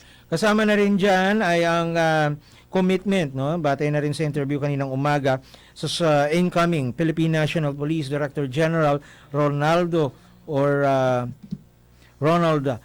Bato, Sinasabi nga niya na committed sila sa kanilang programa De La Rosa, no? Ronald Bato De La Rosa magiging Director General ay sinasabi nga niya kanina na hindi nila tatantanan o hindi nila titigilan ang kanilang pagsasagawa ng mga programa o efforts para mahuli at hindi naman porket mahuli, no? Kung kontra doon sa paniniwala ng iba, tudasin na lang 'yan, no? May pagkakataon pa ho kayo ng magbago. May pagkakataon pa rin ho kayo na ayusin ang inyong pamumuhay kaysa sa maging patuloy na maging problema ng ating lipunan. Hindi naman yung tipong diretsong, adi ka, praktay. Hindi naman ganun, di ba, Ma'am Beth? So, binibigyan sila ng pagkakataon na bumalik kayo. No, bumalik kayo sa sistema ng ating lipunan at may pagkakataon, gusto niyo ng tulong, tutulungan kayo, no? Hindi yun yung tipong, ikaw adik, paktay. So, wag ka tigas ulo, di ba? Adin, nakatutok pa rin ating mga reporters dyan sa Malacanang, sa loob at labas ng Malacanang. Pakinggan natin ang report ni Rene Tichanco. Magandang hapon, Rene. Okay, yung mga kababayan natin gustong makita itong si President Rodrigo Duterte ay nandito sa may gate 5, kanina pa natin nakikita rito at excited sila. May mga dala sila mga cellphone para kung sakasakali makapag-selfie, excited na sila mamata sapagkat ako po ilan dito, mga kabataan at ilan dito yung mga mag-aaral at ilan pa rito ay sinasabi sila mga taga-Davao at gusto sila makita yung kanilang kababayan at mayor na si Duterte na ngayon isa lang Pangulo. Most of them, bagamat mainit, ang klima rito, kanina ay medyo makulino pero biglang umiinit, hindi sila kakikitaan ng ibig sabihin yung medyo ngingiwin ng konti, hindi ho, masaya sila nakatawa. Sabi ko, ba't masaya kayo? Kasi excited ako makita yung ating bagong Pangulo. Sabi ng ilang kabataan dito, grupo ng mga kabataan, and of course, grupo ng, meron pang isang pamilya na gusto makita. Of course, hindi naman ito karamihan, pero sa tansya natin, more or less, 150 ito. Itinatabi sila ng mga security doon sa may bangketa, sapagkat gumigit na sila doon sa may kalsada, sa harap po ng gate 5 ng Malacanang. Umikot din tayo dito sa area ng Medjola. Ito, traffic advisory. Naku, huwag na huwag kayo magdaan dito sapagkat sobrang higpit ng dahil traffic ko kaya sinara na ho.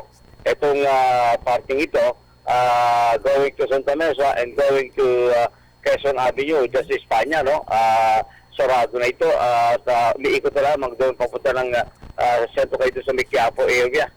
Diyan naman, mata-traffic din kasi kung didiretso yung sa kanyo going to Quezon City, dyan siya rin yan, masyado matraffic. Kung diretso going to Manila, ayun, medyo maluglaw. Inya lamang, tatawagan natin ang pasin yung mga police enforcers na alalahin yung mga motorista rito. Kasi kung kakana ka ng papunta ng Quezon City, talagang matraffic dyan. Yung inuuko pa naman yung lane to sa gawin ng kamay nila, sobrang traffic. Kung lulusod ka man, going to Recto, dahil dyan ang ikutan, kung sinaray Mindiola, ma-traffic din ang mga kaibigan, iwasan nyo na ho itong mga lugar na ito. Merong ito na ginaganap dyan sa Mindiola sites, na grupo ng bayan at sila'y naglahad ng kanilang mga sabi nga dapat na isama doon sa priority ni Pangulong Duterte kabilang yung pagkalinga sa sektor na mahihirap, yung mga pansakahan, yung tungkol sa kokopet, kailan tayo ibalik ito at ilang pang mga panawagan sa Pangulo na isama sa kanyang mga prioridad sa pagsimula ng kanyang administrasyon. Yan muna mga updates sa premises ng Malacanang. Rene Tichanco, back to you. Maraming salamat kasama Rene Tichanco. Alamin po rin natin ang iba pang kaganapan dyan sa paligid ng Malacanang Palace sa ating mga kababayan na tuwan-tuwa at nag-aantabay kung masilayan ang ating bagong Pangulo, si Pangulong Duterte. Narito si kasamang Alvin Baltasar. Alvin, konektado ka? Kuya Ed, yung kanina yung ginawa naming pag-convoy kay Pangulong Duterte. Nagantapay kami doon sa Ortigas, from Ortigas, San Juan, sa may tapat ng PBS hanggang sa makarating sa Palasyo ng Malacanang. Sa pagkaka-oras ko, umabot lamang sa 25 minutes yung naging biyahe ng Pangulong Rodrigo Duterte. So, mabilis. Pero 10:01, dumaan sa amin. 10:26, pasok na ng palasyo. At, kasama na dyan, doon sa 25 minutes, Sir Ed, yung paghinto ng convoy ng Pangulong Duterte sa traffic light kapag ito ay nakapula. So, inoobserbahan ko din yung speedometer namin kanina ni Kuya Rene kung lumalampas ng 40 kilometers per hour. At sa tingin ko, sakto lang. Hindi kami lumalampas sa 40 kilometers per hour. Dahil kung maaalala ninyo at sa kapakanan din ng ating mga tagapakinig, ikaw ay tumakbo doon sa Davao, pagka ikaw ay tumakbo ng lampas sa itinatakdang 40 kilometers per hour, flag down ka at titikitan ka. So, kaya ang observation namin dito, no, sa bago nating Pangulo, doon pa lang sa kalye, nakikita na natin kay President Rodrigo Duterte yung leadership by example. Hindi naman nagbalik, Alvin, yung ugaling wangwang, ha? Hindi rin nagwangwang si Pangulo.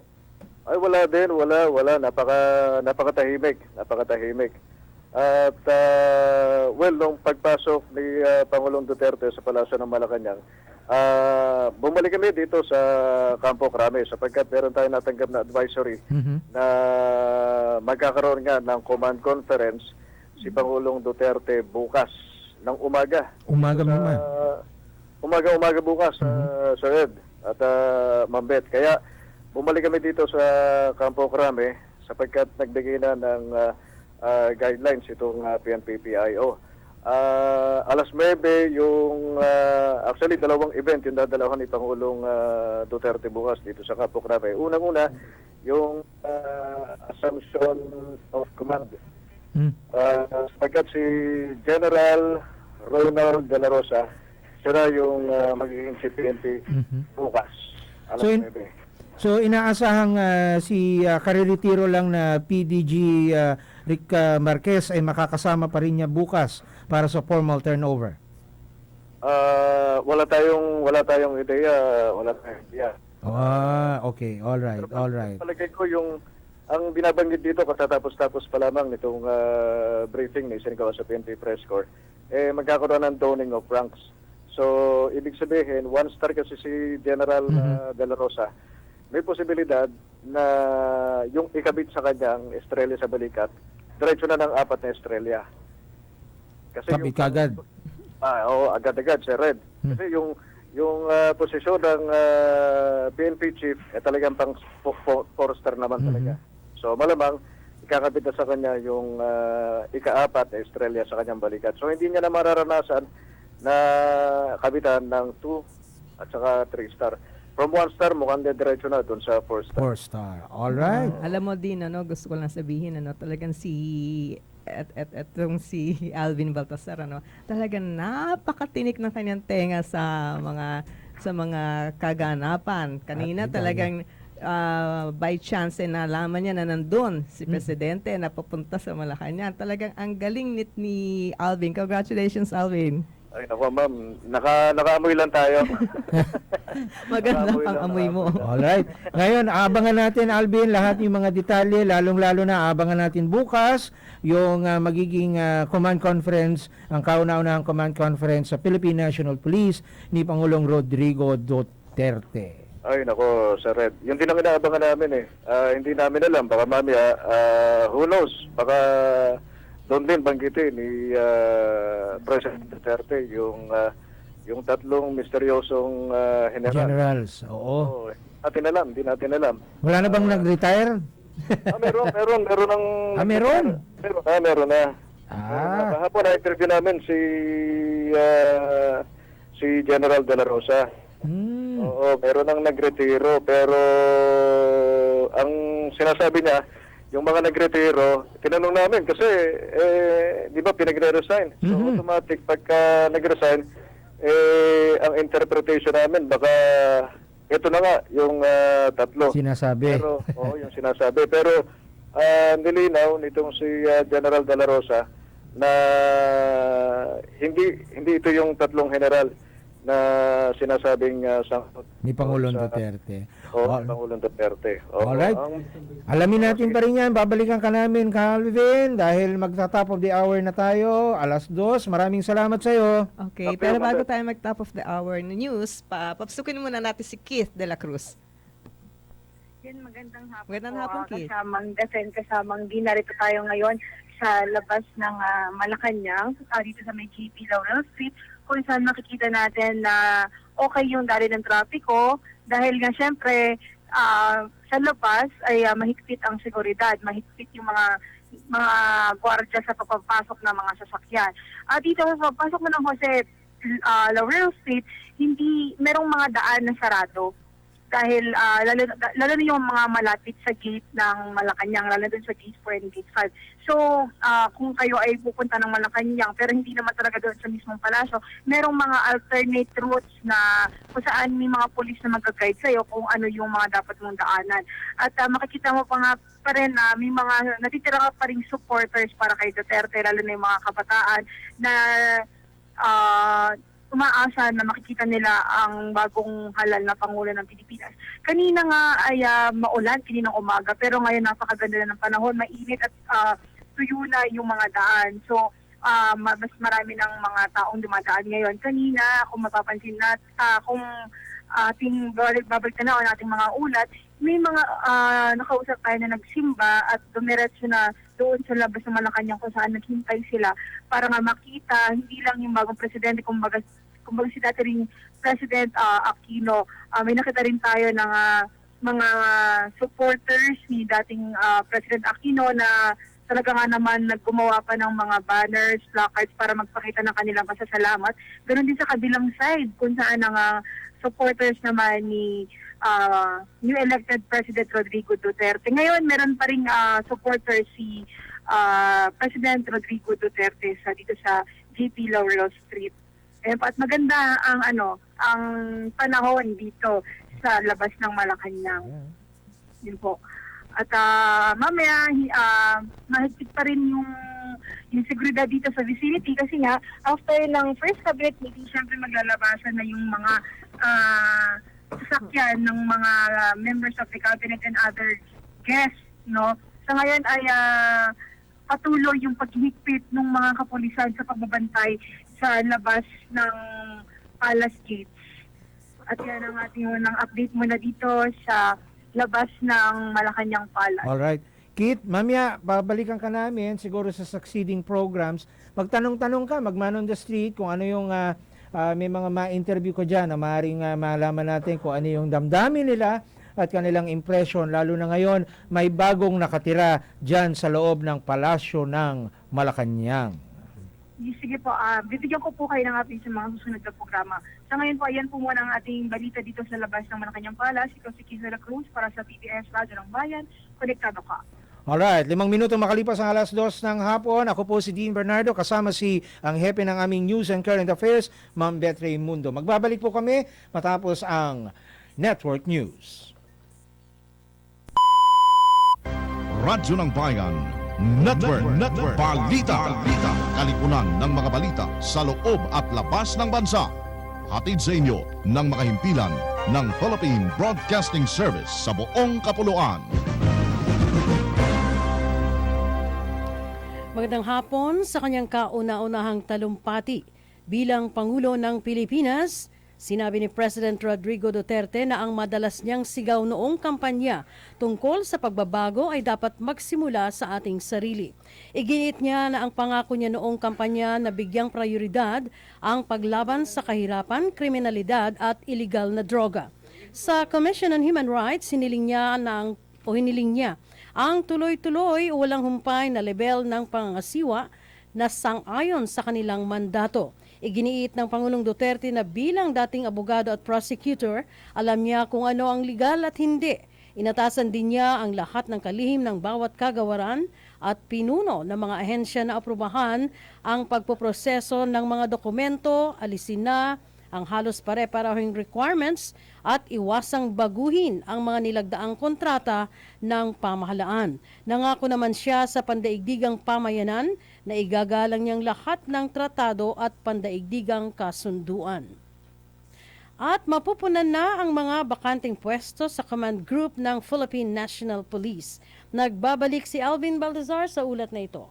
Kinumpirma ni incoming PNP Chief Police Chief Superintendent Ronald Bato de la Rosa na pasok sa mga napupuso niyang bubuo sa bunging command group ng PNP si Police Director Benjamin Magalong ng Directorate for Investigation and Detective Management o DIDM.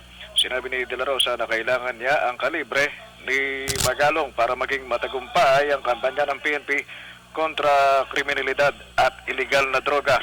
Ayon kay General Bato, ilalagay niya si Magalong sa top 3 post ng Command Group o Deputy Chief for Operations o DCO. Si Magalong ay miyembro ng PMA Class 1982 na nanguna sa investigasyon sa Mamasapano Incident. Si Deputy Director General Francisco Yami naman ang siyang magiging number 2 man o Deputy Chief for Administration habang ipepwesto bilang the Chief of the Directorial Staff o number 4 man si Police Chief Superintendent Ramon Apolinario na Director ngayon ng Police Regional Office 4B. Bayan Patrol number 7, Alvin Baltazar para sa PBS News. Radyo ng Bayan, konektado ka. At sa iba pang balita, ilalabas na ng Permanent Court of Arbitration o PCA sa July 12 ang pasya sa usapin ng agawan ng teritoryo sa pagitan ng China at mga bansa sa Timog Silangang Asya. Inihain ng Pilipinas ang kaso laban sa China sa mga unang bahagi ng 2013. Iginiit nito na matapos ang 17 taon ng negosasyon ay ginawa ang lahat ng paraang pampolitika at pandiplomatiko upang maresolba ang sigalot. Hindi nagustuhan ng China ang hakbang na ito ng Pilipinas at tumanggi ang China na makilahok sa anumang mga pagdinig.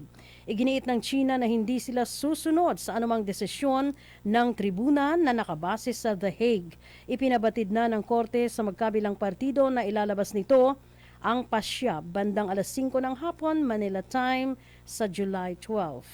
At ang ating tampok na balita sa ibayong dagat, ibinibintang ng Turkey sa Islamic State ang 3 insidente ng pambobomba at walang habas na pamamaril na nagresulta sa pagkamatay ng 42 katao at ikinasugat ng mahigit 200 iba pa.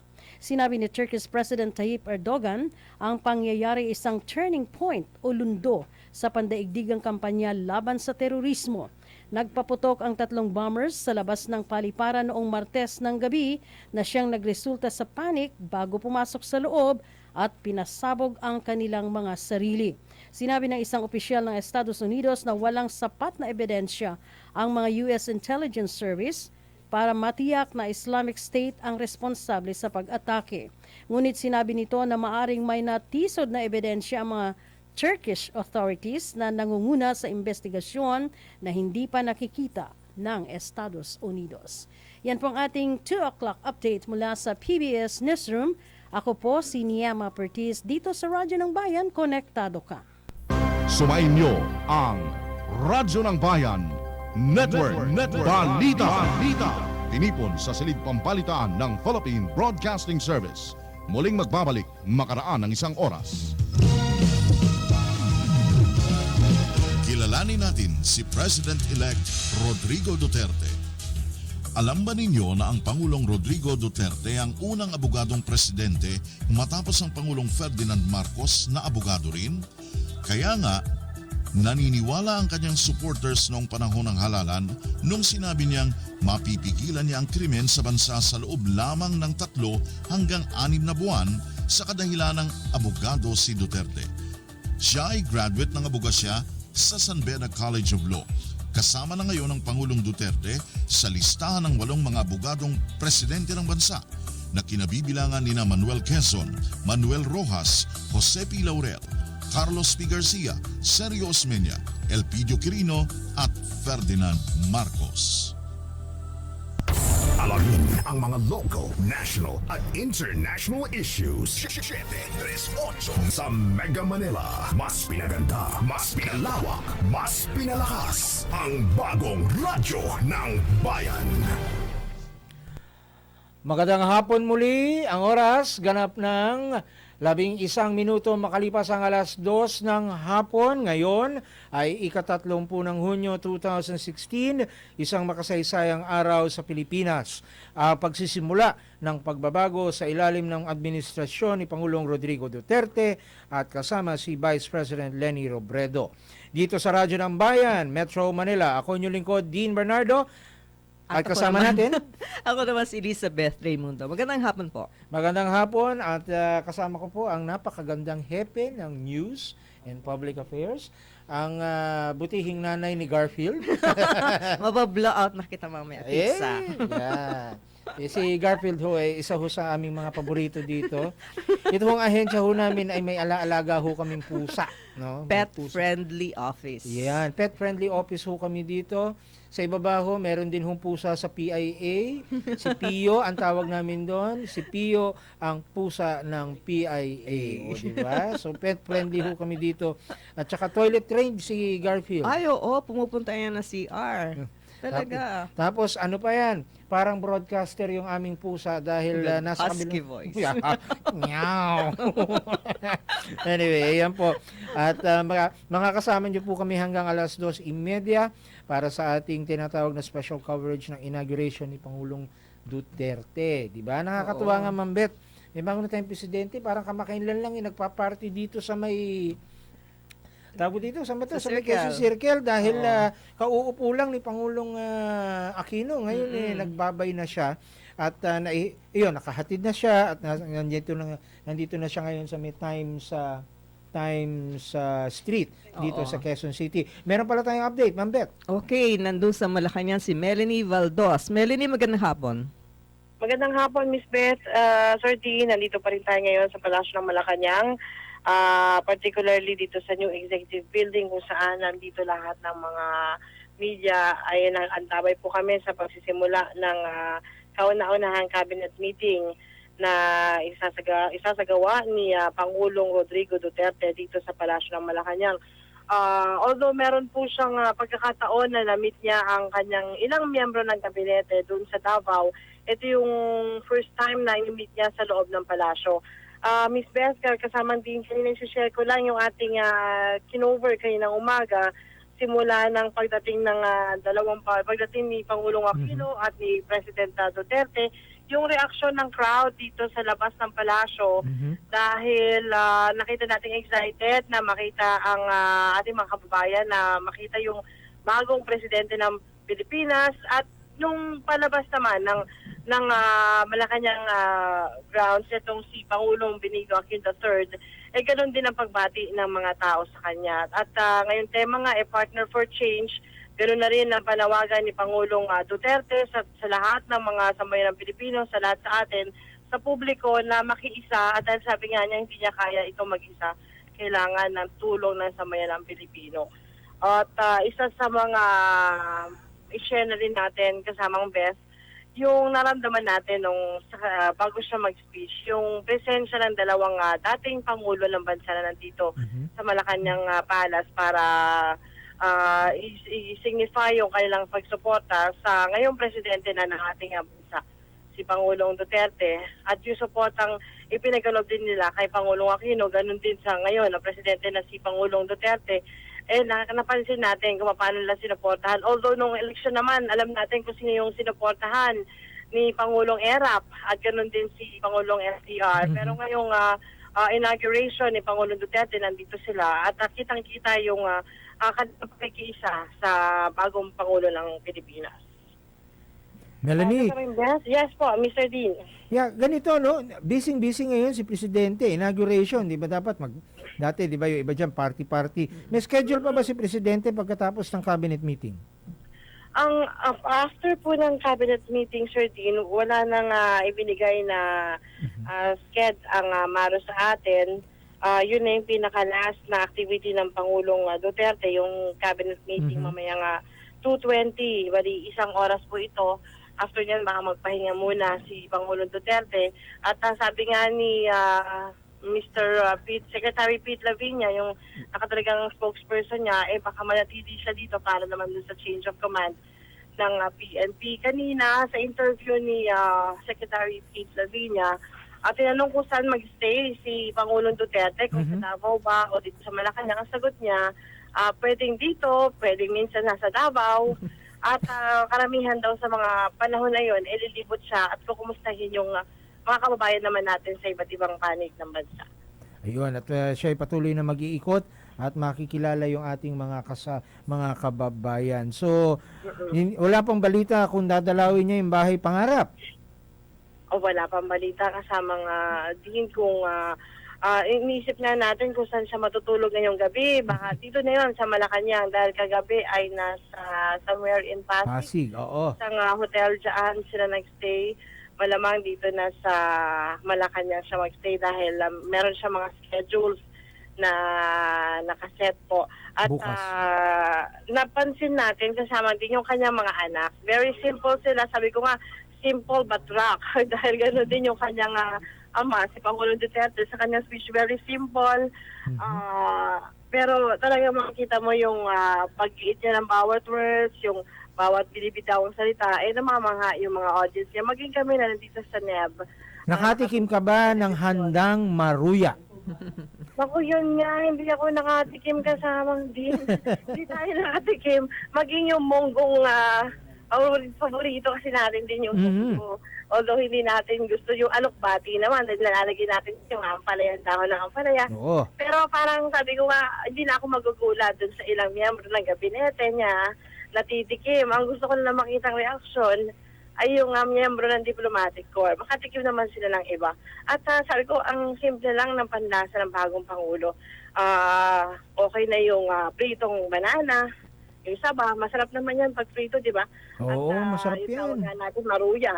At yung fresh lumpia, paborito yan ni Miss Beth. Ay, Yung tama. fresh ubod. Healthy pa. Saka yung munggo. Ikaw pa pwedeng kumakain ka ng munggo?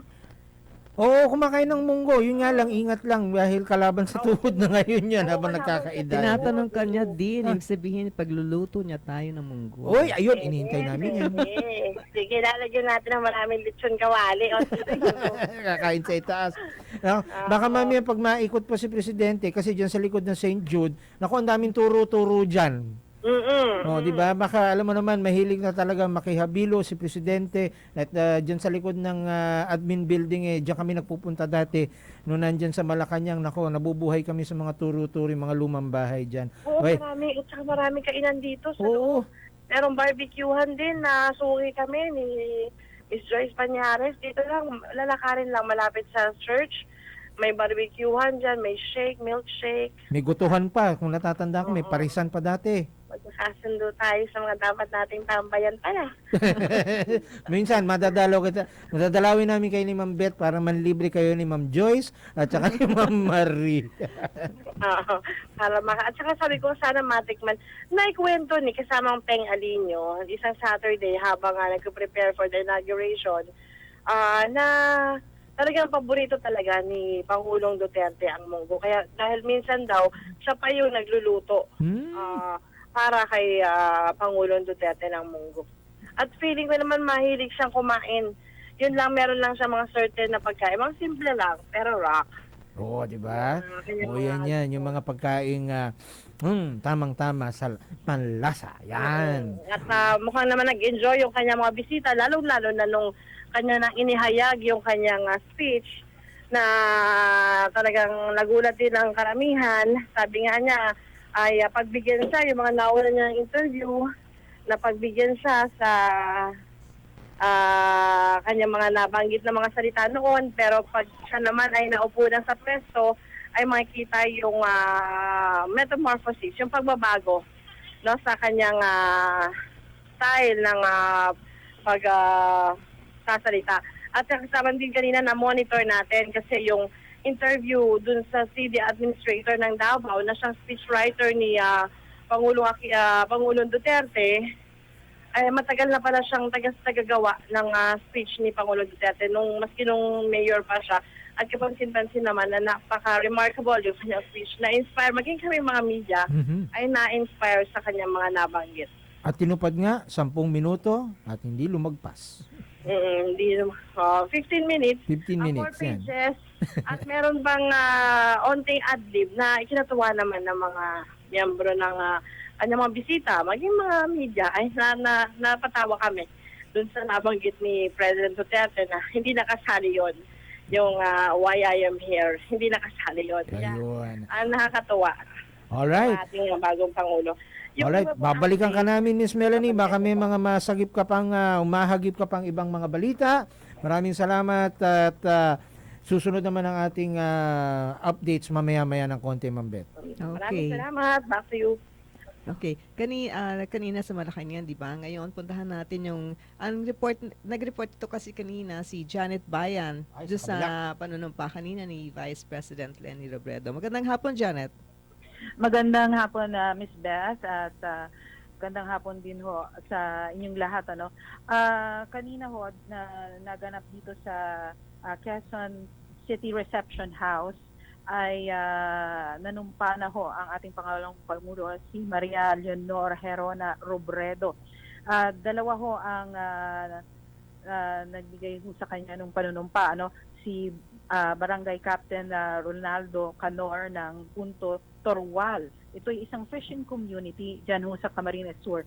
At si Barangay Captain Regina Celeste San Miguel, kung saan siya ho ang Barangay Captain itong Mariana, Barangay Mariana dito sa Quezon City, kung saan located ang tanggapan po ng Vice President.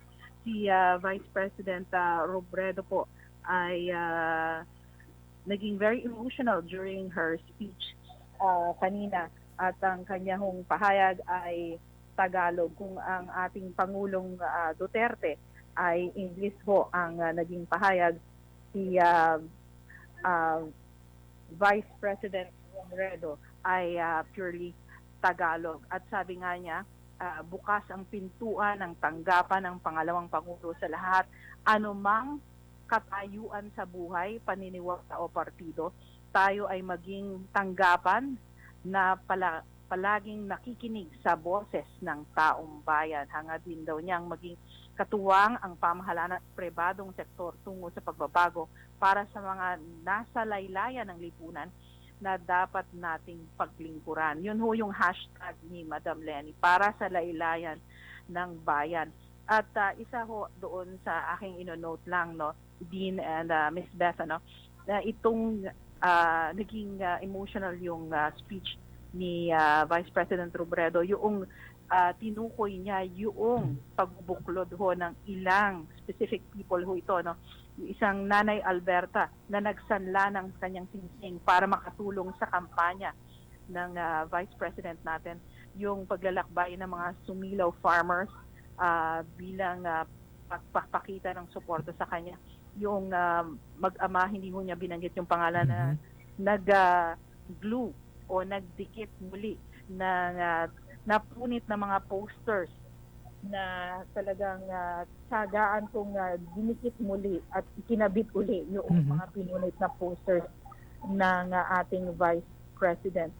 So very emotional siya, at yung mga tao doon sa Quezon City Reception House din, kung ang ating Pangulo ay 10 to 14 buses, si Vice President Robredo ho ay may 6 na bus na naghatid ho nung kanyang mga bisita from Valencia Street.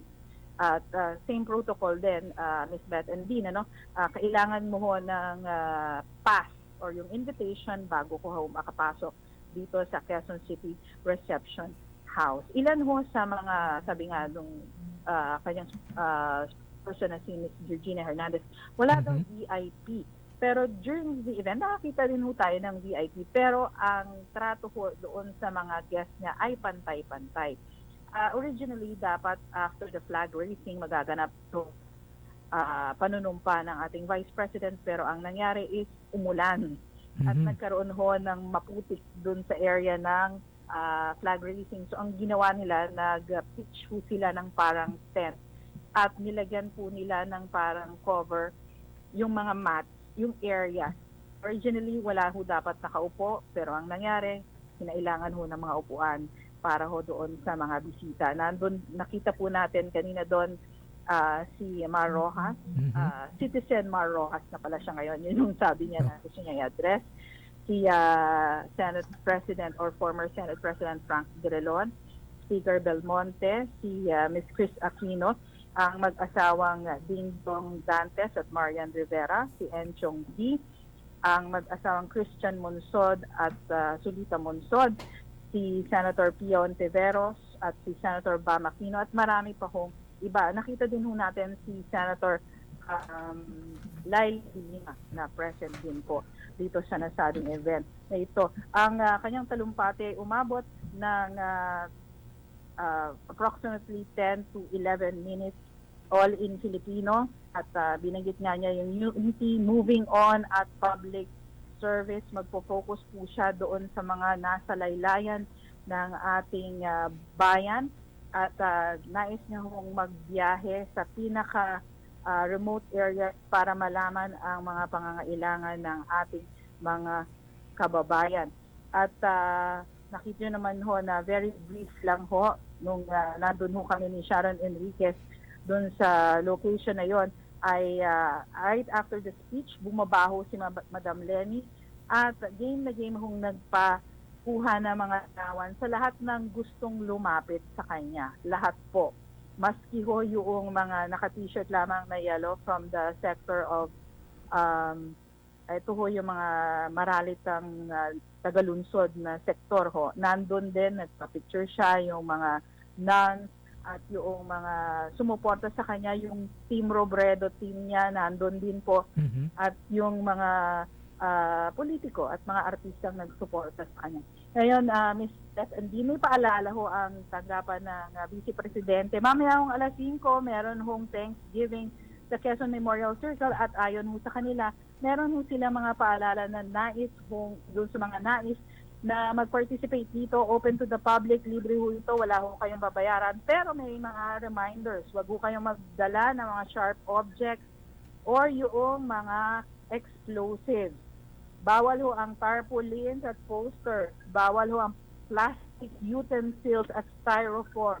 Bawal ho yung pointed umbrellas. Hindi ho pwede yon dito sa event na ito. At mag-enjoy po tayo at maglinis pagkatapos ng event mamayang alas 5. So yan po ang ating pinaka-recap at update po para ho sa alas 5 natin. Ito po si Janet Bayan.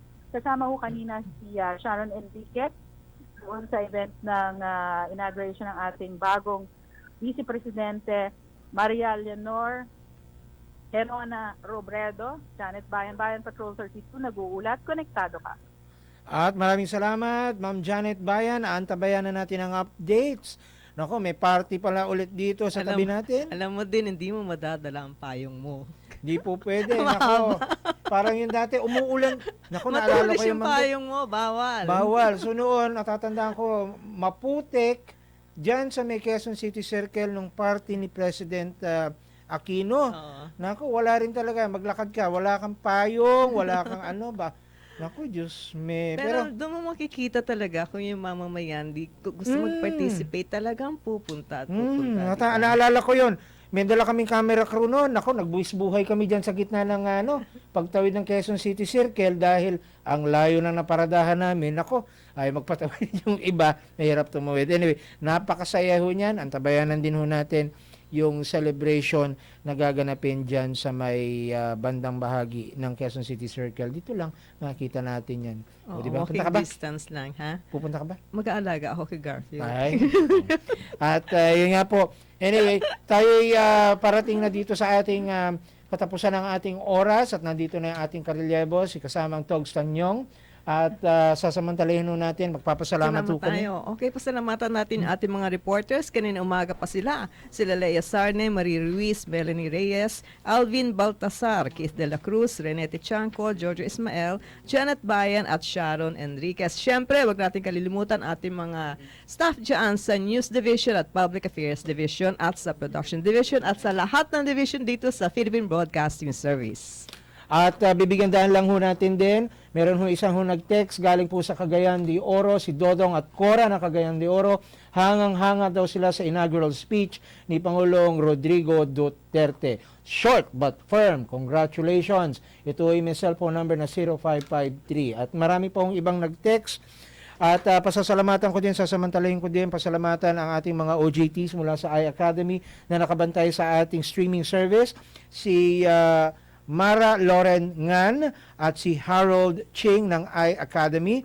At ang aking mga kasamahan sa new media, si Larry Ojeda, si Christian Bartolome, Jerome Santiago at Leo Magpayo. At akong inyong lingkod, Dean Bernardo, kay Eric Bruno. Sabihin ko sana, si magkahalo. Maraming salamat din po sa ating technical staff, si Kuya Boy, at si Kuya Rene at si Kuya, sino to? Ayun. At maraming salamat po. Nandiyan na si Kuyang Togs. Ako po inyong lingkod, Dean Bernardo. Magandang hapon po sa inyong lahat. Patuloy pa rin ang special coverage ng Radyo ng Bayan. Wag po kayong aalis. At ako naman po, si Elizabeth Raimundo. Magandang hapon po. Dire-diretso po ang ating coverage. Huwag po kayong bibitaw. Ang oras, 2:32. Binabago na ng Philippine Broadcasting Service ang paraan kung paano tayo makinig sa radyo. Kahit saan, kahit kailan, ay makakasama mo na ang Radyo ng Bayan sa pamamagitan ng smartphone na may Wi-Fi o unlimited data service. Mag-download ng PBS Raps sa Google Play kung Android ang gamit mo. Sa Apple Store kung iPhone o iPad naman. Pagka-download, piliin mo sa menu ang kahit alin sa national radio broadcast ng Philippine Broadcasting Service na trip mo. Radyo ng Bayan, DZRB, 738 AM sa Metro Manila, DWBR Business Radio, DZSR Sports Radio, DZRM Radio Magazine o DZRP Radio Pilipinas. Kapag nilagpasan mo ang live broadcast, pwede mo pa rin mapakinggan ulit, balik-balikan o ulit-ulitin.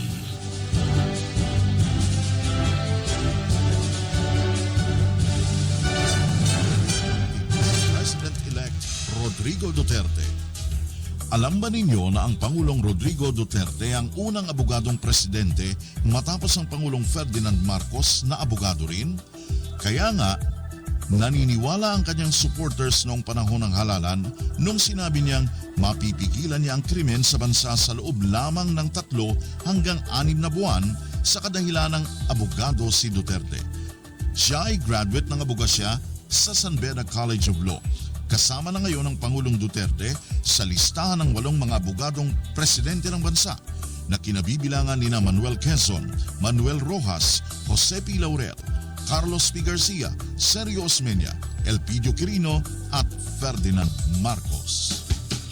Philippine Broadcasting Service, Radyo ng Bayan, nationwide, sa Metro Manila, DZRB, Radyo ng Bayan, DZSR Sports Radio, DZRM, Radyo Magazine, DWBR-FM Business Radio, at Overseas Radio, Radyo Pilipinas. Radyo ng Bayan Luzon, DWBT Batanes, DWPE Tugigarao, DWFB Lawag, DZRK Tabuk, DWFR Bontoc, DZEQ Baguio, DZAG Agoo, DZMQ Dagupan, DWRS Ayub, DWLC Lucena, DWRB Naga, DWJS Albay, DZVC Virac, at DWRM Palawan, Radyo ng Bayan Visayas, DYOG Calbayo, DYES Borongan, DYSL Soco, DYCT Tacloban, DYLL Iloilo, at DYMR Cebu. Radyo ng Bayan Mindanao, DXJS Tandag, DXBN Butuan, DXRG Hingoo, DXIM Cagayan de Oro, DXSO Marawi, DXRP Davao, DXMR Zamboanga, DXSM Holo, DXDC Tawi-Tawi, at mga satellite stations sa buong Pilipinas. Philippine Broadcasting Service, Radyo ng Bayan, nationwide.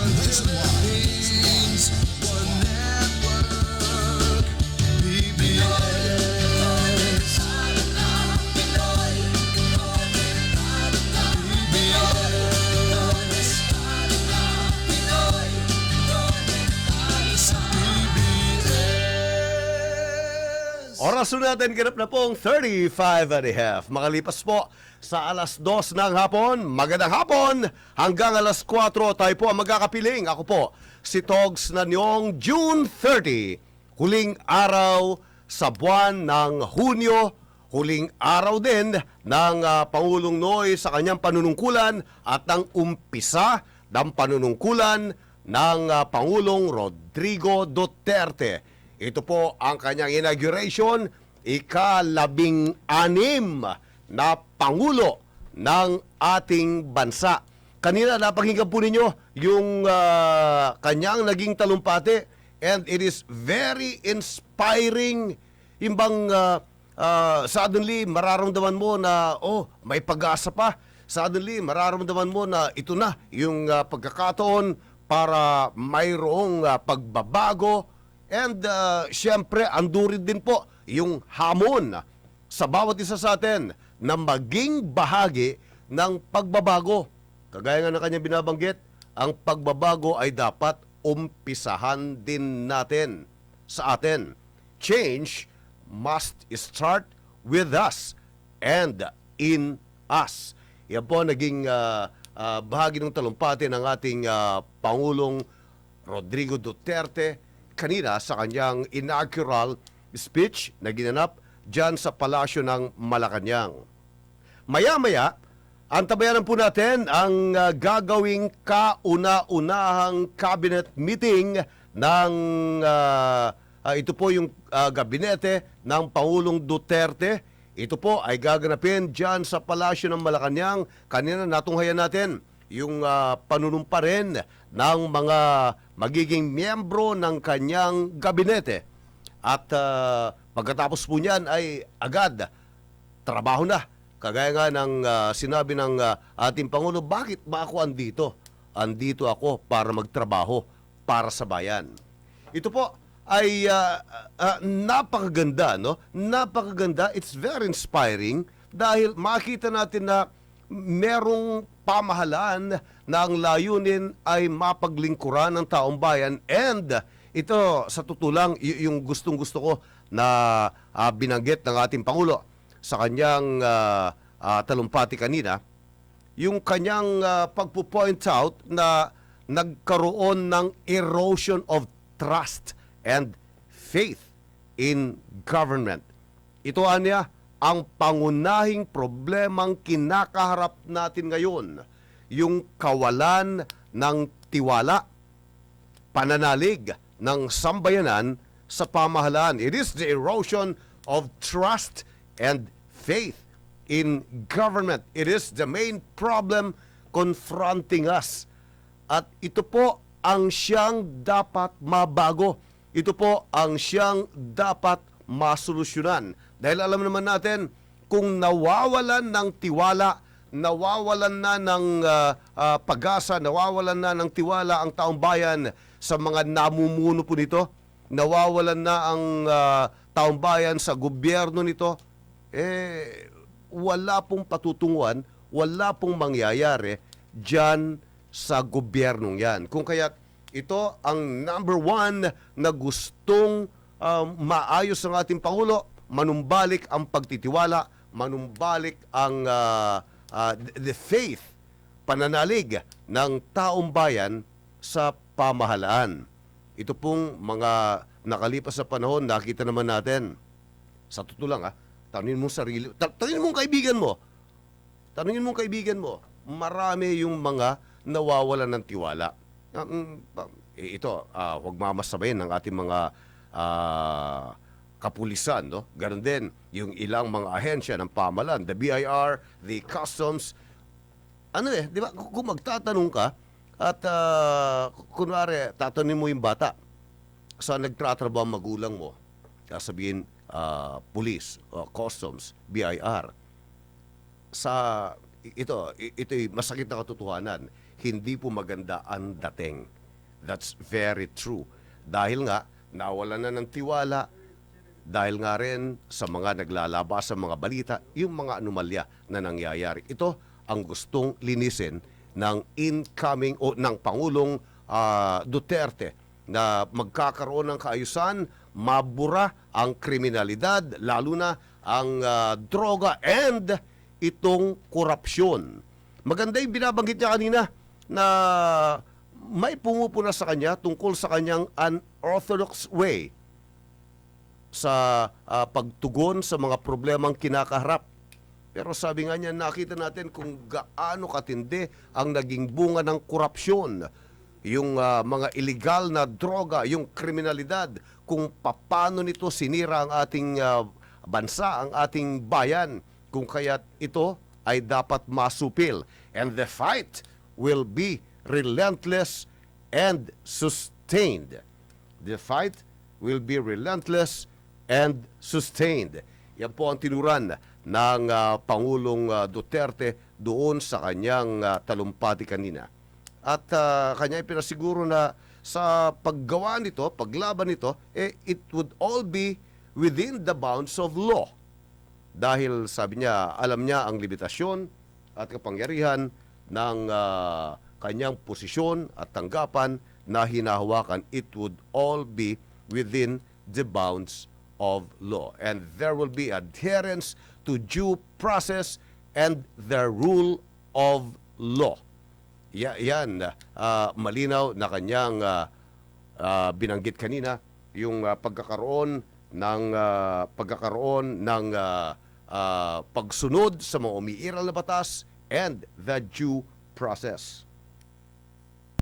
Alamin ang mga local, national at international issues. 738 sa Mega Manila. Mas pinaganda, mas pinalawak, mas pinalakas. Ang bagong radyo ng bayan. Binabago na ng Philippine Broadcasting Service ang paraan kung paano tayo makinig sa radyo. Kahit saan, kahit kailan, ay makakasama mo na ang Radyo ng Bayan sa pamamagitan ng smartphone na may Wi-Fi o unlimited data service. Mag-download ng PBS Raps sa Google Play kung Android ang gamit mo. Sa Apple Store kung iPhone o iPad naman. Pagka-download, piliin mo sa menu ang kahit alin sa national radio broadcast ng Philippine Broadcasting Service na trip mo. Radyo ng Bayan, DZRB, 738 AM sa Metro Manila, DWBR Business Radio, DZSR Sports Radio, DZRM Radio Magazine o DZRP Radio Pilipinas. Kapag nilagpasan mo ang live broadcast, pwede mo pa rin mapakinggan ulit, balik-balikan o ulit-ulitin.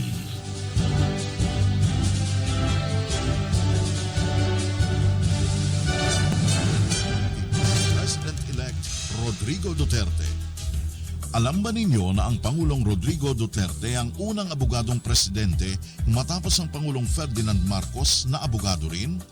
Kaya nga, naniniwala ang kanyang supporters noong panahon ng halalan nung sinabi niyang mapipigilan niya ang krimen sa bansa sa loob lamang ng 3 hanggang 6 na buwan sa kadahilan ng abogado si Duterte. Siya ay graduate ng abogasya sa San Beda College of Law.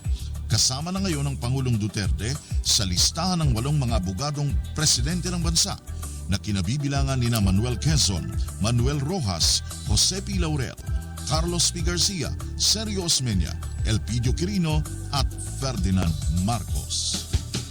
Philippine Broadcasting Service, Radyo ng Bayan, nationwide sa Metro Manila, DZRB, Radyo ng Bayan, DZSR Sports Radio, DZRM, Radyo Magazine, DWBR-FM Business Radio, at Overseas Radio, Radyo Pilipinas. Radyo ng Bayan Luzon, DWBT Batanes, DWPE Tugigarao, DWFB Lawag, DZRK Tabuk, DWFR Bontoc, DZEQ Baguio, DZAG Agoo, DZMQ Dagupan, DWRS Ayub, DWLC Lucena, DWRB Naga, DWJS Albay, DZVC Virac, at DWRM Palawan, Radyo ng Bayan Visayas, DYOG Calbayo, DYES Borongan, DYSL Soco, DYCT Tacloban, DYLL Iloilo, at DYMR Cebu. Radyo ng Bayan Mindanao, DXJS Tandag, DXBN Butuan, DXRG Hingoog, DXIM Cagayan de Oro, DXSO Marawi, DXRP Davao, DXMR Zamboanga, DXSM Holo, DXDC Tawi-Tawi, at mga satellite stations sa buong Pilipinas. Philippine Broadcasting Service, Radyo ng Bayan, nationwide.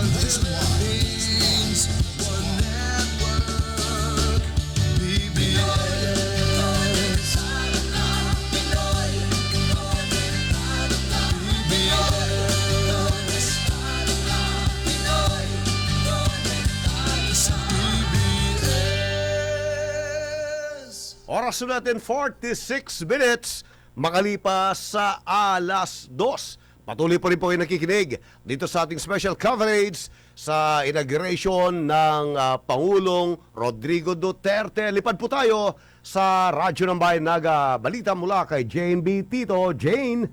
Yes, Diyos maray na hapon, Togs. Oath-taking ni Camarines Sur Governor Migs Villafuerte sa Capitol Convention Center kaninang umaga, itinuring nitong isang momentous occasion dahil sa tatlong bagay. Una, upang magpasalamat sa mga taong muling nagtiwala sa kanya. Pangalawa, upang i-acknowledge ang mga accomplishments na nagawa sa tulong ng mga kinauukulan. At pangatlo, upang ipresenta ang vision para sa lalawigan sa kanyang pangalawang termino sa pagkagobernador.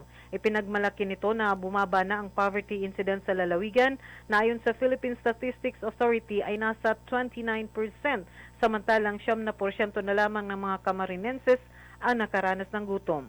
Maliban dito, binigyang din ni Governor Mig sa tuloy-tuloy ang pagbibigay niya ng pansin sa mga kabataan sa pamamagitan ng pagsusulong ng mga programa sa edukasyon.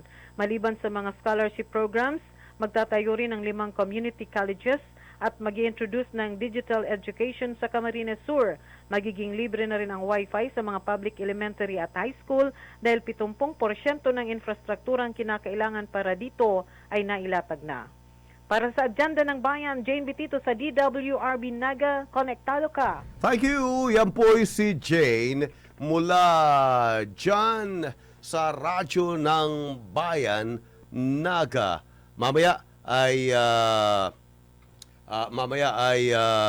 tutunghayin po natin ang mga kaganapan dyan sa Palasyo ng Malacanang at ito po ay yung gagawing kauna-unahang cabinet meeting. Doon po sa naging talumpati ng Pangulo kanina sa kanyang inaugural speech, kanyang binigyang kautusan na kagad ang iba't ibang mga pinuno ng iba't ibang ahensya ng pamahalaan na ang sabi nga niya dapat bawasan ang mga requirement, yung processing time ng lahat ng mga aplikante. Lahat ng mga kontrata, yung mga business transaction dapat maging transparent. Lahat ng mga requisitos. Sa ngayon kasi, ang problema, ang haba-haba ng proseso at dun sa haba ng proseso, doon nagkakaroon, yung tinatawag na red tape, no? Doon nagkakaroon ng korupsyon. Ito po, pangit mang sabihin, pero nangyayari eh. Yan pong katotohanan. Ibang, nasubukan mo na bang mag-transact? Ibang, simple lang, gusto mong mag-open ng maliit na negosyo. Nasubukan mo na ba?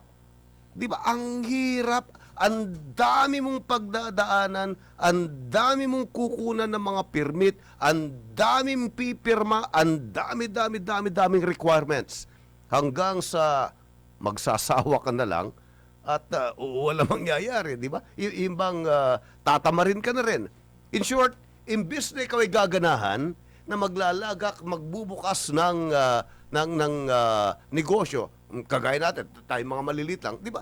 Imbis na ikaw ay gaganahan na ito'y makakatulong sa ekonomiya, kahit papano ito'y makapagbibigay ng employment, 1, 2, 3 na mga magtratrabaho, iyang mga yan ay nagiging deterrent tuloy. Iyang mga yan, iyang mga mahabang proseso na yan, ang nagiging dahilan upang hindi maingganyo na pumasok sa pagninegosyo. Kaya yung mga ganung bagay-bagay ay gustong mabigyan ng tuldok ng Pangulong Duterte sa kanyang kauna-unahang kautusan sa mga miyembro ng ganyang gabinete. Dapat bawasan yung mga napakaraming requirements and ganun din yung mga napakarami at napakahabang processing time, napakahabang mga requisitos. Dapat ang mga to mabawasan sa lahat ng ahensya ng pamahalaan. Kung matatandaan po ninyo, doon sa mga ilang mga pahayag niya bago siya nanumpa, sabi niya dapat 72 hours may sagot na. It's either aprobado o hindi. Dakuan natin ang Senado, nakatutok doon si George Ismael. Partner. Yes, partner, nagpalabas na ng kanilang reaksyon itong ating mga senador, ukol dito sa naging inaugural speech ni Pangulong Rodrigo Duterte at maging doon sa bahagi nga ng Vice President Leonor Robredo. Ayon kay Senador Ralph Recto na malinaw daw ang naging mensahe ng Pangulong Duterte. Yes. Partner, sandali puputulin kita, dadako lang tayo dito sa Palasyo ng Malacanang, dito sa kauna-unahang cabinet meeting ng ating Pangulo. And, hindi. Iba yun. Yun yung naging talumpati niya kanina. Okay. Susunod dyan yung cabinet meeting. Okay, balikan muna natin si Jojo. Partner! Yes, tulad nga ng sinabi ko kasamang sa Hogsay, sinabi ni Senador Robredo na malinaw ang naging mensahe ng Pangulong Duterte sa kanyang inaugural address kung saan nabigyan diin at garantiya na lahat ng naisipatupad ng Pangulong Duterte ay iaayon sa batas at di lalagpas sa hangganan nito. Tinukoy ni Recto na seryoso si Duterte sa kampanya laban sa kriminalidad pero hindi nangangahulugan na handa siyang lumabag sa alituntunin ng umiiral na batas. Malinaw din niya na handa ang Pangulong Duterte na bigyang kalinga ang mga ikaw sa buhay o ang mga mahirap pero hindi para pahirapan naman ang mga nasa marangya ng kabuhayan. Tutulungan din niya ang mga manggagawa pero hindi sasakripisyo ang kapital. Sa mga inisyal na pahayag ng Pangulong Duterte, naniniwala si Recto na magiging balanse ang matapang na solusyon at ang responsableng pamamahala at ito umano ang kailangan ngayon ng batas. At sa bahagi naman ni Senador Sani Angara, maganda raw ang mga talumpati ni na President Duterte at Vice President Robredo dahil simple, maiksi at madaling maintindihan ng lahat. Kapwa makabuluhan ang kanilang mensahe na nananawagan ng pagkakaisa laban sa katiwalian at kahirapan.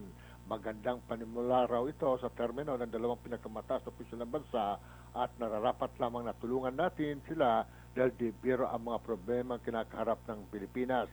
Samantala kay Senador Bam Aquino, kanyang sinabi na sa kabila ng kanilang pagkakaiba sa politika, siya ay kumbinsido na darating ang panahon na magkakasamang magtatrabaho sina Pangulong Rodrigo Duterte at ang pangalawang Pangulong Leonor Robredo. Ito'y alang-alang daw sa kapakanan ng tambayan.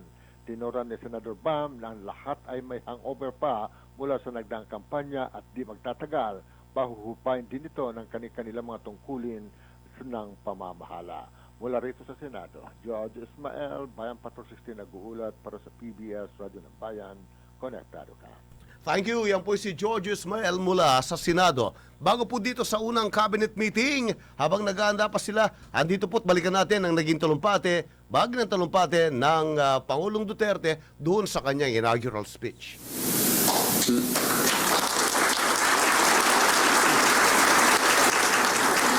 There are many amongst us who advance the assessment that the problems that bedevil our country today, which need to be addressed with urgency, are corruption, both in the high and low echelons of government, criminality in the streets, and the rampant sale of illegal drugs in all strata of Philippine society, and the breakdown of law and order, true but not absolutely so.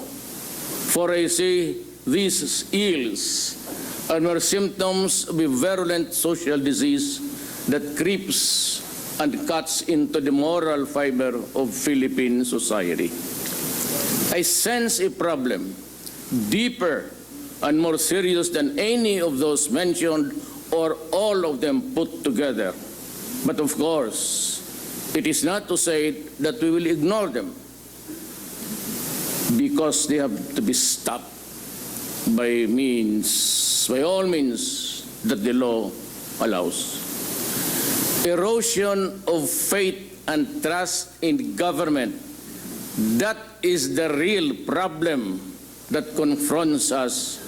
Resulting therefrom, I see the erosion of the people's trust in our country's leaders, the erosion of faith in our judicial system, the erosion of confidence in the capacity of our public servants to make the people's lives better, safer, and healthier.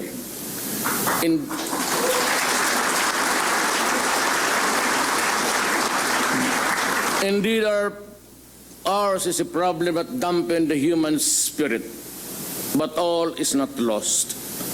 I know that there are those who do not approve of my methods of fighting criminality, the sale and use of illegal drugs and corruption. They say that my methods are unorthodox and verge on the illegal. In response, let me say this. I have seen how corruption bled the government of funds which were allocated for the use in uplifting the poor from the mire that they are in. I have seen how illegal drugs destroy individuals and ruin family relationships. I have seen how criminality, by means all foul, snatched from the innocent and the unsuspecting the years and years of accumulated savings, years of toil, and then suddenly they are back to where they started. Look at this from that perspective and tell me that I am wrong. In this fight, I ask Congress and the Commission of Human Rights and all others who are similarly situated to allow us a level of governance that is consistent to our mandate.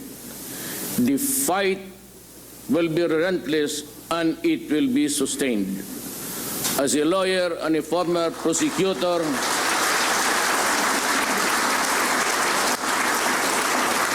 I know the limits of the power and authority of the President.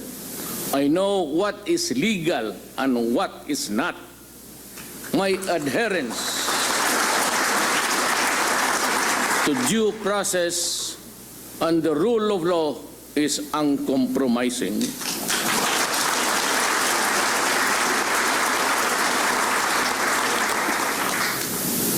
You mind your work, and I will mind mine.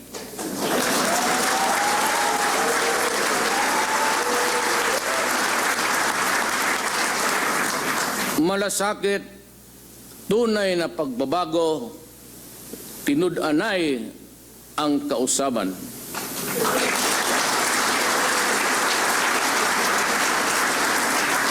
These are the words which catapulted me to the presidency. The slogans were conceptualized not for the sole purpose of securing the votes of the electorate. Tinud-anay ang kabaguhan, mao kani ang tumong sa atong gobyerno.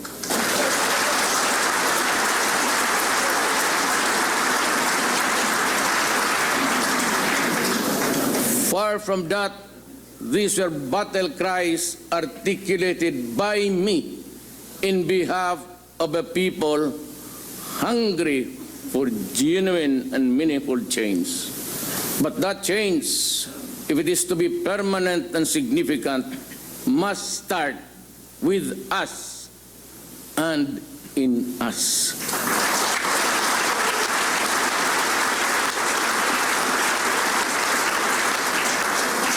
To borrow the language of F.E. and Jose, we have become our own worst enemies, and we must have the courage and the will to change ourselves. Love of country, subordination of personal interests to the common good, concern and care for the helpless and the impoverished. These are among the lost and faded values that we seek to recover and revitalize as we commence our journey towards a better Philippines.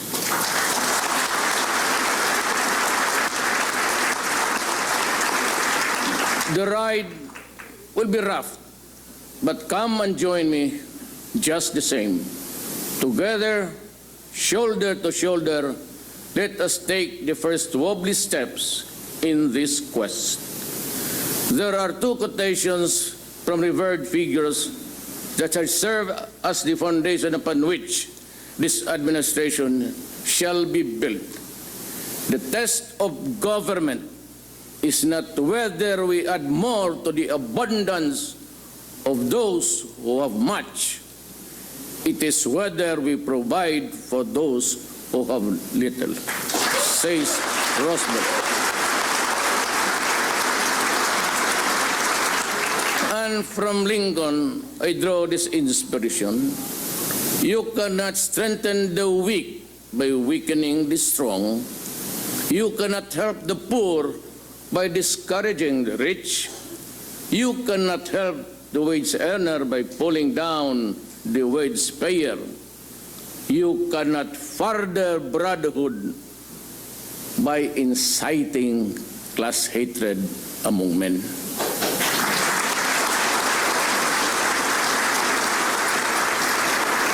My economic and financial political policies are contained in those quotations, though couched in general terms. Read between the lines. I need not go to specifics now. They shall be supplied to you in due time. However, there are certain policies and specifics of which cannot help wait for tomorrow to be announced.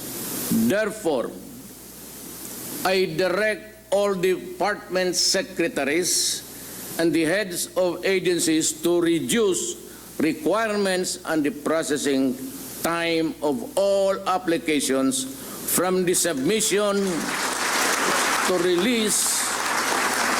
I order all department secretaries and heads of agencies to remove redundant requirements, and compliance with one department or agency shall be accepted as sufficient for all.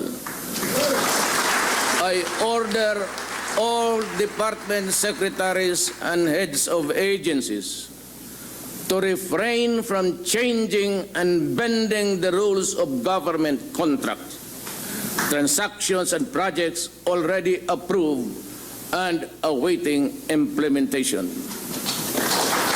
Changing the rules when the game is ongoing is wrong.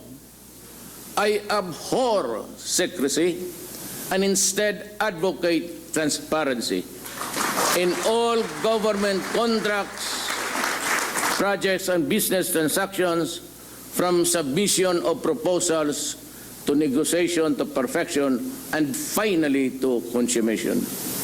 Do them and we will work together.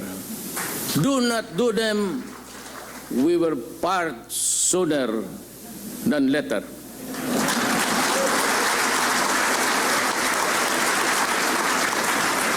On the international front and community of nations, let me reiterate that the Republic of the Philippines will honor treaties and international obligations.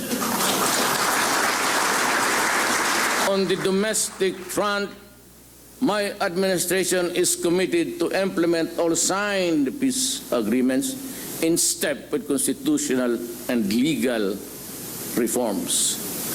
I am elated by the expression of unity among our Moro brothers and leaders and the response of everyone else to my call for peace. I look forward to the participation of all other stakeholders, particularly our indigenous peoples, to ensure inclusivity in the peace process.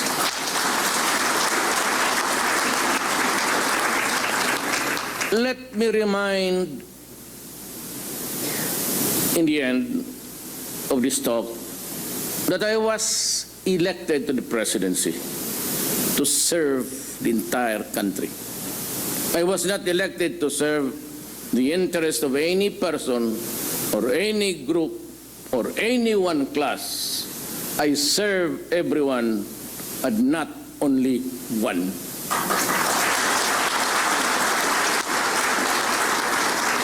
And that is why I have adopted as an article of faith the following lines written by someone whose name I could no longer recall.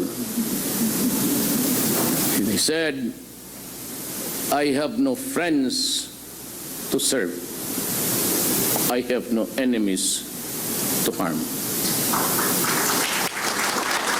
Presenting, therefore, I now ask everyone, and I mean everyone, to join me as we embark on this crusade for a better and brighter tomorrow.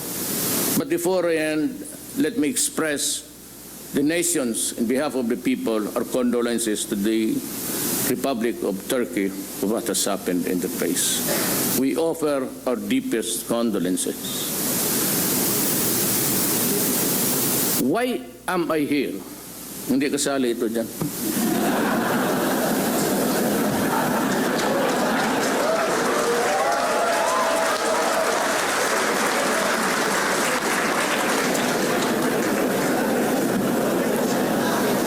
The past tense was, I am here because I love my country and I love the people of the Philippines. I am here, why? Because I am ready to start my work for the nation. Thank you and good afternoon. Yan po naman ang naging bahagi ng our full speech, inaugural speech ng ating bagong Pangulong Rodi Duterte. Ang oras, 8 minuto. Radyo ng Bayan, Network, Balita, Kalipunan ng mga balita sa loob at labas ng bansa. Hatid sa inyo ng mga himpilan ng Philippine Broadcasting Service sa buong kapuluan. Magandang hapon, sinabi ng Pangulong Rodrigo Duterte na katiwalian kriminalidad sa kalye, malawakang pagbenta ng illegal na droga at breakdown sa law and order ang mga problema na agad dapat tugunan ng bagong gobyerno. Si Marie Ruiz sa ulat na ito.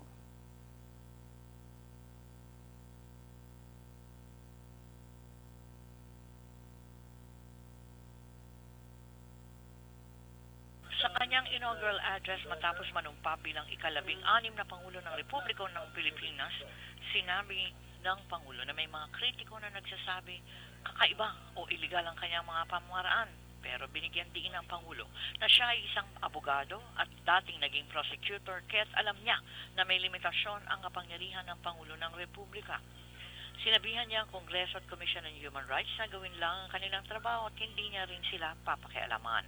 Ayon sa Pangulo, personal niyang nasaksihan kung paano nalustay ang pondo na inilaan para sa pagpapaganda ng buhay ng mahihirap, kung paano nasira ng ilegal na droga ang relasyon ng mga pamilya at kung paano naapektuhan ng kriminalidad ang mga inosente. These ills are mere symptoms of a virulent social disease that creeps and cuts into the moral fiber of Philippine society. I sense a problem deeper and more serious than any of those mentioned or all of them put together. But of course, it is not to say that we will ignore them because they have to be stopped by all means that the law allows. Erosion of faith and trust in government.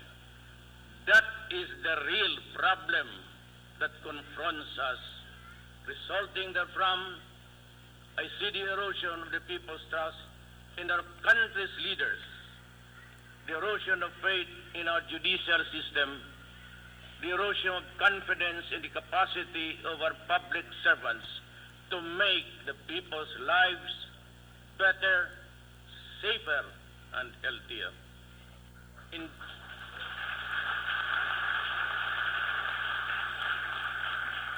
Indeed, Pansamantala nating putulin ang ating pagbabalita mga kaibigan at ating turn over kayo sa Malacanang sa first cabinet meeting ng ating Pangulong Duterte. Follow everyone's travel. Pila tayo. For example, if I plan to fly at 5 o'clock. Tapos yung mga aeroplano sa airports na walang night capability. And they would run out of daylight while waiting for the 30 minutes for the President to makakansilar yung flight nila. So, and it is every other airport ma-delay. And that would, pagkatapos niyan, another crowded skies. Ako naman, not because of anything, pero ayaw ko magpa-importante na gano'n. We should treat ourselves just like any other Filipino traveling. Wala man tayong aeroplano, but I plan to take the ordinary commercial flights. But not now because everybody is offering for the use of their airplanes. Kala siguro nila, bibili ako. Kasi sabi ko yung lahat ng planes, I'm turning it over to the military. Pati yung mga assets ng yung Pangulo, gawin na natin ospital yan or put it to good use rather than allow it to rust to death. Ayun lang. Ang second is I forgot. Mayroon ako kasing sabihin sa...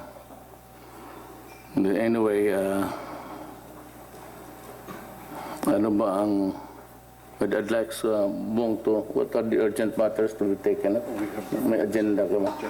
It's about the disaster preparedness. Si Halad. Before you begin to talk, alam mo sir, ganito yan General. Kasi I was born in Leyte. So day 2, sinabi ko kay Bong, because the communications were cut, sabi ko kay Bong, gamitin mo ang army. Mayroon talaga silang way of communicating. Pasa-pasa lang relay. Ba't mo nalaman ko about nung nag-usap kami ng sundalo, sabi ko, kumusta? So, andyan, sabi niya, sir, bagsak yung Leyte. Tapos, sinabi ko, anong klaseng bagsak? Sabi niya, sir, tumba lahat. Hindi ko naintindihan, sabi ko, tumba ang lahat bahay. Sir, pati kahoy. Ilan ang patay? Sabi niya, sir, mukhang aabot ito ng 10,000 estimate namin. Hindi na makapaniwala. So that following, that evening, I mobilized the 911 of Davao City. Nag-assemble ako ng 10 doctors and nurses. And pinuno ko ng antibiotics, tetanus, all of the things that we needed really of a victim in a calamity. We traveled, so nag-helicopter ako. But at yung sa Tacloban Bay, wala akong nakita isang rubber boat ng Navy. So, sabi ko sana, by this time mayroon na yan. At least the fast craft, mga frigate ng there is one. Nandiyan na yung tanker. Alam mo bakit? What really surprised me? Bewildered me. Kasi nung pagbaba ko, hawak-hawak kong yung plastic na bottle. So, sinalubong ako ng sinulalo, sabi niya, Mayor, may tubig pa kayo. Alam ko na problema na. Kasi ano yan, pagkain pati tubig. Ang pagkain na hindi na nga niluluto. Diretso na from the can, masardinas ka o Norte ka. And to think that about Ormoc was just a few kilometers, hindi naman few na few, but almost like 80. And Maasin was doing all right. Bakit walang tulong dito? And after 2 days, nagpalit ako ng personnel. Sabi ko, they can only injure it to this ambako pati walang tubig. So I was expecting that there was I'm not trying to condemn anybody. But nung tumawag ako there was a changing of personnel sa 911 sa Davao City. Padala ko na mabago para pauwiin yung initial batch. Sabi ko, may tanker na ba dyan? So wala. Bakit saan yung mga tanker na Cebu? Marami kang makuha. Well, anyway, I'm not condemning anybody. But sa John Halad lang, sir. You might want to take that into factor in you. Kasi dapat makaposisyon niya sa nearest, not really so near to be hit also, but by the typhoon or cyclone, if you may. Yun ang ano niya. So, the resources must be on deck, positioned nearby. If you can draw the path of the typhoon and deploy the assets of government, basta ano dyan, ano, tubig na malinis, pati pagkain na rin. Walang cooking dyan. It's yung magpadala ka ng sakong bigas ganon on the first 1 week, it's useless. Ayan nga si June, no? Yung sa earthquake nga sa Bol, wala talagang kwenta. Wala silang lutuan, walang firewood, wala lahat.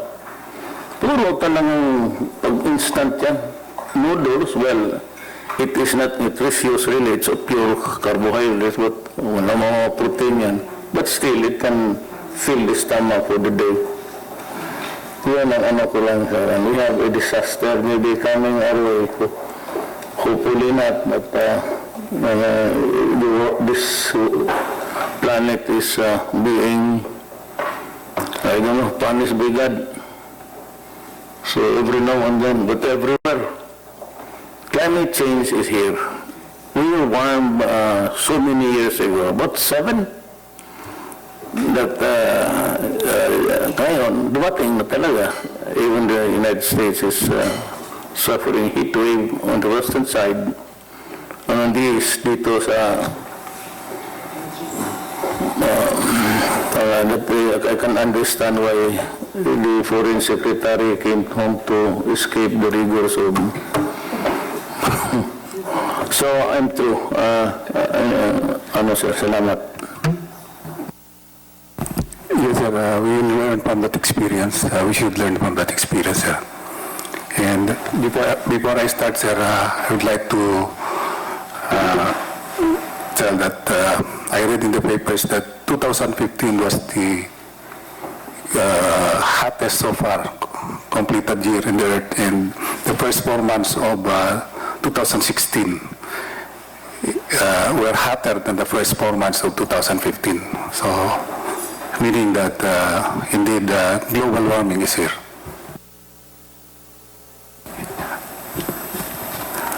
So, allow me to start now.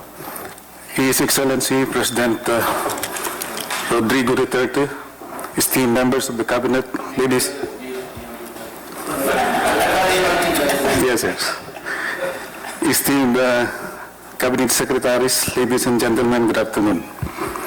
This is to briefly apprise the President and the Mayor and his Cabinet on the status of our NDRRM system, or Disaster Risk Reduction and Management, and our present possible ways ahead to level up our collective efforts on DRRM, especially at this critical time when rainy season sets in and we are on La Nina watch status according to our Weather Bureau, PAGASA. Here is the brief background on the DRRM institutionalization and system in the country. Republic Act 10121, known as the Philippine Disaster Risk Reduction and Management Act of 2010, was passed in May 27, 2010, repealing the then Presidential Decree 1566. The paradigm shift was basically from a reactive paradigm under the PD 1566 and NDCC setup to a proactive one under RA 10121 and the National Disaster Risk Reduction Management Council setup. To complement RA 10121, a new framework was developed to serve as a conceptual guide to implement activities across all sectors. Working within the 4 thematic areas of prevention and mitigation, preparedness, response, and recovery, and rehabilitation. It allows for the all of government and whole of society approach in the pursuit of its mission for a safer, adaptive, and resilient Filipino communities towards sustainable development. To achieve this vision, the National DRRM Plan for 2011 to 2028 was formulated and approved. The plan outlines programs, projects, and activities covering the 4 thematic areas aimed at strengthening the capacity of both national government and local government units together with stakeholders to build disaster-resilient communities and to institutionalize arrangements and measures for reducing disaster risks. The law also allowed for a more robust structure for DRRM, with the Secretary of National Defense as chairperson of the Council.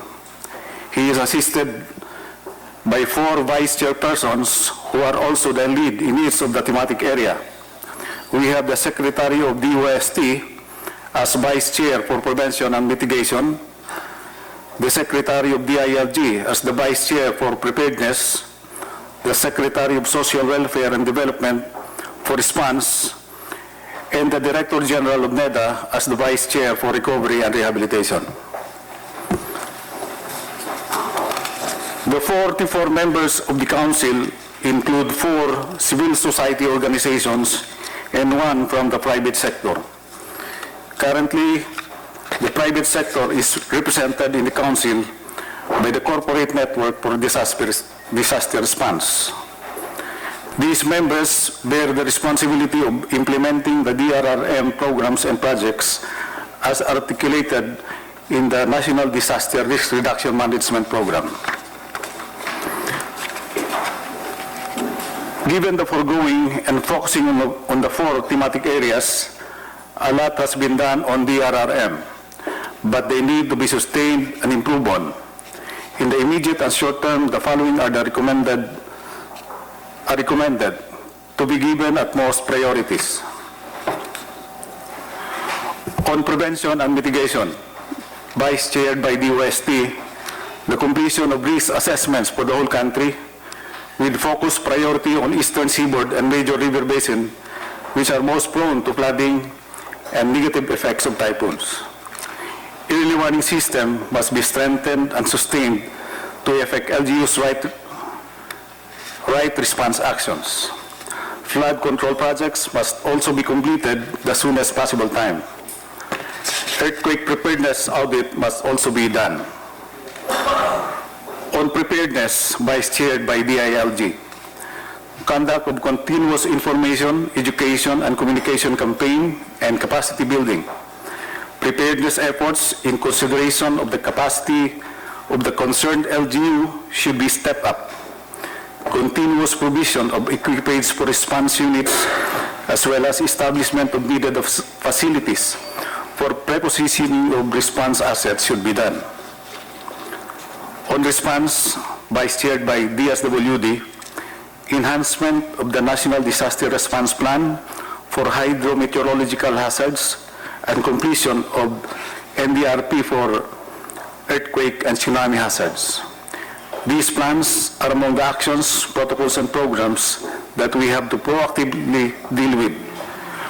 All are anchored in scientific information and thorough analysis of exposure and vulnerabilities of specific areas. On recovery and rehabilitation, Vice Chaired by NEDA, immediate restoration and improvement of the facilities, livelihood, and living conditions of disaster-affected communities. We need to adhere to the Build Back Better principle in recovery and rehabilitation. BBB is not restricted to the field of infrastructure and buildings. Rather, it is a step to building greater resilience across the various sectors of the affected areas, including social, economic, physical, and institutional. On possible ways forward, there is now a need to protect the livelihoods of the people, leading to having resilient communities. Thus, we need the cooperation and partnership of the private and business sector. This is one amongst the possible ways forward and critical milestones for this new administration. The partnership becomes an imperative for a successful DRRM program to protect our people's livelihood. We can encourage the private sector that together we can pursue undertakings in the following areas: economic risk assessment, business operations continuity, sustainable livelihood, disaster risk financing, logistics and supply chain, communications and infrastructure, and health and safer shelter. Currently, RA 10121, or the Philippine Disaster Risk Reduction Management Law, is scheduled to undergo a sunset review. This offers a big opportunity for all of us to review and address the areas needing revisions to further strengthen the law and improve it. My predecessor initiated a review, and the recommendation was submitted to the Council last June 16, 2016, but needless to say, they ran out of time. So it's now my priority to review what they have started and pass it to the Council for their approval and endorsement to Congress. We presently have a fundamentally sound and arguably one of the best DRRM law and system in the world, in spite of its perceived and real shortcomings. However, this sunset review also presents a significant opportunity to improve our DRRM law and consequently the system. In the immediate short term, La Nina and typhoon season preparations must be geared up at all levels, from national government agencies to local government units level. This is to ensure the safety of our communities as well as to protect their livelihoods. On the La Nina preparations, this was presented, sir, during the last council meeting last June 16. Hazards mapping has been completed by DNR. DILG and OCD, my office, has issued directives to LGUs and Regional Disaster Risk Reduction Management Council, respectively, on planned preparation for rainy season. Flood control projects of MMDA and DPWH are nearing completion. Slope protection projects are ongoing. Cleaning of drains and clearing of waterways are ongoing, as well as pruning of trees on major thoroughfares in Metro Manila has been started. Continuous capacity building programs on contingency planning, incident command system, preparedness planning have been conducted by OCD, DepEd, and DILG. Procurement of necessary supply of medicines and vaccines for vector-borne and water diseases, influenza, and respiratory tract infections are currently undertaken by DOH. Prepositioning of food and non-food items by DSWD and OCD, and response assets at the regional and local levels.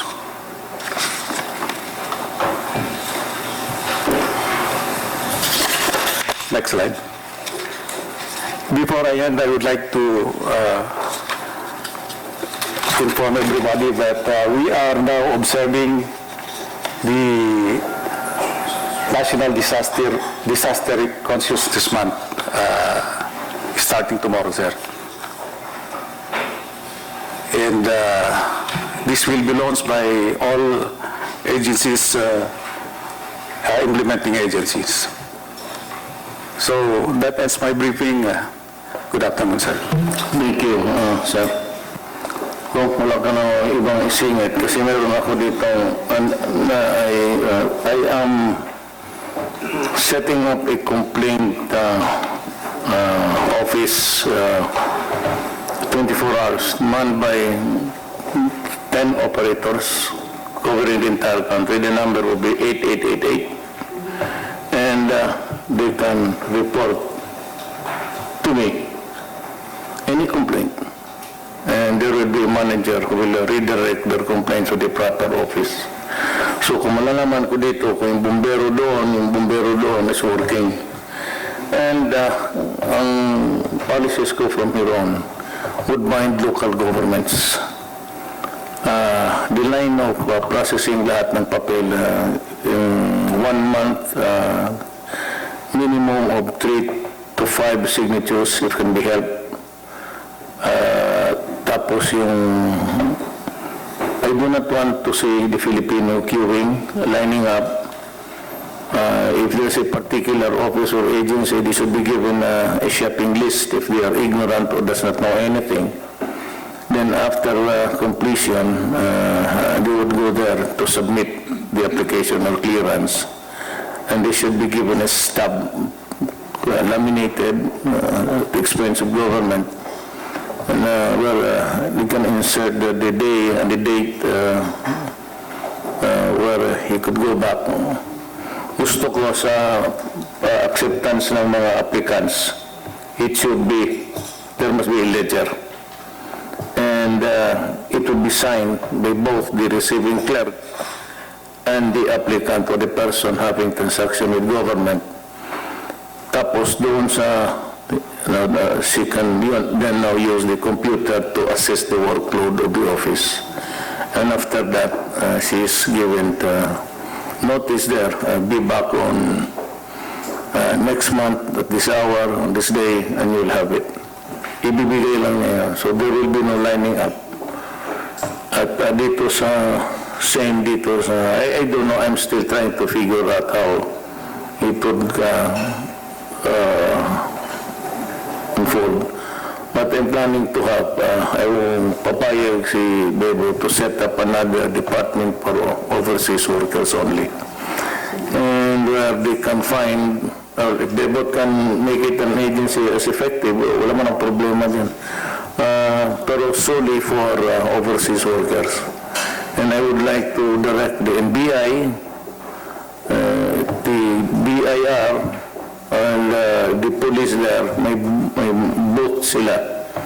And ito dahil, may computer naman pala di gamitin. And the workers there, if not on the same building, at least in a contiguous place, but they would not have to travel, spend so much. Walking distance, maghanap tayo. At kung magpunta, sabi niya, may hisanap dahil sa applying for a certain job. He should start with any of the anong makuha niya. If it's name is statistics, there must be an office there. Para isang lakaran na lang siya. Given a shopping list, but kung maaari lang, kawawang Pilipino talaga. Sakay dito, sakay doon ilang araw yun, wala naman nangyayari. He should only travel if you block or same building, makuha niya lahat without any really having to endure the bureaucratic inutility. So, that is really to protect. I am bent to protect the young, the young people going out and the old ones that have to travel so many. And there is one thing that we would like to do away with is really yung fixers. Ayaw nilang maniwala, then we just have to arrest them and give them a lecture somewhere else. Diyan ang nakakaano. LTO is one, yung Land Registration Commission is one, grabe dyan. Walang papel, walang kung ano-anong kaputakan ang any excuse. So, pera-pera niyan. And I really do not know, but they are revising the entire map ng yan, bit na trabaho yan. Yung reconstitution, yung mga ulol na yan. How can you reconstitute ng Davao owned by one person? Spurious documents na binibigyan ng mga, there was judge, but he was already ousted. Yung nag-reconstitution so eventually I could not, sinarata ko Supreme Court, sabi ko, inutil itong judge na to. Sabi ko, when he was hosting. So yung mga yung online gambling must stop. It has opened a lot of avenues for many people to just do gamble. It's out of control sa pagkurso. Nandito si Ma'am dito, si Miss Domingo. She has to, I would suggest that sometime soon, putulin niya lahat yung licenses na binigay niya sa mga Kung sa saan lang nag-sprout, in Davao, they're at it, but I stopped it on time. Mahirap na puro sugal na lang ang nalaman itong there's no way of government collecting taxes there online. How do you collect the taxes there? Well, not exactly the taxes, but I do not want a proliferation of gambling activities all over the country. Mahirap yan. No, this is just my native idea. I don't know if it would jive with Kung magawa na lang tayo ng daan sa Tugadi, yung isang bagong daan na papuntang Pampanga, solely for the road and other allied services, but mainly for the road access to Pampanga Airport, para doon na yung ibang flights sa domestic. If we can have just a road until we can have the new whatever, doon na lang muna sa Pampanga ang ibang para hindi mag-clog dito because of the talagang traffic. The best in the meantime is I said one road network that would be geared towards Pampanga and Clark para magamit natin. Yun na lang muna siguro. I really do not know if we have the money to build a new airport dyan sa Sangli, to extend it, or kung mayroong mga bagong papasok na may pera, di sige. Wala tayong problema dyan. But in the meantime, we have to remedy the overcrowded skies of Naya. Isang airport lang talaga tayo. It's Naya, period. And it services the entire country. And all of the planes going to Manila are landing there. So how do you expect kaya umiikot ng umiikot? And this is danger, mabusan ko ng kulaya ko, halos with to heaven otherwise. I was low on gas and I was only good for 70 minutes.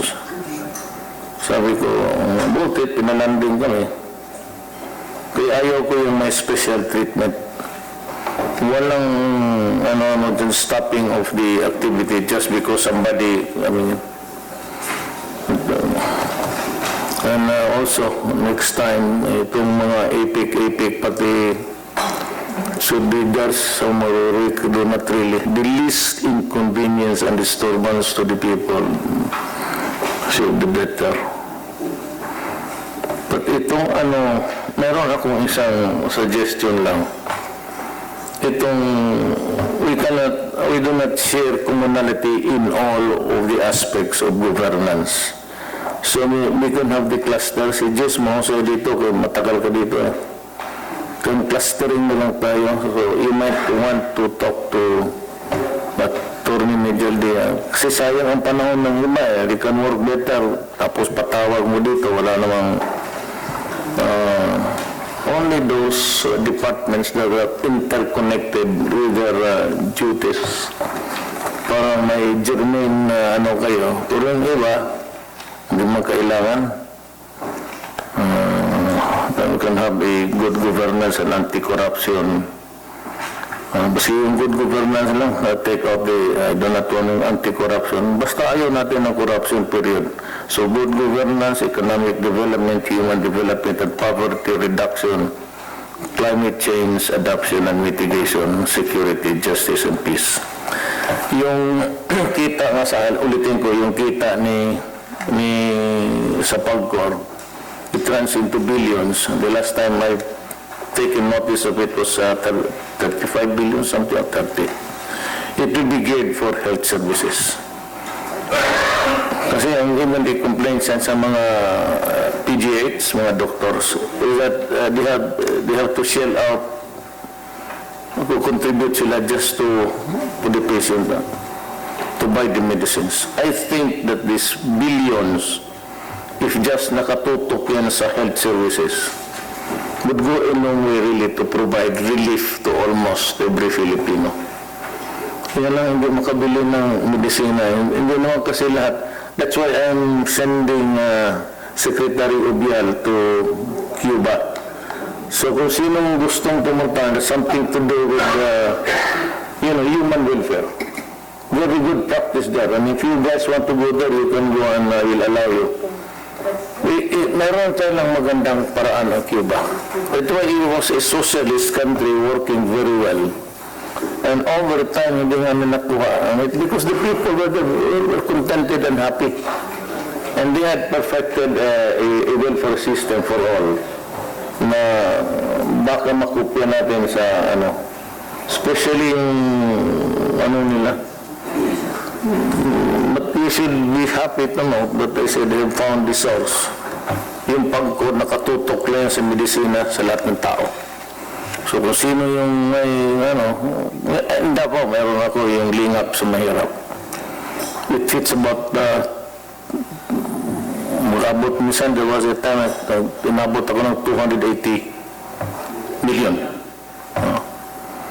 Pero kung ito yung para talaga sa tao, sabi mo lang mabisina, ang masakit kasi ang tao pag walang maibili ng medisina, patay. Siyempre, pagbigay ng resita ng doktor, tapos sabihin ng butika, magkano yan, ma'am? Ito, gastusin mo, magabot 1,000, wag na lang. So, medyo masakit pakinggan yan, pero that is the reality on the ground. I hope that this PAGCOR thing, total kita naman yan ng sugal. Itutok ko lang dyan and would look for something else. I am not ready to... It has something to do with the betterment of our country. But it is a geopolitical, alam niyo kung ano yan, geopolitical matter which I have to discuss with the Security, Justice and Peace Committee. We have to make up our minds. But we can also prepare the people where do we go. I'm referring itong sa arbitral judgment ng sa korte. Maybe after, we expect it to come July 16, 12, and after that we can discuss what steps we will take along that line.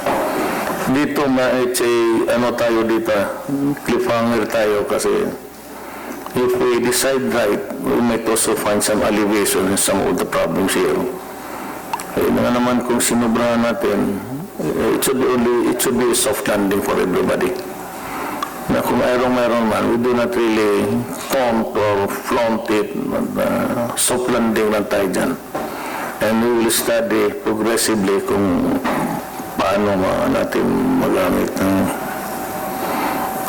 of course it would be a moral victory and put a country at an awkward position.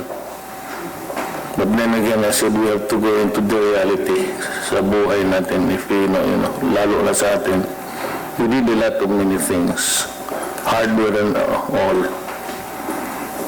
We have to solve some of the problems that would involve violence. I do not want it. God knows I really do not want to declare any fighting with anybody. And if we can have peace by just talking, I would be very happy. So if there's anything more that you guys would want to take up with this meeting, you're free to talk it to me. Georgian. Yeah, Mr. President, with regards to what you said about the forthcoming decision, which will definitely come out on July 12, even during our briefings with the various government representatives, foreign government representatives here, especially those who are concerned about ensuring freedom of navigation and maritime security in the place, they seem to project the impression that if the decision will come out and it would be in our favor, they would like for us to make stronger statements. I am adverse to that idea, and I've told them in no unmistakable terms that the first thing that we will do when we get that decision is to study its implications and its ramifications. What does it mean if we win? There are lots of nuances that we do not know as yet.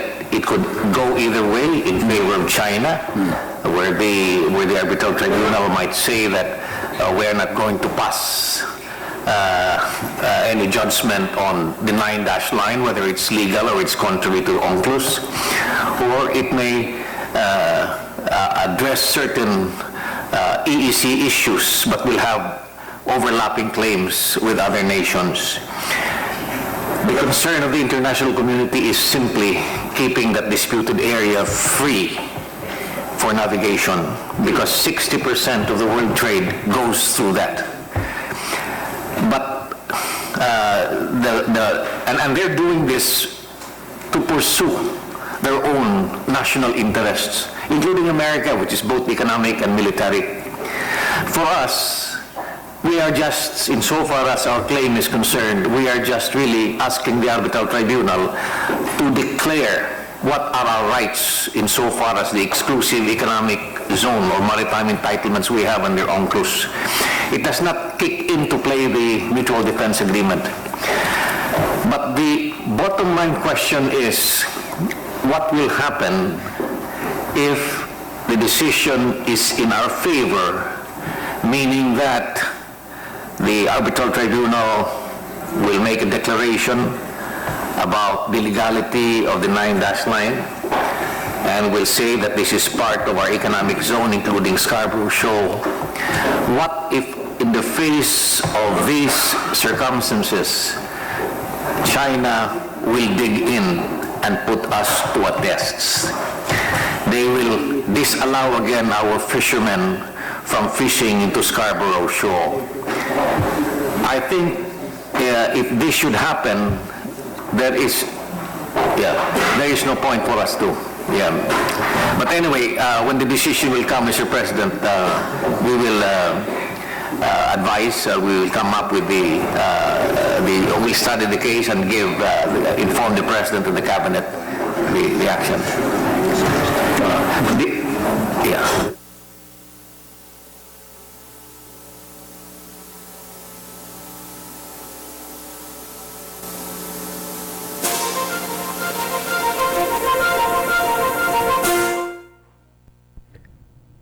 Yung pong napakinggan itong sinasagawang cabinet meeting. Pinangunahan ni Pangulong Rodrigo Duterte dito sa Palasyo ng Malacanang. Kanina ang nagsalita po ay yung bagong hepe ng NDRRMC, kung saan inireport nito na halos kompleto na yung geohazard mapping at ito na kompleto na ng Department of Environment and Natural Resources, maging yung mga flood control projects ng DPWH at ng MMDA ay halos kompleto na. Sa iba pang detalye, pasa natin kay kasamang Leo Sarne. Yes, thank you very much, Lani. Mukhang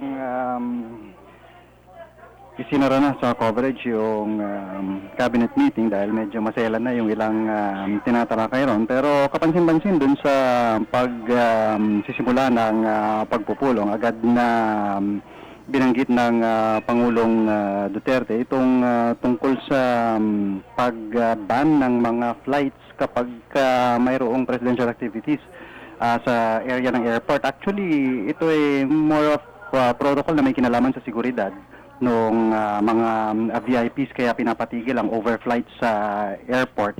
Pero dahil sa pagnanais ni President Duterte na maging totoo dun sa kanyang pahayag na as much as possible, wag i-inconvenience yung mga ordinaryong mamamayan, kahit na medyo may komplikasyon ito na may kinalaman sa seguridad niya, tinanong niya yung posibilidad ng pagpapatigil ng ganitong patakaran sa paliparan kapag ang Pangulo ay gagamit ng airport, at partikular nga niya binanggit kung maaaring i-take up ito sa Civil Aviation Authority para hindi na makaabala ng mga pasahero, dahil ayon sa mga reports na tanggap ng Pangulong Duterte, talagang overcrowded na itong NAIA, na hindi lamang dahil sa pagbiyahe ng Pangulo na didelay yung flights, kundi dahil sa sobrang dami ng mga eroplano at hindi ma-accommodate ng nag-iisang runway.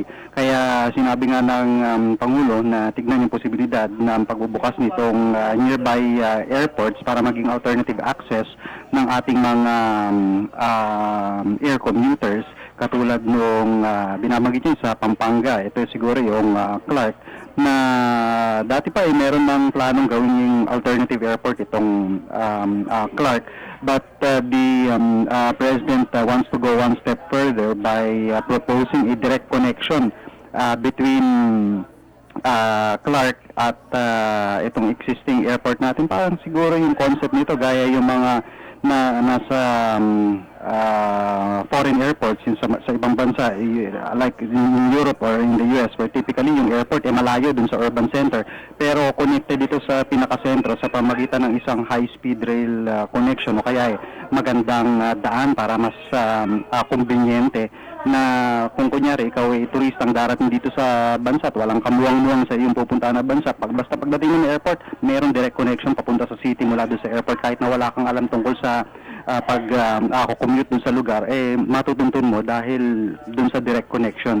I guess ito yung concept ni Pangulong Duterte na nais niyang makitang ipatupad agad. True to his statement dun sa kanyang naging unang talumpati, sabi niya, we have to listen to the murmuring of the people. At itong ilan sa mga binanggit niya, yung mga unang-unang tinalakay dito sa pagpupulo ng kabinete, ito yung talaga yung mga pinaka-basic na nakikita niyang nagiging problema ng mga mamamayan natin. Kaya't makikita natin na pininindigan ng Pangulong Duterte itong kanyang sabihin na natin pangako sa mamamayan na gawing mas madali at mas maayos ang pamumuhay para sa mga maliliit nating mamamayan. Mukhang tatagal yung cabinet meeting kung pagbabatayan natin yung naging daloy nung unang pag-uulat ng mga miyembro ng gabinete. Yung NDRMC unang nag-report itong pinuno ng NDRMC yung nag-report kaugnay noong mga naipatupad na pagdating dito sa pagsusulong ng DRRM law. Meron na pala tayong ganitong panukala which would presumably strengthen the government's disaster response mechanism at gagawing mas madali at mas epesyente itong paghatid ng mga serbisyo o tulong sa mga kababayan natin sa mga panahon ng sakuna. According to the new NDRMC chief, na ito naman kanilang output resulta na rin ng pagtatrabaho ng lahat ng mga nakalipas sa kanya na nagresulta sa isang NDRRM law which he described as one of the best. Pero ito ipapasa pa lang itong NDRRM law na ito, I think. Dun sa mga binanggit ni President Duterte, what stuck in my mind was itong phrase na ginamit niya, bureaucratic inutility. Yung parang gusto talaga niya ipatigil itong mga simpleng bagay na nagpapahirap sa mga ordinaryong mamamayan, yung red tape. He particularly mentioned agencies like the LTO at saka itong Land Registration Authority. O ano ito? LRC yata ito. Ito yung kapag kami mga o LTO at LRC sa mga titulo ito kapag kailangan ng clearance, titignan kung sino yung mga may-ari at nabanggit nga ni Pangulong Duterte yung nagiging problema doon sa Davao at one time meron pang nagtangka na ariin ng buo yung mga kalupaan dyan sa Davao dahil doon sa mga re-reconstitute ng mga titulo na naisasagawa sa pamamagitan ng corruption sa loob ng ahensya nito. At later on siguro kapag matapos na itong meeting na ito, the President expressed his desire to have the cabinet clustering reinstated. Well, actually, pagpapatuloy ito because this practice was started during the time of President GMA at kineri over nila President Noy. Yung mga concerned cabinet officials lang ang dadalo sa isang particular na pagpupulong. Yung mga ahensyang may kinalaman sa bawat isa, yung tinutukoy ni Pangulong Duterte na cabinet clustering. Sabi niya, nais siya makitang ganito rin ang mangyayari para hindi masayang yung panahon ng mga ibang cabinet na mag-attend ng mga pagpupulong, pero hindi naman sila actually kailangan doon sa pagpupulong. So within the next few weeks we would probably see smaller cabinet meetings kung saan yung mga cabinet clusters concerned with security or concerned with the economy ang individual na pupulungin ni Pangulong Duterte for him to be able to impose upon his cabinet members yung kanyang mga nais na makitang pagbabago dito sa ating bansa natin. Kasama nga Leo, kanina binanggit din ng Pangulong Duterte yung pag-set up ng 24/7 hotline, yung 8888, kung saan makakarating sa kanya yung mga reklamo ng ating mga kababayan, maging doon sa mga concerned agencies, no? At inatasan din si Dole Secretary Bebot Bello na mag-set up ng isang complaint desk para naman sa ating mga overseas Filipino workers. Kanina binanggit din niya yung online gambling must stop. Kailangan tumigil na yung gambling dito sa ating bansa. At meron din ipinukala si Pangulong Duterte na kailangan pag-aralan itong Cuba welfare system. At niya magpapadala siya ng representative dyan sa Cuba para malaman itong health system ng naturang bansa para ma-adapt ng Pilipinas. Kanina binanggit din niya yung problema siguro sa traffic. Nabanggit niya yung APEC, yung mga international gathering like APEC, na kung gaganapin ulit, merong isang malaking international event dito sa Pilipinas, mas maganda na gawin na lamang dun sa mga lugar na hindi maapektuhan yung karamihan sa ating mga mamayan, like dito sa Manila, sa isang lugar na hindi maapektuhan yung majority. Yun yung mga nakuha natin dito sa cabinet meeting na pinangunahan ni Pangulong Duterte, kasamang Leo. Yes, this is his very first cabinet meeting, Larit. Nakita naman natin na talagang the President hit the ground running, trabaho kagad at doon pa lang sa inaugural address niya, atas niya na kagad doon sa kanya mga cabinet members. Sabi niya doon sa kanyang direktiba, all cabinet secretaries and department heads to reduce processing time and remove redundant requirements. Ito nga yung pag-alis ng red tape na inulit na naman niya dito sa mga una niyang pahayag sa kanyang cabinet meeting. Siguro later on, kapag matapos na itong cabinet meeting ay kung masusunod yung normal na kaganapan dito sa palasyo, we still don't know kung magkakaroon ng changes dito sa sistema. Pero normally pagkatapos ng mga cabinet briefings meron isang communications official na magbibigay ng briefing kung ano yung napag-usapan sa loob, dahil nga typically closed door itong mga ganitong uri ng pagpupulong. Antabayanan natin yan. Anyway, nandito naman lahat ng ating mga communications officials sa pangunguna ni Secretary Martin Andangar, kasama rin po doon sa pagpupulong. So makakaso tayo na kung mayroong kailangang ipahayag ay ito ay may paparating dito sa mga miyembro ng Malacanang Press Corps. So hanggang dito na muna itong ating pagulat mula sa Palasyo ng Malacanang, kasama si Marie Banya Ruiz at Melanie Baldos. Ito po si Leo Sarni, kasama si Jos Batislong at Roger Usman Cruz at Rene Bendecio, Tamo Hermano, na nagulat para sa PBS Radyo ng Bayan. Konektado ka. Alamin ang mga local, national at international issues. 738 sa Mega Manila. Mas pinaganda, mas pinalawak, mas pinalakas. Ang bagong radyo ng bayan. Ang oras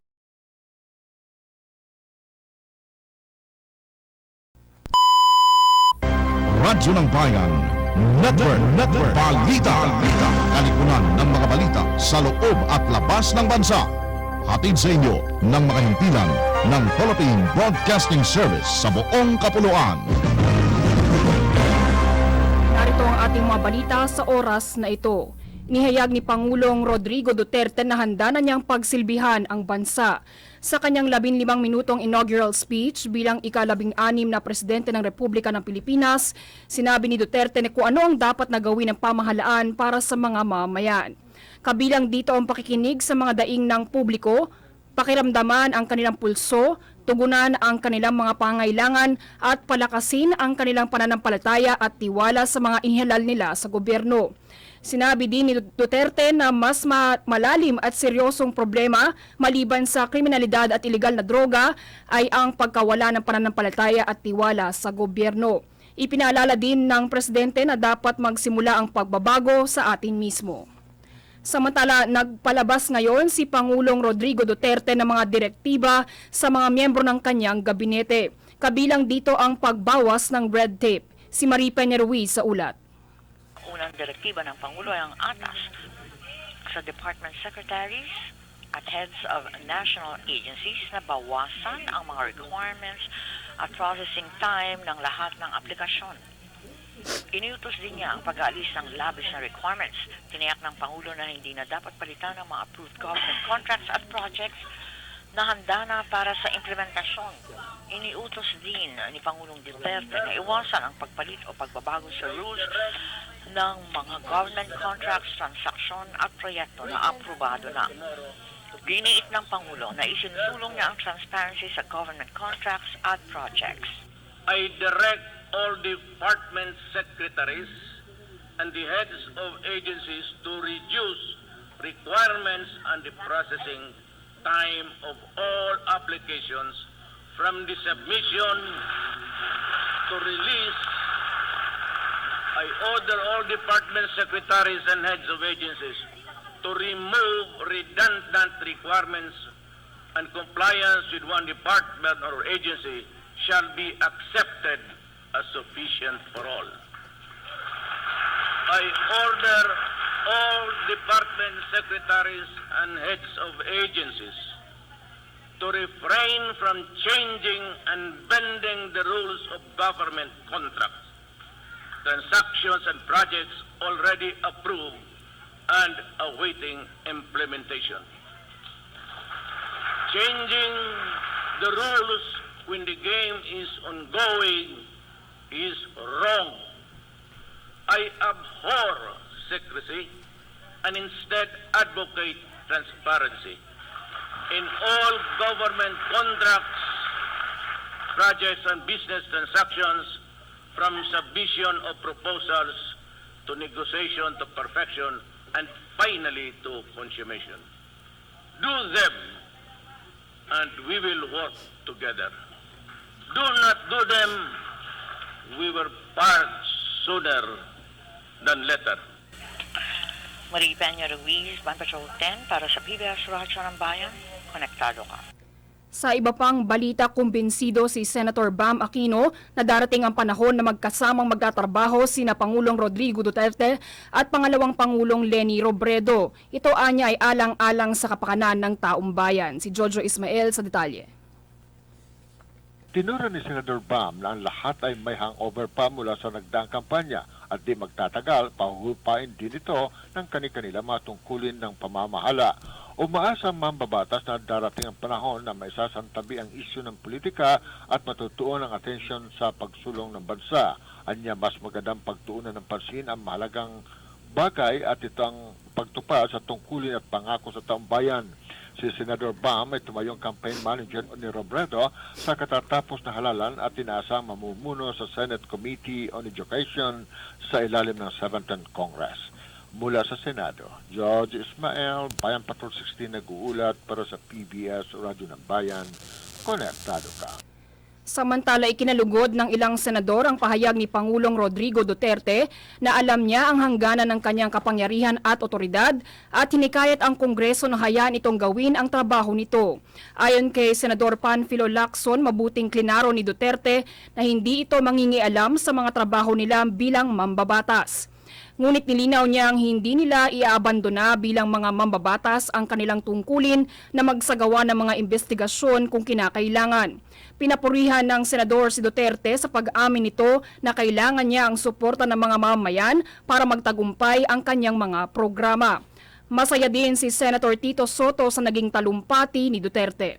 Yan ang kalipunan ng ating mga balita sa oras na ito. Ang inyong naging tagapagbalita, Raisa Puno Diaz para sa PBS Radyo ng Bayan. Konektado ka. Sumayin niyo ang Radyo ng Bayan Network. Balita. Tinipon sa silid pambalitaan ng Philippine Broadcasting Service. Muling magbabalik makaraan ng isang